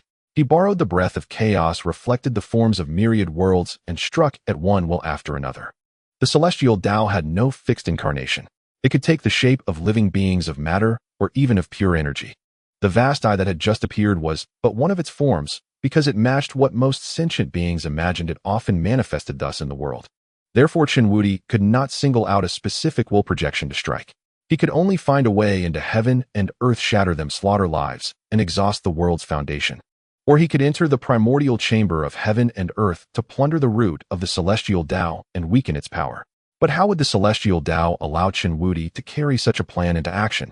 It confined him within this void, pressing him into battle and corroding his Tao fruit. Rumble. A deafening roar echoed through every corner of the Wanling realm, and countless beings shuddered in terror. Countless creatures watched the spectacle with eyes like copper bells and mouths agape, as if to hold an egg. Who was that man able to contend with the celestial Tao? Even isolated by the void, the denizens of the Wanling realm could feel the horror between the celestial Tao and Chen Wudi. This one's power already surpasses the Hongqian immortal. He must be from Xianxia. The Lord of Tianji Hall murmured. A splendid radiance painted the star sea and spread outward, reaching into the chaos. Within that chaos floated what seemed to be a vast palace. The palace was forged from unknown materials. It appeared unremarkable, yet it resisted the corrosion of chaos, deeply uncanny. At the palace gate sat an aged elder in black robes, wizened and frail, a sentinel before the hall, as if guarding the place. Suddenly a glint flowed within the elder's clouded sunken eyes as he looked toward the Wanling realm. A fluctuation of the celestial Tao, a trembling of immortal king power, has a strong one from Xianxia forcibly descended upon the Wanling realm. But the Wanling realm's ascension is not yet due. Why would he descend now, eh? The old man rose abruptly, brow furrowed. In an ancient desolate forest, Kuyin in flight suddenly saw the scene and muttered, "By my grandmother, is that a Hongchun immortal? He actually dares to resist the celestial Tao. Host, you are truly foolish. The Hongchun immortal is this world's highest realm, while the celestial Tao is the embodiment of heaven and earth's will. If the celestial Tao permits a Hongchun immortal to appear, it can easily marshal that immortal's power. Therefore, for a Hongchun immortal to oppose the celestial Tao is sheer delusion. This person comes from Xianxia and possesses a Tao fruit which frees him somewhat from heaven and earth suppression and allows him to contest the celestial Tao to a degree, but only to a degree. Due to many influencing factors, the age of chaos may arrive sooner than expected. Hosts strive to gain special effect points." Xianxia. Kuyin felt a chill of alarm. This is an omen of great upheaval. I must quickly enhance my power. Some prodigies in cultivation and some slumbering ancients all stared at the scene in shock. Is that the aura of the Futu immortal emperor? Didn't he vanish? How did he suddenly appear and clash with the celestial Tao? Within a certain dynasty, a young woman cultivating suddenly opened her eyes. System, didn't you say those from Xianxia would not descend or manifest for now? What is that aura? System, an unknown error has occurred, adjusting mission parameters. In the Guishu Forbidden Land, Qin Shifeng, graceful and peerless, sat cross-legged, brow furrowed, watching the unfolding events. Chen Wudi. How did the Futu immortal emperor awaken prematurely? My intervention was slight. How could such a deviation occur? Qin Shifeng was deeply puzzled. This celestial Tao is truly formidable. Zhou Qingyun clicked his tongue. This is not the celestial Tao's utmost power. If the Wanling realm's Tao were to draw upon all strength and elevate to the extreme, it could slay a half-step transcendent. This is also why most systems or dimensional beings avoid provoking the celestial Tao. No one wishes to be soaked in blood. Zhou Qingyun asked offhand. Then system, is that your reason as well? System, as I always say, as long as the villain points are sufficient, crush the celestial Tao. The system will not waste any power without cause. Zhou Qingyun rolled his eyes and ceased engaging the system. As time passed, 5 days elapsed. The radiance of the Tao fruit upon Chen Wudi gradually dimmed. The laws he had established around him were collapsing and disintegrating. His face was deathly pale, yet his gaze remained serenely indifferent. Having lived too long, he had grown rotten and regarded life and death with detachment. All his machinations had been aimed at crossing over, pursuing truth, and glimpsing the sight of transcendence. Fate did not favor him. His schemes were seen through by others. Yet he did not regret it. At that moment, the investment system spoke to Zhou Qingyun. Chen Wudi is at the end of his tether. Host, will you spend 20 million villain points to bind him? Consume 20 million to imprison invincible Chen within the eternal realm. Zhou Qingyun, clad in white robes, gazed at Chen Wudi, whose aura was gradually waning and confirmed with the system. Deduction successful. As the words fell in the lawless land opened by the heavenly Tao, a terrifying portal suddenly appeared like a dimensional gateway, erupting with peculiar power that sucked Chen Wudi into it. This is... Chen Wudi was utterly horrified.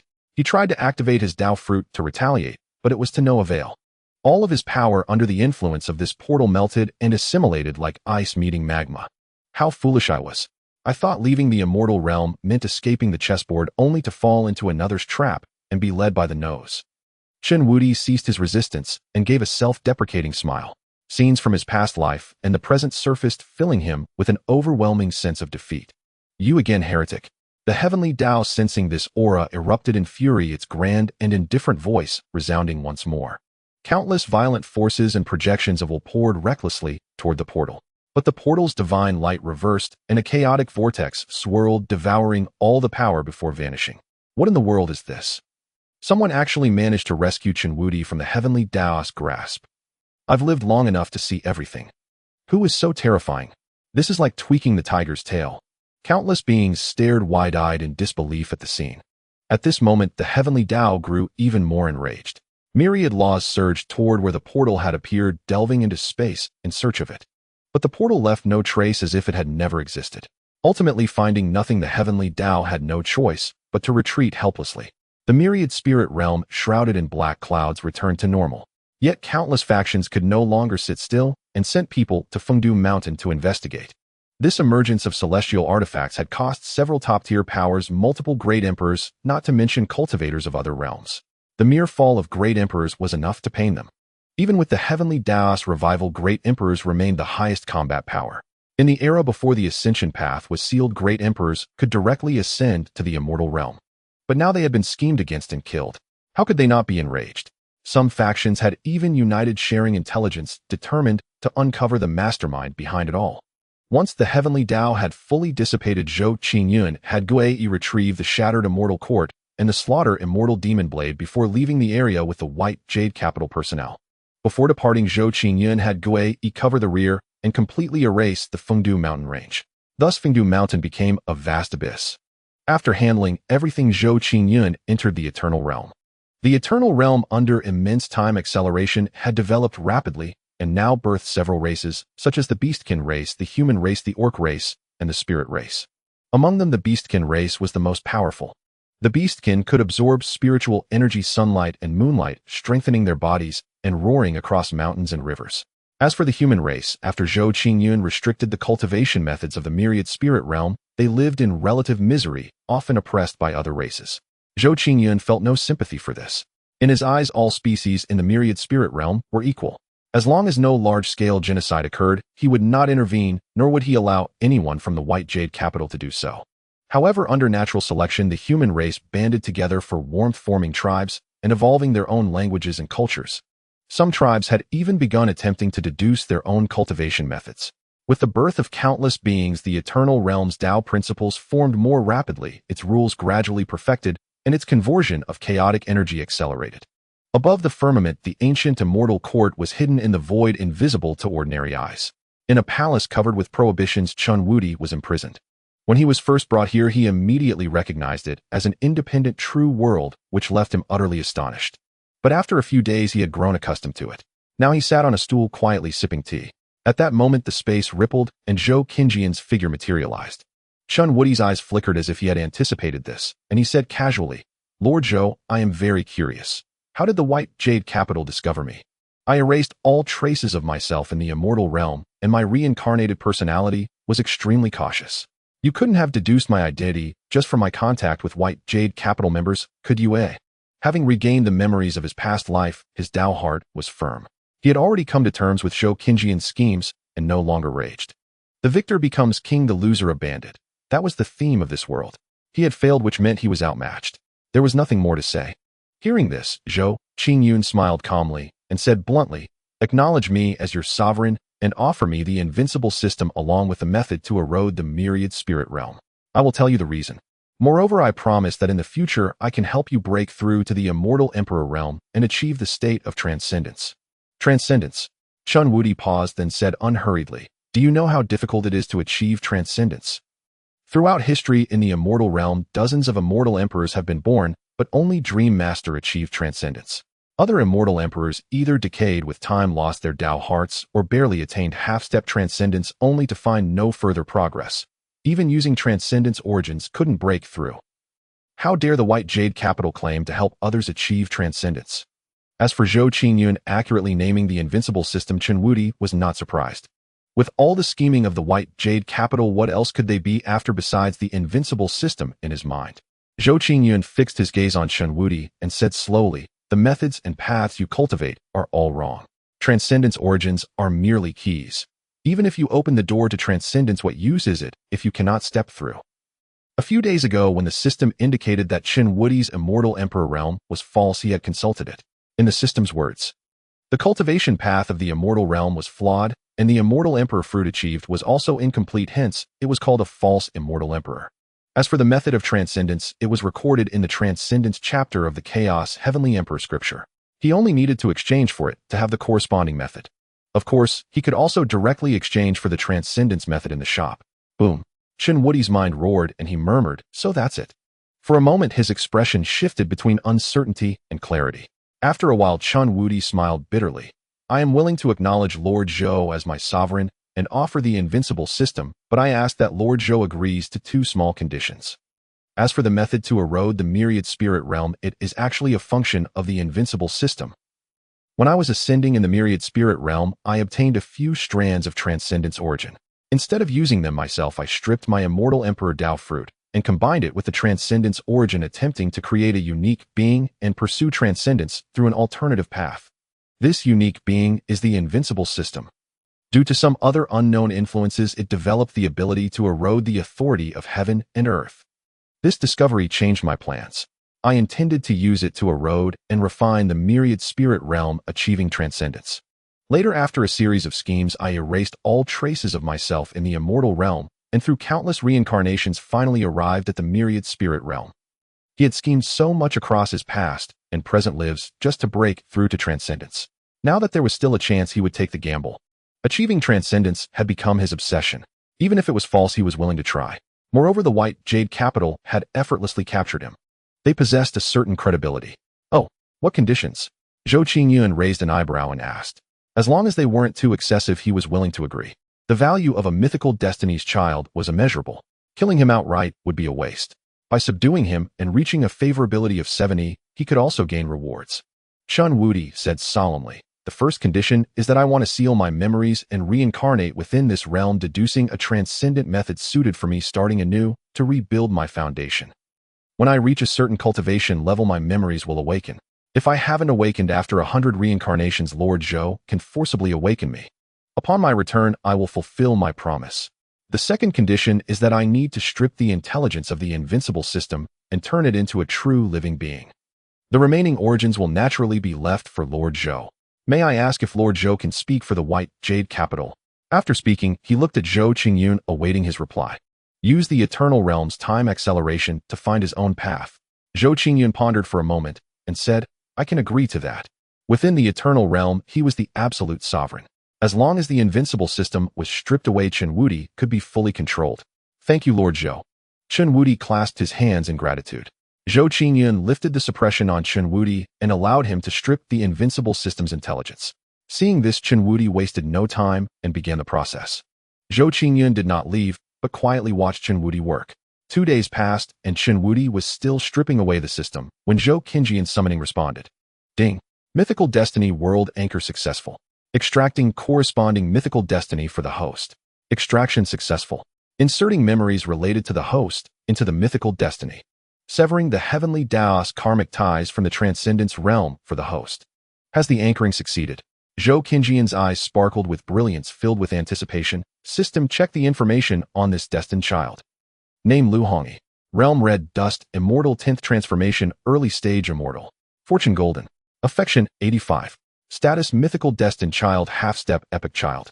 Golden Fingered Damaged Transcendence Device, Feyre Civilization Ship. Introduction, a transcendent device crafted by the Feyre Transcendence Civilization of the Nuourse's Great Universe. However, due to the involvement of the Nuourse's Great Universe in the War of Two Multiverses, it was struck by the dimensional concepts of the Xian Huang multiverse. The Feyre civilization ship, possessing transcendent characteristics, did not perish, but was forced to wander in the chaotic void, later entering the transcendence realm of the celestial gods, attracted by Lu Hongyi's destined power and bound to her ability. It contains projections of 3,000 civilizations collected by the Feyre civilization. The owner can enter these projections to witness different civilizations and deduce a path of transcendence suitable for themselves. A damaged transcendent device. A half-step epic child.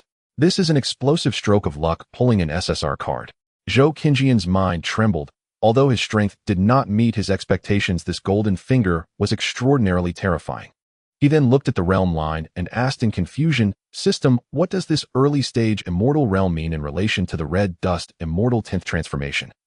Ding! The realm of Lu Hongyi, before being summoned, is converted into the classification of this chaotic area. In the immortal realm, it is the red dust immortal, while in the Wanling realm, it is the red dust immortal 10th transformation. In the immortal realm, the classification of realms below the immortal rank is consistent with that of the Wanling realm, while above the immortal rank, they are true immortal Xian, immortal, immortal monarch, immortal king, immortal venerable, and immortal emperor. The red dust immortal in the Wanling realm is actually a special realm. One can immediately transform into an immortal rank after ascending to the immortal realm and undergoing the cleansing of immortal spiritual energy. The more immortal Dao laws the red dust immortal undergoes transformation, with the stronger the foundation for ascending to the immortal realm becomes. Of course, the red dust immortal and the immortal rank are only close in combat power. In terms of life essence and lifespan, the immortal rank is superior to the red dust immortal. Reaching the Xian immortal realm signifies that the immortal Dao laws they cultivate are already perfected, allowing them to root in the void and engulf chaos. Zhou Qingyun pondered for a moment, then summoned Lu Hongyi's life script. Name Lu Hongyi. Life script. Born in the transcendence realm of the celestial gods, she is the daughter of a prime minister from a secular dynasty fond of cultivating, but due to the severe monopolization of cultivation methods, she must declare submission to this sect to practice. Lu Hongyi has a free-spirited personality and dislikes being bound or restricted. In her mortal body, she seeks methods of cultivation in various secret realms. Hard work pays off, though under the influence of terrifying fortune, Lu Hongyi gained a cultivation method. Upon learning this news, a major sect became extremely furious, believing that Lu Hongyi had disrupted their established rules. This sect seized Lu Hongyi's cultivation method and coerced her family to force her to submit to their sect. In a critical moment, the damaged transcendent device appeared, helping Lu Hongyi out of her predicament. Thereafter, relying on the damaged transcendent device, she deduced a cultivation method, breaking the monopoly of the sect in this realm and helping ordinary people embark on the path of cultivation. Subsequently, Lu Hongyi entered the true cultivation realm through a teleportation array, advancing rapidly, breaking through the immortal realm and ascending to the immortal spiritual domain. However, at that time, the celestial god realm was engulfed by the aftermath of a war between two multiverses heading towards annihilation. Lu Hongyi's soul was rescued by the system and made a pact with her. She would revere the host, and once the host reached the transcendence realm, would assist her in manifesting the celestial god transcendence realm. Manifesting the transcendence realm. Zhou Qinjian's expression changed slightly as he quickly asked, "If I understand correctly, the transcendence realm corresponds to the transcendent state, right? How do I manifest this?" At the very least, one must reach a higher realm, right? The system has calculated countless timelines, and in the infinite timelines, the host has a 63.2 probability of successfully manifesting. Overall, the success probability has exceeded 50%. Considering the infinite possibilities of the future, the system believes the host can successfully manifest and hopes the host will not underestimate themselves. "You truly trust me, don't you? I appreciate it." Zhou Qingyun was speechless and said nothing more. Now that things are settled, it is useless to think more. Loading a suitable identity for Lu Hongyi in the Wanling realm. Loading successful, expected to arrive at the Great Zhou Empire tomorrow. Please be patient, host. Zhou Qingyun understood and then looked at Chen Wudi. At that moment, a palm-sized light source was floating in front of Chen Wudi. His expression was calm. Laws flowed, and immortal light intertwined, merging into the light group. In the void, Chen Wudi used his Dao fruit as a foundation to manifest a white fox phantom. Threads of chaotic energy and the aura of life laws merged within. The white fox phantom gradually solidified, transforming from illusion to reality. At the same time, a group of souls flew out from the light source and merged into the white fox. In an instant, the white fox awakened with spirit and transformed into a true physical form. The white fox opened its eyes, jumped to the ground, rubbed against Chen Wudi, and spoke, "Thank you, master. Since your awakening of consciousness, you have faced endless desolation without ever harboring any rebellious thoughts, wandering in the void, diligently searching for my reincarnated soul.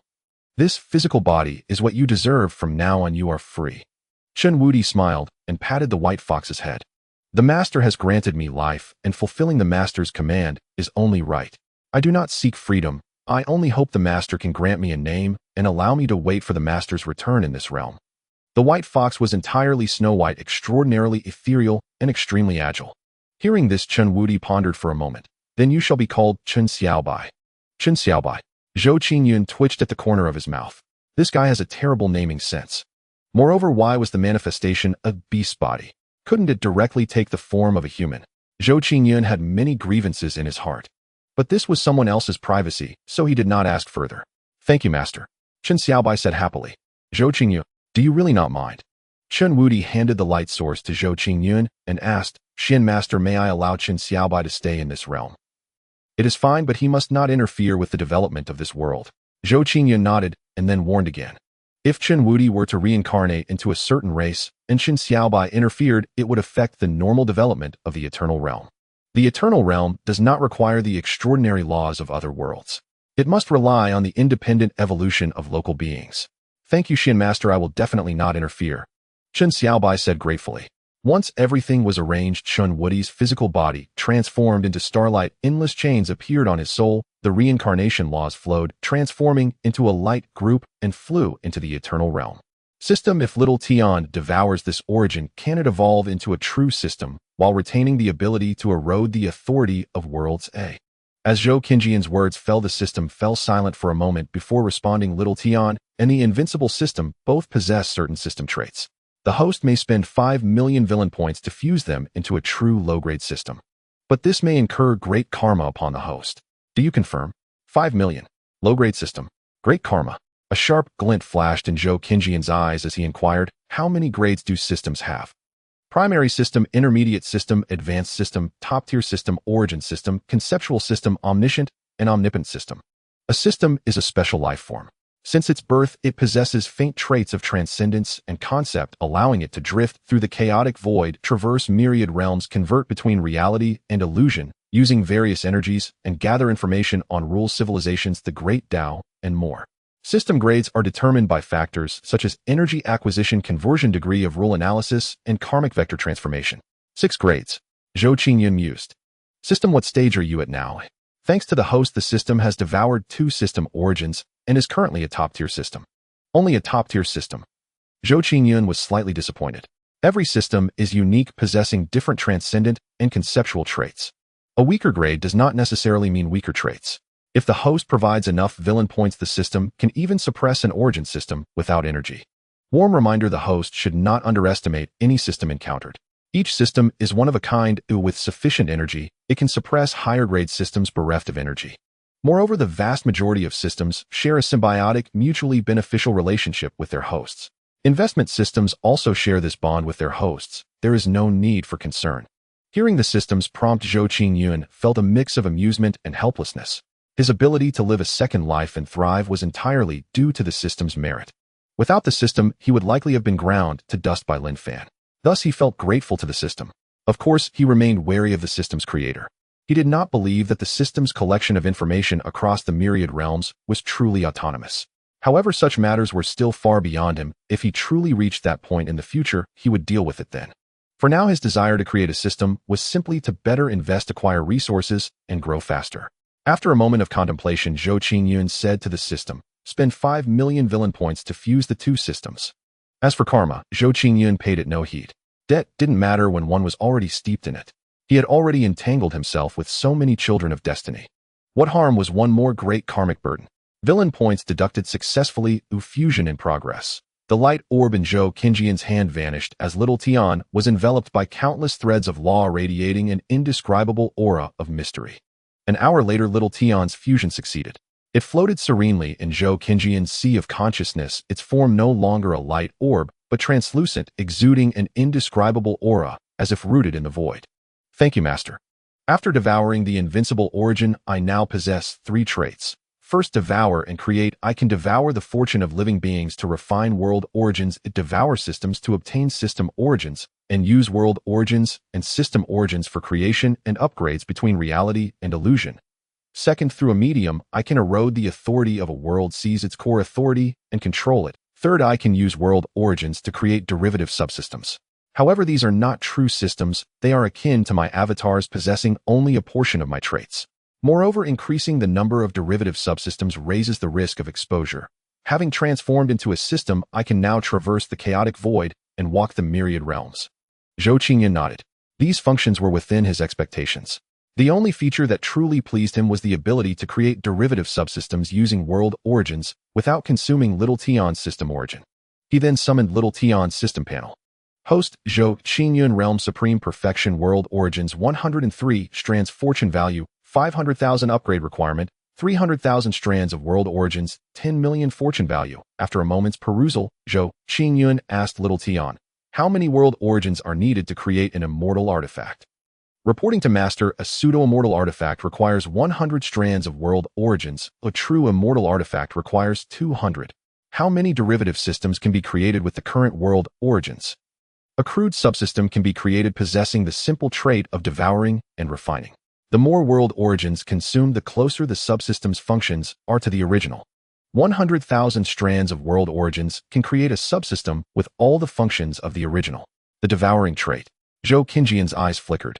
He took out 1,000 strands of world origins from the Eternal Realm and had Little Tian create 10 subsystems. Currently, the Eternal Realm stored 200,000 strands of world origins. Removing 1,000 would have little impact. Then, using spatial laws, Zhou Qingyun created a storage space for each subsystem, filled them with some items and techniques, named them task systems, and cast them into the myriad spirit realm. He wanted to test how many world origins a subsystem with only the devouring trait could yield in advance. Moreover, he could use these subsystems to help find world mediums and erode the authority of the myriad spirit realm. If the feedback was good, he would mass-produce subsystems of this grade. After completing all this, Zhou Qingyun fused the fragment of the ancient immortal court obtained from Chun Wudi with the fragment rewarded by the system, elevating it to an immortal lord-level treasure. He renamed the immortal court to Town Immortal City. Then he spent 5 million villain points to exchange for an immortal lord's palace from the system store, naming it Immortal City. Now, with Lu Hongyi's emergence along with Gui Yi, he prepared to officially unveil the 2 cities of White Jade Capital and recruit disciples. Zhou Qingyun shrunk Town Immortal City, mobilized the authority of the myriad spirit realm, and created a grand palace in the void at a height of 100,000 zhong to serve as the main hall of White Jade Capital. Immortal City and Town Immortal City would orbit the main hall. After arranging everything, Zhou Qingyun exchanged for another immortal court and handed it to Gui Yi, saying slowly, "This will serve as the headquarters of White Jade Capital in the myriad spirit realm. I trouble Mr. Gui Yi to find a spiritually blessed land within the great Zhou imperial dynasty to set it up and announce to the world White Jade Capital is now open. Anyone who passes the trial can become an outer disciple of White Jade Capital." He forbade elders from directly recruiting disciples.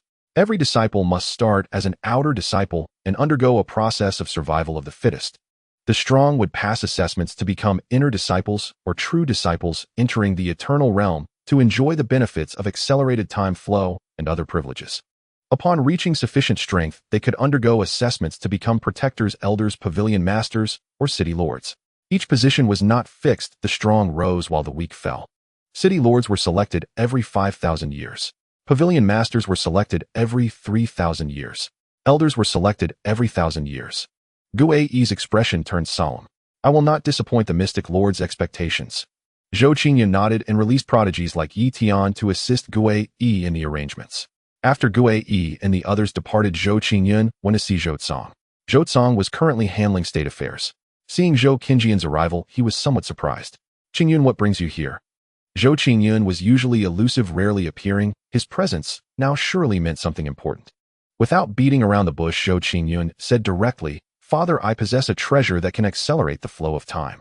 Father may select some members of the Zhou clan with good aptitude and loyalty, as well as warriors and soldiers of the great Zhou imperial dynasty, to enter and cultivate. Do not choose those whose lifespans are nearly exhausted." He intended to initiate a true war of attrition, devouring the myriad spirit realm and advancing toward the immortal realm. The Great Zhou Dynasty. The current Great Zhou Dynasty has continuously annexed 7 great domains, its territory vast to the extreme. The law governs the land and regulations serve as the constitution. Central officials can utilize the authority of fortune to inspect local officials, and countless information can be transmitted through the power of the dynasty, leading to a high concentration of power in the central government. No one dares to engage in corruption. Every official works diligently, creating achievements and striving for advancement. Thus, the Great Zhou Dynasty enjoys a harmonious and prosperous governance. Each domain may select individuals of exceptional talent and loyalty to enter the capital for assessment. Those who pass the assessment may enter the Bayou Capital's secret realm for cultivation. Once their cultivation reaches a certain level, they can directly join the first army of the Great Zhou. Those who excel may join the Bayou Capital. All officials from various domains who recommend talented individuals, for every 1,000 who pass the assessment, they will be credited with a minor meritorious deed and rewarded with a lower-grade cultivation method. This news echoed in the minds of every official in the Great Zhou. Countless officials were extremely excited. The First Army is the most powerful military force in the Great Zhou. Each member is valiant and skilled in battle. If a soldier of the First Army emerges from a county, it brings immense honor to that county, and it also enhances the political achievements of the officials there. Not to mention, there's also the opportunity to join the Bayou Capital and possibly obtain a lower-grade cultivation method. Currently, the Great Zhou Dynasty promotes cultivation and spreads cultivation methods, but those are merely low-level methods. To obtain higher-grade cultivation methods, one must still exchange within the Great Zhou's arsenal. Therefore, obtaining a lower-grade cultivation method excites the local officials who eagerly begin to select talents. This news was naturally proclaimed by Zhou Cong. The military of the Great Zhou Dynasty continues to expand relentlessly. He naturally cannot choose to draw troops from the front lines to enter the secret realm of the Bayou capital for cultivation. He discussed with Zhou Qingyun and decided to first cultivate a group of soldiers within the Great Zhou to enter the secret realm for training, gradually replacing the frontline soldiers with those from the secret realm. Zhou Qingyun had no objections to this. He first sent Zhou Jing, Zhou Beishan, and others to cultivate in the Eternal Realm. As for Zhou Cang, he needed to finish dealing with the current affairs before he had time. The Duanyuan mountain range is the intersection of the Sword Spirit Domain, East Spirit Domain, and East Wang Domain. Towering peaks rise majestically, rarely allowing flying beasts to traverse these rugged mountains. An ancient wild aura rushes forward. At the center of the Duanyuan mountain range, several towering peaks surround a chilling abyss. Within the abyss, countless Tao rhythms and spiritual energy drift outward. Gue brought Yuan Hong and others to a halt here. This must be the place where the Bayou capital will emerge. As he spoke, rules flowed around Gue, and a translucent figure resembling an ancient deity appeared, moving mountains and shifting peaks. Boom. The towering peaks were relocated, leaving Yi Tian, Yuan Hong, and others in awe. Several hours passed, and under the manipulation of the ancient deity, the peaks formed a natural formation. With a thought from Gue, a simple gathering formation was set up, causing a massive influx of spiritual energy that turned into spiritual mist. One by one, blessed lands appeared suddenly. Following this, Gue spread his palm, and a misty celestial cord emerged. He cast the celestial cord toward the 9 heavens, millions of strands of celestial light bursting forth, exuding a sacred and profound aura, rapidly expanding and floating above the abyss. A transparent staircase appeared from the celestial cord, extending up to the peaks. Then, utilizing the power of the rules, Gue shouted, 10 days later, the Bayou capital will emerge in the Duanyuan mountain range, recruiting disciples. All prodigies under 100 years of age who have reached the Golden Core realm may participate in the assessment. His voice, enhanced by the rules, was grand and solemn, echoing across countless great domains. Simultaneously, the celestial cord erupted with a beam of light that shot into the starry sea. In the eyes of Yi Tian, Yuan Hong, and others, bright light gleamed. Has it finally emerged? The crowd was filled with eager anticipation. At this moment, Gue turned to the crowd and commanded, "You all have your tasks, record the formations, and set up the assessment path." Understood. City Lord's orders. The crowd received their orders and flew towards the peaks beneath the celestial court. Gue continued to manipulate the rules, reshaping the world and establishing the assessment content. Following Gue's words, countless beings from various domains were in an uproar. 10 days later, the Bayou capital will appear.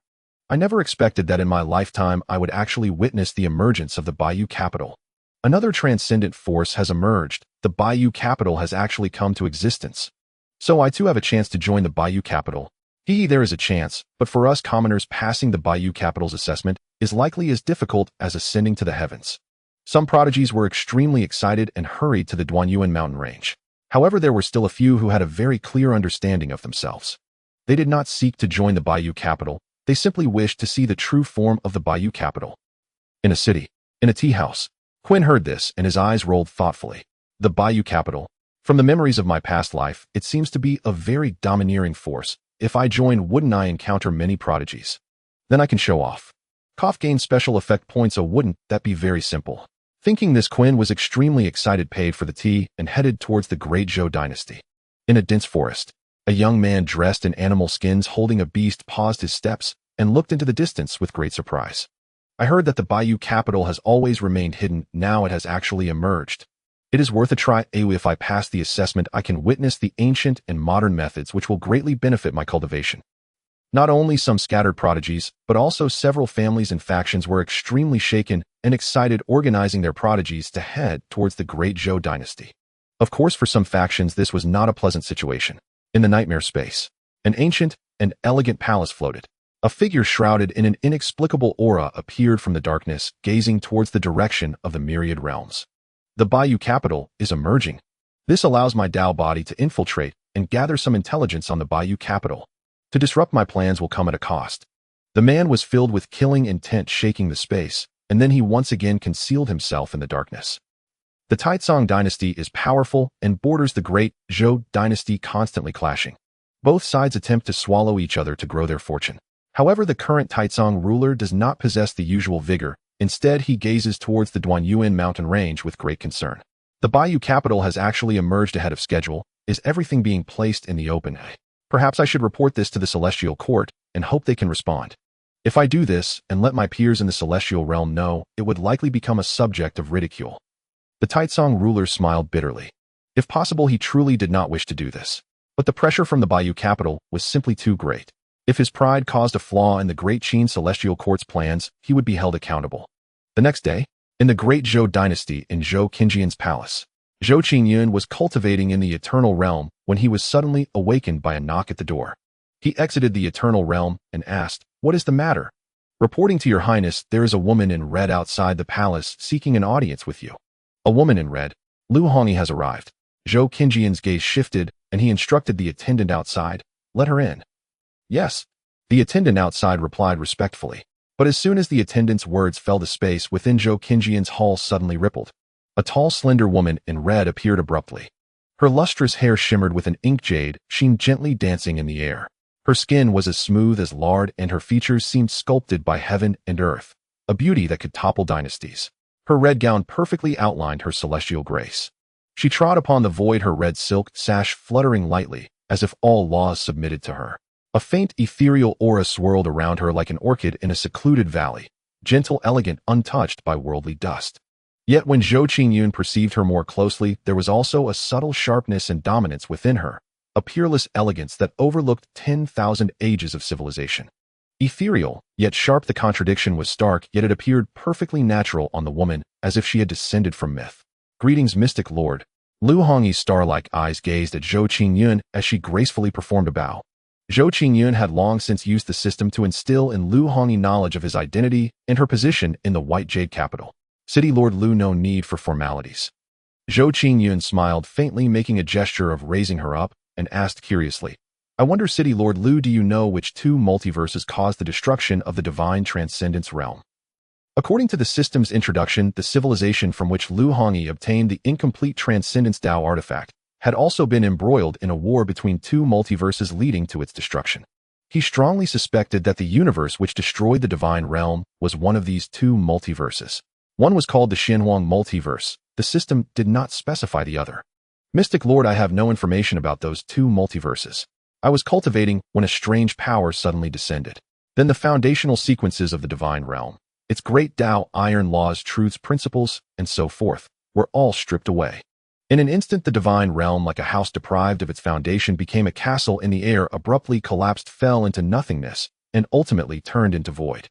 Even those half-step transcendence deities could not resist. It was only thanks to your protection, Mystic Lord, that my soul managed to survive." A trace of gravity lingered on Lu Hongyi's brow, as if she were still haunted by the destruction of the divine realm. She then cast a grateful glance at Zhou Qingyun. Hearing this, Zhou Qingyun did not probe further, merely marveling at the astonishing methods of the multiverse. At that moment, as if struck by a thought, Zhou Qingyun transmitted a message to Lu Hongyi asking, "This heaven burial tomb, City Lord Lu, do you have the means to open it?" He intended to devour the myriad spirits realm and also wanted to put his concept of the pastoral path into practice. Moreover, he was not far from breaking through to the great emperor stage, so he naturally needed to plan his future path. The pastoral path shared similarities with the heavenly Tao, yet there were differences. The heavenly Tao was a unique entity woven from the thoughts of all beings, the will of all things, and the interweaving of laws. It was not a mere path. The pastoral path was simply a pure Tao and law. As long as he could establish its starting point, he could guide countless prodigies to cultivate along this path, interweaving and evolving it into something like the river of time, extending from the present into an unpredictable future. It could even incorporate the great Tao, heavenly Tao, immortality, eternity, and other concepts. The key law for constructing the starting point of this path was the law of cause and effect. The law of cause and effect was available in the system shop, but it was too expensive, costing 500 million villain points. Zhou Qingyun naturally did not want to waste such money, nor did he have that many villain points. As for the eternal realm, it now had the rudiments of the law of cause and effect, but evolving it into a full law would take an eternity. He naturally could not wait that long, so he had to find a way through the heaven burial tomb. The tomb was formed from Tsang's physical body and contained the law of cause and effect. It opened once every 100,000 years, and the next opening was still over 9 years away. Lu Hongyi possessed the strength of the 10th transformation of the red dust immortal. Coupled with the incomplete transcendence Tao artifact, she might have a chance to forcefully open the tomb. Lu Hongyi smiled gently. "In 3 days I will be able to open it." At this moment she was ethereal and serene, her eyes seeming to reflect a civilization. Zhou Qinjian's eyes shimmered with brilliance. Then I ask City Lord Lu to set off immediately and open it. Lu Hongyi nodded, and her figure dissolved into a streak of light vanishing from the spot. No fluctuation of laws, nor any flow of Tao principles. What kind of path is this? Zhou Qingyun sensed the surrounding fluctuations, his expression turning serious. With the support of the eternal realm, he was particularly sensitive to laws and Tao principles. But both when Lu Hongyi appeared and left, there were no fluctuations of laws, which puzzled Zhou Qingyun. Just then the system unexpectedly replied, Lu Hongyi cultivates the path of civilization. This path has extraordinary potential comparable to transcendence paths, like chaos, void, immortality, supremacy, and eternal life. If Lu Hongyi can truly comprehend this path and enter its gateway, she has a chance to transform into an epical child. This time host has hit the jackpot. The path of civilization. Zhou Qingyun's pupils constricted. The word civilization encompasses far too much. Civilization can be said to run through the entire cosmos. Cultivation systems, law comprehension, will inheritance, Tao, inheritance, transcendence systems. All are part of the path of civilization. If truly cultivated to its peak, it might be possible to mobilize the civilizations of the cosmos for one's own use. This Lu Hongyi's talent was indeed terrifying to have comprehended the method of cultivating this path. Shaking his head, Zhou Qingyun suppressed his stray thoughts and entered the eternal realm to continue his cultivation. He was currently at the peak of the sovereign realm, only a hair's breadth away from breaking through to the quasi-emperor stage. He wanted to break through to quasi-emperor before the heaven burial tomb opened. With the support of the Chaos Heavenly Emperor Sutra, there was great hope. In the boundless starry sky, countless stars shone. There were also numerous desolate dead stars that emitted a dim light, as if slowly regaining vitality under the influence of the heavenly Tao. These dead stars revolved around the myriad spirits realm. They were once the subordinate small worlds of the myriad spirits realm, but due to a great war, they were all destroyed and lost their vitality. Lu Hongyi, clad in her red dress, her black hair flowing like a waterfall, strolled through the sea of stars with incredible speed. Behind her, indescribable and ineffable manifestations appeared, dispelling the darkness. She passed the sun star and headed towards the chaos. Several hours later, Lu Hongyi reached the edge of the Star River, not far from the world barrier of the myriad spirits realm. A few thousand li further out was the chaos.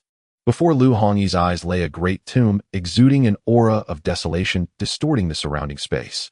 The tomb resembled a continent, round as heaven and square as earth, shrouded by an indescribable black curtain. In front of her was a massive stone door engraved with ancient seal script. At that moment, a hoarse, decaying voice sounded. This place is a forbidden area of the major transcendent powers. No one is allowed to set foot here. Little girl, leave quickly, or we old folks will not be polite. A hunched old woman holding a staff along with nearly 100 golden-armored warriors suddenly appeared. This tomb was extraordinary, containing the law of cause and effect and other laws. It had long been jointly controlled by several major transcendent powers, becoming their private garden. With the tomb's opening not many years away, the major powers naturally had to keep watch. These people were the guards dispatched by the various transcendent sacred lands to station here. Hearing this, Lu Hongyi smiled gently. I hereby declare that from this day forth the heaven burial tomb belongs to the White Jade capital. No one is allowed to set foot here. Violators shall be slain. I will give you 3 breaths to leave of your own accord. Lu Hongyi's voice was soft, yet it carried an uncanny enchantment, echoing persistently within the minds of the elderly woman and the 100 golden-armored warriors. How audacious! Has Baiyu Jing grown so overbearing? The assembled crowd surged with shock and fury. The elder woman herself demanded sharply. A thunderous boom resounded. Instantly, the 100 golden-armored warriors shifted position. Divine light flared, celestial laws spiraled, and they drew upon stellar energies to weave a terrifying formation that bore down upon Lu Hongyi. Around the elder woman surged an immeasurable aura of cosmic rules, ascended from her body's mystic orifices, interweaving and evolving into a cataclysmic omen that resonated with the formation, amplifying its overwhelming might. They pressed in upon Lu Hongyi, but restrained themselves from striking outright, deterred by Baiyu Jing's formidable reputation and Lu Hongyi's inscrutable nature, choosing instead to project intimidation. Though a celestial sovereign herself, the elder woman could not fathom Lu Hongyi's true depth. A hesitation born of caution gripped her.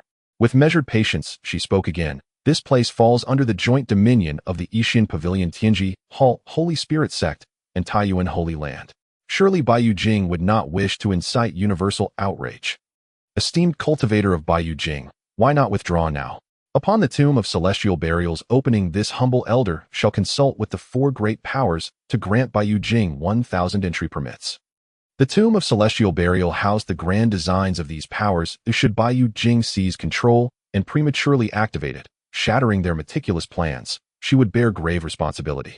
She invoked the four great powers hoping to instill trepidation, but Lu Hongyi's expression remained utterly unmoved. 3 breaths have passed. Since none of you choose to depart, you shall remain here, forever.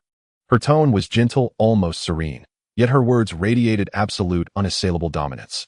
In the next instant, she flicked her finger, releasing an invisible, devastating beam toward the assembly.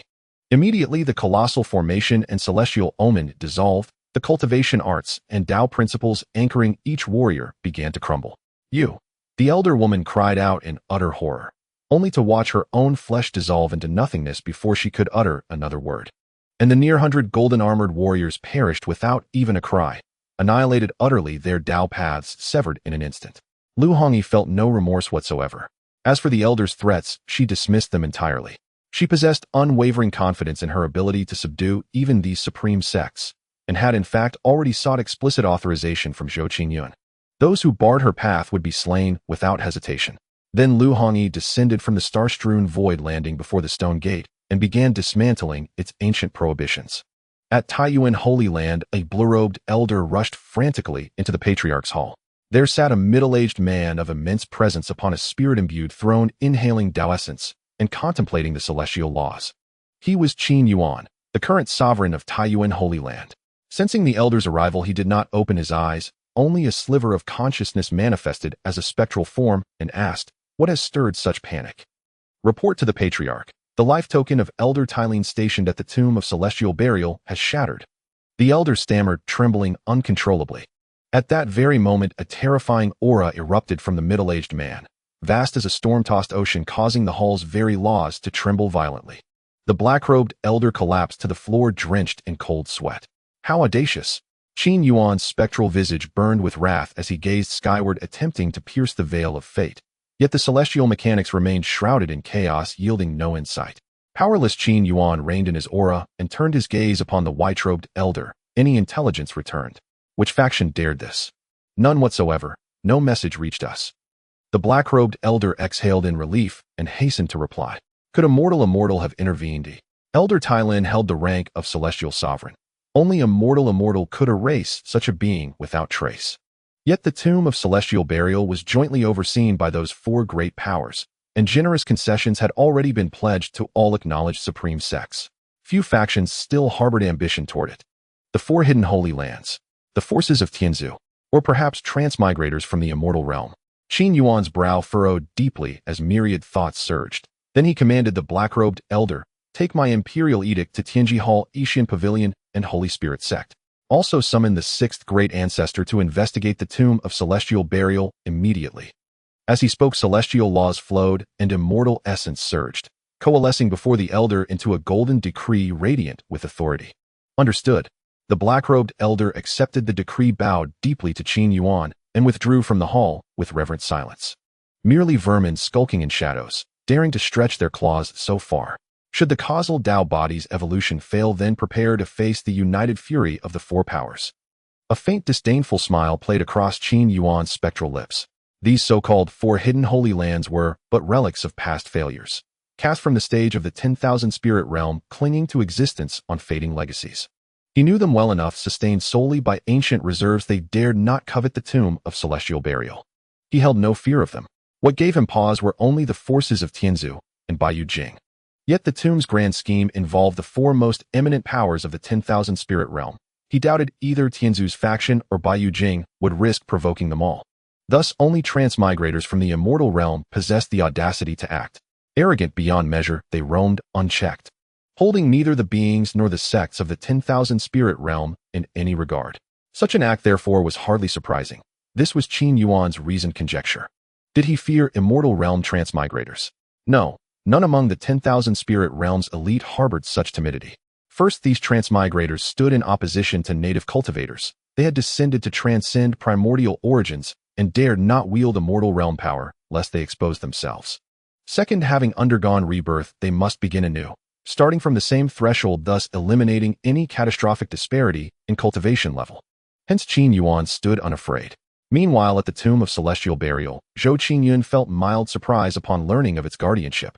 Yet the causal law remained his absolute imperative. Even if it meant defying the four powers, he would force the tomb open. It was essential to his path of derealization. His thoughts churned relentlessly. Just then Xiao Tian addressed him. Master Subsystem 3 has identified a life form radiating golden fortune, likely a high-fate individual. Shall I display full details? Report, Master. Subsystem No. 3 has located an individual with golden fortune suspected to be a being of high destiny. Do you wish to view the information? Zhou Qinjian's eyes flickered. View it. The efficiency of this subsystem is quite impressive. Name Chu Qinghan. Age 14. Realm Peak Body Refinement. Constitution None. Fortune Golden. Chu Qinghan. The data panel is too ordinary, and Zhou Qingyun cannot obtain more information, judging that Li Qinghan is indeed destined. Zhou Qingyun had to let the investment system check Li Qinghan's information. Name Chu Qinghan. Realm Peak Body Refinement. Fortune Golden Blue Black. Favorability 0. Status Destiny Child Ordinary Being Child of the Era. Golden Fortune. Blue. Black. Destiny. Ordinary Being. Child of the Era.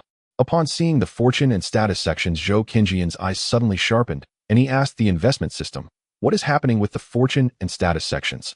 Why do they display multiple pieces of information? The immense power within this person's fate has been stolen, resulting in the loss of their fortune.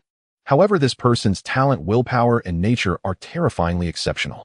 In a few timelines of the future, this person will deduce their own path using a mortal body to rival the divine, defeating countless great fortune bearers and destiny holders, eroding the power of these prodigies, and embarking on a unique road, achieving the status of the child of the era. These few timelines leave this person filled with various uncertain possibilities, existing in an unstable state. Each observer observing at different time points will yield different results. Some observers can see this person's status as the child of destiny with golden fortune destined to dominate and look down upon all realms, subduing countless destiny holders and becoming the child of the era. Some observers see this person's status as an ordinary being with black fortune, living a life of misfortune, gloomy and desolate, entering the cycles of the heavens. Some observers see this person's status as an ordinary being with blue fortune, passing through life without any waves. To avoid misleading the host, the system presents all information to the host. The immense power has been stripped away, existing in an unstable state. Can an ordinary being also become the child of the era? Zhou Qinjian's mind shook as he inquired of the system. Is it true that all beings can transform into the child of the era through their own efforts? Your guess is not incorrect. The child of the era has transcended the reliance on heaven and earth, the limitations of the times, no longer manipulated by fate, distinguishing themselves from both the children of destiny and the antagonists. They are favored by all great paths of the realms, and transcendence is virtually a given. At the moment of becoming the child of the era, the timelines converge and unify. The future and past merge into the present. My heart is the heart of heaven. I am myself. The child of the era cannot rely on external forces for achievement. They can only be stimulated by external forces to undergo transformation and evolve miracles. Even with immense power accumulated in the eternal spirit, one cannot be born as the child of the era. They can only reach half-step status and still require personal transformation. The great Tao has 50 manifesting fortune, escaping one. The myriad realms operate according to the iron rules of fate, and from a macro perspective, it is absolutely fair. Beings undergo cycles of reincarnation, accumulating opportunities as protagonists, yet every ordinary being still has the chance to be favored by miracles through their immense willpower and terrifying talent, transforming into the child of the era, seeking transcendence. Every being has the chance to transcend. It truly is fair. But how many can actually achieve transcendence? Zhou Qingyun sighed. System view, Chu Qinghan's life script. Ding. Chu Qinghan's script is quite special. Which observation version of the script does the host wish to view? The version where he achieves the child of the era. Name Chu Qinghan. Life script: born with celestial destiny, but while still a fetus, the power of fate was stolen by the immortal Emperor Wu Chun, causing a fall in destiny, suffering heavenly abandonment, fortune dissipating and turning black, plagued by misfortune. After birth, he was seen as a calamity by his parents and those around him, abandoned in the wilderness. However, Chu Qinghan had good roots and was noticed by a passing cultivator who took him as a disciple. At the age of 4, Chu Qinghan began cultivating, thriving in the body refinement realm, but due to heavenly abandonment, he could not sense the spiritual energy of heaven and earth and break through to attract spirits. The weak links are always the first to break. At 6 years old, his master Hu Yingtian was plotted against by the sect's higher-ups and killed by a rival sect, and for the sake of dividing the wealth and power left by Hu Yingtian, Chu Qinghan was expelled by the sect's higher-ups. From then on, Chu Qinghan wandered through various cities, but due to heavenly abandonment and being expelled from the sect, he became a rat in the street, universally scorned. Chu Qinghan did not believe in fate, vowing to contend with heaven and fight for his life. Filled with indignation and unwillingness, he scuffled with dogs for food, begging, and grew up safely relying on his body refinement strength. At 15, he deduced an alternative path to the extraordinary, contemplating all things, achieving a new realm. He broke through the theories of fortune and fate, advancing with a bold song. He overwhelmed the eternal prodigies, condensed an indomitable belief, transformed into the child of the era, achieving an incredible realm. In the realm of 10,000 spirits, he teamed up with the heavenly ancestor, slaying countless beings from the immortal realm, obtaining the source of transcendence. Using the source of transcendence, Chu Qinghan revived his master Hu Yingtian, then ascended to the immortal realm, seeking retribution, killing Emperor Wu Chun, and by his own power achieved transcendence, calling himself the abandoned heavenly emperor, reflecting upon the myriad heavens. Recent script, gaining Zhou Qinjian's favor, breaking free from constraints, becoming a major fortune bearer. Due to certain influences, the probability of Chu Qinghan becoming the child of the era is extremely low, only 0.1. And given his current fate is that of an ordinary being, investing would not return resources, it is not recommended for the host to invest. Zhou Qingyun had witnessed many with troubled fates, but he had never seen anyone like Chu Qinghan, who could maintain a clear mind and fighting spirit in such a dire environment. Reflecting inwardly, if Zhou Qingyun were in such an environment, he might have grown despondent and given up. Unconsciously, he felt a sense of admiration for Chu Qinghan. After a moment of silence, Zhou Qingyun still said to Xiao Tian, let's subsystem know. 3. Refrain from binding Chu Qinghan for now, or project his current situation to me through subsystem know. 3. He felt a sense of cherishing talent, not intending to use him as a mere tool. There were no golden fingers, but this will and mindset are beyond the reach of ordinary people. He is a talent worth cultivating. Even if Chu Qinghan cannot deduce a new cultivation method, he is prepared to nurture him. However, he does not intend to interfere with Chu Qinghan for now. He will only offer some guidance to see if Chu Qinghan can successfully deduce a suitable path for himself. All right, master. As Xiao Tian's words fell, a virtual screen appeared before Zhou Qinjian's eyes. A slender boy dressed in coarse hemp clothing appeared on the screen. The Yutzang domain is a small region. Before the revival of the heavenly Tao, spiritual energy dwindled, and the highest realm one could achieve was merely the divine palace. Countless sects hid in the mountains, searching for places rich in spiritual essence to create gathering formations, distancing themselves from the mundane world to maintain their orthodox lineage and preserve the iteration of high-level combat power, suppressing the area. Thanks to the resurgence of the heavenly Tao, the spiritual energy in the Yutzang domain has revived, and countless sects have opened their gates, entering various empires and kingdoms to recruit disciples. In the Great Yin Kingdom in Heiyuan County in Linen City, today's Linen City is bustling with activity, because the renowned sect Kaoshan sect is recruiting disciples here. The people of Linen City all moved in response to the news, heading toward the core area of the martial arts square to participate in the selection. The square was crowded, leaving the guards maintaining order in a state of frenzy. At that moment, a domineering aura suddenly emerged, causing countless people to hold their breath. Rumbling, a sound like thunder reverberated, and a flying spiritual treasure as massive as a mountain stirred the spiritual energy as it emerged from the sea of clouds, slowly descending upon Linen City. Immediately, dozens of figures surrounded by dazzling divine light flew out from the flying treasure and landed in the martial arts square. The city lord of Linen hurriedly descended from a tall building with various noble clans to welcome the people of the Kaoshan sect. Such a shocking scene silenced the previously noisy crowd, with some daring only to whisper among themselves. A flying spiritual treasure. Is this the display of the Kaoshan sect?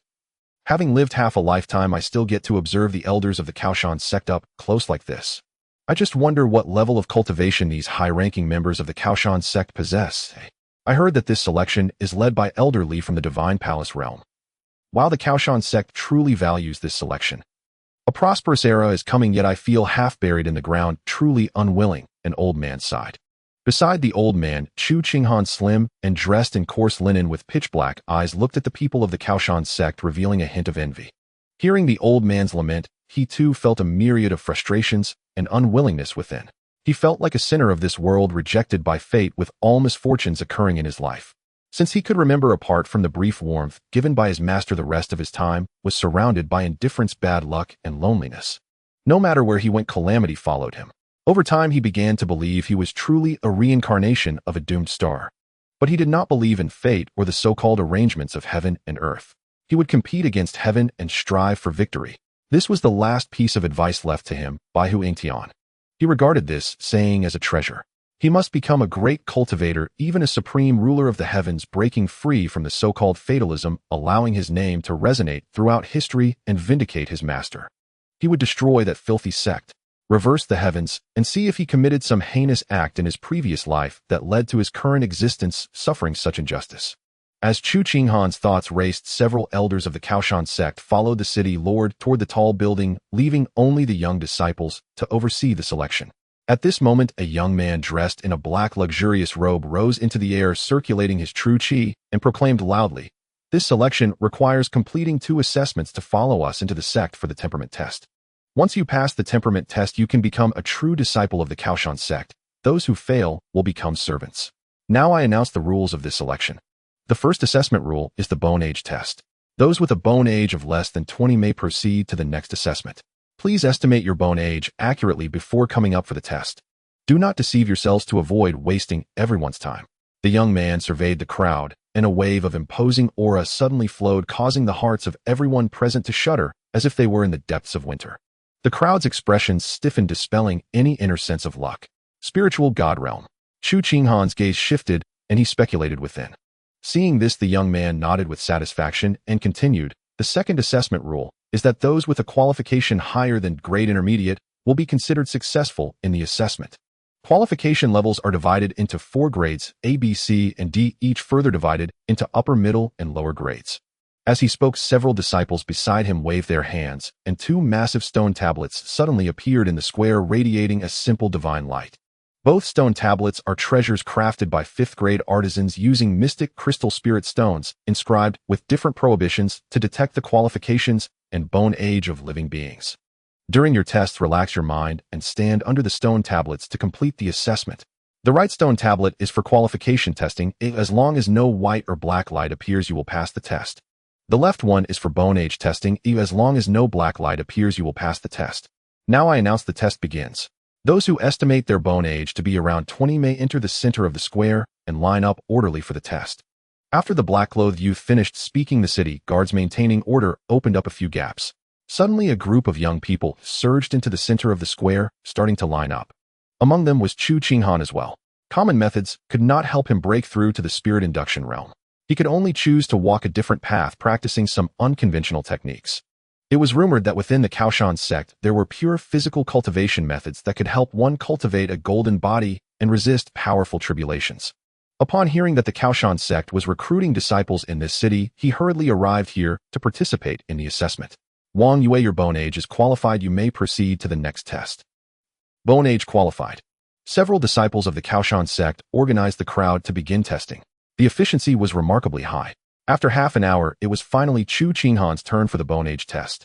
Undoubtedly, for the bone age test, Chu Qinghan was qualified. Standing before the qualification testing tablet, he felt a bit anxious. Although his master told him that his qualifications were exceptional, he did not know what level he fell into. Buzz. Chu Qinghan stood beneath the stone tablet, enveloped by an inexplicable rhythm. A vast purple light suddenly emerged from the stone tablet, illuminating the entire square. Grade lower qualification. Several disciples from the Kaoshan sect were taken aback, their mouths agape in disbelief. How could a place like this have someone with grade lower qualifications? A sense of absurdity arose in everyone's hearts. The few elders watching from the tall building were equally astonished. The senses of several elders all probed toward Chu Qinghan, but soon they furrowed their brows. Strange, why is there not a trace of spiritual energy within this boy? Logically speaking, even if one is in the body refinement realm with the current active spiritual energy, there shouldn't be a complete absence of spiritual energy. Moreover, the spiritual energy around him seems to be repelling him. This boy has a very solid foundation in body refinement, yet with such a solid foundation, he should have broken through to the spirit induction realm during the heavenly Tao revival.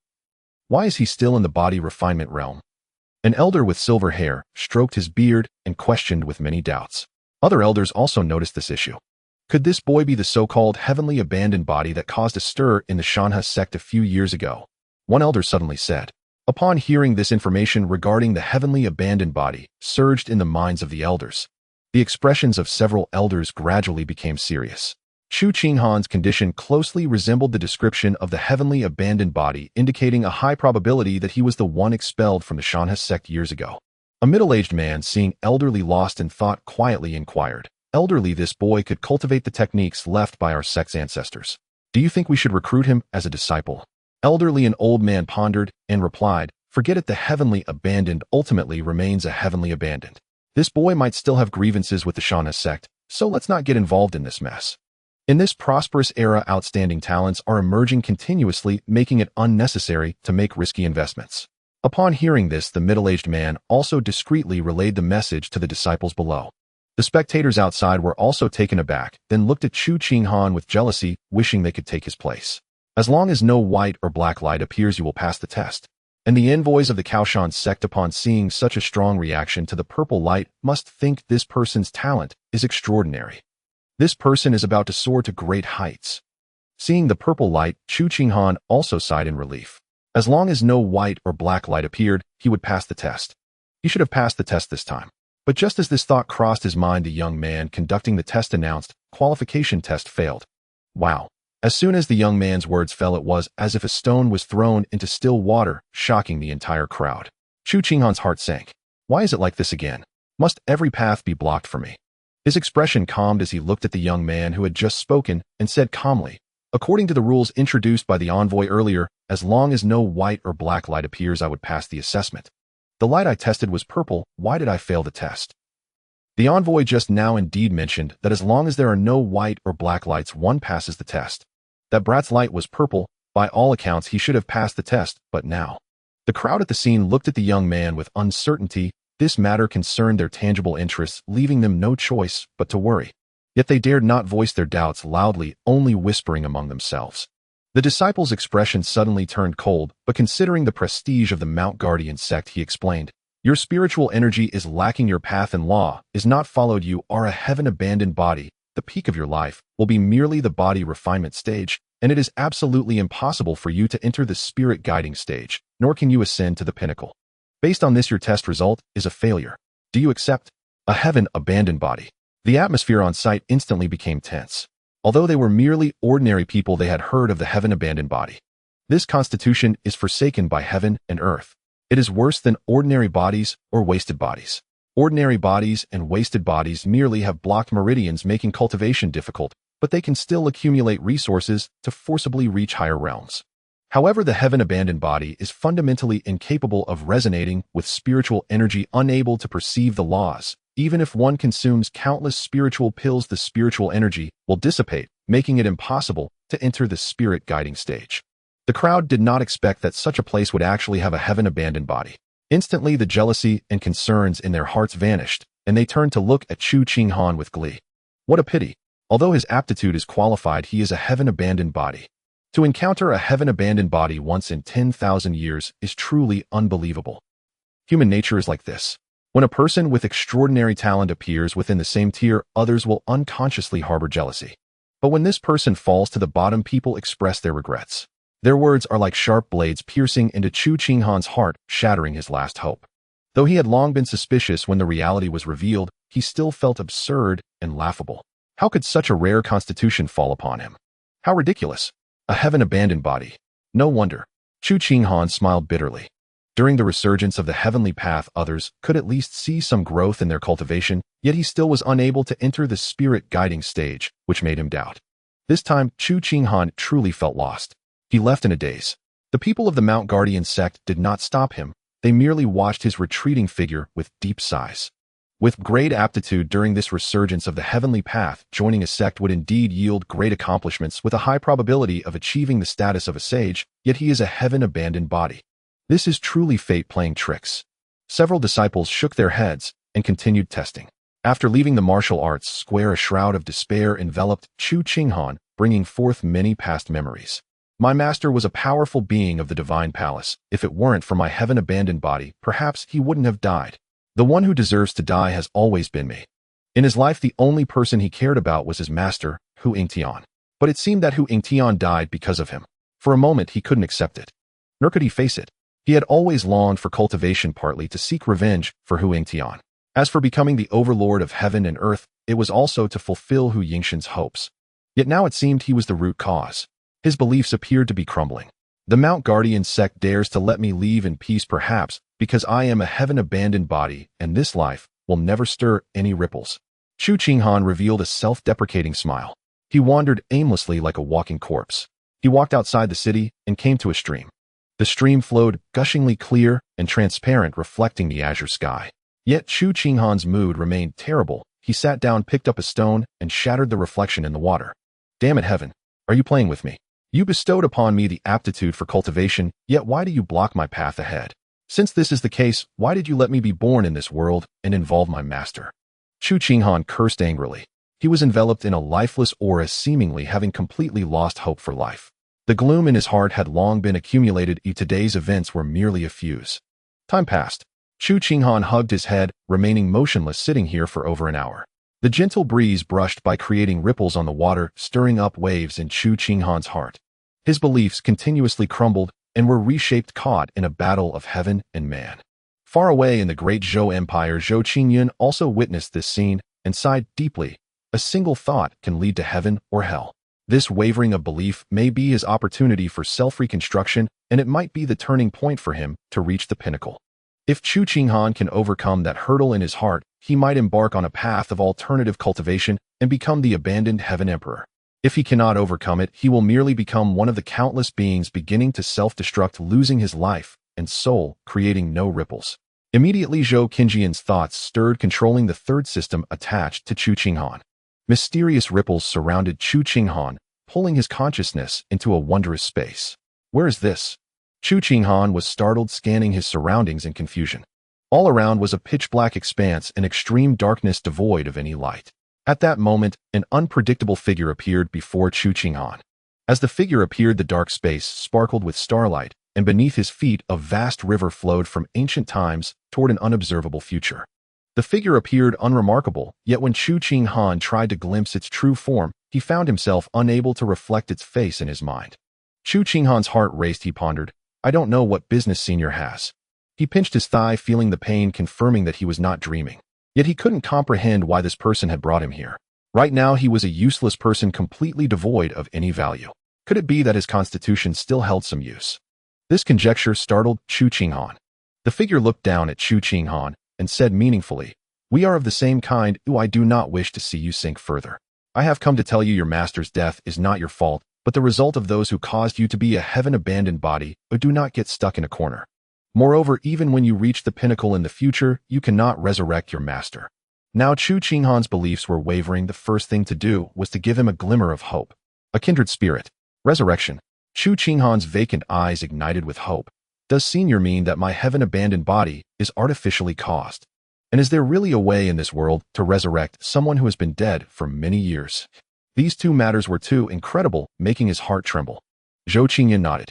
Seeing this, Chu Qinghan was extremely excited. He immediately knelt down and sincerely said, I hope Senior will impart to me the cultivation methods for the heaven-abandoned body. I am willing to be a servant forever, honoring you as my superior. Zhou Qingyun shook his head, saying, Your cultivation method does not lie on me, but within yourself. Within myself. Chu Qinghan was puzzled, but the cultivation path for the heaven-abandoned body has already been obstructed. Even if I attempt to cultivate my physical body, it has no effect. The body refinement method of the Mount Guardian sect, when given to a heaven-abandoned body person, can at most only cultivate to the body strength of the pill essence stage. Because the body refinement method also requires connection with spiritual energy to refine the physique later on. Thus, when the Mount Guardian sect told him that his constitution was a heaven-abandoned body, he felt such despair. That is why his beliefs wavered. Zhou Qingyun exuded an air of dominance over the world, saying, If the path is blocked, then create another. If the law is forbidden, then create another law. If the laws of this world do not suit you, then carve out laws beyond this world. I can assist you in stepping onto the path of cultivation, but my law is ultimately my own. It is not suitable for you. If you learn it, you can only dominate a realm, but how can you talk about resurrecting your master? Create your own path. Chu Qinghan's eyes lit up, his gaze gradually firming. He gratefully said, Thank you for your guidance, Senior. Zhou Qingyun nodded in appreciation. This space has a difference in flow rate from the outside world. 1 day outside equals 20 days here. You can use this space to deduce your cultivation methods. This is a small gift from me. The space is connected to your mind. When you wish to use it, immerse your mind, and your spirit will be able to enter. The origin of the third system was burned by Zhou Qingyun manipulating the laws of time and space, opening up this space. Xu Qinghan was extremely astonished, bowing deeply. Thank you, Senior. I will still abide by my promise, honoring you as my superior. I hope Senior will tell me your title and where to find you so I can repay you for your guidance. Zhou Qingjian's figure began to dissipate, leaving only an ethereal voice. I am a time traveler from Baiyu Jing. If you carve out your own path, you can come to the great Zhou Empire and join Baiyu Jing, honoring the contemporary Xianxia as your superior. Baiyu Jing, is that the transcendent force? Xu Qinghan trembled. A look of disbelief appeared in his eyes. A time traveler? What level of existence is this, Senior? How could he manipulate time? He began to think about how to carve out his own path. In the tomb of heavenly burial, Lu Hongyi bathed in divine light, her dress fluttering a peerless beauty. Her jade hands continuously formed seals, transforming into profound power that relentlessly eroded the restrictions on the stone door. Boom! The towering stone door hummed incessantly, radiating divine light, as the terrifying laws of cause and effect erupted, attempting to reverse the cause and effect, redirecting Lu Hongyi's power. In Lu Hongyi's star-like eyes, a strange color flashed. The master of this tomb is not simple. The understanding of the laws of cause and effect is already approaching the threshold of the Great Way. If the heavens allow it, and with the baptism of celestial energy, perhaps another being on the verge of transcending the divine will emerge. She continued her actions with countless phenomena manifesting behind her. There were slash-and-burn practices igniting civilization. There were saints educating the world, awakening the sentient. There were monarchs suppressing the world, enslaving the common people. There were demon clans ruling the world. Each grand projection of epic civilization erupted with unparalleled power, suppressing the stone door's forces of reversed causation. At that moment, Lu Hongyi's expression suddenly turned cold as she shouted, seeking death. A torrent of power surged toward a particular space. Boom! The space trembled violently. A frail old man abruptly manifested. You have quite the skill. He looked at Lu Hongyi with trepidation. Who exactly is this person, and from which power do they come? Their strength is so terrifying. It is likely on par with that of the ancestors. This conjecture left him in shock. He was a supreme being of the 5 transformations of red dust, yet facing Lu Hongyi, he still felt a sense of fear. Many thoughts flashed through his mind as he said solemnly, the tomb of heavenly burial is a forbidden ground for the Xian Gutianji, Hall Shengling Hall, and Tai Yuan Holy Land. If you force it open, it will surely invoke the wrath of many. It would be better for you to cease your actions here. I can guarantee it as the current elder of Tai Yuan Holy Land. However, before the frail old man could finish his words, he saw the murderous intent on Lu Hongyi's celestial face. Get lost. The killing intent radiating from Lu Hongyi was like magma on a volcanic surface, boiling fiercely, transforming into a single word that pressed down toward the elder of Tai Yuan. At the same time, behind Lu Hongyi, the grand projections of epic civilization erupted with dazzling divine light, forming crystalline jade hands that struck toward him. The elder's face changed wildly, filled with extreme fear. He never expected that even after he mentioned the names of the 4 sects, this person would still dare to act. Does she truly not fear the retaliation from the 4 transcendent powers? He was both shocked and angry as the terrifying laws of the celestial path erupted, resembling the deity of earth, descending, manipulating the laws of earth to erect majestic walls to resist Lu Hongyi's power. However, Lu Hongyi's power was exceptionally unique, actually siphoning the strength from those magnificent walls. The elder's celestial laws also crumbled to dust. No. Fear instantly overtook the elder's face, his blood freezing, as if he had fallen into an ice cellar. Crack. The sound of shattering like breaking glass echoed, and the elder and the surrounding space instantly collapsed. But there an aura of profundity erupted, allowing the elder's body to resurrect once more, leveraging the properties of the red dust. Please spare me. The elder cried out in immense fear. He was of the red dust, capable of resurrection indeed. But each resurrection consumed his foundation. When the foundation was depleted to a certain extent, it would cause his realm to fall. Suddenly, he activated the laws and executed a rapid escape into the lower space. Lu Hongyi let out a light laugh. Her thoughts stirred as boundless power poured forth, transforming into a chronicle of civilization that utterly shattered the elder, erasing the properties of the red dust and preventing his revival. No, I am unwilling. I still want to ascend to the celestial realm and achieve immortality. Why? The elder's spiritual fluctuations were incessant, his wails resonating throughout the space. In the next moment, the elder's soul and celestial laws were obliterated. The traces of the elder in this world also completely vanished, leaving not even the slightest remnant. Having dealt with all of this, Lu Hongyi informed Zhou Qingyun of the situation and continued to break the restrictions. Naturally, some top experts from transcendent powers sensed the changes. They looked this way, their gazes flickering. The red dust immortal has fallen. Tai Yuan Holy Land. Qin Yuan, who was in seclusion, suddenly opened his eyes in shock. The elder is dead. How long has it been? Did a supreme being of the red dust immortal emerge? Or did a forbidden supreme being intervene? 9 transformations. The red dust immortal's 9 transformations are referred to by some beings as the ultimate overlord. In theory, they can only transform through 9 celestial laws. However, some peerless talents can rely on themselves to continue evolving. The realm above the 9 transformations is known as the Forbidden Overlord. The elder possessed the strength of the 5 transformations of red dust, and with the properties of the red dust to kill him in such a short time frame, only a red dust immortal of ultimate strength or a forbidden overlord could have done it. There was no other possibility. Even if someone had 1 or 2 transformations more than the elder wielding a celestial artifact, it would still be impossible to obliterate the properties of a red dust immortal in such a short time. Thus Qin Yuan felt such astonishment. Which power is this? How dare they send such a strong being to disrupt our plans? He did not dare to delay and quickly transmitted this news to the other 3 transcendent powers. There is likely a forbidden overlord at the tomb of heavenly burial.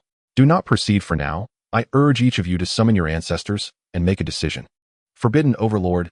The leaders of the other 3 transcendent powers were all shaken, their dignified gazes revealing disbelief. In the battle a million years ago, the 3 powers had successfully aligned and gained substantial benefits. Their foundations had greatly surpassed that of the Jiang clan, which had failed to align.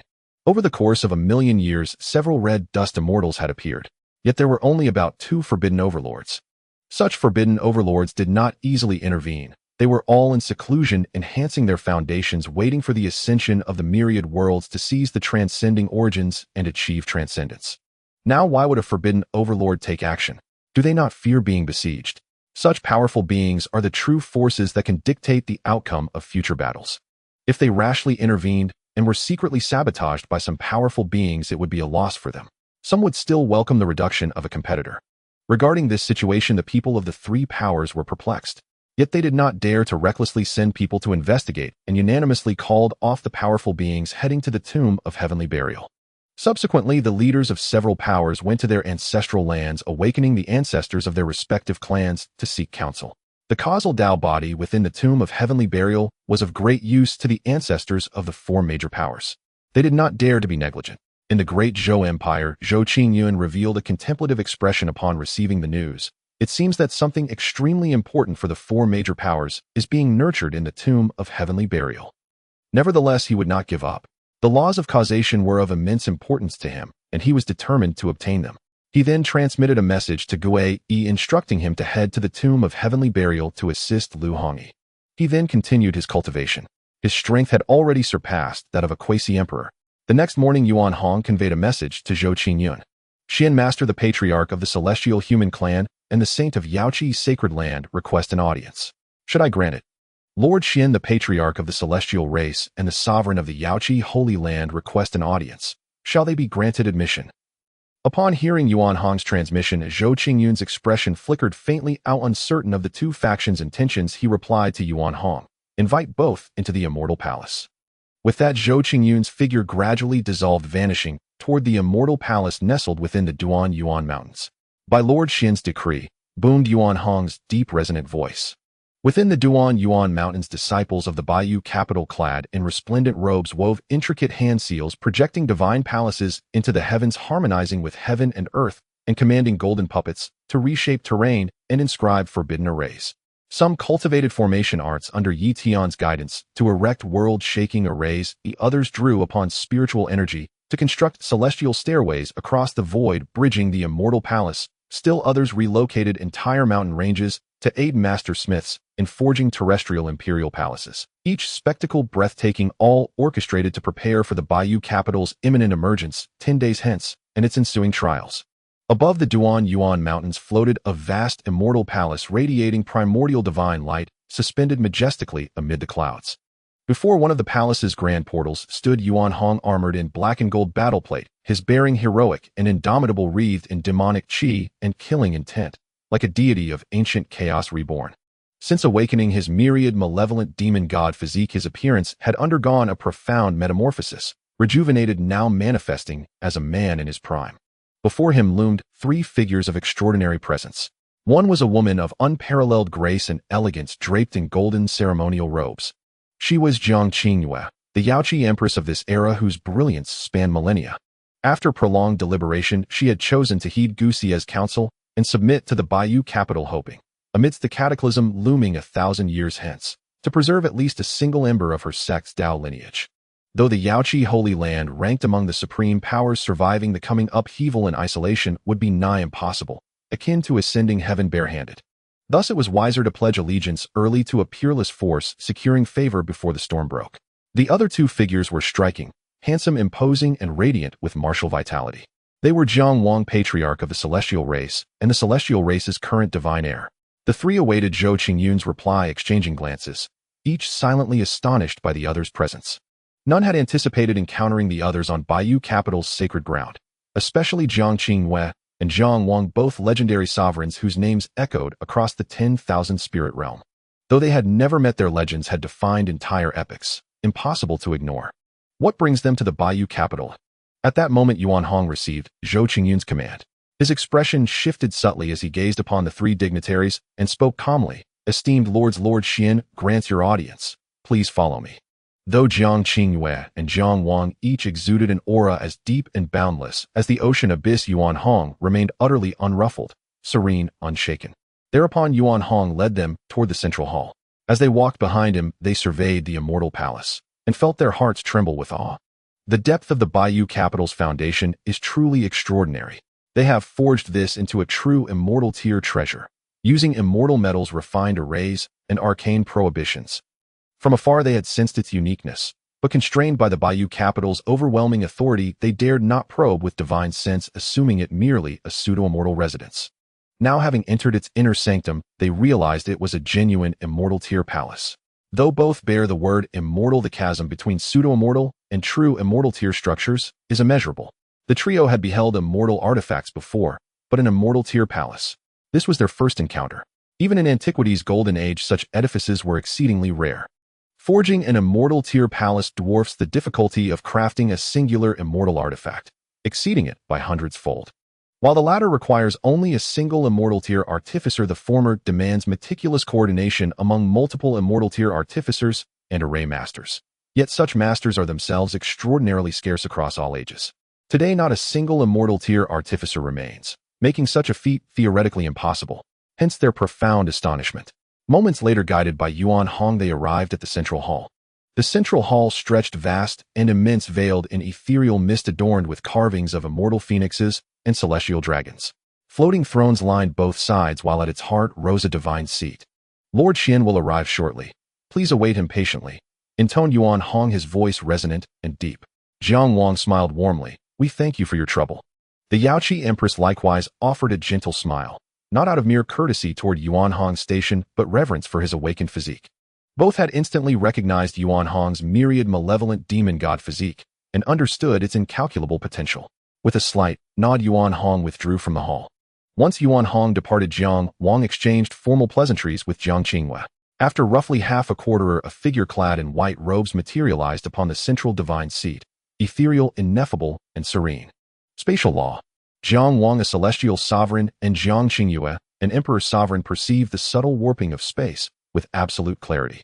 What startled them further was Zhou Qingyun's bonage, still under 30, yet his cultivation level remained utterly inscrutable. He appeared paradoxically both an ordinary mortal and a sovereign of worlds, capable of commanding myriad cosmic laws. This dissonance struck them with visceral shock. Suppressing their inner tremors, the three bowed respectfully. We pay homage to Lord Xian. Zhou Qingyun nodded slightly, eyes glinting with quiet amusement. What brings you both to me? With utmost sincerity, I speak on behalf of the celestial race. We wish to pledge fealty to the Baiyu capital. In the great wars to come, we shall serve as vanguard, only asking that the Baiyu capital spare a single ember of our race's legacy. Jiang Wang's declaration stunned even Zhou Qingyun and the Yaoqi Empress, except perhaps Jiang Linglei himself, who had already anticipated it. Jiang Qingyue especially felt her spirit surge tumultuously, her starlit eyes fixed upon Zhou Qingyun as she sighed bitterly. Likewise, I represent the Yaoqi Holy Land. offering full submission to the Bayou capital accepting status as its subordinate sect. In that instant their hearts churned with complex emotion, astonished to discover their intentions mirrored each other exactly. Zhang Linglei, however, seethed inwardly. I'd intended to be the first supreme power to swear allegiance, leaving a lasting impression upon the Bayou capital. Yet the Yaoqi Holy Land moves just as swiftly. I underestimated them. Truly formidable resolve from these two sects' highest echelons, mused Zhou Qingyun, mildly surprised, then activated the life scripts of both visitors. As he scanned Zhang Qingyue's script, his brow furrowed. The Yaoqi Empress is a reincarnation of Ling Chan, an immortal emperor from the immortal realm, her Tao body reborn. After brief reflection, he addressed them. The Bayou capital accepts your submission, but must place certain restrictions upon you. Would you consent? He agreed so readily, without consulting the Bayou capital's higher echelons. His authority was astonishing. Jiang Wang and Jiang Qingyue stiffened visibly. Jiang Wang responded without hesitation, we accept willingly. Such precautions were only natural. If any other faction submitted thus, he too would impose safeguards. For human hearts remain inscrutable. As Jiang Qingyue prepared to reply, a cold spectral voice emanated from her sea of consciousness. Ling Chan's lingering consciousness, Tao body. You overstep. Begone. What concern is this of yours? Jiang Qingyue snapped at the specter, then turned solemnly to Zhou Qingyun. I also consent, though placing restrictions upon me may prove complicated. Before she could continue, Zhou Qingyun interjected gently. No concern, merely the remnant consciousness of an immortal emperor. The words reverberated like thunder. An immortal emperor's consciousness. Even Ling Chan's phantom recoiled in disbelief. How does this insect know of me? Could he be an exile from the immortal realm? Or was the Bayou capital itself backed by some immortal emperor? She believed her concealment flawless. Even Jiang Qingyue knew nothing. Then how had he pierced her identity at a glance? Was he perhaps the reincarnation of an immortal emperor famed for divine sight? Countless conjectures flooded her mind. But Zhou Qingyun granted her no time for contemplation. He invoked the sovereign authority of the eternal realm, channeling its vast formless power to suppress her directly. As the great Zhou imperial dynasty expanded, its accumulated heavenly mandate accelerated the eternal realm's evolution dramatically, now reaching the apex of fifth-rank worlds with dozens of cosmic laws fully manifested. Among them were several paramount laws, combined with the dynasty's overwhelming auspicious energy, subduing even an immortal emperor's consciousness proved effortless. Since you already know my identity, how dare you act so brazenly? Do you fear no retribution? Ling Chan's spectral form abruptly coalesced, glaring at Zhou Qingyun, alarmed, furious, and demanding. She had yet to seize full control over Jiang Qingyue, and thus stood powerless before him. She believed even the so-called mortal realm immortals of the 10,000 spirit realm could not threaten her. Yet Zhou Qingyun's power was unlike anything she'd ever encountered. It resembled that of a profound immortal, one who had grasped primal laws, amplified by the sovereign might of an imperial realm forcibly extracting her from Jiang Qingyue's sea of consciousness. Yet she sensed no resonance with the 10,000 spirit realm's fundamental essence. Zhou Qingyun smiled faintly, his hands never pausing. In an instant, Ling Chan's consciousness dissolved into oblivion, scattered across the void. What? Subdued so swiftly. The trio's pupils contracted sharply. It had all transpired too fast. By the time they registered what occurred, Zhou Qingyun had already completed the act, watching them with tranquil benevolence. My deepest gratitude, Lord Xian. Jiang Qingyue exclaimed, overjoyed, bowing deeply in sincere appreciation. Ling Chan's consciousness had tormented her for years. She had even sought counsel from the Yaoqi Holy Land's sole mortal realm immortal ancestor, yet found no resolution. Yet today Zhou Qingyun dispelled it with effortless ease, freeing her from Ling Chan's suppression, restoring her path to cultivation. Zhou Qingyun gave a slight nod, then affixed life and death talismans upon both, instructing, as subordinate sects of the Bayou capital you shall obey its commands, but retain full autonomy over internal affairs governance and administration. Moreover, once the Bayou capital fully emerges, elders and disciples from your respective sects may undertake missions assigned by the Bayou capital and earn contribution points upon completion. These points may be exchanged for any resource within the Bayou capital or upon approval spent to enter its time sanctums, where temporal flow accelerates to enhance cultivation efficiency. The Bayou capital pursues an elite cultivation path, focusing exclusively on those blessed with extraordinary destiny, heaven-chosen prodigies, or even heaven-chosen antagonists. In time, Zhou Qingyun planned to recruit controllable heaven-chosen prodigies from across the multiverse, enlisting them as loyal assets of the Bayou capital. Those of moderate talent would join subordinate sects instead, organizations encompassing clan sects, or even sovereign dynasties. Time sanctums. Their eyes widened in astonishment. Yes, Lord Xian. Zhou Qingyun then elaborated on finer administrative details for Jiang Wang and the Yaoqi Empress. Once concluded, the three courteously withdrew from the hall, Jiang Wang and the Yaoqi Holy Land hastening back to their respective domains. Zhang Linglei, however, remained behind in the Duan Yuan Mountains, assisting disciples in finalizing trial preparations. Time flowed onward. As night descended and Zhou Qingyun meditated, a transmission arrived from Lu Hongyi, Lord Xian. The prohibitions sealing the tomb of celestial burial have been fully unraveled. Xian, Lord, the restrictions of the heaven burial tomb have been broken. Zhou Qingyun's eyes shimmered with brilliance, his expression shifting as his figure slowly vanished into the void heading toward the heaven burial tomb. After several hours, Zhou Qingyun arrived before the heaven burial tomb. At this moment, the tomb was shrouded in dense causal Tao resonance, plunged into boundless darkness, forming a terrifying vortex. Half-rooted in reality, half-rooted in nothingness. Mysterious and fantastical. The colossal ancient portal of the heaven burial tomb stood wide open, spewing endless causal Tao resonance and radiating immeasurable divine light. A single glance seemed to reveal one's own karmic entanglements, drawing one deep within. Before the heaven burial tomb, Gue Yi and Lu Hongyi stood with peerless bearing, suspended in the void, untouched by myriad laws. Sensing Zhou Qingyun's arrival, both bowed to him in salute. Greetings, Xian Lord. Zhou Qingyun nodded and said warmly, the Taiyuan and other sacred lands may still cause trouble. I ask you two to intercept them outside. The four major powers had deployed heavy forces to guard the heaven burial tomb even before it opened, so they would not easily give up. This required precaution. With this old man and city lord Lu here, no petty scoundrel shall set foot in the heaven burial tomb. Rest assured, Xian Lord, and focus on comprehending the law of causality. Gue Yi stood with his hands behind his back, exuding powerful confidence. With the time flow of the eternal realm, he had now recovered to the 9th transformation of the red dust, immortal, the pinnacle of an ultimate overlord. Yet Lu Hongyi's strength eluded his perception. But facing her, he felt a tremor in his heart. He surmised that Lu Hongyi was likely also a taboo-level powerhouse. Working together, unless the four powers awakened all their ultimate ancestors, or even taboo experts, they were confident they could suppress and even annihilate any who came. Rest assured, Xian Lord, but an unusual aura flows from within the tomb. Please be cautious, Lu Hongyi said softly. Zhou Qingyun nodded slightly, and with a flicker of movement, he vanished into the portal. Taiyuan Sacred Land Main Hall. Qin Yuan was handling the Sacred Land's affairs.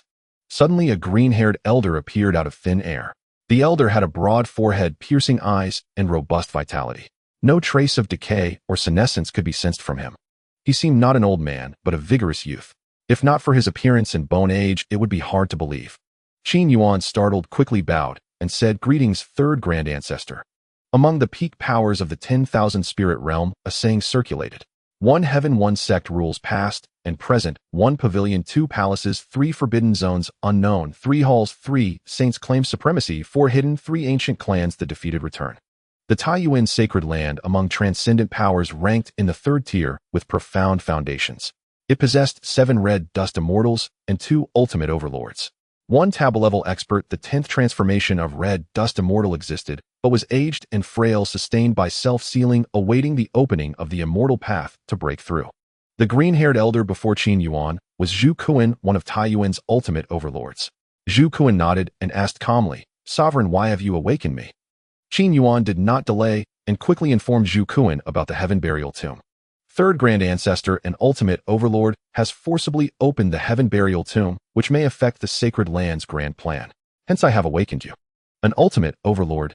A gleam of sharp light flashed in Zhu Kuan's eyes. What do the other 3 powers say? The Immortal Pavilion, Heavenly Mechanism Hall, and Sacred Spirit Hall have each awakened an Ultimate Ancestor ready to join forces to slay that Overlord. They await your decision. Upon hearing this, Zhu Kuan inquired, Has the Heavenly Mechanism Hall deduced which force is behind this? The alliance of 4 powers could rival the Mahayana sect. But if it were the force of the Heavenly Ancestor, Taiyuan would have to tread carefully. After all, 1,000,000 years ago, he had witnessed the Heavenly Ancestor's monstrousness. Even though he had now broken through to an Ultimate Overlord, he still felt no trace of defiance. Qin Yuan shook his head. With the Heavenly Tao awakening and the Golden Age descending, the celestial mechanism is already chaotic. The Heavenly Mechanism Hall cannot deduce, but it is certain that the Heavenly Ancestor Palace has not emerged. The suspect forces now include reincarnated experts from the Immortal Realm, the Mahayana sect, and the White Jade Capital. Zhu Kuan sighed in relief. As long as the Heavenly Ancestor Palace was not involved, he had nothing to fear.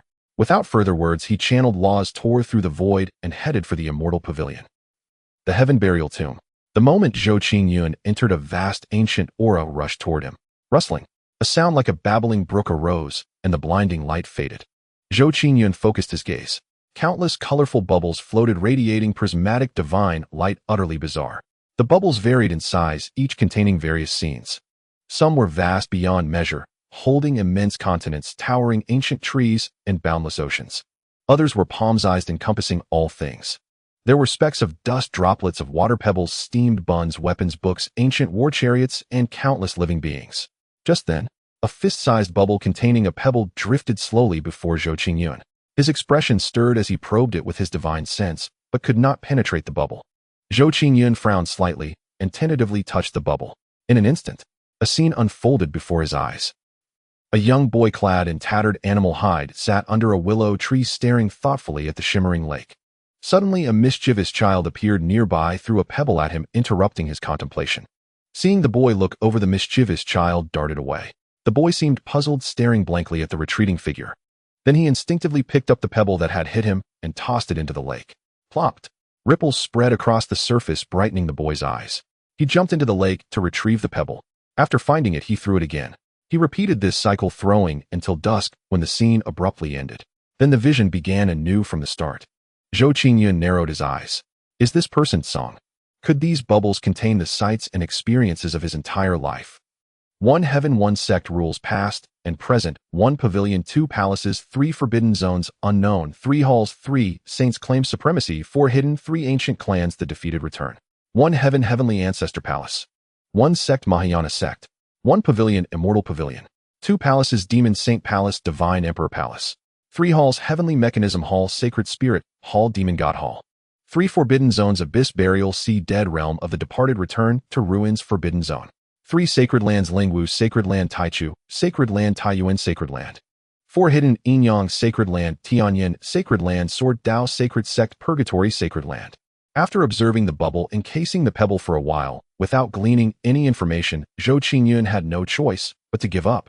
His gaze then shifted to a rainbow-colored bubble that held a fragment of a bone sword. Following the same pattern, Zhou Qingyun touched this bubble, and instantly another image unfolded. Once again, the little boy clad in tattered animal hide slowly appeared before Zhou Qingyun's eyes.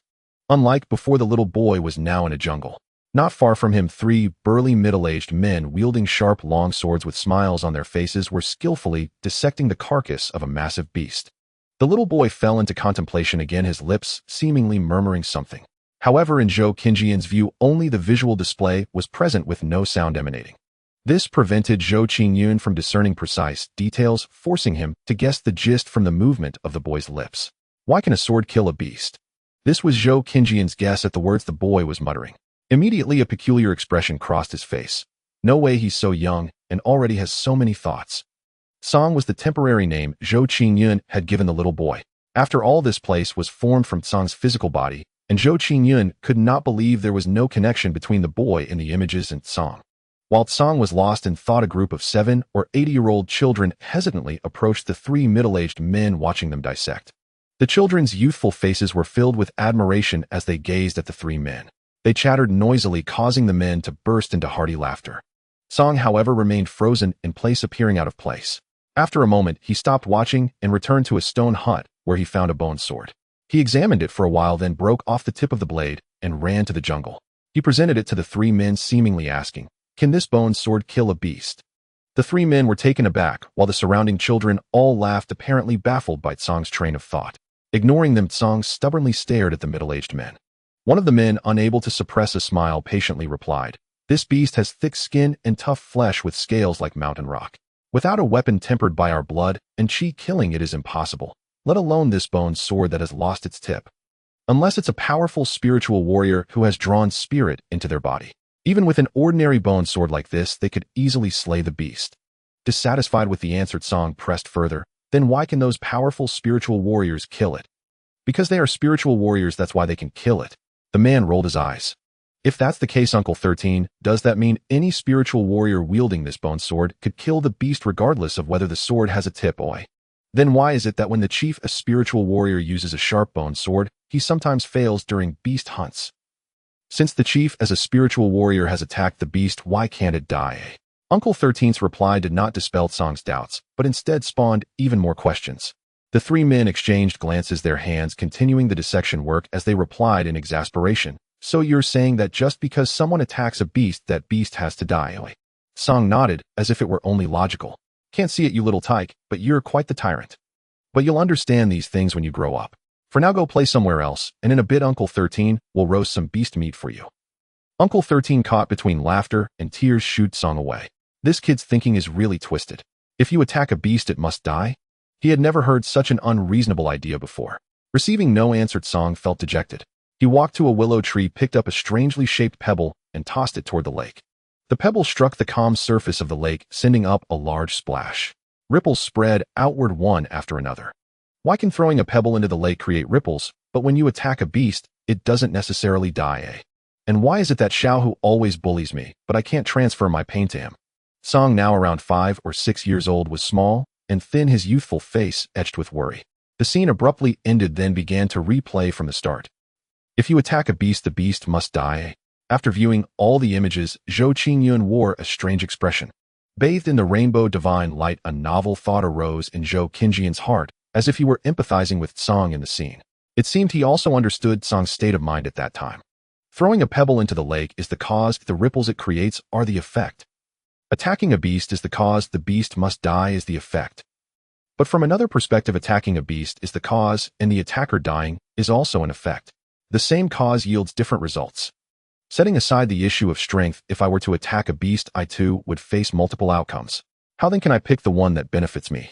Since it is a cause of my own making, why can't I bring about the result I desire? The laws of time involuntarily enveloped Zhou Qingyun, and countless ideas were born in his mind. He stood rooted to the spot, like an old monk in meditation. A strange ripple suddenly appeared, swirling around Zhou Qingyun, allowing him to comprehend more. At that moment, the bubble that had contained the broken sword suddenly burst. A wisp of black smoke emerged, attempting to burrow into Zhou Qingyun's sea of consciousness. But Zhou Qingyun was already alert and seized it the instant it appeared. The black smoke, as if possessing intelligence, struggled incessantly in Zhou Qingyun's hand. Frowning, he carefully sensed it, but it didn't seem like a remnant thought.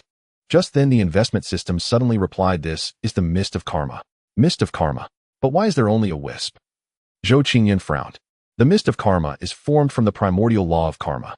It is overbearing, capable of forcibly establishing karmic ties, devouring the karma of living beings, reversing cause and effect, strengthening itself, and evolving into a Tao being that transcends the heavens.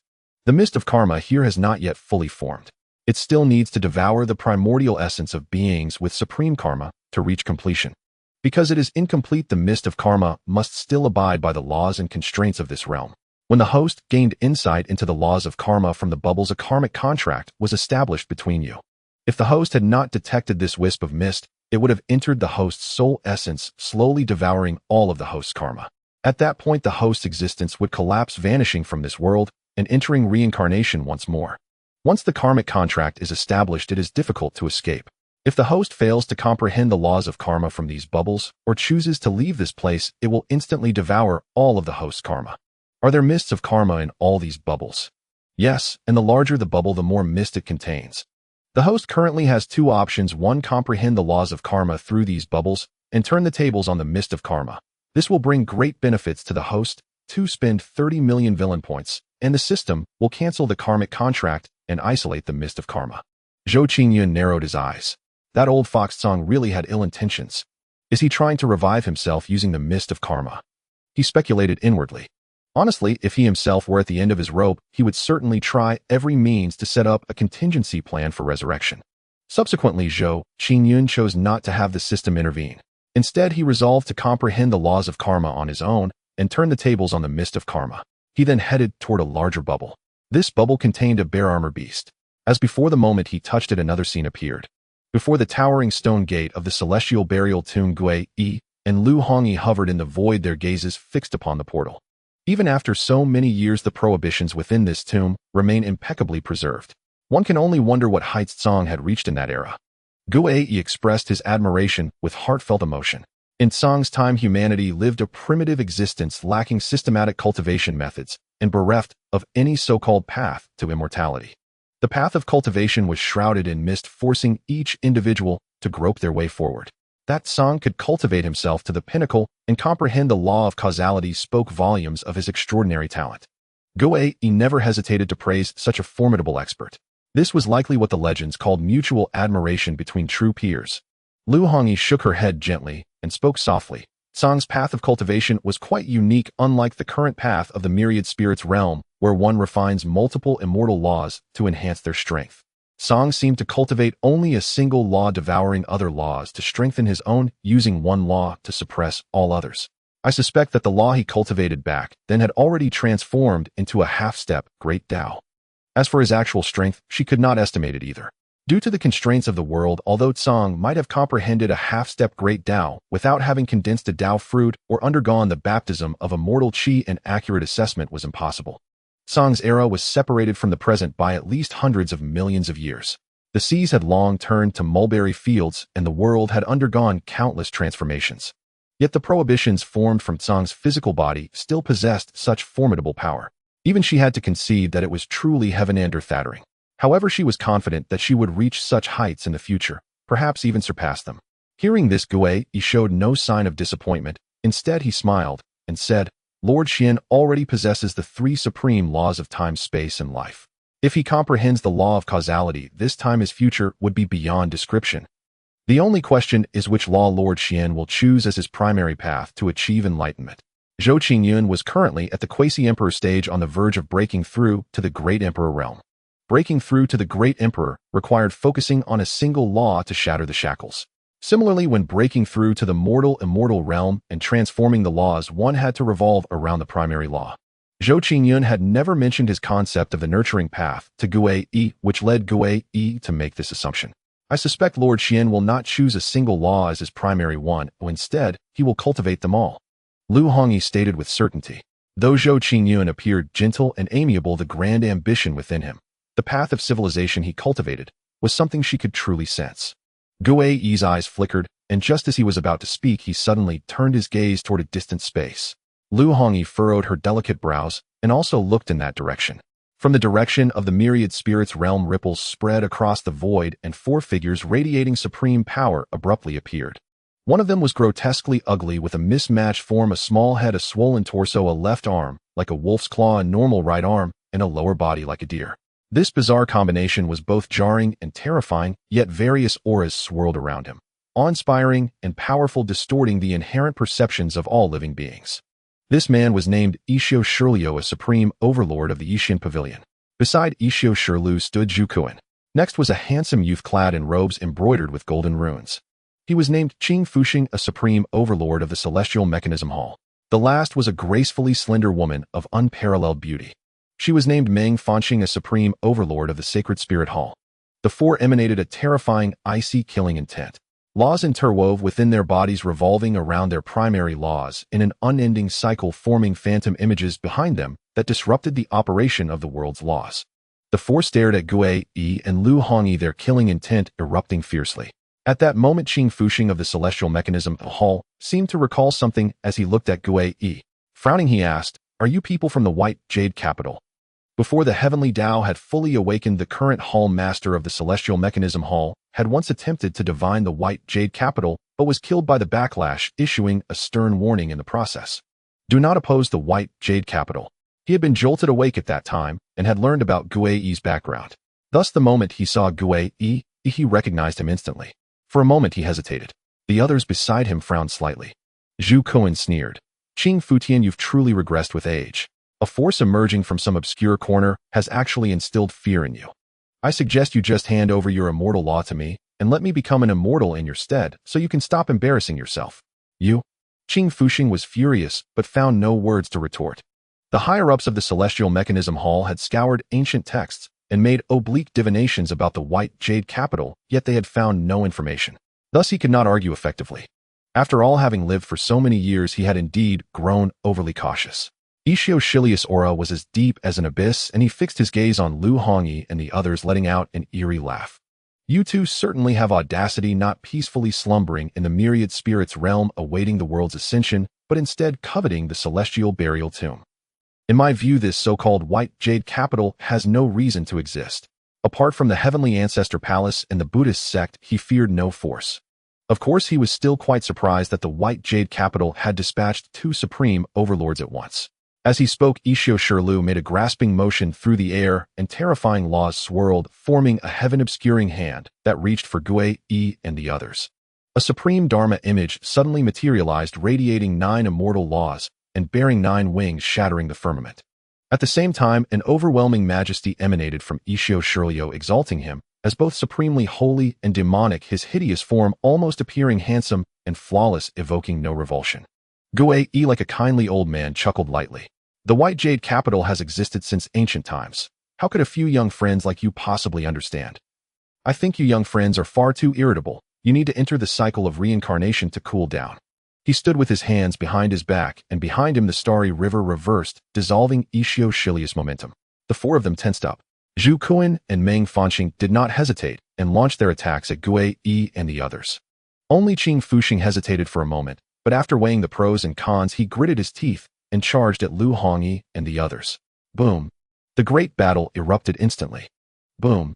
Behind Xianxia, the Dharma manifestation erupted with dazzling divine radiance. The laws of illusion flowed, taking root in the void, drawing energy and creating a divine kingdom in this space, enveloping Lu Hongyi and Gui. Under the influence of the laws of illusion, the divine kingdom resembled a real world, making it impossible to discern. The will of heaven cannot be defied. My will is the will of heaven. When heaven insists, I shall grant you reincarnation. Qing Fuxing chanted, as if the very will of heaven and earth had descended. Behind him, a cold, golden vertical eye appeared, divine words echoing through the space, unleashing a terrifying force of suppression upon Lu Hongyi and Gui. He feared death, but the celestial mechanism hall was already bound to the other 3 major powers, leaving him no choice but to act. Hesitation only leads to chaos. He understood these principles well. Moreover, with the current chaos in the celestial mechanisms, whether the Jade Capital was an ancient surviving force remained debatable. Yet based on countless ancient texts, the Jade Capital did not exist in antiquity. Sensing their might, Meng Fanqing and Zhu Kuan were secretly astonished. Are they about to step into the taboo transformation? Their hands moved without pause. Laws surged, shaking the starry universe. With a thought, Meng Fanqing summoned an ancient zither celestial artifact, playing it wildly. It erupted with terrifying bizarre power, rendering this space illusory, layered with peaks, and completely sealing it off. Meanwhile, Zhu Kun's body suddenly expanded rapidly. In an instant, he reached a height of nearly 100 meters, clad in dark golden armor. His aura was brutal, like a primordial beast, descending, swinging his fists toward Gui and Lu Hongyi. In an instant, the 4 stood firm on all sides, sealing the space and besieging Gui and Lu Hongyi. Immortal possessed the trait of immortality with ever-changing means. Without overwhelming power, it was impossible to annihilate one completely. Moreover, in their perception, Lu Hongyi was suspected to be a powerhouse of the taboo transformation, while Gui was also a pinnacle overlord. Killing them was exceedingly difficult. Thus, they sought to seal the space and slowly erode Gui and Lu Hongyi. If they could annihilate these 2 pinnacle overlords, the benefits would be unimaginable.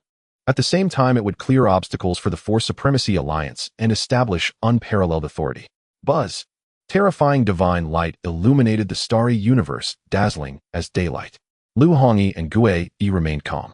With a gentle wave of her slender hand, Lu Hongyi unfurled an epic civilization scroll behind her. An indescribable force suddenly emerged, accompanied by extreme radiance that shone across the 9 heavens. Space began to tremble and collapse.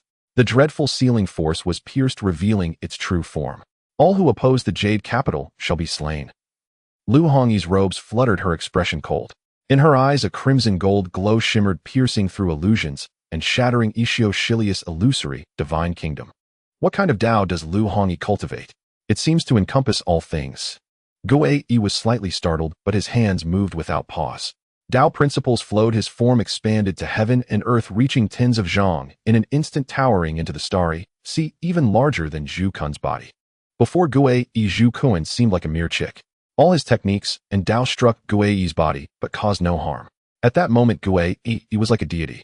His body was encircled by countless Tao principles, interweaving and transforming as if worlds were born, and destroyed, his aura awe-inspiring. Then he pressed his hand toward the four. The terrifying palm shattered heaven and earth. All this happened in the blink of an eye. If a heavenly venerable had stumbled into the battlefield, they would have been annihilated in an instant. Only a mortal could survive.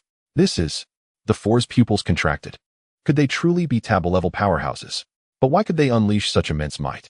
How did they break the seal so quickly? Although they were not specialized array masters, Xianxia and Qing Fuxing were infinitely close to taboo-level powerhouses. Together with Meng Fanqing and Zhu Kuan, two pinnacle overlords, they had set the seal. Even if a taboo 2 transformation powerhouse descended, they believed they could trap them. Yet Lu Hongyi shattered the seal in an instant. It felt like a daydream. What kind of force was the Jade Capital to possess such a figure? And this pinnacle overlord was also this strong. The four were shaken to the core, finding it hard to believe this was happening before their eyes. But once the arrow was shot, there was no turning back. They suppressed their shock and countered Gui's assault. Then the four exchanged glances. Xianxia and Qing Fuxing teamed up to attack Lu Hongyi, while Zhu Kuan and Meng Fanqing targeted Gui. Their plan was simple. Xianxia and Qing Fuxing would hold Lu Hongyi back, while Zhu Kuan and Meng Fanqing would decisively crush Gui. Gui's path was formidable, but facing two pinnacle overlords of the same level, he could hardly make waves. Since they couldn't restrict him, they would try to defeat him hidden. Moreover, Xianxia had contacted the higher-ups of the eccentric Immortal Pavilion, requesting reinforcements of overlords. The other three powers needed pinnacle overlords to guard their territories, but the eccentric Immortal Pavilion's foundation was extraordinary, boasting several pinnacle overlords. If they could obtain the Tao of Lu Hongyi and Gui, perhaps it would allow their pavilion master to advance further and rival the heavenly ancestor. Demons, gods, immortals, and ghost realms, I call upon you in the name of the eccentric immortal's servant to fight for me. Xianxia's ugly face was filled with solemnity. Terrifying immortal Tao principles surged as if chanting the true names of horrors. The phantom of demons, gods, immortals, and ghost realms suddenly appeared, blotting out the sky, wielding giant axes and striking at Lu Hongyi. Qing Fuxing continued to use his golden vertical pupil, driving the celestial artifact to attack Lu Hongyi. With the essence of civilization, forge the sword of civilization's authority and slay the turbid. Lu Hongyi remained indifferent. With a flick of her finger, the civilization scroll trembled. A sacred giant sword like the kingly sword of civilization erupted with dazzling immortal light, illuminating the boundless starry universe. Countless terrifying sword energies annihilated the Tao techniques of Xianxia and Qing Fuxing, shattering space. Lu Hongyi gave them no respite, unleashing endless Tao techniques upon them. Their expressions shifted wildly, forcing them to switch from offense to defense. In an instant, they fell into a disadvantage. On the other side, facing the combined assault of Meng Fanqing and Zhu Kuan Gui, he remained calm, trading blows evenly with them. The two could gain no advantage over Gui. Why fight so desperately, young friends? Why not join the Jade Capital? I will introduce you to the Immortal Lord. Let you witness the true Tao, become devout followers of the Immortal Lord, and achieve eternal life. Wouldn't that be wonderful? Gui said with a smile, his voice echoing like thunder through the space. Under the influence of the laws of temptation, it even caused a flicker of hesitation in the two. Meng Fanqing and Zhu Kuan remained silent, but their hearts were extremely heavy. Gui's strength once again exceeded their expectations. They were in a difficult position. In a few breaths, they had exchanged thousands of strikes. The terrifying shockwaves spread outward. Countless powerhouses in the myriad spirit realm sensed the change, their expressions horrified. Even mortal immortals and pinnacle overlords were awakened, casting their gazes here. Are pinnacle overlords clashing? Terrifying radiance erupted from the tomb of celestial burial, blazing like a sovereign sun that illuminated the entire starry sea. In an instant, Underling realm, previously facing the tomb, was plunged into blinding daylight. The horrifying aftershock even reverberated across the moon of Een, causing it to tremble violently. This disruption had warped the Een principles governing Underling realm, unleashing cataclysmic tides and claiming countless lives. Unborn infants caught in the distortion of Een principles underwent involuntary shifts in gender. Such devastation stemmed merely from the peripheral resonance of a clash between limitless sovereigns, a testament to their unfathomable might. Should such a battle unfold within Underling realm, annihilation would be no mere hyperbole. Hence one key reason countless transcendent powers uphold the venerable sovereign accord. Countless beings stood frozen in awe, lips trembling. Heavens! 6 figures are locked in combat amidst the starfields. What level of cultivator could possibly wage war at such a scale? Even from this distance, the oppressive aura is overwhelming. Could they be emperor-level existences? Yet that cannot be. The recent purge by Baiyu Jing, which slew 9 emperors, stirred no such cosmic upheaval. They fight amid the void, and yet we behold their towering silhouettes standing firm against the star sea itself. Even the foundational principles of Wanling realm have been shaken. Could these truly be immortals, the fabled Xian? Countless ordinary cultivators paled, whispering in terror. In their minds, the Emperor realm marked the absolute zenith of cultivation. Realms beyond remained shrouded in obscurity. Yet some daring souls, explorers of forbidden realms and ancient secrets, possessed fragmentary knowledge of what lay beyond the Emperor realm. Straightening their spines, they declared, beyond the Emperor realm lie the Sovereign Emperor, Celestial Sovereign, and Mortal Realm immortal stages. Such resplendent immortal light capable of distorting Wanling realm's laws across infinite distances. This must be a clash between mortal realm immortals. At those words, multitudes gaped in stunned silence. Not only commoners, but also reclusive titans and slumbering mortal realm immortals from transcendent sects who now activated divine eyes and turned their gaze toward the tomb of celestial burial. Gazing upon the battlefield, they recoiled in disbelief. Xian Pavilions, Xiao Shirlu, Saint Spirit Halls Meng Fanqing, Heavenly Mechanism Halls Qing Fuxing, Taiyuan Holy Lands Zhu Kuan. How did they awaken so suddenly? And why unite to besiege two other sovereigns only to fall behind? Who are those two strangers? We've never seen them before. Some awakened elder monsters face as grim, condensed portraits of Gui Yi and Lu Hongyi, dispatching them to subordinate factions for intelligence gathering. Within moments, reports on Gui Yi and Lu Hongyi reached these ancient elders, and the moment they read the intelligence, their shock deepened further. Gui Yi of Baiyujing. Months ago, he was still only a sovereign emperor, yet now he has ascended to limitless sovereign. Though bearing the same name as the Gui Yi of 10 million years past, his visage differs entirely, and his spiritual resonance remains unverifiable. For now, he remains a suspect only. The crimson-robed woman is Lu Hongyi, who vanished mysteriously 70,000 years ago, rumored to have joined Baiyujing. These fragments were deliberately seeded by the system's interference with the heavenly Tao. Yet even this information left the elders speechless, paralyzed in silent awe. Could it be? Baiyujing seeks dominion over the tomb of celestial burial. Is that why the four super-alliances launched their assault? Baiyujing's audacity knows no bounds. A few elders' lips twitched involuntarily. Naturally certain limitless sovereigns from transcendent powers flickered with covetous glints. After all, a limitless sovereign represents exquisite sustenance for peers. Ordinarily, these sovereigns dwelled sequestered within their own domains, coexisting in wary peace. But once revealed openly in the mortal realm, restraint became untenable. Yet these sovereigns, calculating, inscrutable, hesitated.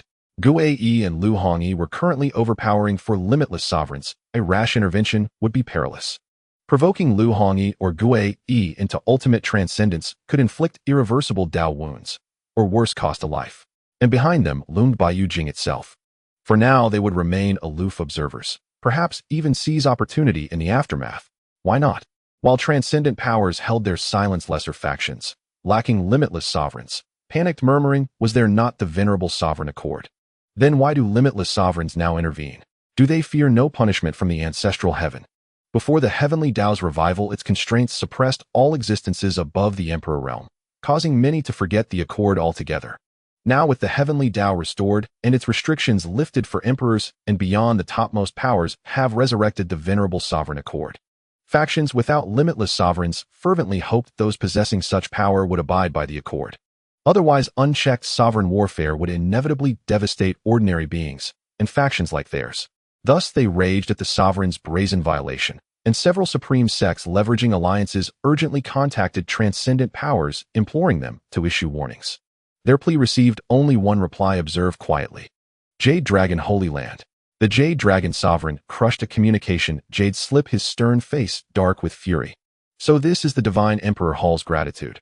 After we've paid tribute in abundance, you dismiss our plea as though swatting away swine. You transcendent powers truly deserve death. Madness flared in the sovereign's eyes. Then a faint, ethereal voice whispered beside his ear. I can grant you power and help you annihilate every transcendent power. All I require is your physical vessel. Do you accept? His features twisted grotesquely. Without hesitation, he cried, I accept. He had long grown weary of this humiliation. Today's events were merely the spark.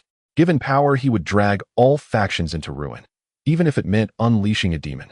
You have made a wise choice. Open your mind. Moments later, a piercing light flashed across the Jade Dragon sovereign's pupils. Ha ha ha. Wanling realm is indeed wondrous. Its laws pulse with vibrant vitality, far surpassing the stagnant, lifeless, immortal realm. No wonder it is hailed as the cradle of peerless geniuses and the birthplace of the Dream Lord. The Jade Dragon Sovereign spread his arms wide and drew a deep breath. Then a flash of murderous intent flickered across his gaze. Buddha Pagoda, Immortal Emperor. I have long awaited you.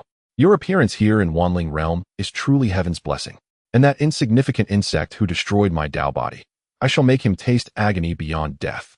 A torrent of thoughts surged through his mind. Turning to his senior elder outside, he commanded within 3 days gather all intelligence on Baiyu Jing. I require it immediately. As ordered. Within the tomb of celestial burial, Zhou Qingyun continued absorbing insights from the floating bubbles, gaining profound understanding of causal Tao principles. Though immersed, he remained subtly aware of the celestial battle unfolding beyond. Seeing Gue Yi and Lu Hongyi gaining ascendancy, he exhaled in quiet relief and resumed his contemplation. Mysterious energies spiraled around him, cause and effect intertwined, rendering him profoundly enigmatic, like an ancient immortal descending from time's dawn. He stood now on the precipice of full comprehension, when suddenly the bubble before him burst, releasing a fist-sized cloud of causal mist. In an instant, he sealed it into eternity. Then he advanced toward a colossal bubble veiling an entire continent, but upon touching it, no vision emerged. Instead, a swirling vortex gate slowly opened. Zhou Qingyun frowned, but fortified by both the eternal realm and the system, he stepped forward without hesitation. The moment he crossed the threshold, he beheld something utterly inconceivable, and his expression contorted in shock. What is this? What is this? Zhou Qingyun's gaze sharpened instantly.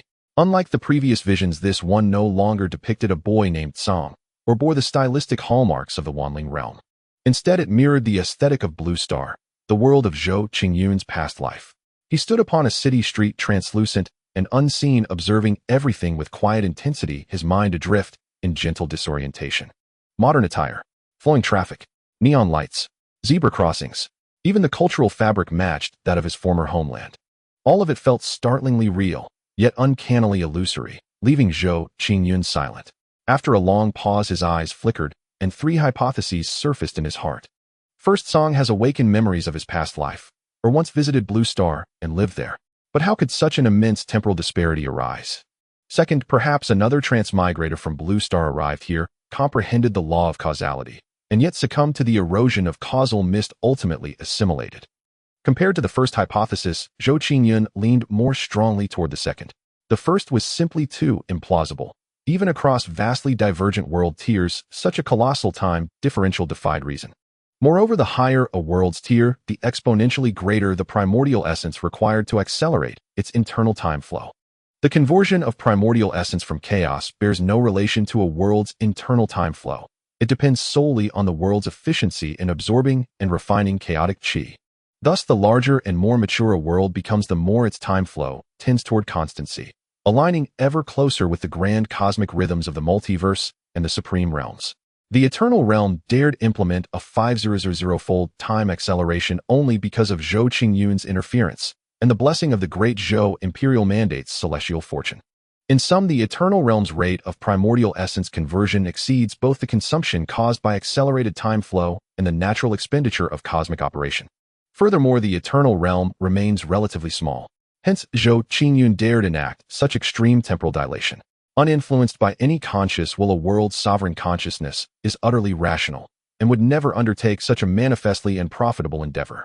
Song likely existed 500 million years ago, yet this vision reflects a moment nearly contemporaneous, with Zhou Qingyun's own transmigration, a staggering time ratio approaching 500 million to 1.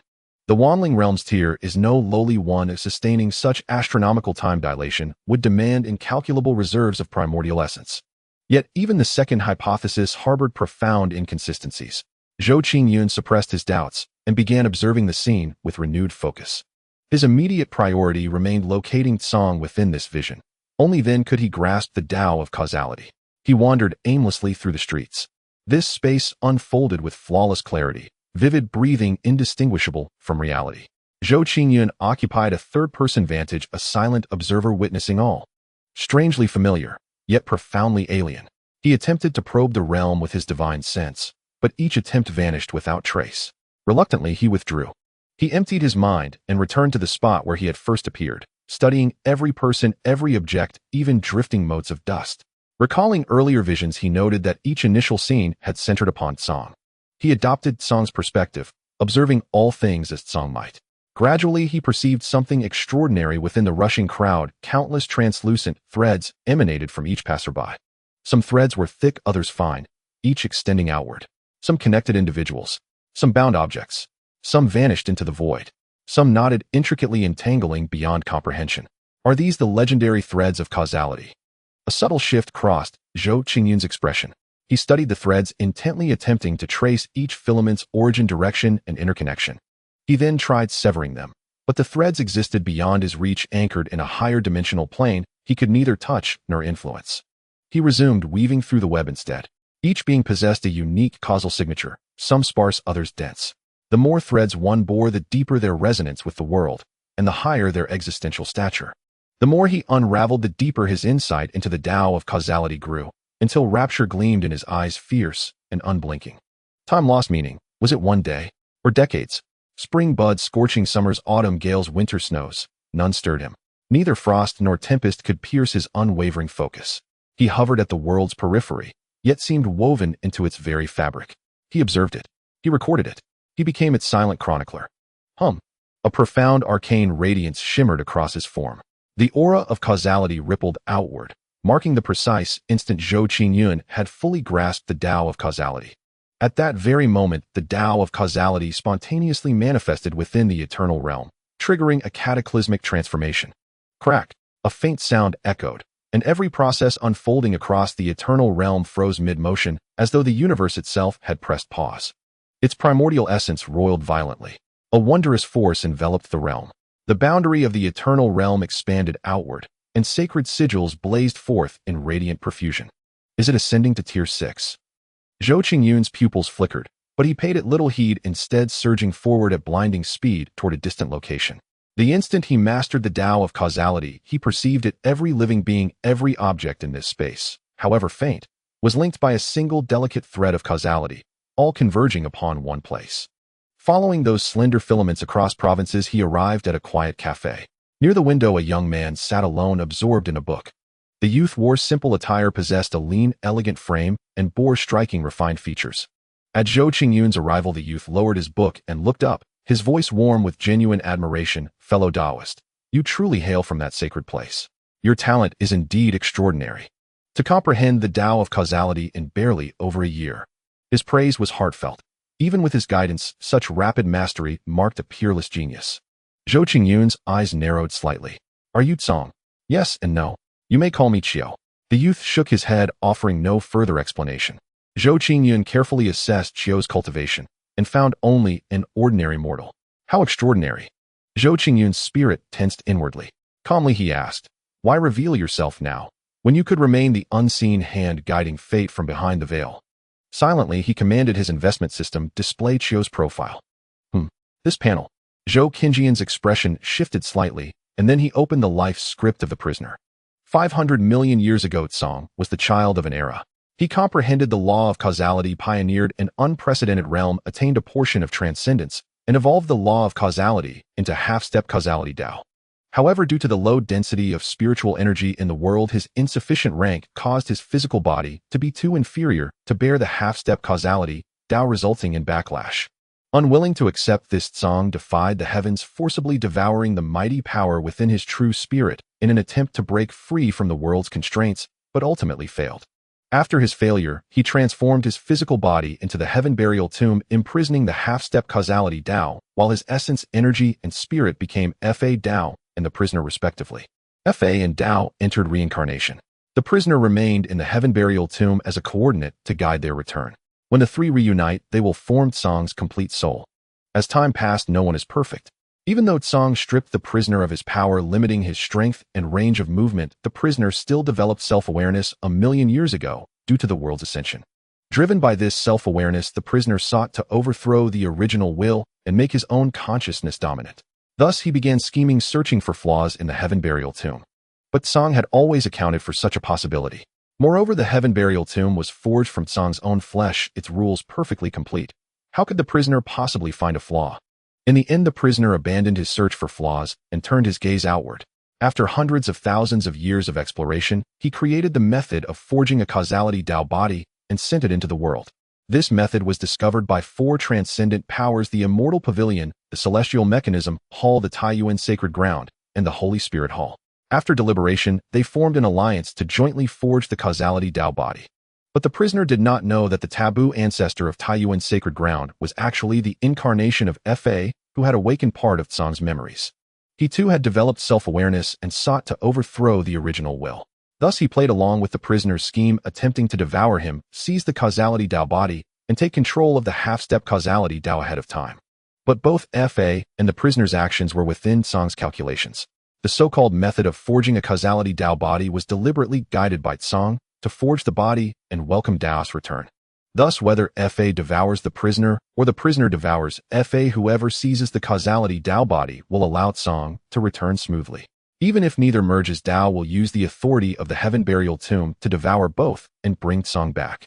Because Tao is Tsang's divinity, absolute rationality. He believes Fa Tao and the prisoner are one. Tsang is them, and they are Tsang. Without becoming one, none can break through.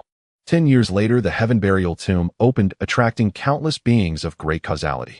The mist of causality devoured these beings, transforming them into Tao-born creatures.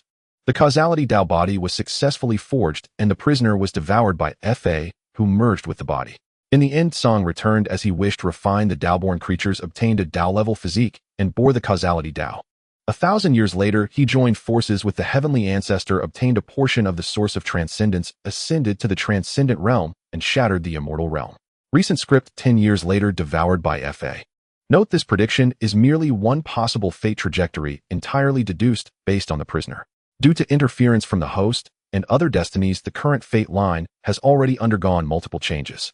Discretion is advised. Without needing the system's reminder, Zhou Qingyun had his own judgment. Still reading the prisoner's script, he felt a slight pang of emotion. This Tsang is truly a ruthless one. No wonder he's the child of an era. Still, this causality Tao is worth scheming for. Zhou Qingyun marveled inwardly, a strange gleam flashing in his eyes as he looked at the prisoner. This prisoner's fate was utterly tragic, his entire life manipulated by Tsang. Caught under Zhou Qingyun's gaze, the prisoner frowned slightly. Why do I see a hint of pity in his eyes? Is it my imagination? Unable to fathom it, the prisoner suppressed his doubts and shook his head. You flatter me, friend. I am but a humble tomb keeper. How could I be a player in the grand game? Zhou Qingyun's expression remained unchanged as he said with a smile, Then what business do you have with me, friend? I wish to discuss a partnership with you. The prisoner said solemnly. What partnerships? Zhou Qingyun made a gesture of attentive listening. After a moment's deliberation, the prisoner gazed at the bustling street and said softly, I am a unique being born in the Heaven Burial Tomb, forever confined here, enduring the decay of time. Now that a great era has arrived, I wish to witness the rise and fall of the world and experience true freedom. And you, friend, bear an astonishing causal thread that stretches into the future. Therefore, I beseech you to take me away from this place. In return, I will help you comprehend the law of causality. In the prisoner's eyes, a causal thread as thick as a river extended into the future. Along this river-like thread, countless beings of great causality bowed, like vassals clustering around Zhou Qingyun. Such a terrifying causal thread was unprecedented in the prisoner's experience. Zhou Qingyun's eyes flickered as he asked calmly, What makes you think I can take you away from here? Because of the causality on your person, friend, and the mysterious aura you inadvertently revealed, the prisoner said slowly. When Zhou Qingyun comprehended the causal principles, the prisoner, using the Heaven Burial Tomb, sensed the presence of a world on him. Though he suspected Zhou Qingyun might possess a world, the prisoner dared not speak of it openly. Some words cannot be spoken carelessly, or the resulting karma would be unbearable. Mysterious aura. Was it the aura leaked when the eternal realm ascended? His perception is indeed sharp. Zhou Qingyun pondered for a moment, then said coldly, I can take you away, friend, but your offer is insufficient. The prisoner's expression changed. He hurriedly explained, Friend, you may not know, but there is a causal contract here. If you accept the gift of this place and fail to comprehend the law of causality, by the next bubble you will face. But before he could finish, Zhou Qingyun interrupted, I know. You mean the mist of causality. I can handle it myself. Rather, friend, since you wish to leave, why not offer genuine sincerity? Do you take me for a fool? Or do you not fear being devoured by Tsang? Zhou Qingyun's eyes narrowed, a murderous intent flickering. His words struck like a thunderbolt, leaving the prisoner shaken. How does he know? After a long silence, the prisoner said bitterly, Then what price do you require, friend? A smile curled at the corner of Zhou Qingyun's mouth. Submit to me. Not only will I take you away, but I will also help you overthrow the original will in the future, merging Fa and Tao under your command. Song was a child of an era. Subduing him by altering his will was a viable method. The air grew still silent enough to hear a pin drop. The prisoner fell into thought, and Zhou Qingyun did not disturb him. Several breaths of time had passed. Qiu sighed and said, "Now I am merely an ant struggling to resist. For you to take me in and bear such a great risk on my behalf is indeed an act of humility. My hesitation now seems rather pretentious. I swear by my true spirit to submit to you, treating you as my superior and obeying your commands." Compared to being forever trapped here, a lamb to the slaughter, he would much rather submit to Zhou Qingyun. Though he would lose some freedom, what true freedom exists in life? In one way or another, there will always be restrictions. Even if a being could become invincible in the world, they would still be troubled by desolation, greed, and the pursuit of higher paths. Whether one is free or not is relative. Zhou Qingyun nodded slightly, a faint smile on his lips. "Open your mind. I can set a slight limit on your essence." He was not afraid of Qiu's betrayal. By doing so, should Qiu be consumed in the future, he would be able to intervene. After speaking, Zhou Qingyun changed his hand seal and mysterious runes appeared in his palm. Qiu nodded sincerely, opening his mind. He had a premonition that in the future his chances of survival were less than 1 in 10, so it was better to place his hope on Zhou Qingyun. At the very least, Zhou Qingyun was the most formidable and unique causal being he had encountered in countless years. Those so-called children of destiny were far inferior. "From now on you shall be the protector elder of Bai Yujing, addressing me as Xian Master. In the future, if you replaced Song, you may compete for the position of City Lord." As he implanted the restrictions and life-death talismans into Qiu's body, Zhou Qingyun inquired, "What is going on in this world? How do you know I descended from another place?" In Zhou Qingyun's understanding, this bubble world was quite peculiar. Similar to a world, but not quite. Just now Qiu had stated he descended from that location at the moment he saw himself arrive. This only piqued Zhou Qingyun's curiosity further. Qiu pondered for a moment, organizing his thoughts before slowly speaking. These bubbles are actually manifestations of Tsang's half-step causal path, containing causal fog that can consume the causality of other beings to strengthen itself.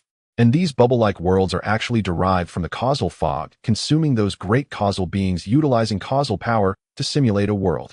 These worlds operate entirely on causal power, and the beings and environments within are evolved from the memories and causality of those consumed, intended to help other beings entering the tomb of heavenly burial comprehend the principles of causality and its laws. Song cultivates causality and bears its cause, thus must repay with greater effects. Throughout history, any being that entered the tomb of heavenly burial and comprehended the laws of causality would be eroded by the causal fog. Only 2 beings have managed to escape the erosion of the causal fog. As he said this, Qiu's eyes were filled with a sense of lament. Each time the tomb of heavenly burial opened, countless children of destiny and exceptionally talented individuals entered. Yet without exception, as long as they comprehended the laws of causality, they would be consumed by the causal fog, becoming sustenance for the evolution of causal beings. Rarely is there an exception. Every being that can emerge alive from the tomb of heavenly burial are those who have not comprehended the principles of causality. Oh, a world entirely simulated by causal power. Could this flow of time also be driven by causal power? And who were the 2 who escaped the tomb of heavenly burial? Zhou Qingyun became intrigued and asked Qiu about his doubts. Yes, the flow of time inside is also driven by causal power. 1 day in the 10,000 spirits realm equates to a year here. As for the 2 who escaped the tomb of heavenly burial, one is named Inai Songtian, regarded by the world as the heavenly ancestor. The other is the Dream Master. Heavenly ancestor. Dream Master. Who are these 2? It seems that they are very likely also children of the epic. Zhou Qingyun was startled and quickly asked, "How much do you know about the heavenly ancestor and the Dream Master?" The Dream Master rose 400 million years ago, discovered the immortal realm, and forged the path to ascension. The heavenly ancestor emerged 6 million years ago, introducing the current systematic cultivation methods, and 1 million years ago repelled the forces of the immortal realm, extending an era for the 10,000 spirits realm. As for other information, I know very little, Qiu said solemnly. Regarding these 2, after awakening his self-awareness, he was equally apprehensive, regretting not awakening sooner to seek their cooperation. Pausing for a moment, Qiu continued, "As for why Xian Master descended from that world, it's because I sense the same causal fluctuation from you, Xian Master. In the countless years, many great causal beings have entered the tomb of heavenly burial. All these great causal beings possess the same causal lines connecting to a certain great world. Then the causal fog also restored the operational methods of that world based on these causal lines. I refer to this world as the True Source Realm. The True Source Realm is incredibly terrifying, radiating boundless information that affects the surrounding worlds. Once Tsang sensed this information radiation and delved into the chaos to seek this world, but due to the physical body being unable to withstand the erosion of chaos, he returned. Speaking of which, when the 10,000 Spirits realm was upgraded to the Great Thousand World, it also received information radiation from this world, allowing it to successfully ascend and accumulate immense strength. Tsang once deduced that the 10,000 Spirits realm likely operates around the True Source realm, but a billion years ago it seemed that the True Source realm underwent some changes resulting in less information radiation, leaving the 10,000 Spirits realm lost in chaos. Endless information radiation. Zhou Qinjian's eyes shifted as he asked the system, "Is the Blue Star universe a multiverse?" "Yes." "Then do you still dare to take me into the Blue Star for traversal?" Zhou Qingyun was perplexed. Previously, the system's level was not as high as it is now. How could it dare to enter such a high-level world? "Please do not slander me. It is not the system that takes you through, but the system discovered your uniqueness in the 10,000 Spirits realm and thus bound to you. Moreover, you are not traversing, but reincarnating, undergoing true spiritual fusion with only your will in the lead. How could it venture into such a world to court death? Isn't it a waste to not go to other small worlds?" Hearing the system's clarification, Zhou Qingyun was both amused and exasperated and asked Xiao, "Where is the causal Tao body? Take me to see it." Xiao nodded and said, "Xian Master, please follow me. Mystic Lord, please follow me." As he spoke, a vast surge of karmic power suddenly emerged before Xiao, opening a mysterious door. Xiao made a gesture of invitation and stepped into the door. "Have you stolen some authority over the Heaven Burial Tomb?" Zhou Qingyun followed behind and asked casually. The Heaven Burial Tomb, being akin to a derivative world, naturally possessed authority. "The Mystic Lord has keen eyes, but my methods are crude. I have only gained 1% of the authority so far," Xiao said with a bitter smile. This sliver of authority was naturally useful within the tomb, capable of threatening a supreme when fully mobilized, but it was insignificant for the entire Heaven Burial Tomb. This was also one reason he submitted to Zhou Qingyun so readily. After all, in his vague perception, the Dharma and the Tao would descend once the Heaven Burial Tomb opened in 8 years. Zhou Qingyun understood. At that moment, led by Qiu, they exited the bubble with a blue star style. The instant they emerged, surging karma abruptly appeared, enveloping Zhou Qingyun. "Mystic Lord, be care." Qiu's face changed drastically. But before he finished, Zhou Qingyun used his karmic principles to sever the karmic mist, drawing it into the eternal realm to suppress it. For others, this karmic mist might be extremely troublesome, but for Zhou Qingyun, who had already comprehended karmic principles and had the eternal realm as a shield, it was easily resolved. This? Qiu's eyes widened. He knew Zhou Qingyun was connected to a true world and could handle the karmic mist, but he never expected it to be so effortless. This karmic mist was all formed from karmic laws. Since Zhou Qingyun had comprehended karmic principles, he had accepted Tsang's cause. Thus, the mist would exert greater power, eroding karma. After a moment of shock, Qiu was filled with boundless joy. The stronger Zhou Qingyun was, the greater the chance of helping him gain dominance of his will in the future. He suppressed his elation and led Zhou Qingyun through a boundless bubble. Inside lay a primordial continent. The continent boasted towering ancient trees, vibrant life, and the songs of birds and fragrance of flowers. It was quite similar to some wild forests in the myriad spirit realm. At the center of the continent stood a very conspicuous divine peak. The peak radiated vitality interwoven with immortal light, piercing the clouds shrouded in dense karmic resonance, forming extraordinary mist.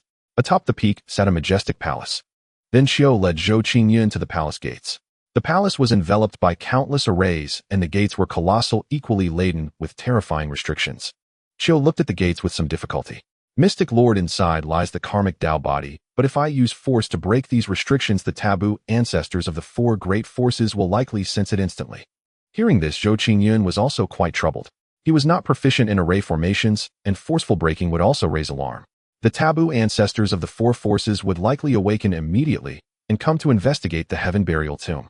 After all, the karmic Tao body was no simple matter. It was even more powerful than an immortal body.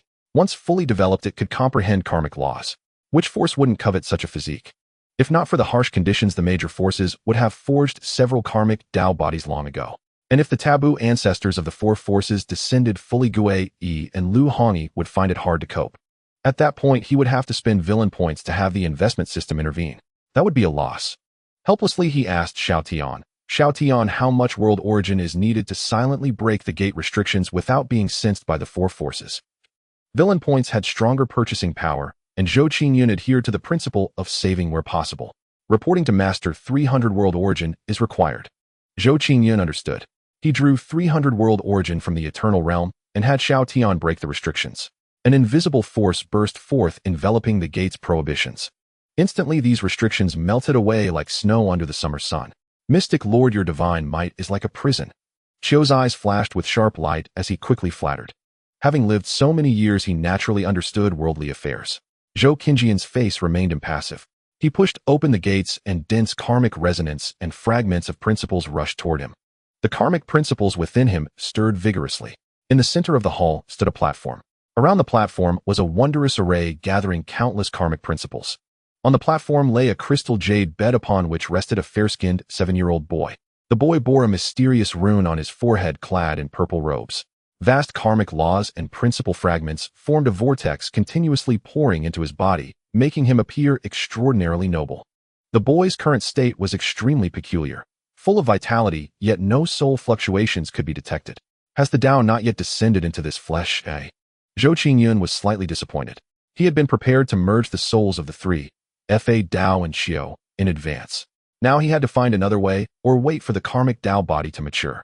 Zhou Qingyun turned to Qiu and said with a faint smile, "How did you come to comprehend the method of forging the karmic Tao body?" Boom. Does the mystic lord know even this?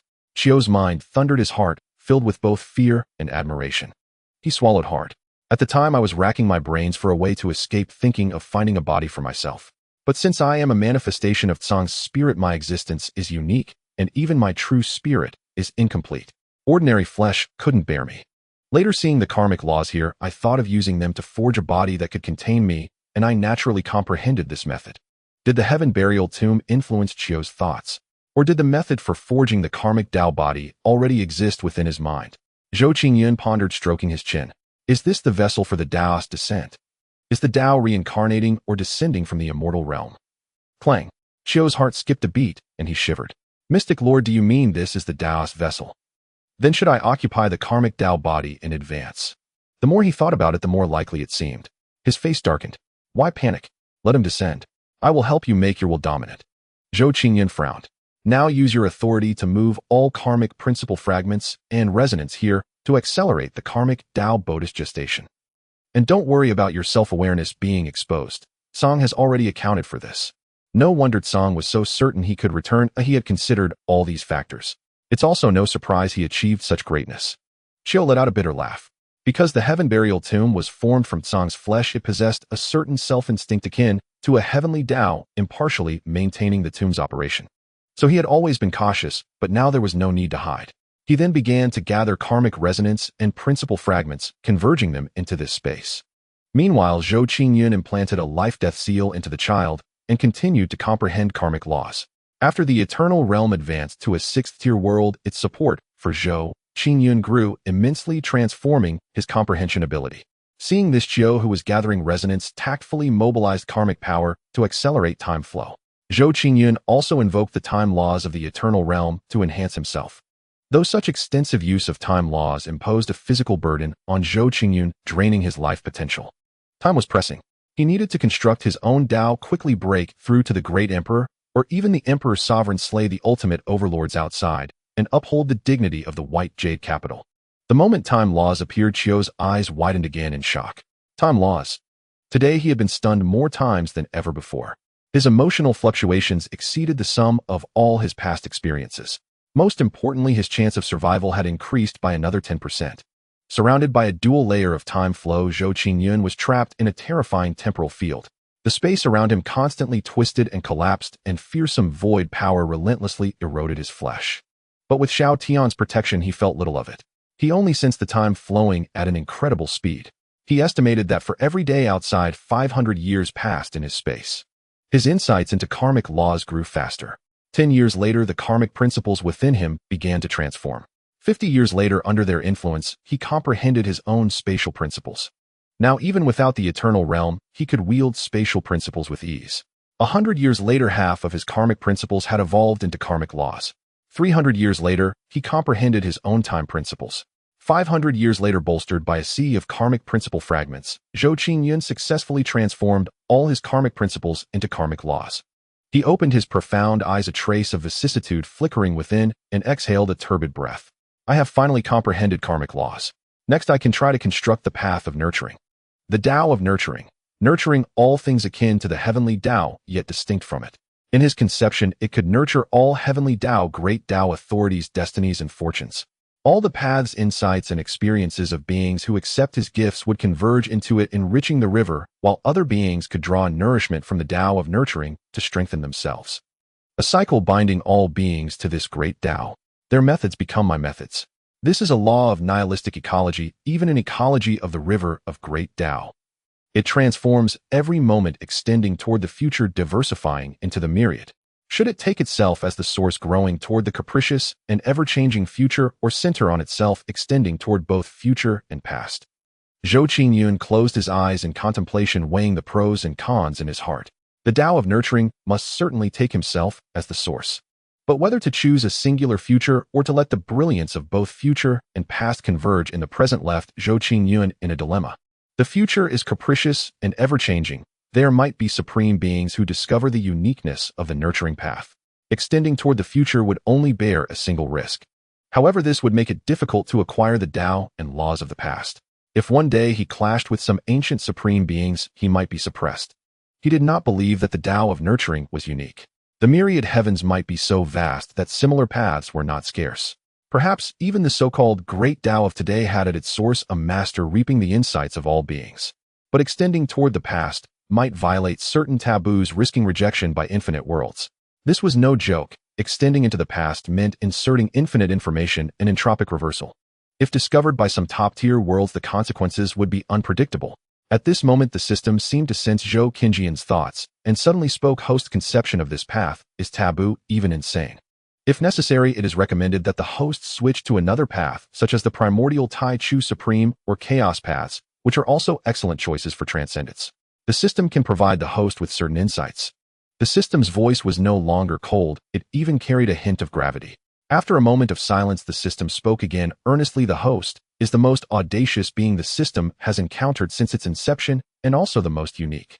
With the system's help, as long as the host invests steadily, transcendence in the future is a certainty. Why seek self-destruction? Moreover, according to the system's calculations, the host's attempt to construct this path in such a short time has an extremely high failure rate. Even if it succeeds by chance, it may overturn the structure of the myriad heavens, drawing the ire of certain powerful beings who might strike across dimensions. I urge the host to consider carefully. Overturn the structure of the myriad heavens. How interesting.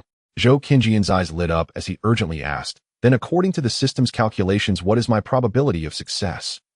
The investment system was bewildered. What was this? Had it not listed the consequences? But considering Zhou Qingyun was the host, it still answered obediently. 5.2. So low. Zhou Qingyun frowned, then asked the system, are there any items that can increase the success rate? Considering the host's villain points, I recommend the Tao Dimension Foundation and the 9 Cycles Enlightenment Pill. Tao Dimension Foundation, it can help the host's mind enter the Tao Dimension space for 3 days of observation. The Tao Dimension is a void dimension space located in the dimensional interlayer of the world. Within it, one can clearly observe the fundamental laws of a world. It requires 10 million villain points to exchange. 9 Cycles Enlightenment Pill, it can amplify the host's mind and comprehension by 1,000,000 times for 3 days. If used within the Tao Dimension, there are no side effects.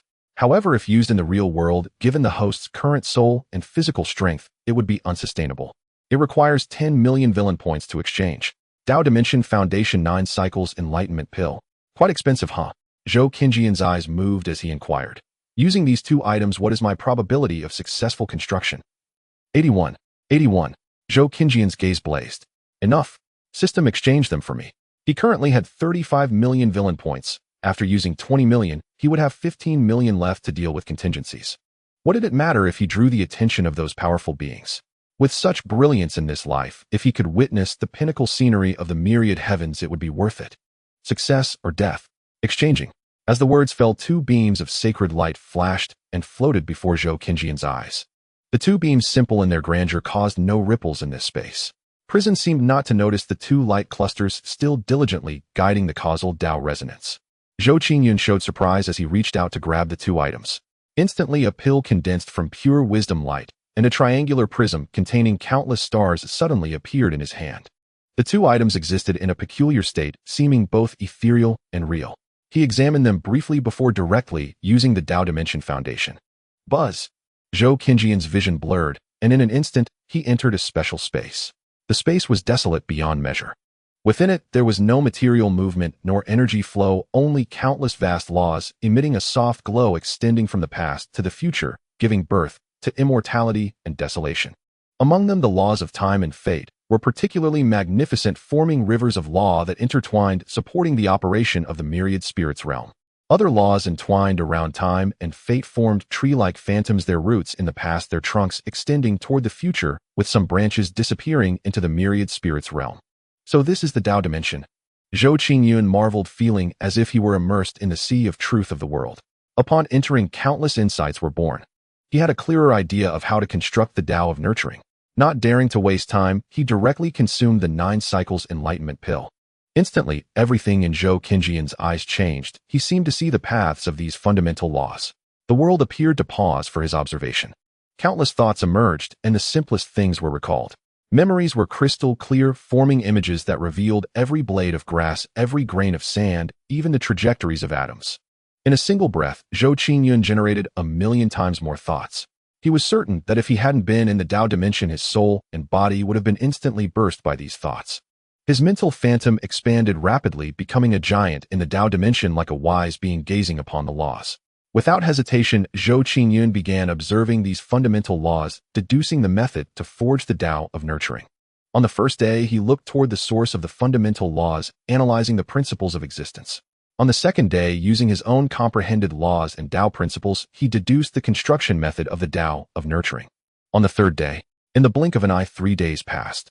The light of the 9 cycles enlightenment pill on Zhou Qingyun faded, and the usage time of the Tao dimension foundation reached its limit. His mind began to return to his physical body. He slowly opened his eyes, which sparkled with brilliance. With me as the source, sever all karma. In my name, mobilize the causal law. Zhou Qinjian's thoughts raced, and the causal law transformed into a sword, cutting off all his karmic ties. There was karma with Blue Star, karma with Li Qingwei, karma with Qin Shifeng, karma with Yi Tian, karma with Gu Xie, karma with Gue Yi, karma with Chu Tian, karma with Chun Wudi. The karmic ties related to him were too numerous to count. Among them, the karma with Blue Star was the most immense, followed by the system, and then the karma from his past life. Blue Star and his reincarnation into the myriad spirits realm were actually one lifetime. These vast karmic ties were gradually severed by the sacred causal sword. Why is the karmic tie of the mystic lord disappearing? Is the karmic mist at work? Prison's eyes narrowed in shock. Just as he was about to intervene, he heard Zhou Qinjian's calm voice. No need to worry, continue guiding. With that, he continued severing his own karmic ties. The karma with Blue Star, the system, and his past life could not be severed. The moment the other karmic ties were all severed, Zhou Qinjian's hand seals shifted. The mystic pill in his dantian suddenly appeared, bursting with divine radiance. Come. The mystic pill trembled violently. Buzz. He guided these karmic threads into the mystic pill. The threads struggled desperately, trying to reconnect with Zhou Qingyun. With a cold expression, he forcefully suppressed them, then said to Xiao Tian, protect my soul and the mystic pill as I enter the void. Yes, master. Under Xiao Tian's protection, Zhou Qinjian's soul entered the void space. Upon arriving, he placed the mystic pill and changed his hand seals. Causal law come. Time Tao principle come. Space Tao principle come. Life Tao principle come. Will of the eternal realm descend. Zhou Qingyun, like a deity, summoned the laws he had comprehended and infused them into the mystic pill. His mystic pill, though of immortal grade, seemed unable to bear so many powerful laws and Tao principles, trembling as if on the verge of shattering. He had anticipated this through his deductions and was prepared. He used the will of the eternal realm to protect the mystic pill. Then he began to organize these laws and Tao principles, arranging them in a specific order based on the results of his Tao dimension deductions. Instantly, the mystic pill stopped trembling, bursting with dazzling light. With the mystic as the foundation, with me as the source, radiate toward the future and the past. Zhou Qingyun intoned solemnly. In the end, he chose to center on himself, radiating toward both past and future. The divine radiance transformed into a stream-like phantom, extending and changing toward both ends. The moment the stream formed, the myriad spirits realm suddenly erupted with terrifying purple energy. An indescribable law manifested, taking the form of phantom beings prostrating in worship. Has someone attained the Tao and become an emperor? But why are the omens so terrifying? Countless people were shocked. Before the heavenly burial tomb, the battling Yi Xiu Shirlu and Lu Hongyi were also affected. Lu Hongyi's starry eyes were filled with confusion. Is this the mystic lord attaining the Tao? Lu Hongyi was filled with confusion, yet her hands did not cease their movements as the sword of civilization relentlessly attacked Ichio, Shilu, and Qing Fuxing. The overwhelming power of civilization continuously eroded the laws they wielded. The expressions of the two became incredibly grim as they abandoned their focus on the anomalies of the Wanling realm and dedicated themselves entirely to resisting Lu Hongyi's assault. They were only a hair's breadth away from crossing a forbidden threshold, a situation they should not have found themselves in. However, Lu Hongyi's power was extraordinarily peculiar, capable of taming their strength, even affecting the laws within their bodies. Thus they found themselves in such a predicament, forced to join forces to fend off Lu Hongyi's onslaught. As Meng Fanqing and Zhu Kuan fought against Gui, they were filled with rage, cursing silently useless. Suddenly, without warning, the defenses set up by Qing Fuxing and Ichio Shilu were once again eroded by Lu Hongyi. Both were sent flying thousands of zhang. The faces of the two changed drastically. Crack! Lu Hongyi remained unfazed, pressing her delicate hand down, causing the space to shatter as a colossal crystal-clear palm appeared, aiming to strike Qing Fuxing. Damn! Is she treating me as the breakthrough point? Damn it! Qing Fuxing could no longer care about his image and cursed under his breath as the laws flowed, transforming into the ethereal figures of the ancient progenitors attempting to resist. But in an instant, these ethereal figures of the ancient progenitors were shattered by Lu Hongyi. The vast palm continued its assault, unrelenting as it descended upon Qing Fuxing. Beside them, Ichio Shilius' expression darkened, quickly stepping in to help Qing Fuxing withstand the impending force. However, this was a rare opening that Lu Hongyi had managed to exploit, and it was unlikely to go as Ichio Shilu wished. The civilizational images behind her poured forth endless divine radiance, suppressing Ichio Shilius' actions. With Ichio Shilius' assistance, diminished Qing Fuxing could not shatter that colossal palm. In a moment, the palm winds surged, transforming into a fierce qi that imprisoned the surrounding space, causing Qing Fuxing's hair to flutter wildly, his expression dark as thunder.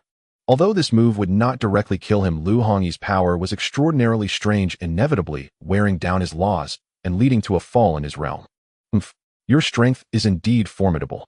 Just then a cold snort echoed through the space, and a golden will suddenly appeared, shattering the palm. Two grotesque figures similar to Ichio emerged. Brother 15, Brother 14. Ichio Shilu instantly rejoiced. He had thought that Xian Pavilion would only send one forbidden powerhouse, but unexpectedly two had arrived. The ancient relic, observing from afar, wore a grave expression, murmuring, Ichio 15, Ichio 14, they have actually broken through to forbidden powerhouses. This Xian law is indeed remarkable. Then where does the master of Xian Pavilion stand now? Can this Baiyujing cope? Countless elders were shaken, their hearts wavering. They had originally planned to intervene, but the terrifying power displayed by Xian Pavilion dispelled the greed in their hearts. Lu Hongyi's expression also slightly changed, her starry eyes filled with seriousness. Forbidden 1 change, forbidden 2 changes. This is troublesome. Ichio 14 looked at Lu Hongyi, taunting. Baiyujing really has great audacity to dare covet the tomb of heaven's burial. In that case, let's leave it to fate. Beside him, Gui Yi's expression darkened, slightly pondering, should I forcibly use my previous strength? In his past life, after countless schemes, he had already transformed 23 paths of immortal laws, which could be described in modern terms as becoming a forbidden 13-change powerhouse. Now he had only revived 9 paths of immortal laws. However, if he forcibly used them, it would cause irreparable damage to his foundation. Gui Yi's thoughts raced. Just then Lu Hongyi seemed to see through Gui Yi's intentions and transmitted her voice, saying, Lord Gui need not intervene, I have my own means. She still had a powerful weapon yet to be used. Once employed, these people would be easily slaughtered. However, if she did so, it might expose Phil's existence, attracting the attention of some transcendent beings. Thus, she would not act unless absolutely necessary. She only needed to hold out until Zhou Qingyun finished his breakthrough. Then I will trouble Lord Lu. Gui Yi replied. Lu Hongyi nodded, looking at Ichio 14 indifferently, saying, who remains and who leaves is still uncertain. Hee. Sir, being stubborn is not a good habit. Ichio 15 sneered. Subsequently, the terrifying might of the two suddenly surged, surrounding Lu Hongyi. The terrifying laws operated, unleashing their martial arts rule upon Lu Hongyi to suppress her. In a moment, countless thoughts were born as the two wielded boundless martial arts, their terrifying divine light illuminating the starry sky, exuding immense power. Ichio Shilu and Qing Fuxing let out a sigh of relief, adjusting their states to join the battlefield. Lu Hongyi's expression grew grave as she contracted her power, defending with all her might. In a moment, she found herself at a disadvantage. In the void space, buzz. As the stream's illusion took shape, Zhou Qinjian's divine soul erupted with brilliant light, undergoing a transformation resembling a deity majestic as a prison. His physical body became increasingly solid as though it had descended. Simultaneously, the causal lines connecting to the stream's illusion suddenly shone brightly as streams of radiance surged along the causal lines entering the stream. Dong dong. Like ancient echoes resounding, the stream's illusion continuously expanded the mysterious elixir, merging into the void, becoming one with the nurturing path, transforming into a river. Many beings with causal connections to Zhou Qingyun, mostly destined beings, along with the heavenly path of the eternal realm, allowed the nurturing path to take shape in the void. At the moment it transformed into a river, Zhou Qinjian's physical body transcended the terrifying rules of Tao, appearing radiating through the surrounding space, as if it opened up a world, even affecting the causal body that was being nurtured. The Xian Lord has only just attained the Tao. The prisoner felt an incredible disbelief, his mouth slightly agape, as if he could fit an egg inside. He was also affected by Zhou Qinjian's might as the shackles on him loosened. Yet he still could not dispel the shock in his heart. He had always thought Zhou Qingyun had reached the level of a red dust immortal, merely showcasing a quasi-emperor to the world. Never did he expect him to truly be a quasi-emperor. Truly, life is unpredictable. In the void space, Zhou Qinjian's divine soul also radiated with light, incredibly sacred, as boundless insights emerged in his mind. The formation path of Yitian, the myriad forms path of Guei, the heavenly path of the eternal realm, the civilization path of Luhongyi, the Tai path of Qin Shifeng, the return path of Gu Xia, the physical path of Zhao Wenjua. Boundless insights of the laws emerged, flowing along the causal lines, nurturing the nurturing path. The nurturing path was transforming, extending, intertwining, and evolving, like a living being constantly changing and evolving. Zhou Qinjian's realm rapidly broke through. Early stage of the emperor, mid-stage of the emperor. Early stage of the emperor sovereign. Like a rocket, he could not stop. Meanwhile, the nurturing path rapidly transformed, taking root in the void, resembling an ancient river, as the powers of time and ages emerged, aiding the nurturing path to extend into the future and the past. In the Wanling realm, the purple aura of life evolved, the phantoms of beings bowing deeply to the depths of the starry sky. At that moment in the sky, like a washed azure, the projection of the nurturing path suddenly manifested. The nurturing path resembled an ancient river exuding an aura of antiquity. A towering sacred figure stood with arms crossed upon the nurturing path, facing away from the living beings, gazing into the chaos. What is this? Why do I feel an urge to worship? Countless beings trembled, looking incredulously at the river's illusion in the vast universe. Some beings in the Wanling realm, upon seeing the nurturing path, instantly gained profound insights. It seems I am about to break through. Some beings expressed their joy openly. Especially those beings with causal connections to the nurturing path, their insights were the deepest. In the starry sky, Ichio Shirlu relentlessly attacked, causing Lu Hongyi to retreat step by step, while Guei Yi watched anxiously. If you seek death, then this seat shall fulfill you. Lu Hongyi's delicate face paled slightly as she brushed her fluttering hair, her eyes shining with boundless killing intent. Just as she was about to deploy the fill, forcefully eliminating a few, she suddenly saw the illusion of the nurturing path manifest. The laws operating within a few people's bodies experienced stagnation, causing a change in the expressions of everyone present. What is this thing? At that moment, the nurturing path suddenly descended with indescribable power, bestowing it upon Lu Hongyi and Guei Yi. Lu Hongyi's injuries were instantly healed, and infinite understanding radiating from it, as her realm's shackles continuously loosened. Guei Yi's power was also revived, instantly reaching the forbidden 3 changes and still in the process of recovery. Is this the Tao of the Xian Lord? A surreal feeling arose in the hearts of Lu Hongyi and Guei Yi. What kind of Tao is this, and why is it so terrifying? The nearby Ichio 14 and others, however, were consumed by an overwhelming fear. Did a powerhouse from Baiyujing intervene? But why can it help others elevate their realms? Ichio 14 shouted, quickly act, stop their breakthroughs. What kind of realm does this person possess to be able to assist the red dust immortal in such an outrageous breakthrough? I can't shake the feeling that this person is even more terrifying than the heavenly ancestor. What an outrageous situation. What kind of force is the Baiyujing? Could it truly be an ancient power hidden in the shadows of history? Given the current circumstances, it might actually be the case. However, the Baiyujing is exceptionally adept at hiding, having left no trace in history. If that's the case, this Guei Yi might just be the Guei Yi from 10,000 years ago. 10,000 years ago, Guei Yi practiced the 10,000 forms Tao. If this person employs the 10,000 forms Tao, it's self-evident. Let's wait and see. Xianxia 14, Xianxia 15, and Xianxia 16 are no pushovers, and they haven't even used their unique immortal techniques yet. Perhaps they can force out Gui's trump cards. Fortunately, I did not kick someone while they were down. Otherwise, even if I helped Xianxia 14 and the others win, I would likely face repercussions from the Baiyu Jing in the future. Both the Baiyu Jing and the Four Super Alliance are among the top-tier forces housing unparalleled powerhouses of ancient times. The conflict between them is unlikely to end peacefully. I hope this won't affect the myriad spirits realm. Countless old monsters watching this scene were in an uproar, their hearts trembling at the sight of the figure standing upon the ethereal image of the path of nourishment, facing away from the masses. Xianxia 14's expression was equally grave. He had never encountered such a bizarre situation in his life. He too could assist others in breaking through. As long as their realm does not exceed the supreme level, they can borrow the laws of the immortal path to forcibly assist others in breaking through, though this will consume the foundation of the breakthrough seeker. Lu Hongyi and Gui are both red dust immortals, and breaking through requires comprehension of the rules. What kind of force is the Baiyu Jing? How could they possess such strong individuals capable of aiding two red dust immortals in their breakthroughs?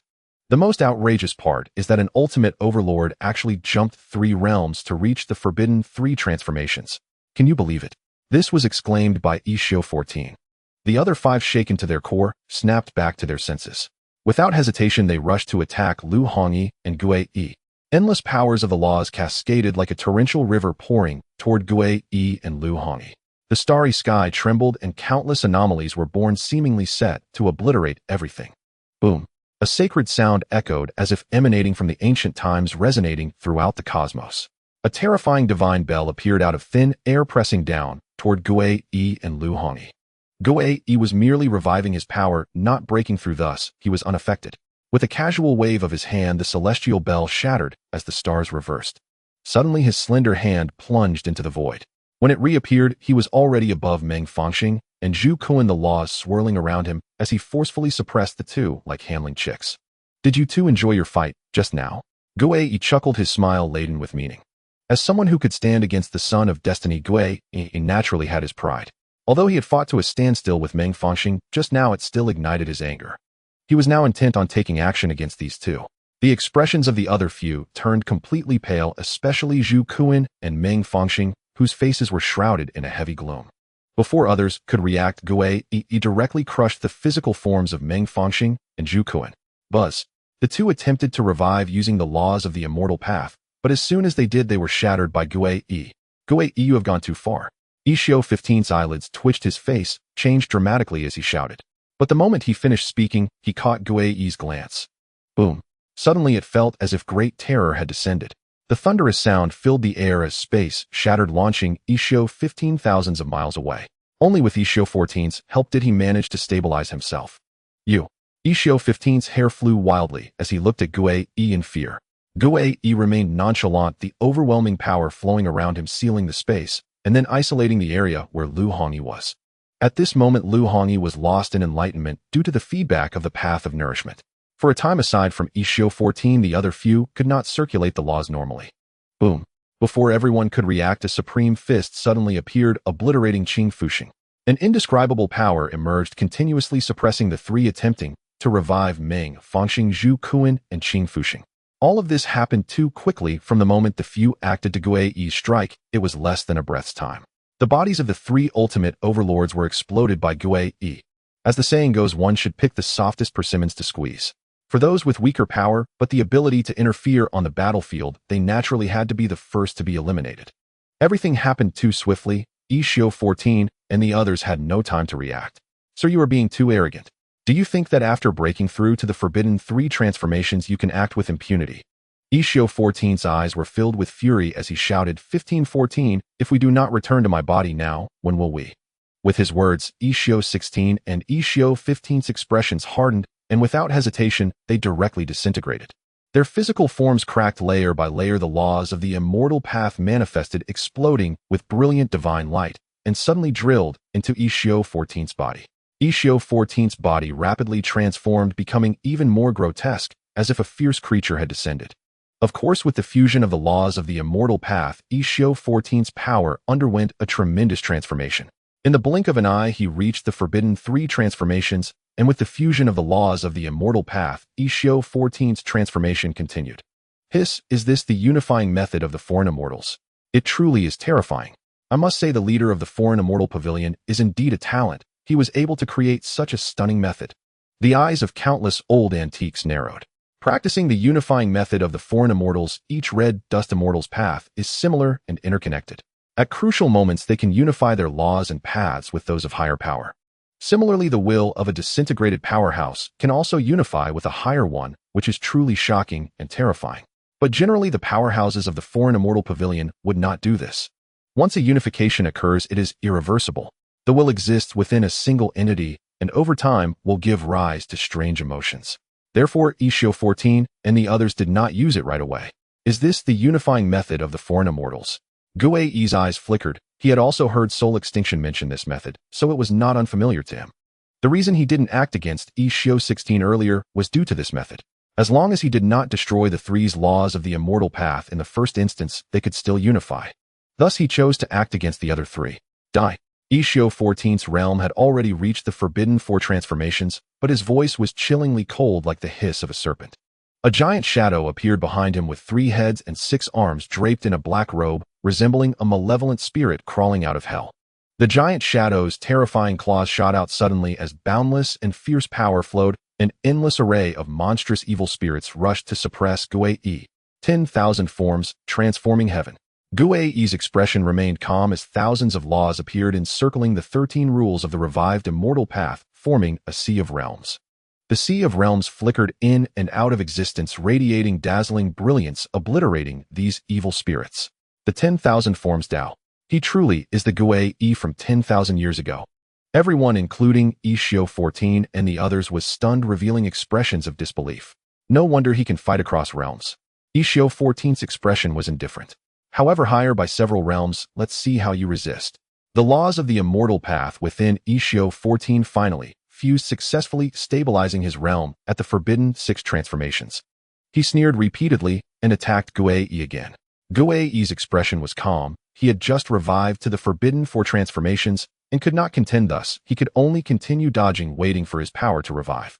At that moment, the ethereal image of the path of nourishment in the void seemed to sense Gui's predicament, dropping even more terrifying forces of enlightenment, accelerating the revival of Gui's power.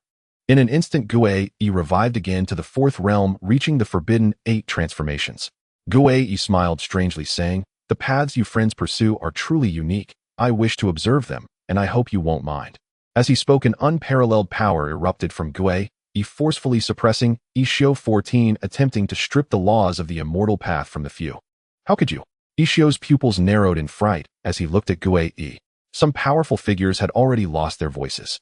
The current leader of the 4 Super Alliance was extremely frightened, shouting, "Quickly awaken the Grand Ancestor." At the Yaoqi Holy Land, Jiang Qingyu's expression was grave as she murmured, "The Baiyu Jing is indeed powerful. I'm glad I heeded Xie's advice." At that moment, a thread of causality emanating from Jiang Qingyue suddenly connected to the ethereal image of the path of nourishment in the sky, with immense laws of enlightenment cascading down from the heavens into her sea of consciousness. Jiang Qingyu's delicate body shuddered, her expression astonished. Isn't this the way the strong from Baiyu Jing assist those 2 in elevating their realms? Why did I also receive the laws of enlightenment? Boom. At this moment, a violent fluctuation erupted from the direction of the heavenly pool, Jiang Qingyu's eyes sparkling with brilliance. Could it be that Xia also received the feedback of enlightenment? What kind of powerful being is this possessing such great power? Could it be the rumored immortal lord of Baiyu Jing? The sacred land of Yaoqi. The heavenly pool, transformed by the laws of the ancestors of Yaoqi, possesses various incredible powers that can aid the descendants of the sacred land in comprehending their own law and even their own Tao ahead of time. Jiang Qingyue, a paragon of exceptional beauty and talent, dedicated 3 years of arduous cultivation within it, gaining insight into her own law and achieving Tao amidst the end times, becoming an immortal after a millennium. The heavenly pool is located atop a steep peak deep within Yaoqi. The pool is formed from pure spiritual energy, reflecting ethereal divine lights, incredibly misty, with celestial cranes often wandering near its banks. At the center of the heavenly pool, a young girl sits cross-legged, floating in the air. She has bright eyes and white teeth with a strikingly beautiful appearance.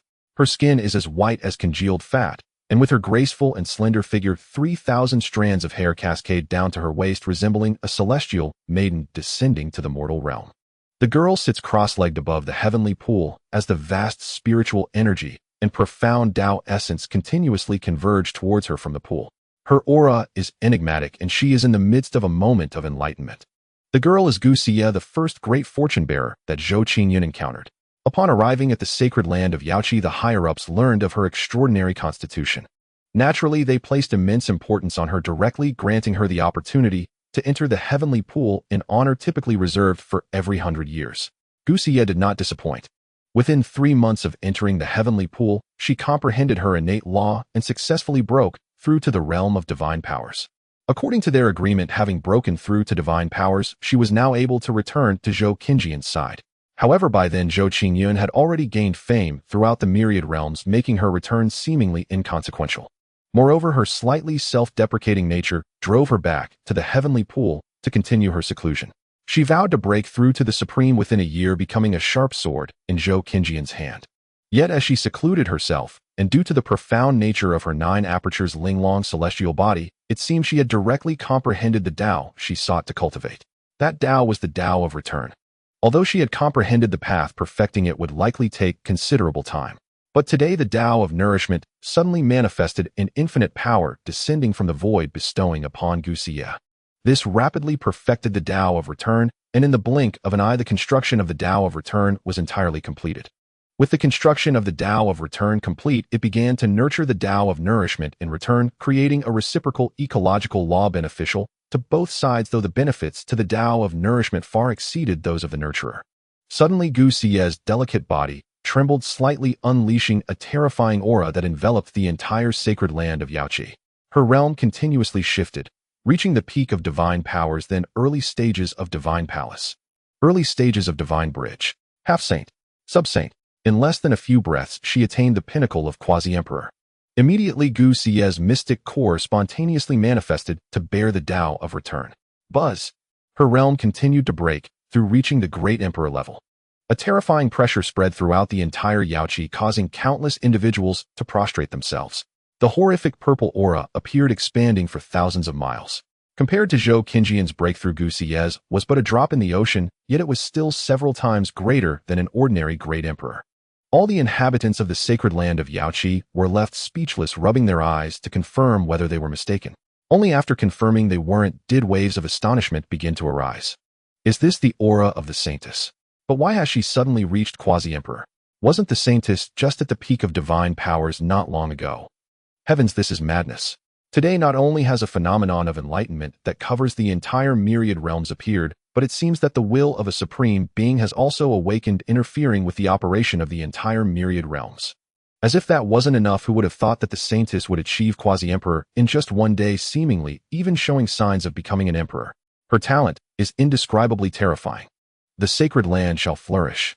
Even the only red dust immortal of the sacred land of Yaoqi was moved, looking at Xianxia with a look of complete satisfaction. Xia has actually comprehended her path in such a short time. I have successors. Jiang Qingyue, equally astonished, exclaimed. Xia indeed received feedback, and it seems even greater than my own feedback. Although the 9 apertures Linglong body is profound, it is not enough for Xianxia to comprehend her Tao in less than a year. Even a heavenly being's sudden enlightenment wouldn't suffice. Xianxia's realm stabilized completely, her eyelashes fluttered, and she opened her deep eyes, catching sight of a figure in the vast universe. She murmured, "Is that the young master?" Who would have thought that in the end my breakthrough to great emperor was still thanks to the young master's assistance? She felt a mix of joy and melancholy. She owed Zhou Qingyun too much, and it seemed she could never repay this favor. Then let me be the shadow of the young master, clearing some obstacles for him, which also doesn't seem bad. Her eyes revealed a determined light. At the very least, this way she would have a reason to stay by Zhou Qingyun's side. The great Zhou dynasty. Those connected by fate to Zhou Qingyun were numerous. Thus the feedback from the Tao of nourishment was also substantial, causing many to break through as a result. Countless individuals who had been invested in by Zhou Qingyun or had joined the Tianjiao of by Yujing experienced breakthroughs to varying degrees. Even Yi Tian, with his profound foundation, broke through directly to the heavenly sovereign realm, and his array path cultivation also continuously advanced, breaking through to the heavenly array master. Yuan Hong blood god clothes and Su Qin broke through to the emperor's sovereign realm. Feng Tianwang Tang Guangjuan, and Xiao Qin among others attained the status of Great Emperor. Yu Ruguan Zhou Tsang Zhou Beishan and others from the third echelon broke through to the supreme. Zhao Wenjua Li Qingyue and others from the fourth echelon broke through to the saint level. The breakthroughs of so many powerful beings occasionally erupted with terrifying pressure, causing the citizens of the great Zhou dynasty to tremble in fear. Helpless Zhou Tsang had to use the authority of fortune to disperse this pressure. Is this Qin Yun? Or is it a supreme being from Baiyujing? Zhou Tsang gazed at the vast skies, secretly speculating. In the depths of chaos, an ancient palace stood tall, plain, yet capable of withstanding the encroachment of chaos. An aged elder sat upright before the palace's grand entrance, his eyes clouded. Suddenly he turned towards the direction of the myriad realms, his gaze erupting with brilliant divine light. What is this aura? The embryonic form of the Tao. No, this is the Tao of chaos. And yet it is not entirely the Tao of chaos. It seems to mix various laws and Tao auras. The elder was utterly bewildered, scratching his head in confusion. Is this being a native powerhouse of the myriad realms, or a reincarnated strongman from the immortal realm? When the immortal realm was mentioned, a killing intent surged within the elder. Alas, a great upheaval is occurring in the myriad realms. It seems I must notify the heavenly ancestor to return. Saying this, the elder took out an immensely powerful compass, placing a wisp of his divine sense within to activate it. Heavenly ancestor, there have been changes in the myriad realms, and it seems a powerful being who comprehended the embryonic form of the Tao has emerged. Should we intervene? After a while, the compass reacted and a line of divine text appeared. You may awaken the heavenly deity to oversee the myriad realms. If it is an immortal realm powerhouse disrupting the world, show no mercy. If it is a dispute among native powerhouses that threatens the foundation of the myriad realms, suppress it forcibly. If not, do not interfere. At the same time, you shall revive the divine temple to guide my return. As per the heavenly ancestors' decree. The elder's expression was filled with utmost respect, as if he were on a pilgrimage. In the depths of the return ruins, Forbidden Zone Qin Shifeng, with her graceful figure and flowing white dress, exudes an extraordinary and transcendent aura. Influenced by the Tao of nourishment, she too received blessings and has nearly perfected the Tai return ruins scripture. At the same time, she has comprehended her own Tao, her realm continuously breaking through. Great Emperor, Emperor, Sovereign, Heavenly Sovereign. With the experience from her past life, Qin Shifeng adeptly navigates the transformation of the immortal Tao laws. Boom. As she broke through the return ruins, Forbidden Zone erupted with a terrifying aura illuminating the universe and swallowing the authority of heaven and earth. Countless individuals were astonished. It seemed that heaven and earth had grown angry and violently struck against the return ruins Forbidden Zone. At this moment, the projection of the Tao of nourishment began to slowly fade away. Zhou Qingyun, who was immersing himself in comprehending the changes within, was suddenly pulled back to reality by the system. Ding! Congratulations to the host for cultivating a mythic destined antagonist. Cultivating a legendary destined child, currently calculating rewards for the host. Ding! Congratulations to the host for cultivating a mythical destiny villain. A legendary destiny child has been cultivated, and the system is calculating the reward for the host. Ding! Congratulations to the host for cultivating a mythical destiny villain for the first time, triggering the achievement of the great destiny villain, rewards doubled.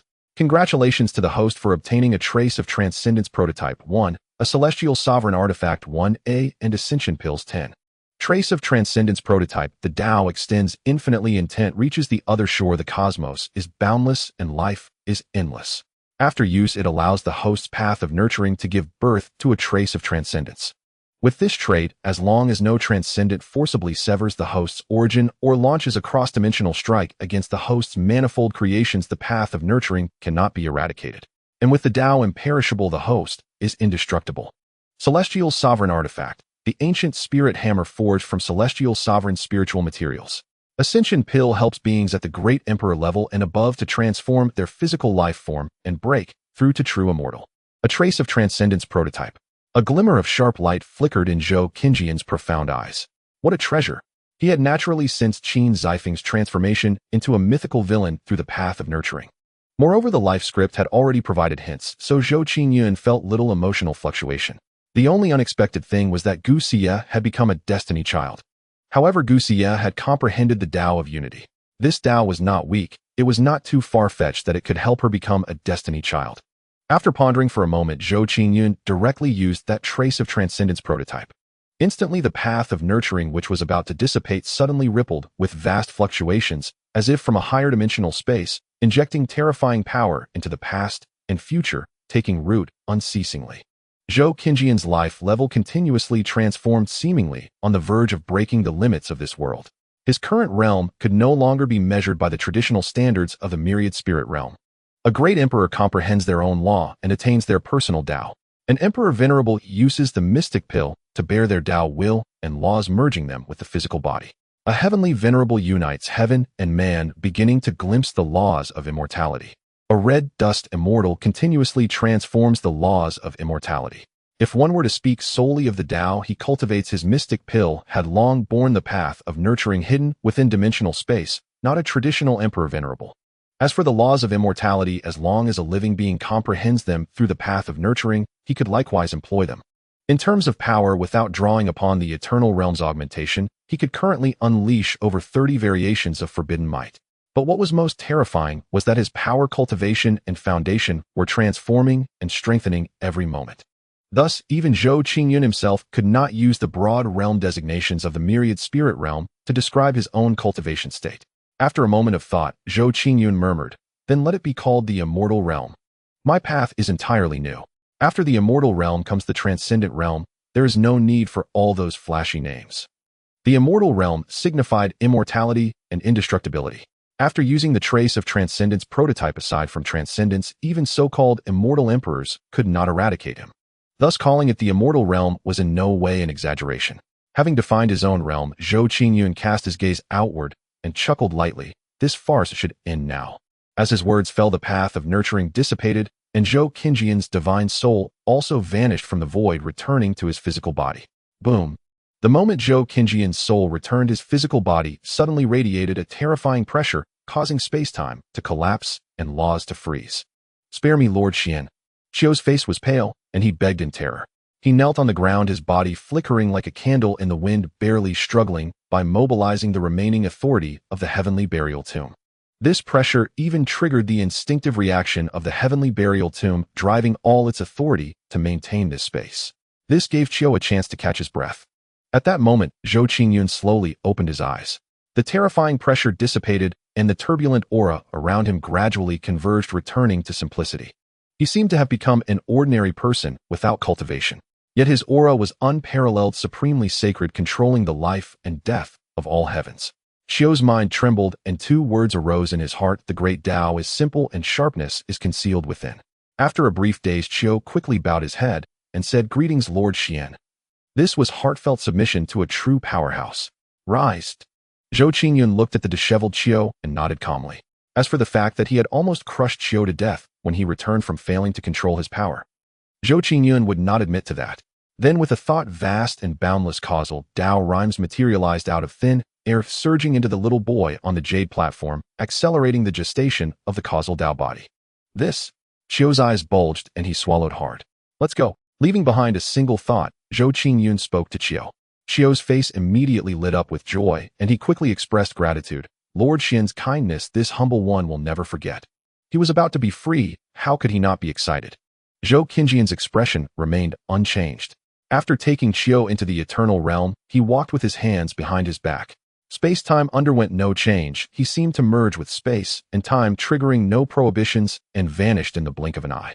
At the exit of the heavenly burial tomb, the place was devastated, and residual law power continuously corroded space, forming layers upon layers of spatial turbulence, utterly terrifying. Guei stood in the air, constantly sealing this space, setting up orderly cages to suppress Yishio 14 Ming, Fanqing Qing Fuxing, and the others. Just then Lu Hongyi's breakthrough ended. Opening her eyes, she saw this scene. Her starry eyes flickered, and she appeared beside Guei, smiling. "Thank you for guarding me, fellow Taoist Guei. We both serve the same master. There's no need for courtesy." Guei's expression was kind in stark contrast to his actions. After a pause, he said with a beaming smile, "Fellow Taoist Lu, the immortal law transformations of these young friends are quite complete. This old man can strip them all. If you're interested, I would be willing to part with a few and share them with you." Guei was genuinely excited. In the past million years, aside from witnessing such an abundance of immortal laws on Ancestor Tsong, when he blocked the path of ascension, he had never seen so many. But today he saw so many immortal laws, it nearly blinded his eyes. Returning to this era, the myriad manifestations Tao he cultivated seemed possible to achieve. If not for considering Lu Hongyi, he would have stripped their immortal laws long ago. Xiao 14 and the other's eyes widened like brass bells as they stared incredulously at Gui, cursing inwardly. How can you say such cold words so casually? And who the hell is your young friend? For now, they could only hope that their respective forces would send supreme powerhouses to rescue them. Thus, they dared not provoke Gui further. Lu Hongyi's expression was peculiar. Thank you for your kindness, fellow Taoist, but the path I cultivate is unique and does not require immortal laws. Gui nodded slightly, offering no further persuasion. He cast his gaze towards the weakest among them, Zhu Kuan and Meng Fanqing. In the past, he had never stripped such a powerful being of their laws, so he naturally intended to practice on the weaker ones first. Stop. If you let me go, I can offer sufficient compensation. Zhu Kuan's expression was filled with terror as he hurriedly begged for mercy.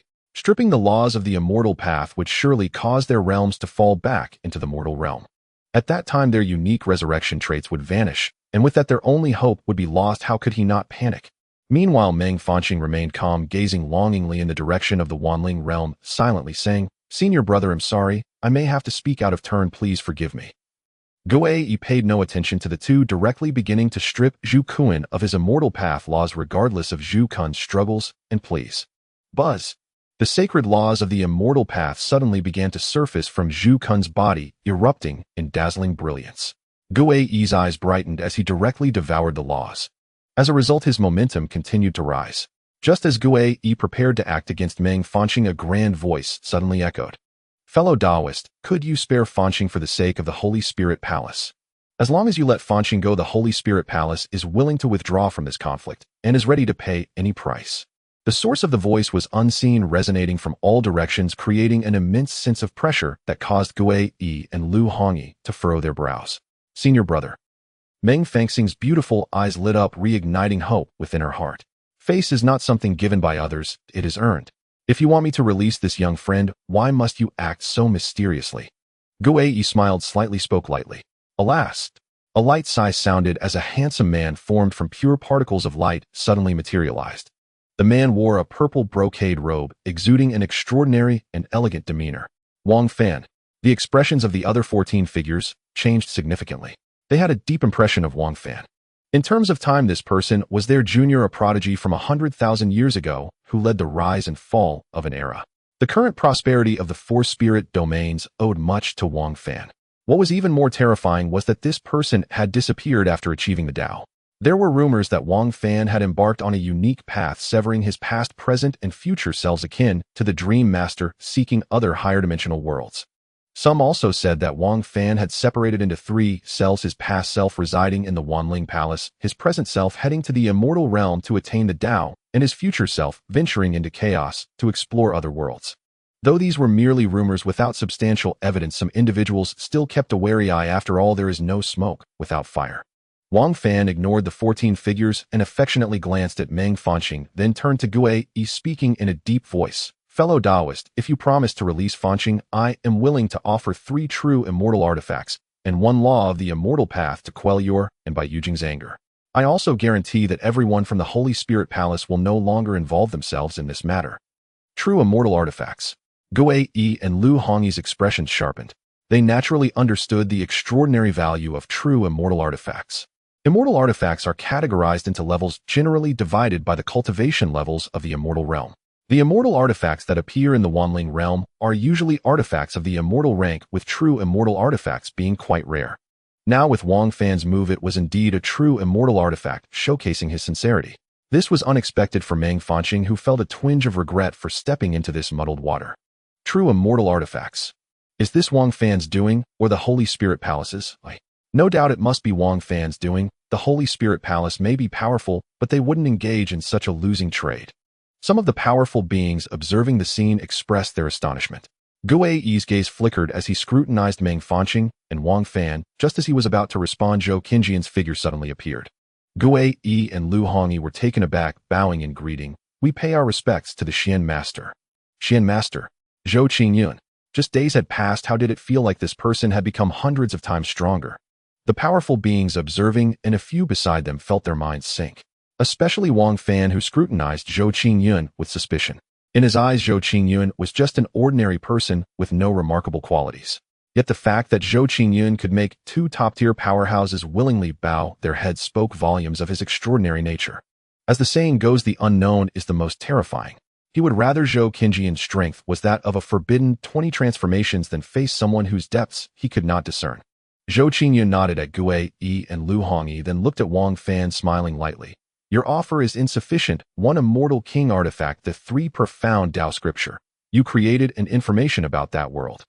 Upon hearing this, Wang Fan's expression changed drastically. A terrifying aura descended, obscuring the secrets of this space, and he sternly asked, how do you know about these things? As Wang Fan concealed the secrets of this place, some powerful beings could no longer observe clearly and felt extremely frustrated, only able to speculate. Zhou Qingyun smiled without speaking. This information was of course obtained by Zhou Qingyun through the system's life script. Unexpectedly, this person was Wang Fan, who had a deadly feud with the Blood God Robe, a legendary child of destiny. He had attained the Tao 100,000 years ago. Just as the rumors suggested, he had carved out a unique path, severing three selves. The Wang Fan before him was his past self, possessing the strength of the forbidden 5 transformations. As for his future self and present self, they had both ventured into chaos to seek other worlds. For a moment, Wang Fan's expression was turbulent. Beside him, Meng Fanqing looked anxious, calling out loudly, Senior brother, don't agree to him. Be quiet. Before she could finish, Zhou Qingyun interrupted her. His expression was calm as he clenched his palm, directly extracting Meng Fanqing's soul from her body and imprisoning it within his grasp. An indescribable force surged, and in an instant half of Meng Fanqing's immortal path laws were stripped away. Her soul dimmed like a candle flickering in the wind, teetering between life and death. The surrounding individuals gasped, staring in shock at the scene. Junior sister. Wang Fan's heart twisted in anxiety, hastily responding, I can agree to your demands, but he had just finished speaking. A cold voice suddenly echoed through the void. Wang Fan, the otherworldly immortal master, holds you in high regard, yet I did not expect you to lower yourself so much for a woman. Why not submit to the otherworldly immortal pavilion? I can help you save her. As he spoke, the space was suddenly torn apart, and a muscular man with bulging muscles stepped out. The muscular man was ensnared in massive chains representing ultimate power. With each step he took, the space collapsed. He extended his palm towards Zhou Qingyun, throwing a punch that twisted time and space, as if a colossal world was descending, extinguishing everything. The punch was so terrifying that merely gazing upon it caused the eyes of some beings to be incinerated. Even Lu Hongyi and Gue Yi's expressions changed, enveloped in seriousness. Wang Fan's eyes bulged with rage as he shouted, Yixian Chu San, if anything happens to Fanqing, I will surely grind you to dust. Yishio Chuzan, if Fanqing suffers any harm, I will grind your bones to dust. His voice thundered like a bolt of lightning, piercing and jarring, rattling the eardrums. Wang Fan wished to intervene, but his current body possessed only the strength of the 5th forbidden transformation, pitting him against Yishio Chusan's 11th forbidden transformation, like a mantis trying to stop a chariot. Willing but powerless, he could only resort to words to warn Yishio Chusan. Yet Yishio Chusan paid him no heed, his expression indifferent. He cared not for the lives of even Yishio Shirsi and his 2 companions, let alone Meng Fanqing. None could command him except the Lord of Yixian, his master. A fist shadow vast as a planet swirled with countless mysterious runes, erasing all in its path as it rapidly enlarged in Zhou Qingyun's eyes. Zhou Qingyun made no move, watching the fist seal approach as if frozen in shock. Is he restrained by Yishio Chusan's aura? That shouldn't be. Some great cultivators were utterly baffled. They had anticipated a cataclysmic battle, yet leave it to third brother. Third brother, grind these vermin's souls to dust. In Yishio Shirsi's mind echoed the voices of Yishio Shirwu and Yishio Shirliu, brimming with elation. Without Bai Yujing, why would they have merged their souls and paths with Yishio Shirsi submitting to his will? Wang Fan, pale as death, changed his hand seals, futilely trying to stop it. If Zhou Qingyun did not resist, and the blow landed true, he might survive, but Meng Fanqing, existing as a soul, would face near certain doom. In an instant, the fist seal closed in on Zhou Qingyun. Just then, Zhou Qingyun let out a soft laugh. Did Yi Wutian never teach you not to be so reckless before gauging your opponent's strengths? The turbulent space was calmed by gentle forces, settling into stillness. Space froze, time seemed to halt, and even some minds grew sluggish. Only Zhou Qingyun remained striding alone. He appeared to be the sole master of this moment in space-time. He flicked his finger. The sky-covering fist seal before him shattered into nothing. Yishio Chuzan, strong in cultivation, struggled and shook off the sluggishness, staring at Zhou Qingyun in disbelief. How do you know my master's true name? Yi Wutian had always been low-key since his debut, using aliases or titles. After founding Yixin Pavilion, he stayed hidden, rarely seen. Even he had only learned Yi Wuxian's true name a million years ago when Yi Wutian collaborated with Tianzu. This information, of course, Zhou Qingyun had gleaned from the life script. He hadn't been frozen in shock earlier. He was reading Yixio Chusan's life script. Name, Yixio Chusan. Life script: once a beggar starving on the streets, taken in by Yi Wutian as an experiment. Through sheer will he survived round after round of trials, becoming one of Yi Wuxian's perfect creations, ranked third and named Yixio Chusan. Thereafter he remained in seclusion at Yixin Pavilion, awaiting the arrival of the Great Era. A year later, Yi Wutian completes his seclusion, descends to Wanling realm, and reforges Yixio Chusan, elevating him to the 14th forbidden transformation. A millennium later, as Wanling realm ascends, he becomes Yi Wuxian's nourishment. Recent script: none. No matter how you learn the master's true name, you die today. Undeterred by Zhou Qingyun's earlier display, Yixio Chusan struck again ferociously. The massive chains coiled around him shattered abruptly, his aura surging like a rainbow.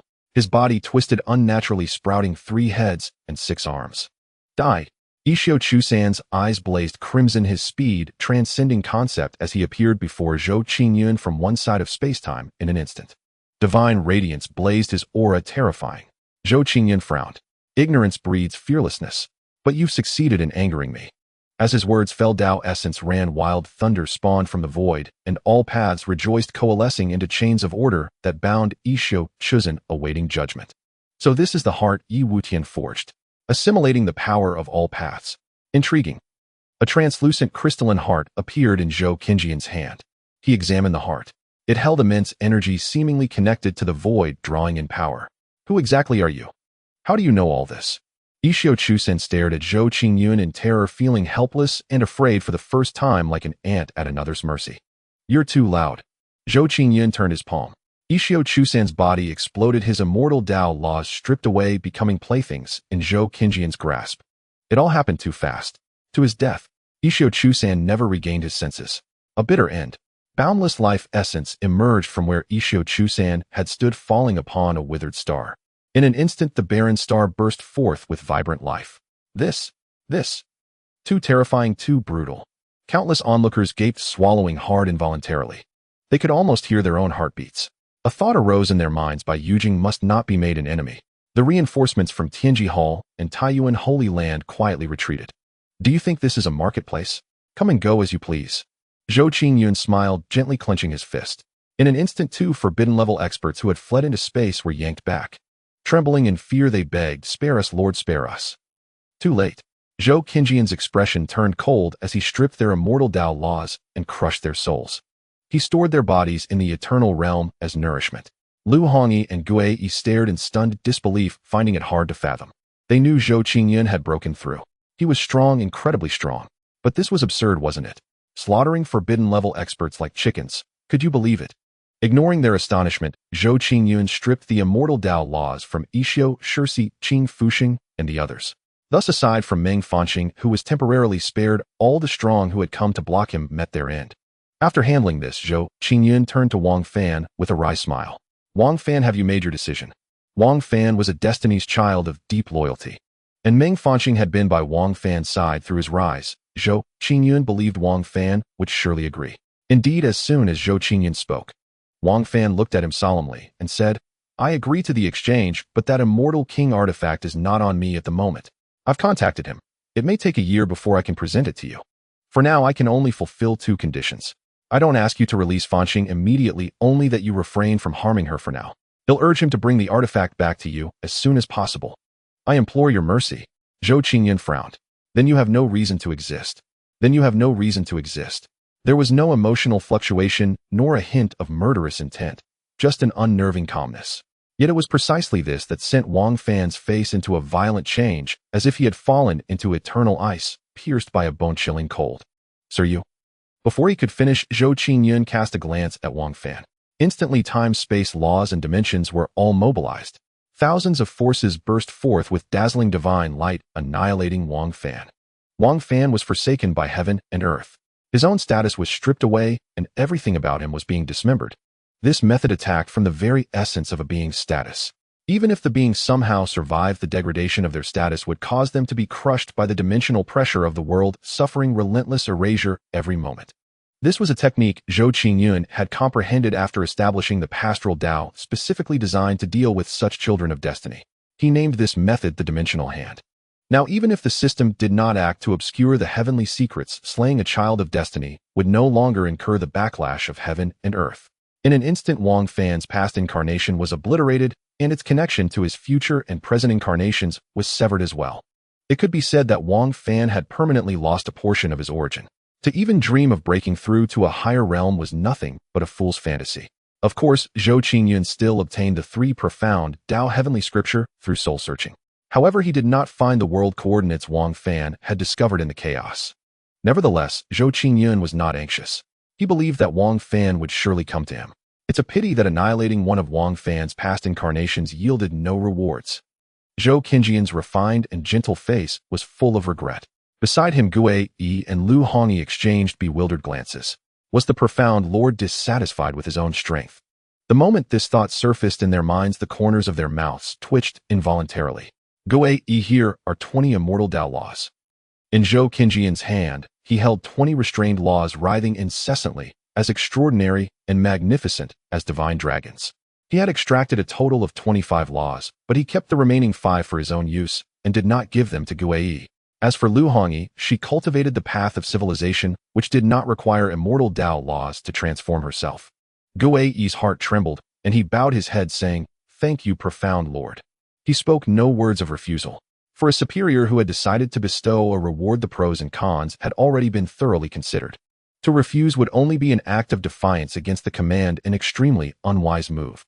After accepting the laws, Gue Yi stepped aside. Zhou Qingyun nodded, and his ethereal voice rang out. "Let's go. It's time to collect the interest from the 4 great powers." With Yi Wutian of the Elysium Immortal Pavilion absent, the 4 great powers as they stood now were powerless to stop him. Even if they united, it would be futile. So since they had provoked him, it was only fitting that they offer up all the resources of their respective factions, was it not? "As you command." Lu Hongyi and Gue Yi both nodded. Ripples spread through the void, and a portal of space-time materialized. Zhou Qingyun was the first to step through. But the moment he entered, a man clad in divine armor suddenly appeared in the far distance. Zhou Qingyun cast a glance at him, and instantly information about this man flooded into his mind. Name: Wu Jing. Realm: Forbidden. 38 transformations. Fortune: Gold. Affinity: 0. Status: Legendary Child of Destiny. A child of destiny at the Forbidden. 38 transformations. Zhou Qingyun furrowed his brow slightly and opened this person's life script. Name: Wu Jing. Life script: born into an imperial Tao lineage, but due to a supreme treasure his family was suppressed by other powers, torn apart and reduced to a mere fraction of its former glory. Wu Jing's heavenly martial meridian was consequently stripped away, and his meridians were sealed, rendering him unable to cultivate for life. Yet Wu Jing's destiny was extraordinary. He was discovered by the heavenly ancestor and accepted as a disciple. Thereafter, Wu Jing received the full support of the heavenly ancestor palace's resources, rose to power with unstoppable momentum, reclaimed his heavenly martial bloodline, and attained enlightenment in the mortal world. 1,000,000 years ago, he slew the reincarnated bodies of countless great beings from the immortal realm, amassing illustrious military achievements. He was appointed by the heavenly ancestor as the divine lord of the heavens, granted a 10% share of authority within the heavenly ancestor palace. Leveraging this authority, Wu Jing's realm advanced at a breathtaking pace over the span of 1,000,000 years. 3 years later, the heavenly ancestor successfully established a cross-realm teleportation array in the Kunwu realm. The divine lord of the heavens, along with several other divine lords, led a grand army to invade the Kunwu realm, plundering its heavenly Tao origin to strengthen the origin of the 10,000 spirit realm in an attempt to elevate its dimension. 900 years passed, and the origin of the Kunwu realm was successfully plundered. The 10,000 spirit realm began its dimensional ascension, and all manner of sinister beings emerged, attempting to seize the transcendent origin. At the behest of the heavenly ancestor, Wu Jing intercepted and fought off other formidable beings. But wealth stirs the heart. Under the interference of experts from the immortal realm and the native realm, the ascension of the 10,000 spirit realm failed. Left with no choice, Wu Jing had to assist the heavenly ancestor in seizing the transcendent origin. Through the heavenly ancestor's cunning machinations, the heavenly ancestor palace still managed to obtain 30% of the origin. In the end, under the heavenly ancestor's leadership, Wu Jing entered the immortal realm, carved out a territory for himself, and broke through to become an immortal emperor. Thereafter, the heavenly ancestor broke through to transcendence, purged the immortal realm, and Wu Jing perished in the process. Recent script: none. The Heavenly Ancestor again. Is the Heavenly Ancestor trying to help the 10,000 spirit realm ascend? And only when ascension failed did he plunder the transcendent origin. So does the Heavenly Ancestor have a unique sentiment for the 10,000 spirit realm? Or has he already formed a deep bond with it? Zhou Qingyun sank into deep thought. Meanwhile, in the starry void, Wu Jing watched the disappearing figures of Zhou Qingyun and the other two, his eyes flickering with thought. He actually detected me.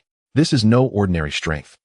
But the karmic ties of all three are deeply connected to the 10,000 spirit realm, and the techniques they cultivate are also related to it. But that's impossible. All the powers within the 10,000 spirit realm are under the surveillance of the Heavenly Ancestor Palace. How could a force like this suddenly appear? White Jade Capital. Zhou Qingyun Gui. Wu Jing was plagued by a throbbing headache. Zhou Qingyun in particular gave him an unfathomable feeling. This was a sensation he had only ever felt from the Heavenly Ancestor Yi Wutian and the Patriarch Fudu. He never expected to experience it today from a junior. Absurd.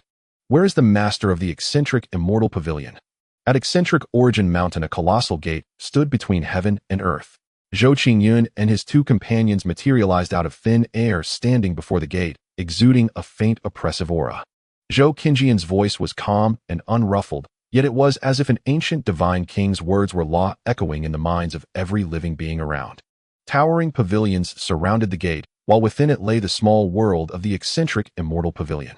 In an instant, countless elders of the eccentric immortal pavilion stared at Zhou Qingyun in shock and uncertainty. At that moment, dozens of elders soared into the air, glaring with fury. How dare you, reckless fiend, cause trouble at the eccentric immortal pavilion? You deserve death. Brilliant divine light blazed as countless martial arts imbued with laws descended upon Zhou Qingyun. My. Zhou Qingyun's face remained impassive. He merely glanced at the dozens of elders who had struck. Boom. In the blink of an eye, those dozens of elders were reduced to dust, their souls obliterated. Among them were even those at the red, dust immortal, and heavenly sovereign realms. This display also intimidated countless members of the eccentric immortal pavilion, who now gazed at Zhou Qingyun in terror. Just then, two burly old men bearing a striking resemblance to eccentric Rotten III flew out from within the gate. The two elders looked warily at Zhou Qingyun. One with graying hair spoke gravely. May I ask what brings you to our eccentric immortal pavilion? I am the current lord of White Jade Capital. The eccentric immortal pavilion has committed an act of insubordination. I give you two choices: submit or die. Zhou Qingyun's words, plain and unassuming, exploded in the minds of countless listeners. Eccentric Rotten First and Eccentric Rotten Second's expressions shifted drastically, their faces turning livid. Youngster, you are courting death. Eccentric Rotten Second's killing intent was sharp, as if it could pierce the 9 layers of heaven. Endless divine radiance rose from eccentric origin mountain, forming a terrifying grand formation in an attempt to suppress Zhou Qingyun and his companions. But the moment they revealed their killing intent, Zhou Qingyun smiled gently. How ignorant. He had considered incorporating these skilled individuals into his pastoral system, but since they were so ungrateful, there was no need for them to live. He was no philanthropist, and his patience had its limits. Before Zhou Qingyun's words had even faded, he pressed down on the void, instantly immobilizing the bodies of Eccentric Rotten First and Eccentric Rotten Second. A dimensional hand materialized, forcibly stripping away their immortal laws. Eccentric Rotten First at the 19th Forbidden Change and Eccentric Rotten Second at the 14th Forbidden Change stood no chance against Zhou Qingyun. The other red dust immortal elders were likewise intimidated by Zhou Qingyun's aura and dared not make a move. Despair etched across their withered faces. The two old men shouted, "You madman! If you dare harm the eccentric immortal pavilion, when our master returns, he will surely exact revenge. Release us now, and we shall let bygones be bygones." At that moment, boom, boom, boom. The Tao resonance in the sky suddenly surged violently, a turbulent aura stirring as a domineering figure clad in golden robes projected itself in the void. Behind this figure, a divine halo revolved, extraordinary beyond compare. Zhou Qingyun frowned as he looked at the projection. Was this a residual thought left by Yi Wutian? The members of the eccentric immortal pavilion, upon seeing the figure appear, were instantly overwhelmed with excitement, crying out in unison, "Hail the eccentric immortal master!" The commotion had already drawn countless onlookers who stared in a daze at Yi Wutian and Zhou Qingyun in the void.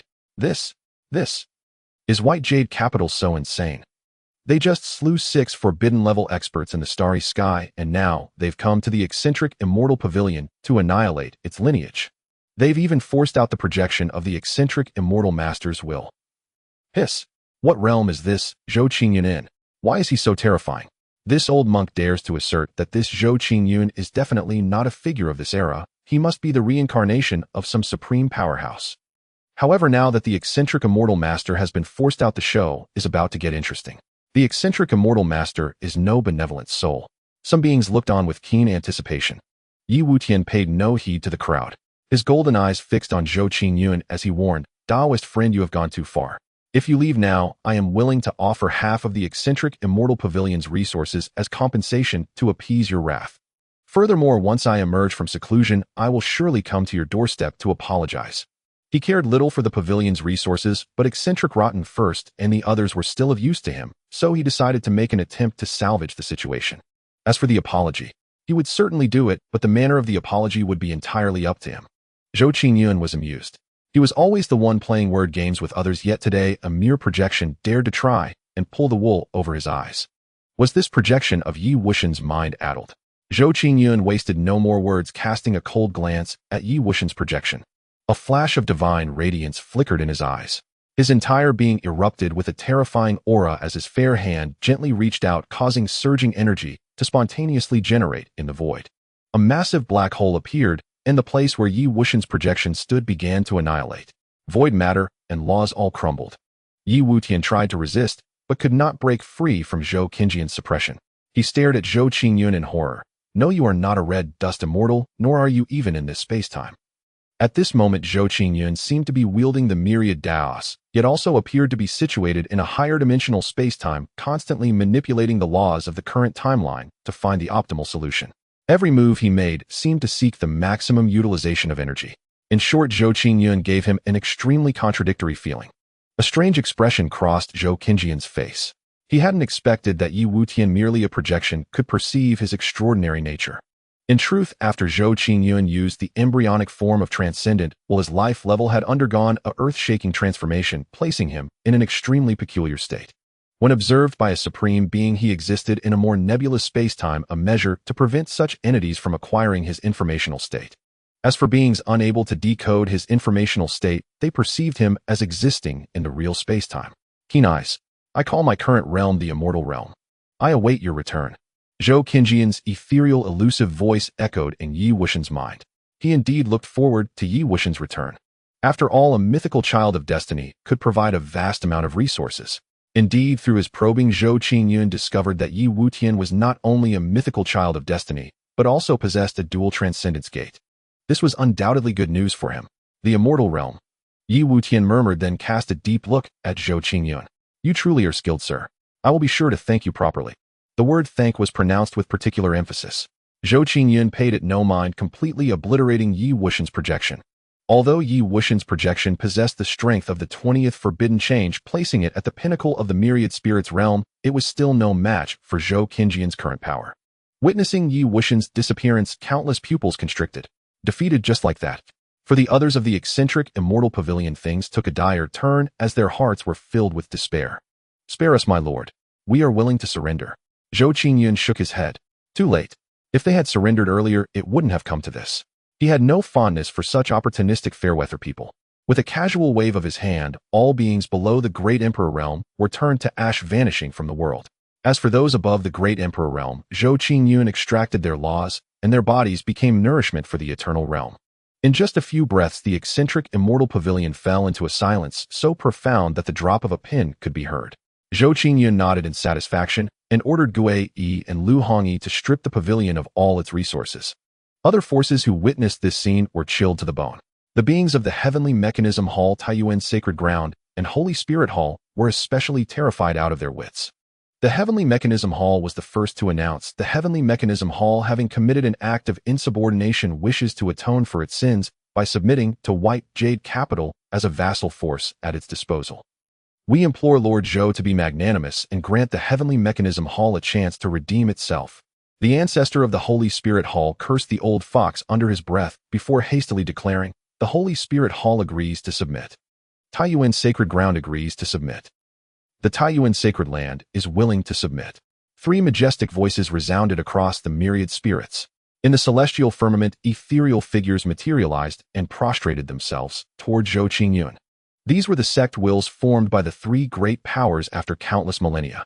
For such apex forces of the myriad spirit realm, the destiny and authority they bore were immensely formidable. Coupled with the baptism of vast epics, it was hardly surprising that they had birthed a sect spirit. The Xian Pavilion possessed one as well. However, when Zhou Qingyun descended, the Xian Pavilion's sect spirit attempted to resist and was forcibly erased by him. At that moment, the once majestic and exalted sect spirits of the three transcendent powers bowed their proud heads the instant their leadership decided to surrender. When might dictates circumstances, even these haughty sect wills had no choice but to lower their heads to preserve their sect's orthodoxy. Never would they have imagined that a simple scheme to plunder an ancient burial ground would incur the wrath of such a formidable adversary. Those capable of erasing a top-tier colossus alone could be counted on one hand across the realm, yet they had encountered one. Their grievances were inexpressible, their plight more unjust than does. Purple mists surged across heaven and earth as countless weeping omens appeared above the three great powers, conveying their submission to Zhou Qingyun. Every living being paused in their tasks, staring dumbfounded toward the sacred spirit domain. Did I hear that right? The Celestial Mechanism Hall, Taiyuan Sacred Land, and Sacred Spirit Hall have all declared their submission to the White Jade Capital.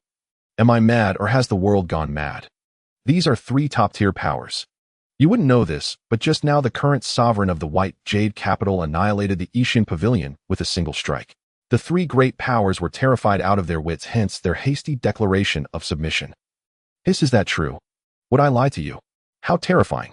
That was a transcendent force, arguably the third greatest power in the myriad spirit realm. To think it vanished in a single day, how unpredictable fate is. If even a behemoth like that can fall, where do we ordinary people go from here? Now that the White Jade Capital is recruiting disciples, it's an opportunity. Send your descendants to join. Who knows, they might rise to greatness and become phoenixes. Amid the shock of countless beings, Zhou Qingyun remained utterly calm. Had the three great powers still failed to recognize his overwhelming strength, he would have truly doubted whether their leaders had water in their brains courting death. His forceful eradication of the Xian Pavilion was meant as a warning to others. Though such supreme beings could provide resources even in death, their value was greatest when alive. They could not only perfect his path of nurturing, but also fight for the White Jade Capital. Its ambition was not confined to the myriad spirit realm, but extended to the immortal realm and even all the myriad worlds. He intended to incorporate the entire cosmos into his nurturing way, making it a part of the eternal realm. Here are 10,000 life-death talismans. Go and take control of the Taiyuan Sacred Land's upper echelons. Bring back half of its resources and the Grand Ancestor. Let the Taiyuan Sacred Land continue its normal operations. With a flick of his hand, Zhou Qingyun produced 10,000 life-death talismans, which flew toward Gue. Gue accepted them with solemn gravity, nodding, as the sovereign commands. Next, Zhou Qingyun instructed Lu Hongyi to take control of the Celestial Mechanism Hall, as the sovereign commands. Lu Hongyi nodded. Zhou Qingyun's figure dissolved into nothingness, vanishing from the spot. The Sacred Spirit Hall was located on the Celestial Spirit Mountain in the Celestial Spirit Domain. Their spiritual energy was dense, great waterfalls cascaded, and the scenery was exquisite, a veritable paradise on earth. At the center of Celestial Spirit Mountain, palaces floated and pavilions were built against the cliffs, exuding extraordinary splendor. Within the palace, the former bustle had given way to an oppressive silence. Led by the Grand Ancestor of the Sacred Spirit Hall, countless disciples and elders knelt in prostration. In the void, the sect spirit of the Sacred Spirit Hall bowed toward a certain direction. Countless members of the Sacred Spirit Hall, their expressions mournful and anxious, gazed at the horizon as if awaiting someone's arrival. The Grand Ancestor Yu Jingtian seethed with fury, yearning to crush the current Hall Master to dust. But fearing the White Jade Capital's wrath had not yet subsided, he forcibly restrained himself. He had merely gone into seclusion, slumbering for hundreds of millennia while awaiting the myriad spirit realm's ascension, never expecting these wretches to provoke such a fearsome enemy. They had only awakened him when the enemy was already at the gates. Though he possessed the power of 20 forbidden transformations, it was comparable to Yi Wuxian's projection. How could he possibly prevail? Helpless to preserve the orthodoxy and his own life, he chose to surrender without hesitation. If one word could describe Yu Jingtian's feelings at that moment, it would be, what the hell? What a misfortune for the sect. How did this generation come to be ruled by such scoundrels? Yu Jingtian lamented inwardly. The scene was dead silent, so quiet that the fall of a leaf could be heard. Buzz! The void trembled faintly, and Zhou Qingyun's figure gradually materialized. Yu Jingtian startled, hastily bowing. Greetings, Venerable One. This old one, Yu Jingtian of the Sacred Spirit Hall, welcomes your excellency. The other disciples and elders followed suit, bowing, Greetings, Venerable One. We welcome your excellency. Their resonant voices echoed across the entire celestial spirit mountain. Zhou Qingyun nodded slightly and said calmly, I can accept the Sacred Spirit Hall's submission, but every person within the hall connected to Wang Fan must be utterly annihilated. I grant you 10 breaths. At these words, everyone's expression changed drastically. The elders who were close to Wang Fan turned pale in an instant. Boom. Some elders activated their laws attempting to flee, but the moment they moved Yu Jingtian, suppressed them and crushed their souls. The Sacred Spirit Hall has nurtured you for so many years.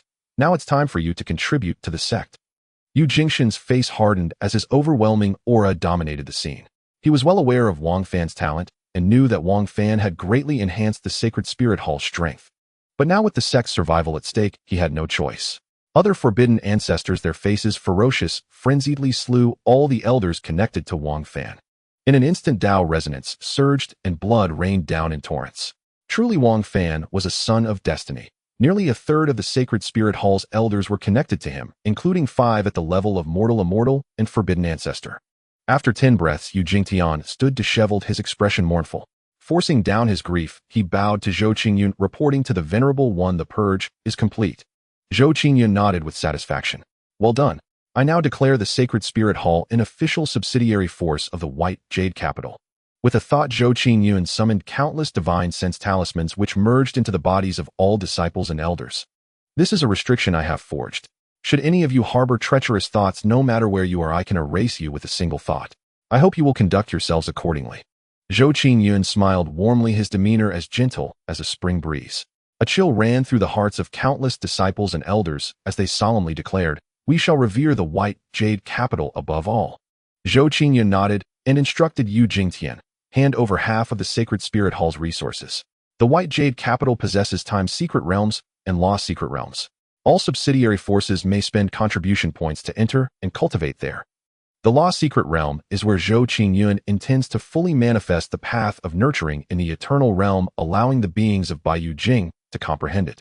This not only accelerates the evolution of the path of nurturing, but also strengthens Baiyu Jing's power, achieving 2 goals with 1 action. Time's secret realm, Law's secret realm. Countless people at the scene were suddenly startled, especially the taboo ancestors like Yu Jingtian, who were left speechless, their throats dry. Obey the decree. Several taboo ancestors were overwhelmed with joy and hurriedly clasped their hands in gratitude. They thought they had fallen into an abyss only to find light in the darkness. For individuals of their realm, the value of the Time's secret realm and the Law's secret realm was even clearer. Perhaps they could take another step forward by leveraging both secret realms. Immediately, Yu Jingtian dared not delay and quickly instructed his people to take half of the resources from the Holy Spirit Palace and store them in a spatial treasure to present to Zhou Qingyun. Apart from the summoning of Baiyu Jing, the Holy Spirit Palace will operate normally, and the dynasties supported by the Holy Spirit Palace will be merged into the Great Zhou dynasty. Zhou Qingyun received the spatial treasure and casually remarked as his figure slowly faded away, I humbly take my leave, Shin Master. The crowd bowed once more. A grand voice reverberated as if it were to pierce through the void, causing ripples in the air. Similarly, the Tianji Palace and Taiyuan Sacred Ground, under the guidance of Gui Yi and Lu Hongyi, joined Baiyu Jing, becoming its subordinate forces. Along with the Jiang clan, there are currently 4 transcendent powers that have become subordinate forces of Baiyu Jing. The top powers include the Yaoqi Sacred Ground and the Tianren clan.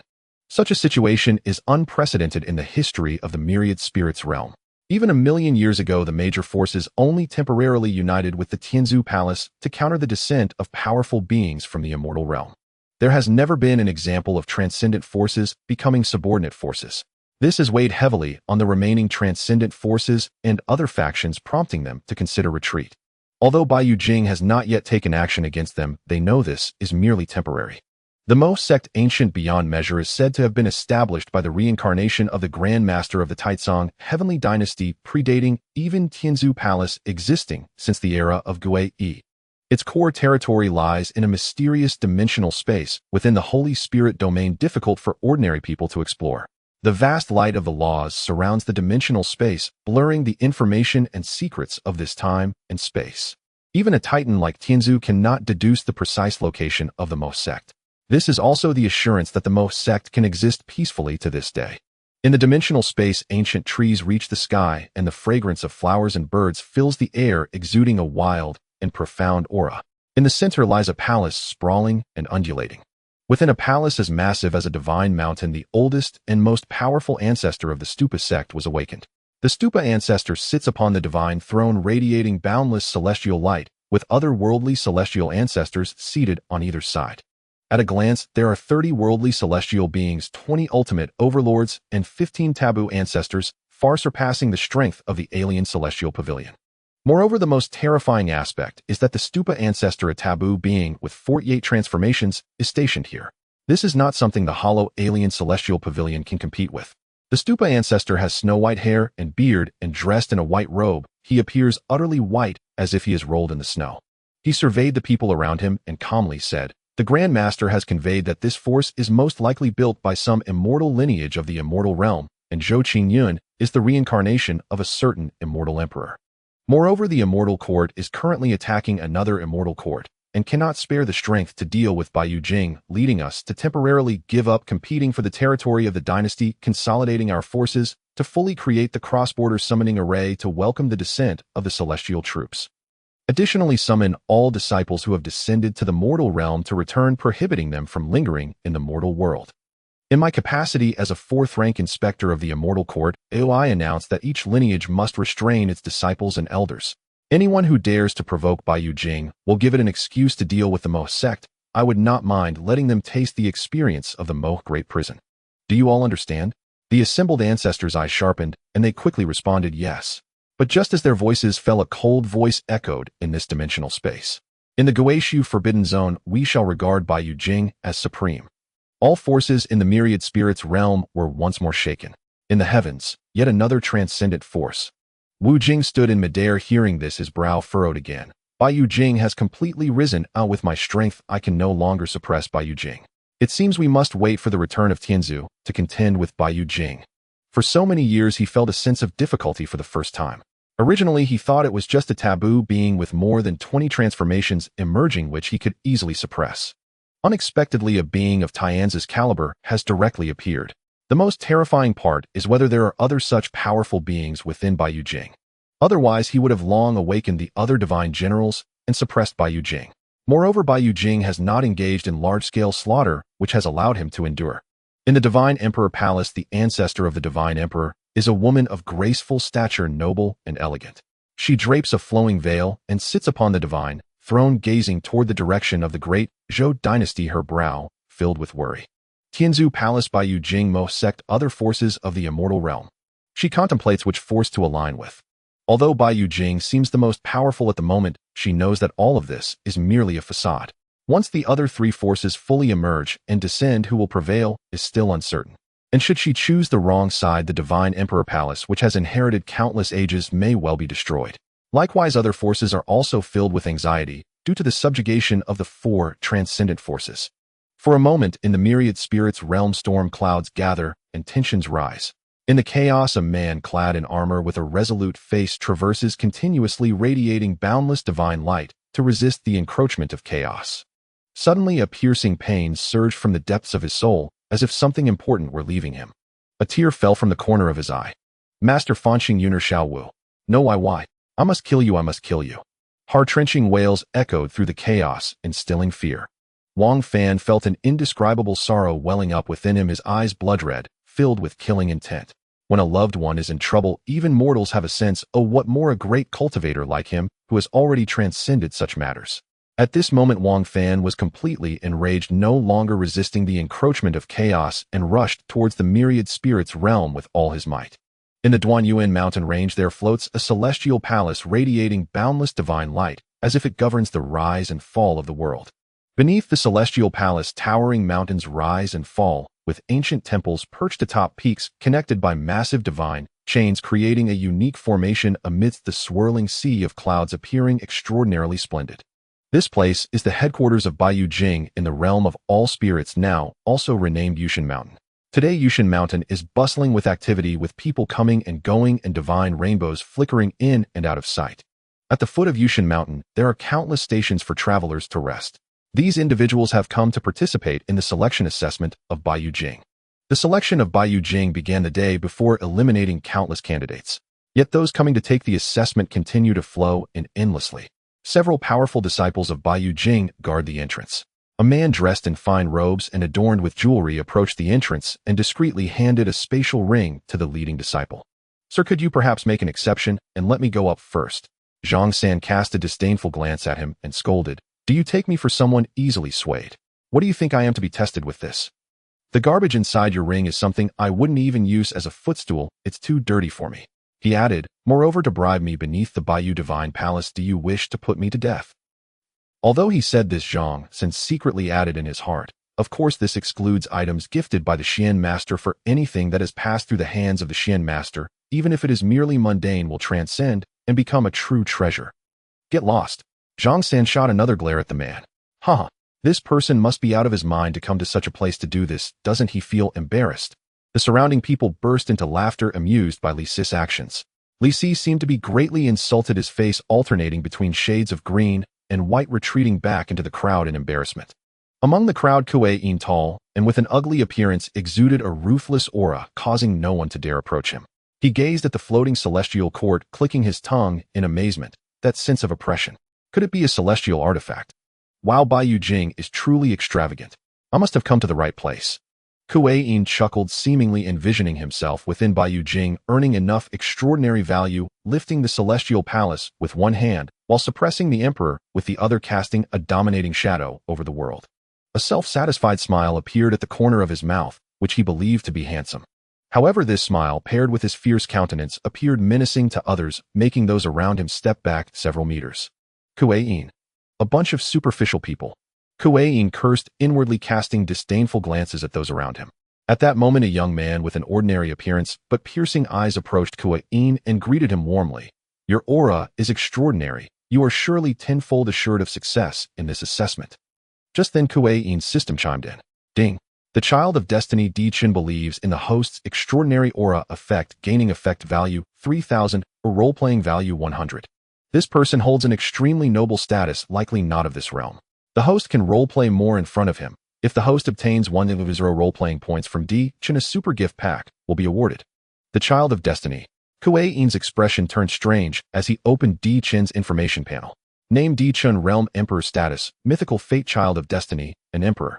This person is not simple. I really came to the right place. Even before entering, I encountered a mythical child of destiny. But why does this person approach me for no reason? Kuei Yin was slightly startled, feeling a sense of vigilance, and calmly said, You jest, my friend. Do I see you are the dragon among men, a true talent? He hastily stringed together several compliments, leaving Di Chen speechless. Ha ha ha, you are indeed interesting. I am Di Chen. May I ask your name, friend? Su Kuan, you can call me Ji Go. Ji Go. What kind of title is that? Di Chen was perplexed, but he did not dwell on it too much, laughing heartily. If you don't mind, shall we go to the assessment together later? That was my intention. Seeing that Di Chen had no issue with the name, Kuei Yin felt a bit disappointed. He had been wondering, could this person be a transmigrator? Seeing Kuei Yin agree, Di Chen's smile widened. A mechanical voice also echoed in his mind. Approaching a mythical fate bearer upon obtaining trust, the power of fate can be plundered. At that moment, dong, dong, dong, 3 distant bell tolls resonated down from the towering divine peak. The 13th assessment begins. Regardless of cultivation, bone age, or race, anyone wishing to participate in the assessment must ascend the illusory spirit ladder and safely reach the summit to complete the first assessment. Upon completing the first assessment, one may participate in the second assessment. The illusory spirit ladder emphasizes the examination of mentality, perseverance, and comprehension, while a moment's negligence may lead to a loss of mind and a collapse of spirit. I hope everyone considers this carefully. These assessment details were naturally ordered by Zhou Qingyun. He did not immediately conduct a qualification screening, for some children of destiny villains, or those of great fortune, may not exhibit top-tier qualifications in the early stages. This approach was also to prevent overlooking such individuals. As the barrier of light at the entrance vanished, Xianxia no longer obstructed them. Boom, boom. Those coming to participate hesitated for a brief moment before pouring into the Bayou ladder. In the instant the crowd entered, patterns emerged, radiating dazzling light, sending these individuals into another space. Above the celestial court, Xianxia, with a graceful figure, stood atop the sea of clouds, her aura cold, silently monitoring the first assessment to prevent any unusual occurrences. At that moment, the void suddenly rippled, and a young man with an elegant aura slowly appeared. Xianxia was taken aback, her surprise soon replaced by joy. Greetings, my lord. Zhou Qingyun smiled gently. Just as he was about to speak, he was suddenly interrupted by the system's voice. Detected the Tao body of the epic son, would you like to view? Detected the Tao body of the child of the era, do you wish to check? Detected the investment needs of the mythological destined villain Quinn. Investing in a celestial artifact will yield an emperor-level treasure, the ancestral god cauldron, 10 true immortal pills, and 50 million villain points. The child of the era. The mythological destined villain. This is a great fortune. Zhou Qinjian's expression changed. Beside him, Guxia looked perplexed and asked, young master, what's wrong? It's nothing. Have you broken through to the emperor level? Sensing Guxia's cultivation, Zhou Qinyan smiled. All thanks to you, young master. Otherwise I wouldn't know when I could break through to the emperor level. Guxia's cold face was filled with regret. Indeed, if it weren't for Zhou Qinjian's insights being imparted to her, even with her 9 orifices Linglong immortal body, it would have been impossible to comprehend the Tao of return and break through to the emperor level within a year. Pausing excitement replaced Guxia's expression. Young master, I can help you fight enemies now. Whatever tasks you have, just command me. Emperor. Fighting enemies. Zhou Qingyun was taken aback and chuckled. My current enemies are all above the emperor level. You might not even get close before being suppressed by their aura. I'm sorry, young master, it's Xia who is too useless. He wasn't exaggerating. With the emergence of the White Jade Capital and his rising power, the conflicts of interest with other formidable forces had become increasingly frequent. The emperor level was indeed insufficient. If it were a few months ago when the heavenly path had not yet revived, the emperor level would have indeed been decisive combat strength. Of course, this couldn't be blamed on Guxia. With the system she possessed, ordinary people truly couldn't keep up with her rise. Guxia's fair and delicate face was filled with frustration. Zhou Qingyun added, you have extraordinary talent, and the time-secret realm of the White Jade Capital has just opened. If you go in and practice for a while, you will be able to assist me. Guxia's eyes brightened as she gratefully said, thank you, young master. After avenging herself, she was left alone, and her only joy seemed to be serving Zhou Qingyun to repay him. Zhou Qinjian's mind stirred, and he casually opened a spatial portal connecting to the eternal realm. Behind this portal is the time-secret realm. I've placed it in the Taisu Hall, and you can enter and cultivate it any time. At the same time, Zhou Qingyun also set up several spatial portals within the Immortal Court for other disciples and elders with 3rd rank or higher status from the White Jade Capital to enter and exit. He needed to cultivate, so he naturally couldn't manage the entry and exit of disciples and elders every day. Therefore, he chose to delegate authority and instructed other elders and guardians to oversee it. Thank you, young master. Guxia elegantly bowed. After sending Guxia away, Zhou Qingyun began to check the information on the child of the era and the mythological villain. Name Quinn. Realm late, stage Dan Yun. Fortune golden. Favorability 20. Status mythological level destined villain. Golden finger. Spend 200 villain points to analyze the golden finger. The favorability of 20 surprised Zhou Qingyun. Name Di Chun Dao body of the Emperor Wuchen. Realm Emperor. Fortune golden. Favorability 0. Status mythological level child of destiny. Golden finger. Spend 500 villain points to analyze the Dao body of the Emperor Wuchen. This is the one who stole the power of Chu Qinghan's fate. Zhou Qinjian's mind tightened as he said to the system, analyze the golden fingers of both. Analyzing. Taking advantage of the system's analysis, Zhou Qingyun extended his vast divine sense to probe those who were being assessed.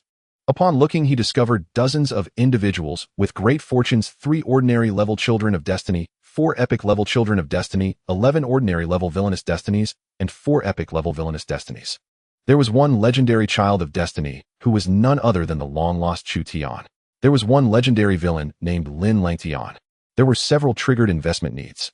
However, Zhou Qingyun did not immediately engage. As long as he joined the White Jade Capital, he could offer these items through loyal investment targets and still gain benefits. Therefore, Zhou Qingyun was not in a hurry. However, he also noticed that among these disciples there were actually individuals from Celestial Realm forces. He did not immediately kill these people, but chose to keep them for now. Calculating, it seems that all sorts of strange beings want to come and gain benefits. Zhou Qingyun chuckled lightly, and with a thought he directly implanted a life and death talisman into these individuals. Then with a wave of his hand, a handsome young man dressed in purple appeared before him. When the young man saw Zhou Qinjian's appearance, his expression changed slightly, and he cautiously asked, I pay my respects to the Xian Master. May I ask what the Xian Master has summoned me for? The Grand Elder of the Yinyang Sacred Land truly believes that no one in the White Jade Capital can see through your disguise. Time and again you provoke me, thinking I have no way to deal with you. Zhou Qingyun said with a smile that was not a smile.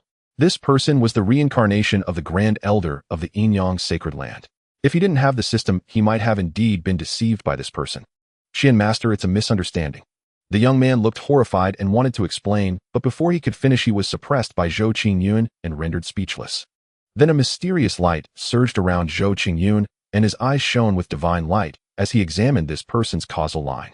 Following the causal line, he found the coordinates of the Yin-Yang sacred land in the nightmare space.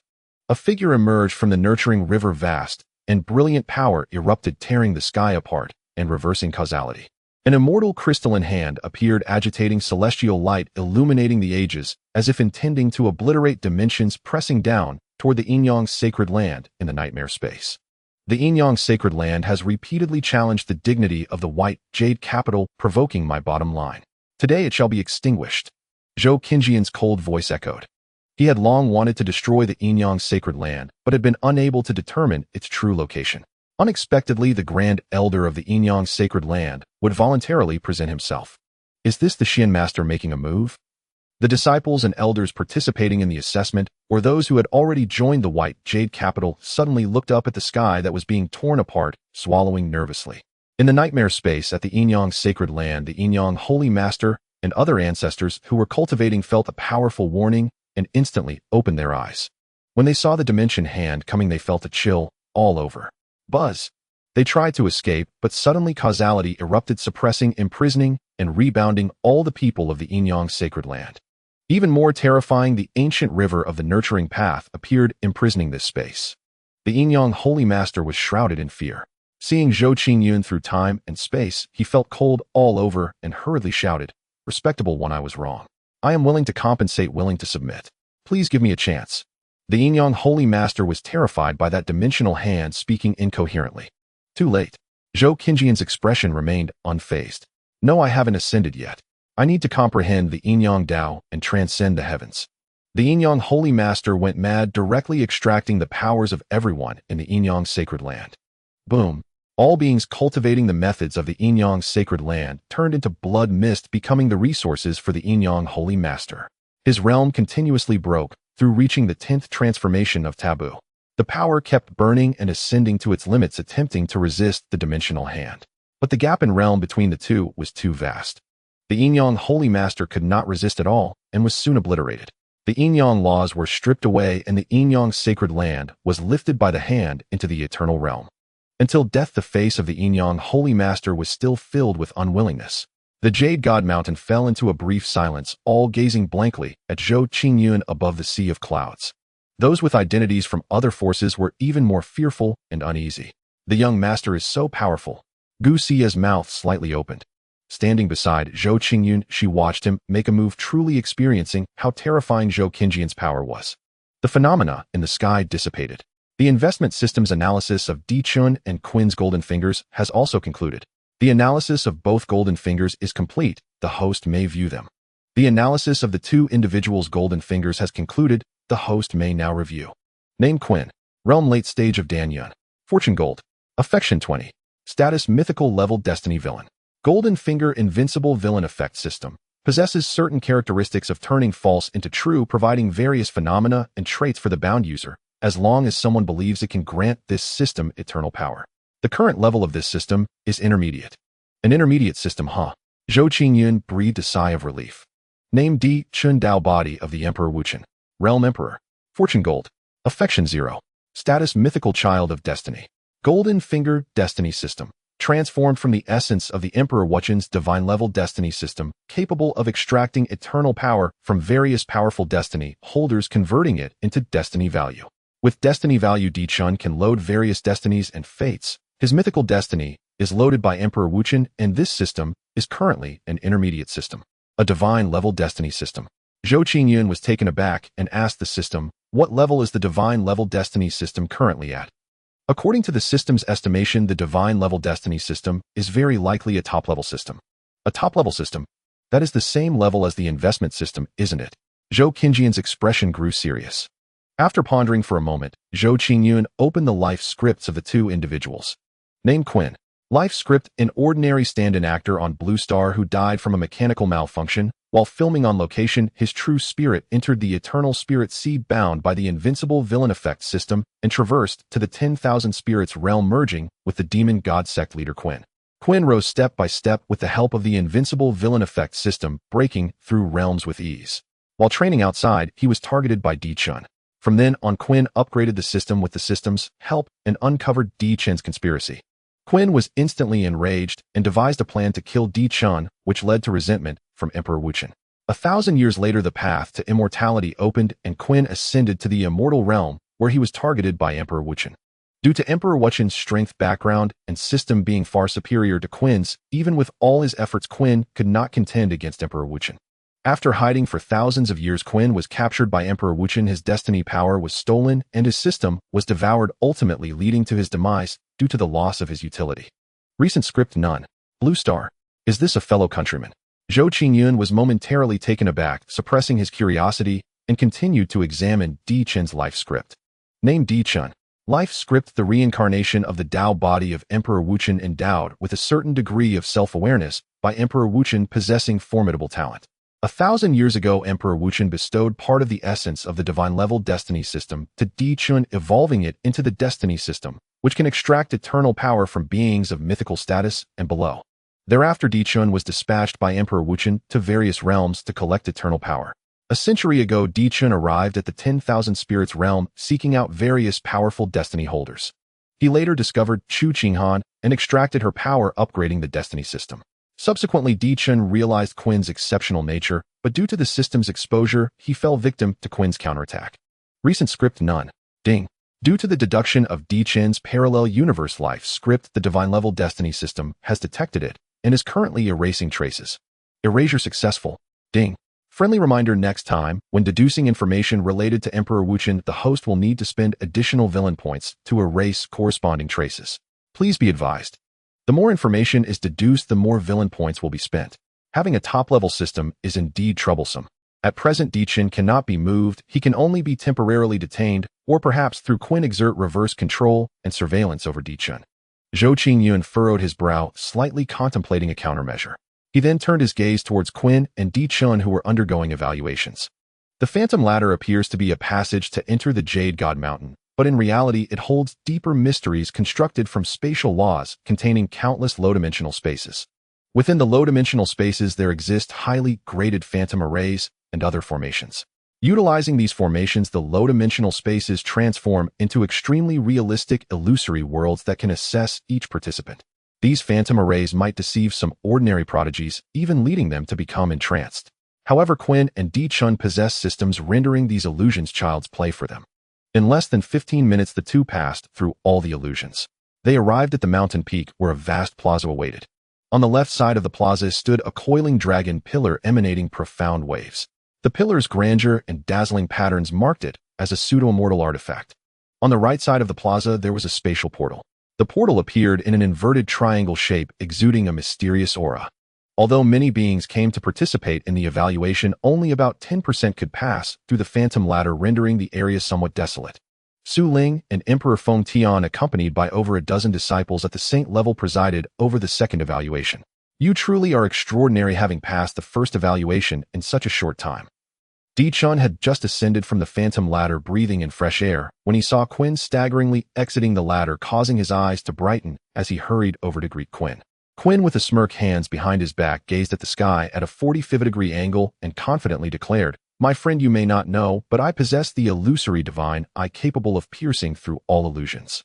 I am destined to stand at the pinnacle of the great Tao, so these illusions are naturally insignificant to me." "Oh, my friend speaks truthfully," Di Chun replied, awkwardly, his mouth twitching. He had never encountered someone so shameless in his entire life. Quinn's voice seemed to have undergone special processing, resonating like the sound of bells, capturing everyone's attention.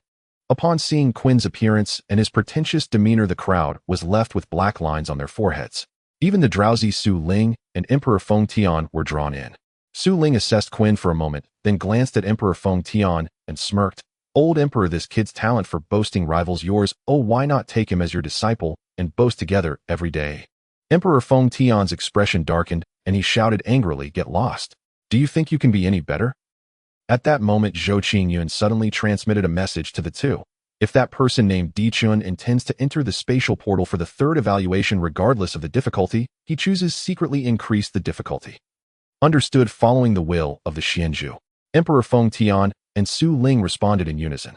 Is this kid, Di Chen, in conflict with the Xianxia? They exchanged glances with each other. Seeing that everyone in the square was captivated, a sharp glint flashed in Quin's eyes, and he laughed heartily. Since you don't believe me, then I shall demonstrate for you. As he spoke, brilliant divine light burst from Quin's eyes as if worlds were being born and extinguished, and wheels of Tao and fate were turning. Quin swept his gaze calmly over the crowd, and instantly everyone felt their scalps tingle and their spirits shudder as if all their secrets were being laid bare. Could this truly be the illusory divine eye? The thought arose in countless minds. Void Spirit exchanged a glance with the celestial phoenix. This kid is quite interesting, with a temperament similar to mine. He's worthy of becoming my disciple. The celestial phoenix chuckled. Void Spirit, you dead monkey, you're truly thick-skinned. I'm afraid you're not even qualified. The illusory divine eye was extraordinary, possessing celestial arts and divine abilities capable of seeing through illusions and comprehending the Tao of illusion. With the celestial phoenix's incomplete bloodline of the sacred martial immortal ape, he was indeed unworthy. But Quin's illusory divine eye felt extremely strange to him. Not real, merely a semblance. However, since he had never seen the true illusory divine eye in reality, he couldn't draw a conclusion. Heh, the celestial phoenix scoffed disdainfully. Elsewhere, Di Chen, noticing the profound nature of Quin's eyes, narrowed his gaze slightly. Could this truly be the aura of the illusory divine eye? Was this the ability of the mythical fate? Yet why was there no fluctuation of the illusory Tao principle? Could it have mutated? Di Chen was deeply puzzled. He questioned the fate system, but it remained as unresponsive as a lifeless machine, ignoring him entirely. Seeing this, Di Chen suppressed his doubts, clasped his hands toward Quin, and smiled. I naturally believe you, my friend. I hope you can retract your divine power. At that moment in Quin's mind, the prompt of the Villain Invincible Special Effects System echoed repeatedly. Ding. Congratulations, host. You have gained special effects value 100, 500, 300, 1,000, 800, 3,000. Ding. The chosen one. Di Chen barely believes in the host's special effects. Congratulations, host. You have gained performance value 300. From now on, my motto is wherever I go, I put on a show. System, I love you to death. Quin laughed maniacally in his heart. What he had just displayed was, of course, not the true illusory divine eye, but a temporary special effect he had purchased for 10,000 special effects value. Now, after one round, he had recouped his costs and even made a profit of 20,000. Though Quin's inner emotions were tumultuous, his exterior remained calm and composed. He casually turned off the special effects, looked at Di Chen with a sincere smile, and said, You truly understand me, my friend. Since we are fated to meet, why not become friends? There was still a task involving Di Chen, so he needed to keep him close and continue to exploit him. Di Chen's expression stirred, and he smiled faintly. I was just thinking the same. From now on, I shall call you Brother Su. Ah, the world is full of deceit. In truth, Su Quin is not my real name. My true name is Quin. You may call me Brother Quin, and I shall call you Brother Chen. Quin laughed awkwardly. Brother Chen, why don't you just die? They'll finish you off sooner or later. Di Chen felt slightly displeased, but didn't show it. Instead, he smiled gracefully. I understand. Then let it be as Brother Quin says. Huh. The two laughed heartily, cherishing each other, as if they had found a true kindred spirit. But only they knew how much sincerity lay within. Both harbored ulterior motives, neither was a saint. Then they walked toward Void Spirit and the Celestial Phoenix. We, Quin, Di Chen, pay our respects to the two seniors. We wish to undergo the second trial. We request your guidance, seniors. The two bowed. Di Chen, Void Spirit, and the Celestial Phoenix swept their gazes over the two casually. Then Void Spirit explained, in truth, once you passed the first trial, you were already considered disciples of White Jade Capital, but only as first-order disciples. White Jade Capital has 7 orders of identity. Disciples of each order receive different resources each month. For example, third-order disciples can cultivate in the Immortal Court. Once their cultivation reaches the required level, they can directly become floor-level guardians and enter the main headquarters of White Jade Capital, gaining access to core authority. Fourth-order disciples can access the pseudo-immortal arts of White Jade Capital, spend contribution points to enter the Time Secret Realm and Lost Secret Realm for cultivation, and upon reaching the required level become floor-level elders. Fifth-order disciples. Sixth-order disciples can access the Immortal Emperor arts of White Jade Capital, enter the Time and Lost Secret Realms without restrictions, and upon reaching the required level compete for the position of City Lord. As for the 7th Order, there are only 2 people to date, the Immortal Master and the Mystic Master. The Time Secret Realm, Lost Secret Realm, Immortal Emperor arts. This White Jade Capital is no ordinary place. Quin and Di Chen fell into thought. Void Spirit continued, thus the second and third trials are meant to determine your identity order. In the remaining 2 trials, the better your performance, the higher your identity order. The second trial tests your comprehension. Do you see that divine pillar? This pillar is called the Ascending Dragon Pillar. It contains countless sacred-level martial arts. When you touch it, you will randomly receive a sacred-level martial art. You must successfully cultivate it within 3 days, and then use it to light up the pillar. As he spoke, Void Spirit pointed to the mysterious divine pillar in the square, then continued, the pillar will evaluate your performance based on the time taken and your proficiency. The evaluation grades are A, B, C, and D. The third trial involves entering that spatial gate to face challenges of the same cultivation level. Inside the spatial gate, there are projections of various elders, city lords, mystic masters, and the immortal master of White Jade Capital. You can choose different levels to challenge. If you persist for 1/4 of an hour or defeat the projection, you succeed. The challenge levels are common, epic, legendary, mythical, and immortal. Each corresponds to Guardian, Elder, City Lord, Mystic Master, and Immortal Master. Do you understand? Quinn and Di Chen's eyes sharpened, and they nodded solemnly before walking toward the Ascending Dragon Pillar. Buzz! Quinn and Di Chen placed their hands on the Ascending Dragon Pillar. Instantly, the pillar radiated a brilliant glow. A faint beam of light entered their minds. In the minds of Quinn and Di Chen, a sacred-level martial art gradually emerged. Di Chen received the supreme sacred-level art, the Thunder Prison Illuminating Heaven Scripture. Quinn, on the other hand, received a mid-grade sacred-level martial art, the Six Paths Heavenly Gang Fist. Both arts were formidable investments made by Zhou Qingyun in the early days. At that moment, several streams of information projected around the Ascending Dragon Pillar. Name: Quinn. Cultivation: Late Dan Yun Realm. Talent: Imperial Grade Supreme. Comprehension not assessed. Name: Di Chen.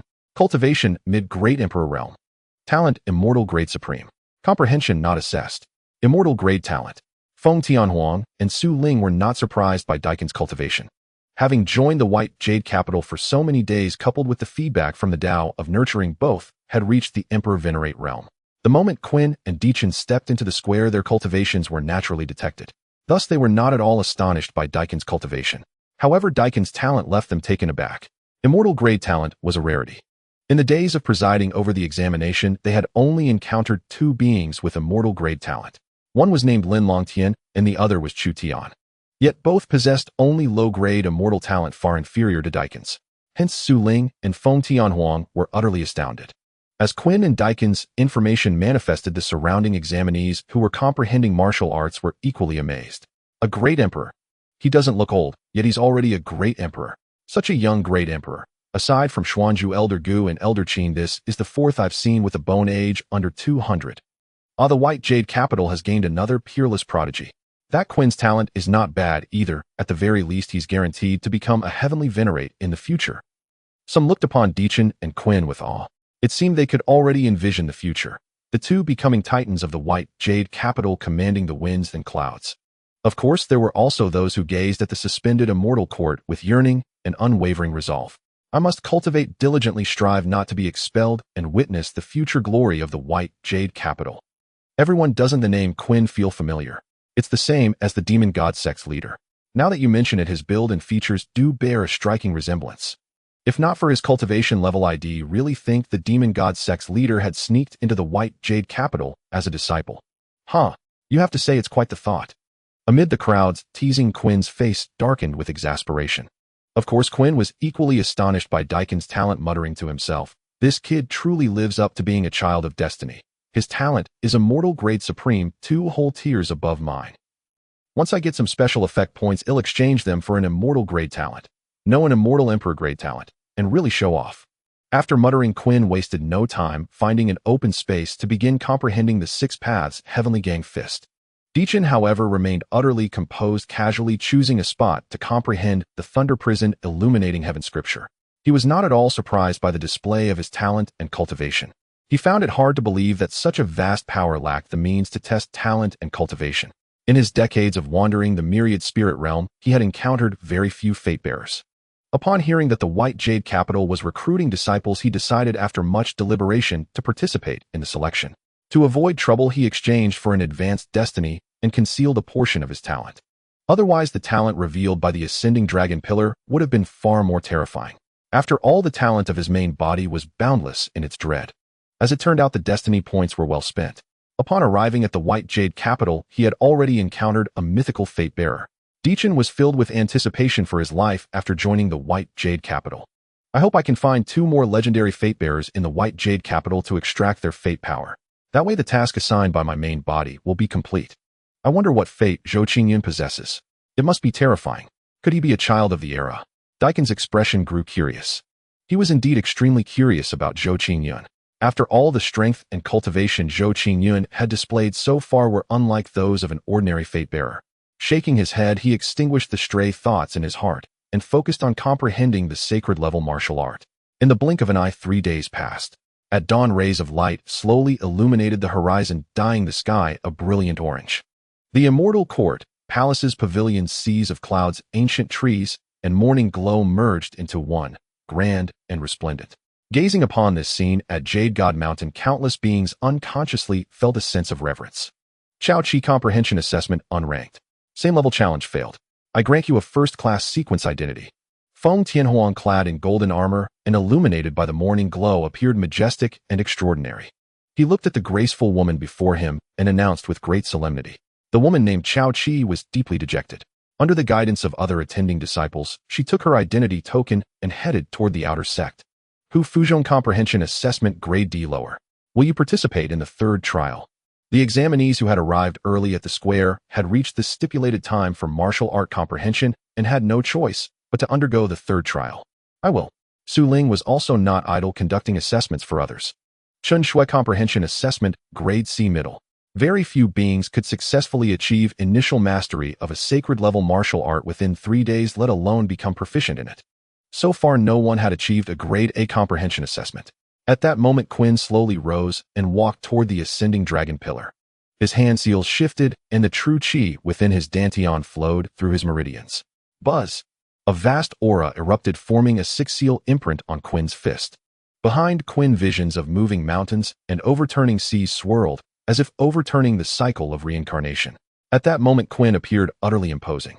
The onlookers were momentarily stunned. Boom! Quinn struck a pose he deemed stylish and drove his massive fist into the ascending dragon pillar. Immortal light blossomed from the pillar, projecting a stream of information. Comprehension Grade A lower. Congratulations, host, for gaining special effect points 200, 100, 300. With the system's help, Quinn had successfully cultivated the 6 paths Heavenly Gang Fist to its great completion in exchange for a special effect along the way. Feng Tianhuang grinned and announced, Comprehension Assessment Grade A lower. Will you proceed with the third trial? Yes. Quinn nodded. Please choose the difficulty of the challenge. Quinn pondered for a moment and said, I choose the legendary challenge. With the system's aid, he still had hope of completing this level of trial. Feng Tianhuang nodded and communicated with the authority within the spatial portal to set the difficulty for Quinn. Within the spatial portal lay a projection of the eternal realm imbued with authority by Zhou Qingyun. It could mobilize part of the eternal realm's power and by leaving an imprint simulate 80% of the corresponding being's combat strength. Enter. Quinn clasped his fists and resolutely stepped into the spatial portal. The space shifted. A dizzying sensation overwhelmed him, and a blinding light forced his eyes shut. When he opened his eyes again, he found himself on a vast cracked land. As Quinn surveyed his surroundings, his vision suddenly went dark. You sneaky bastard, attacking from behind. Before he could finish, he collapsed to the ground. At that moment, Zhou Qingyun's figure slowly materialized. Ding. Danger detected. Host must flee immediately. Ding.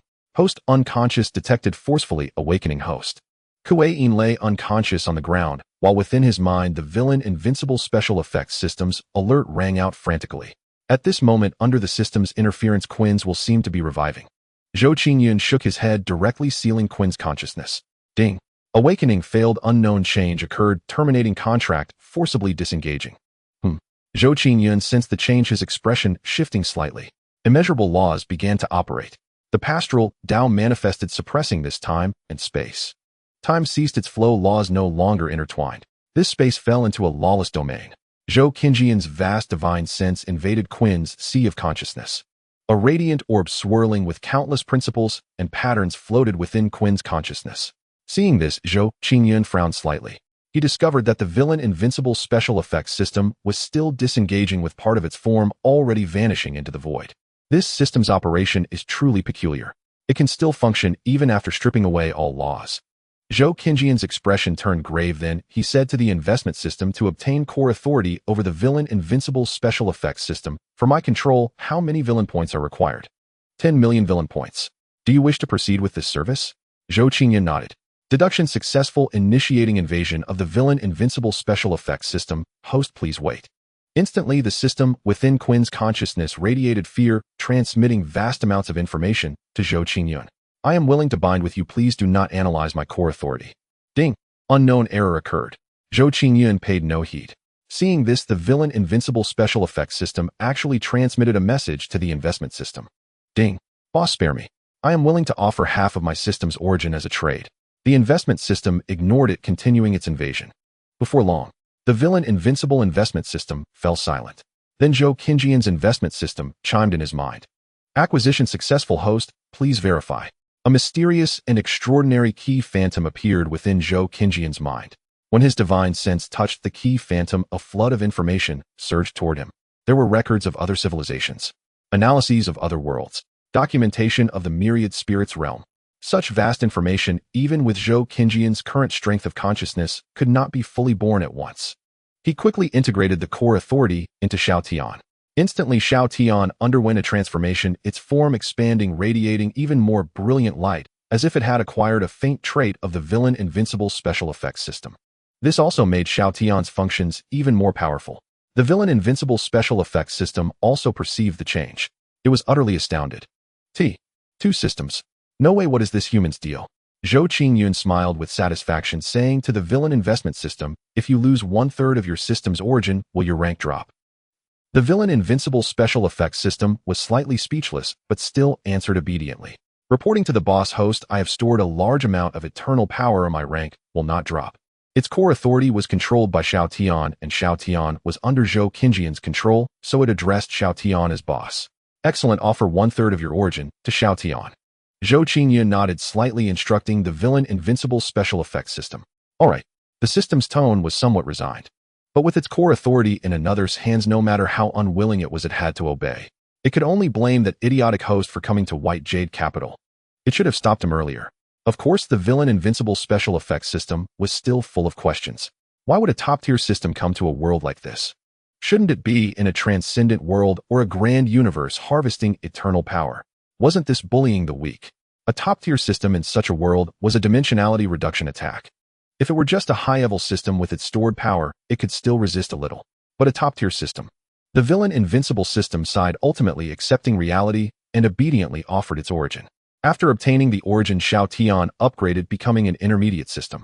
Now Xiaotian's functions were even more formidable, possessing a trace of the trait to turn falsehood into truth, able to directly split into subsystems. Subsystems could also bind beings, harvest heavenly Tao origins, and perfect their own functions. Looking at the information transmitted by Xiaotian, Zhou Qingyun revealed a smile. Subsequently, he lifted the seal on Quinn's consciousness. Leaving behind a projection, Zhou Qingyun departed from this space. On the square. By now, Di Chun had completed his talent assessment, achieving grade A top tier. Su Ling looked at Di Chun with a meaningful gaze and said, talent assessment grade A top tier, do you wish to proceed with the third trial? How dare you offend the Mystic Lord? See if I don't finish you off. Yes. Di Chun nodded, then mused, I choose the mythical challenge. He wanted to test just how powerful Zhou Qingyun was at the same cultivation level. Su Ling exchanged a glance with Feng Tian Huang. This kid truly didn't know his limits. They had originally planned to arrange a battle with Zhou Qingyun's projection for Di Chun. Now Di Chun had saved them a bit of effort. Thus, Su Ling mobilized his authority, arranging the battle for Di Chun. Di Chun moved, and before others could react, he stepped through a spatial portal. His vision blurred, and in an instant he appeared within a divine hall. There Zhou Qingyun's projection, clad in white robes that fluttered gracefully, possessed an extraordinary aura.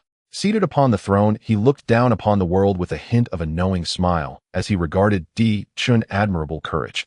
With that, Zhou Qingyun's projection slowly rose, unleashing a terrifying aura that seemed to tear the heavens asunder. Boom! Divine light blazed, the ground cracked, and an overwhelming pressure surged toward Di Chun.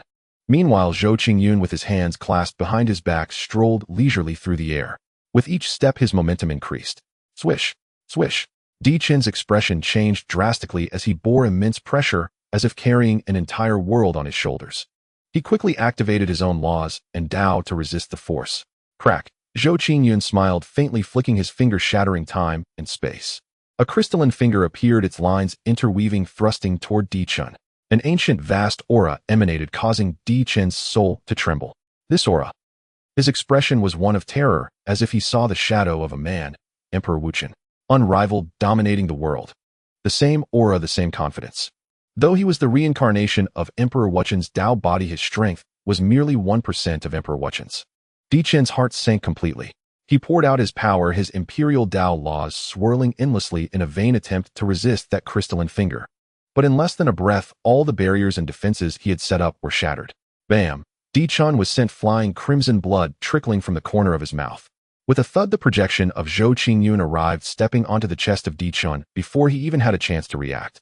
A thunderous roar echoed as a mortal light surged, countless laws cascading down as though a divine elephant had descended. Di Chen's chest caved in, his body forced into the ground. The ground cracked like a spider web, soon collapsing into a pit. Di Chen lay in the pit, spitting out a mouthful of blood. Gasping for breath, he gazed in horror at the projection of Zhou Qingyun, who stood with arms behind his back. Zhou Qingyun did not attack further, but looked down at Di Chen, smiling as he said, "With such weak power, who gave you the courage to challenge me at the same level?" It was not arrogance. The laws and paths he cultivated could rank among the top in the heavens. His physique was even transforming toward a chaotic body. With the blessings of the eternal realm, a mere reincarnation of a small Dao body thought they could defeat him at the same level. How absurd. Unless the Emperor Wuchen descended, there would be some chance to contend with him at the same level. Di Chen's bones felt as if they were dislocating, and blood surged within him, causing immense pain. He attempted to operate the Emperor's path rules to recover from his injuries. But it was futile. The laws within him seemed suppressed, and his divine nature was stripped away, rendering him powerless. Gazing up at the hovering Zhou Qingyun, a deep sense of unwillingness surged within Di Chen's eyes. He struggled to rise and spoke to the fate system in his mind. System: exchange ephemeral bloom and frenzied god fate. Both of these fates could explosively enhance his power in a short period, requiring 200,000 fate points for the exchange. 200,000 fate points were equivalent to robbing a legendary fate bearer. It would certainly cause Di Chen great pain for a long time. But to contend with Zhou Qingyun, he could not care about that anymore. He did not want to add another inner demon. One inner demon was enough for his main body. Exchange successful. The voice of the fate system rang out in an instant. Suddenly, a vast and brilliant Dao rhythm and mysterious power erupted around Di Chen, enveloping him. His battered body was restored. With a thunderous boom, a power 100 times stronger than before erupted, as if to reverse mountains and rivers, to reopen the universe. This space trembled. The ancient temple shattered, becoming void. Oh! Zhou Qingyun's projection looked at Di Chen with interest, not striking first, but allowing him to grow stronger. Di Chen's aura surged akin to an ancient furnace breaking through the ages. Slash! Di Chen roared. Divine patterns entwined around him, and 3,000 shadows of gods and demons manifested, all striking at the projection of Zhou Qingyun. The laws suppressed by Zhou Qingyun began to boil, reflecting against Di Chen, making him even more terrifying. To unleash the might of a celestial emperor with an emperor's body is truly rare, but this is still far from enough. Looking at the incoming shadows of gods and demons, Zhou Qingyun remained calm, as if a heavenly emperor had descended, coldly gazing at Di Chen. In the void, streams of immortal light manifested from the future, suppressing the 3,000 shadows of gods and demons. This was a derived application of the laws of time and insight Zhou Qingyun had unintentionally grasped, drawing power from the future to deal with present enemies. Future laws severing present laws. This was a blatant dimensional suppression. Few beings could contend with it. Of course, one could not cross too large a time dimension, or they would face backlash. How could this be? Di Chen's pupils constricted as he looked in disbelief at Zhou Qingyun's projection. But this time Zhou Qingyun did not give him a chance, striking at Di Chen from afar. As long as he did not kill him, he could allow him to be trampled. This was the message Zhou Qingyun conveyed to him. Naturally, he was more than willing. Crack! The sound of shattering bones echoed as Di Chen was sent flying again, the overwhelming pressure causing him to scream in agony. Boom! Zhou Qingyun's projection continued to rain down blows, not giving Di Chen a chance to surrender. Outside, Zhou Qingyun looked at the changing Di Chen, his gaze flickering. A brief surge of strength crossing two major realms. Is this the effect of fate? He mused. Are there fates that can enhance one's essence? If a mere subsystem can possess such power, what would the Emperor Wuchen's divine-level fate look like? Countless thoughts flashed through Zhou Qingyun's mind. He grew increasingly interested in Emperor Wuchen's system. He remembered the system stating that as long as one surpassed the status of the child of the era, it was nearly impossible to enhance status through external means. However, Emperor Wuchen's system could not only load different levels of status, but also different capabilities of fate. This was sufficient to demonstrate the might of Emperor Wuchen's system. Its features were likely among the top in all systems across the heavens. Shaking his head, Zhou Qingyun no longer focused on Di Chun, but directed his gaze toward Quinn. Di Chun could not be killed for the time being, and the investment had not been triggered. He could only fleece Quinn.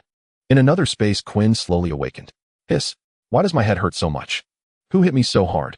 Quinn felt a splitting headache, holding his head and shaking it a few times, gasping in cold air.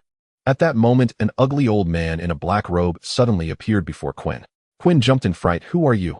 The old man was a manifestation of Zhou Qingyun's thoughts. He looked at Quinn and said kindly, I am the Lord Kiba, one of the 12 divine lords of the White Jade Capital. I am your opponent in this challenge. But you're just too weak, aren't you? I just made a slight move and you fainted. You have greatly disappointed me. If it weren't for the fact that the elders secretly... Quinn was extremely indignant, wanting to scold the old man, but upon seeing the old man's fierce gaze and surging aura, he forcibly swallowed his words. The old man smiled with satisfaction and sighed, Kid, you should have been directly eliminated, but do you know why I didn't eliminate you? Of course no one wants to know. Quinn secretly complained but pretended to be surprised and asked, Why is that, elder? My true body was scattered during battles in other realms and my source divine soul is about to perish soon. I want to find a successor. Since I see you have potential, I decided to keep you. The old man looked dejected, then turned to Quinn and solemnly said, Kid, are you willing to accept my legacy? As long as you reach the required cultivation level, you can directly view the 9 transcendent methods of the White Jade Capital, inherit the title of Divine Lord, and battle with the Xian Lord across the myriad realms. Quinn was momentarily stunned and instinctively said, Is it because we're both ugly that you say we have fate? Yes. The old man's face darkened as he replied in a bad mood. Quinn. At that moment, the sound of the villain's invincible effect system suddenly rang out. Ding. Mandatory task triggered. Agree to Lord Kiba's offer. Reward 100 effect points. Quinn's face darkened. System, this is the reward for a mandatory task. The host can refuse, but the system has the right to impose penalties. The system had already given up 1/3 of its essence. It could hardly be generous anymore. If it weren't for Zhou Qingyun's request and the constraints of the contract, it would not want to issue this task or offer this reward. Now it was a matter of saving wherever possible. System, why do I feel like you're weakened? Quinn asked suspiciously, but the system did not respond to him. Seeing this, Quinn had no choice but to accept the task and said to the old man, Elder, I agree. The old man smiled, snapped his fingers, and a ray of light entered Quinn's mind. This is the immortal sovereign law I created, the Sin Inferno immortal scripture. Immortal sovereign law. Quinn was shocked. He had stumbled upon a treasure. But this was not the end. The old man continued, Since you have accepted my legacy, I will gift you an immortal artifact as a present. As he spoke, the old man took out a large knife and said with a smile, This knife is called the Slaughtering Immortal Demon Blade. I hope you won't tarnish its reputation and use it to carve out your own fame and style among the heavens. Quinn was once again startled, hesitated for a moment, then took the large knife and solemnly bowed to the old man. Thank you, elder. Despite his carefree personality, he was not ungrateful. The old man smiled with satisfaction, transformed into a point of light, and vanished from the spot. Meanwhile, as Quinn accepted the immortal artifact, Zhou Qingyun also received a notification from the system. Congratulations to the host for successfully investing in the mythological villain, triggering 10,000 times the reward, receiving the immortal emperor artifact. Ancestral God Cauldron, True Immortal Pills X10A, and Villain Points X 50 million. After Quinn had refined the immortal slaying demon blade, he withdrew from the space. The Heaven-Sealing Emperor and Void Spirit also received feedback from the authority. The two looked at Quinn, who had just emerged, with peculiar expressions. They murmured, to complete a legendary challenge in such a short time. This kid has something to him. 2 seniors, have I successfully completed the challenge? Seeing that Void Spirit and the Heaven-Sealing Emperor were slow to announce the result, Quinn grew anxious and quickly inquired. Void Spirit gave an awkward smile and cleared his throat. Quinn, the legendary challenge is successful. You are granted a 4th rank status and may directly enter the Immortal Court. Quinn let out a sigh of relief. Thank you both seniors. I will definitely cultivate diligently. He made no mention of what had transpired within the challenge space. After all, the human heart is treacherous. It never hurts to be cautious. Moreover, using this matter to show off wouldn't earn him any special effects points, so he chose to remain low-key. Just then the spatial portal trembled. The figure of Di Chun slowly materialized. At this moment, Di Chun was utterly disheveled, his hair in wild disarray, resembling a beggar. Most importantly, Di Chun's physical body bore horrific injuries. His life force was faint, and his soul seemed to have suffered irreparable damage. Quinn was startled. He quickly put on a pretense of concern, stepping forward to help Di Chun up. Brother Chun, are you all right? Fine. Di Qin's voice was barely a whisper. As he exited the spatial portal, Zhou Qingjian's law suppression over him came to an end. The laws within his body began to circulate, absorbing the surrounding Tao essence and spiritual energy to heal his injuries. The heaven-sealing emperor's expression shifted slightly as he announced blandly, Di Qin, the mythic challenge has failed. You are granted a third-rank status. The onlookers parted their lips, slightly staring at Di Qin in disbelief. Sigh. Such severe injuries. There seems to be no intact part on his body. My heavens, even an emperor with immortal-grade talent has been defeated. This Xian Lord is too powerful. Nonsense, he's the man who single-handedly subdued for transcendent forces. Alas, blamed Di Qin for overestimating himself. Nearby Qin looked at Di Qin sympathetically. Brother Qin, why do you have to be so reckless? Why choose the mythic difficulty? That's the Xian Lord. Don't be so rash next time. As he spoke, he patted Di Qin on the shoulder. Qin had a profound understanding of the challenge's difficulty. If not for his good fortune, he too might have failed. Di Qin's face darkened as he forced a smile uglier than tears. Brother Qin speaks the truth. Damnable fate-bearer, I'll collect interest from you for today's loss. Losing one fate-bearer. Let's see if Zhou Qingyun feels the pain. Qin said earnestly, a teachable lad. I now hold a 4th-rank status, and will look after you, Brother Qin. Rest assured, and follow me. Di Qin. Tired. Let it all end. Subsequently, under the guidance of a disciple, the two went to select their own residences. This Qin is quite amusing. If he knew the function of Di Qin's system, he probably wouldn't be laughing. Standing amidst the sea of clouds witnessing all this, Zhou Qingyun smiled faintly. He then withdrew his gaze and began to examine the rewards he had just obtained. Ancestral God Cauldron at the dawn of chaos, it was born as the first cauldron of the world. When the world transcended dimensions, it was tainted by a thread of the source of transcendence, transforming into a creation of fortune.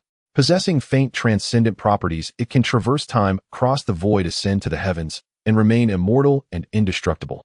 Only a transcendent being can annihilate it. True Immortal Pill grants a 50% chance to help a living being break through to true immortal. Zhou Qinjian's eyes flickered as he took out the ancestral God Cauldron.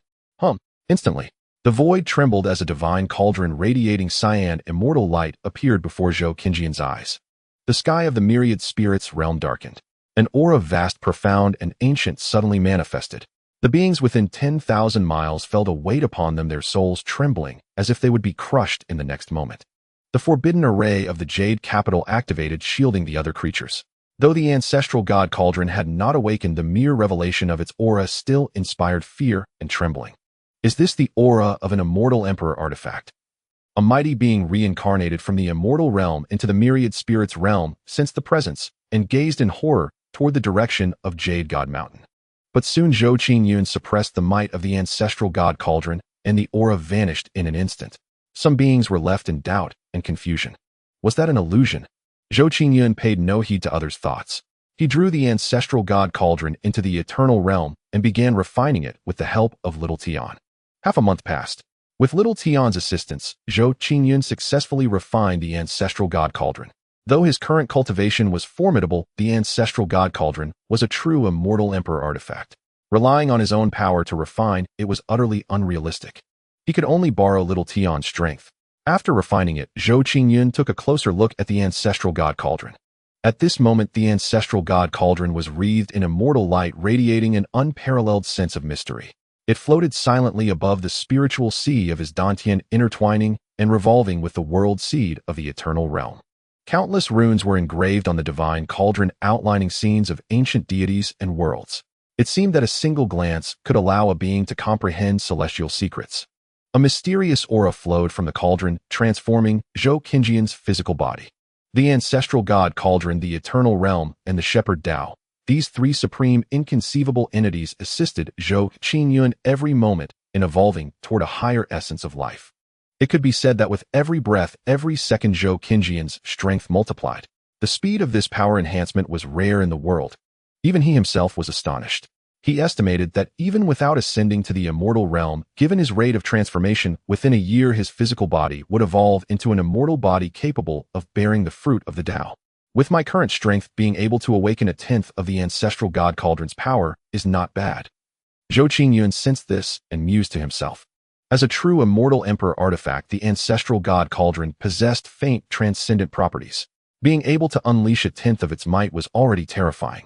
Then Zhou Qingyun took out the true immortal pill and examined it for a moment. Subsequently, with a flicker of movement, he appeared in the main hall of the Jade Capital within the Eternal Realm. He sat upon the high throne and summoned Gui Ilu Hongi Han Mietang Wangjuan Su Chun Yuan Hong Shueshini, Xiao Fan, Zhou Jinggu Xie, and others. Soon the 10 individuals arrived at the hall one after another. Greetings, Xian Lord. They bowed respectfully.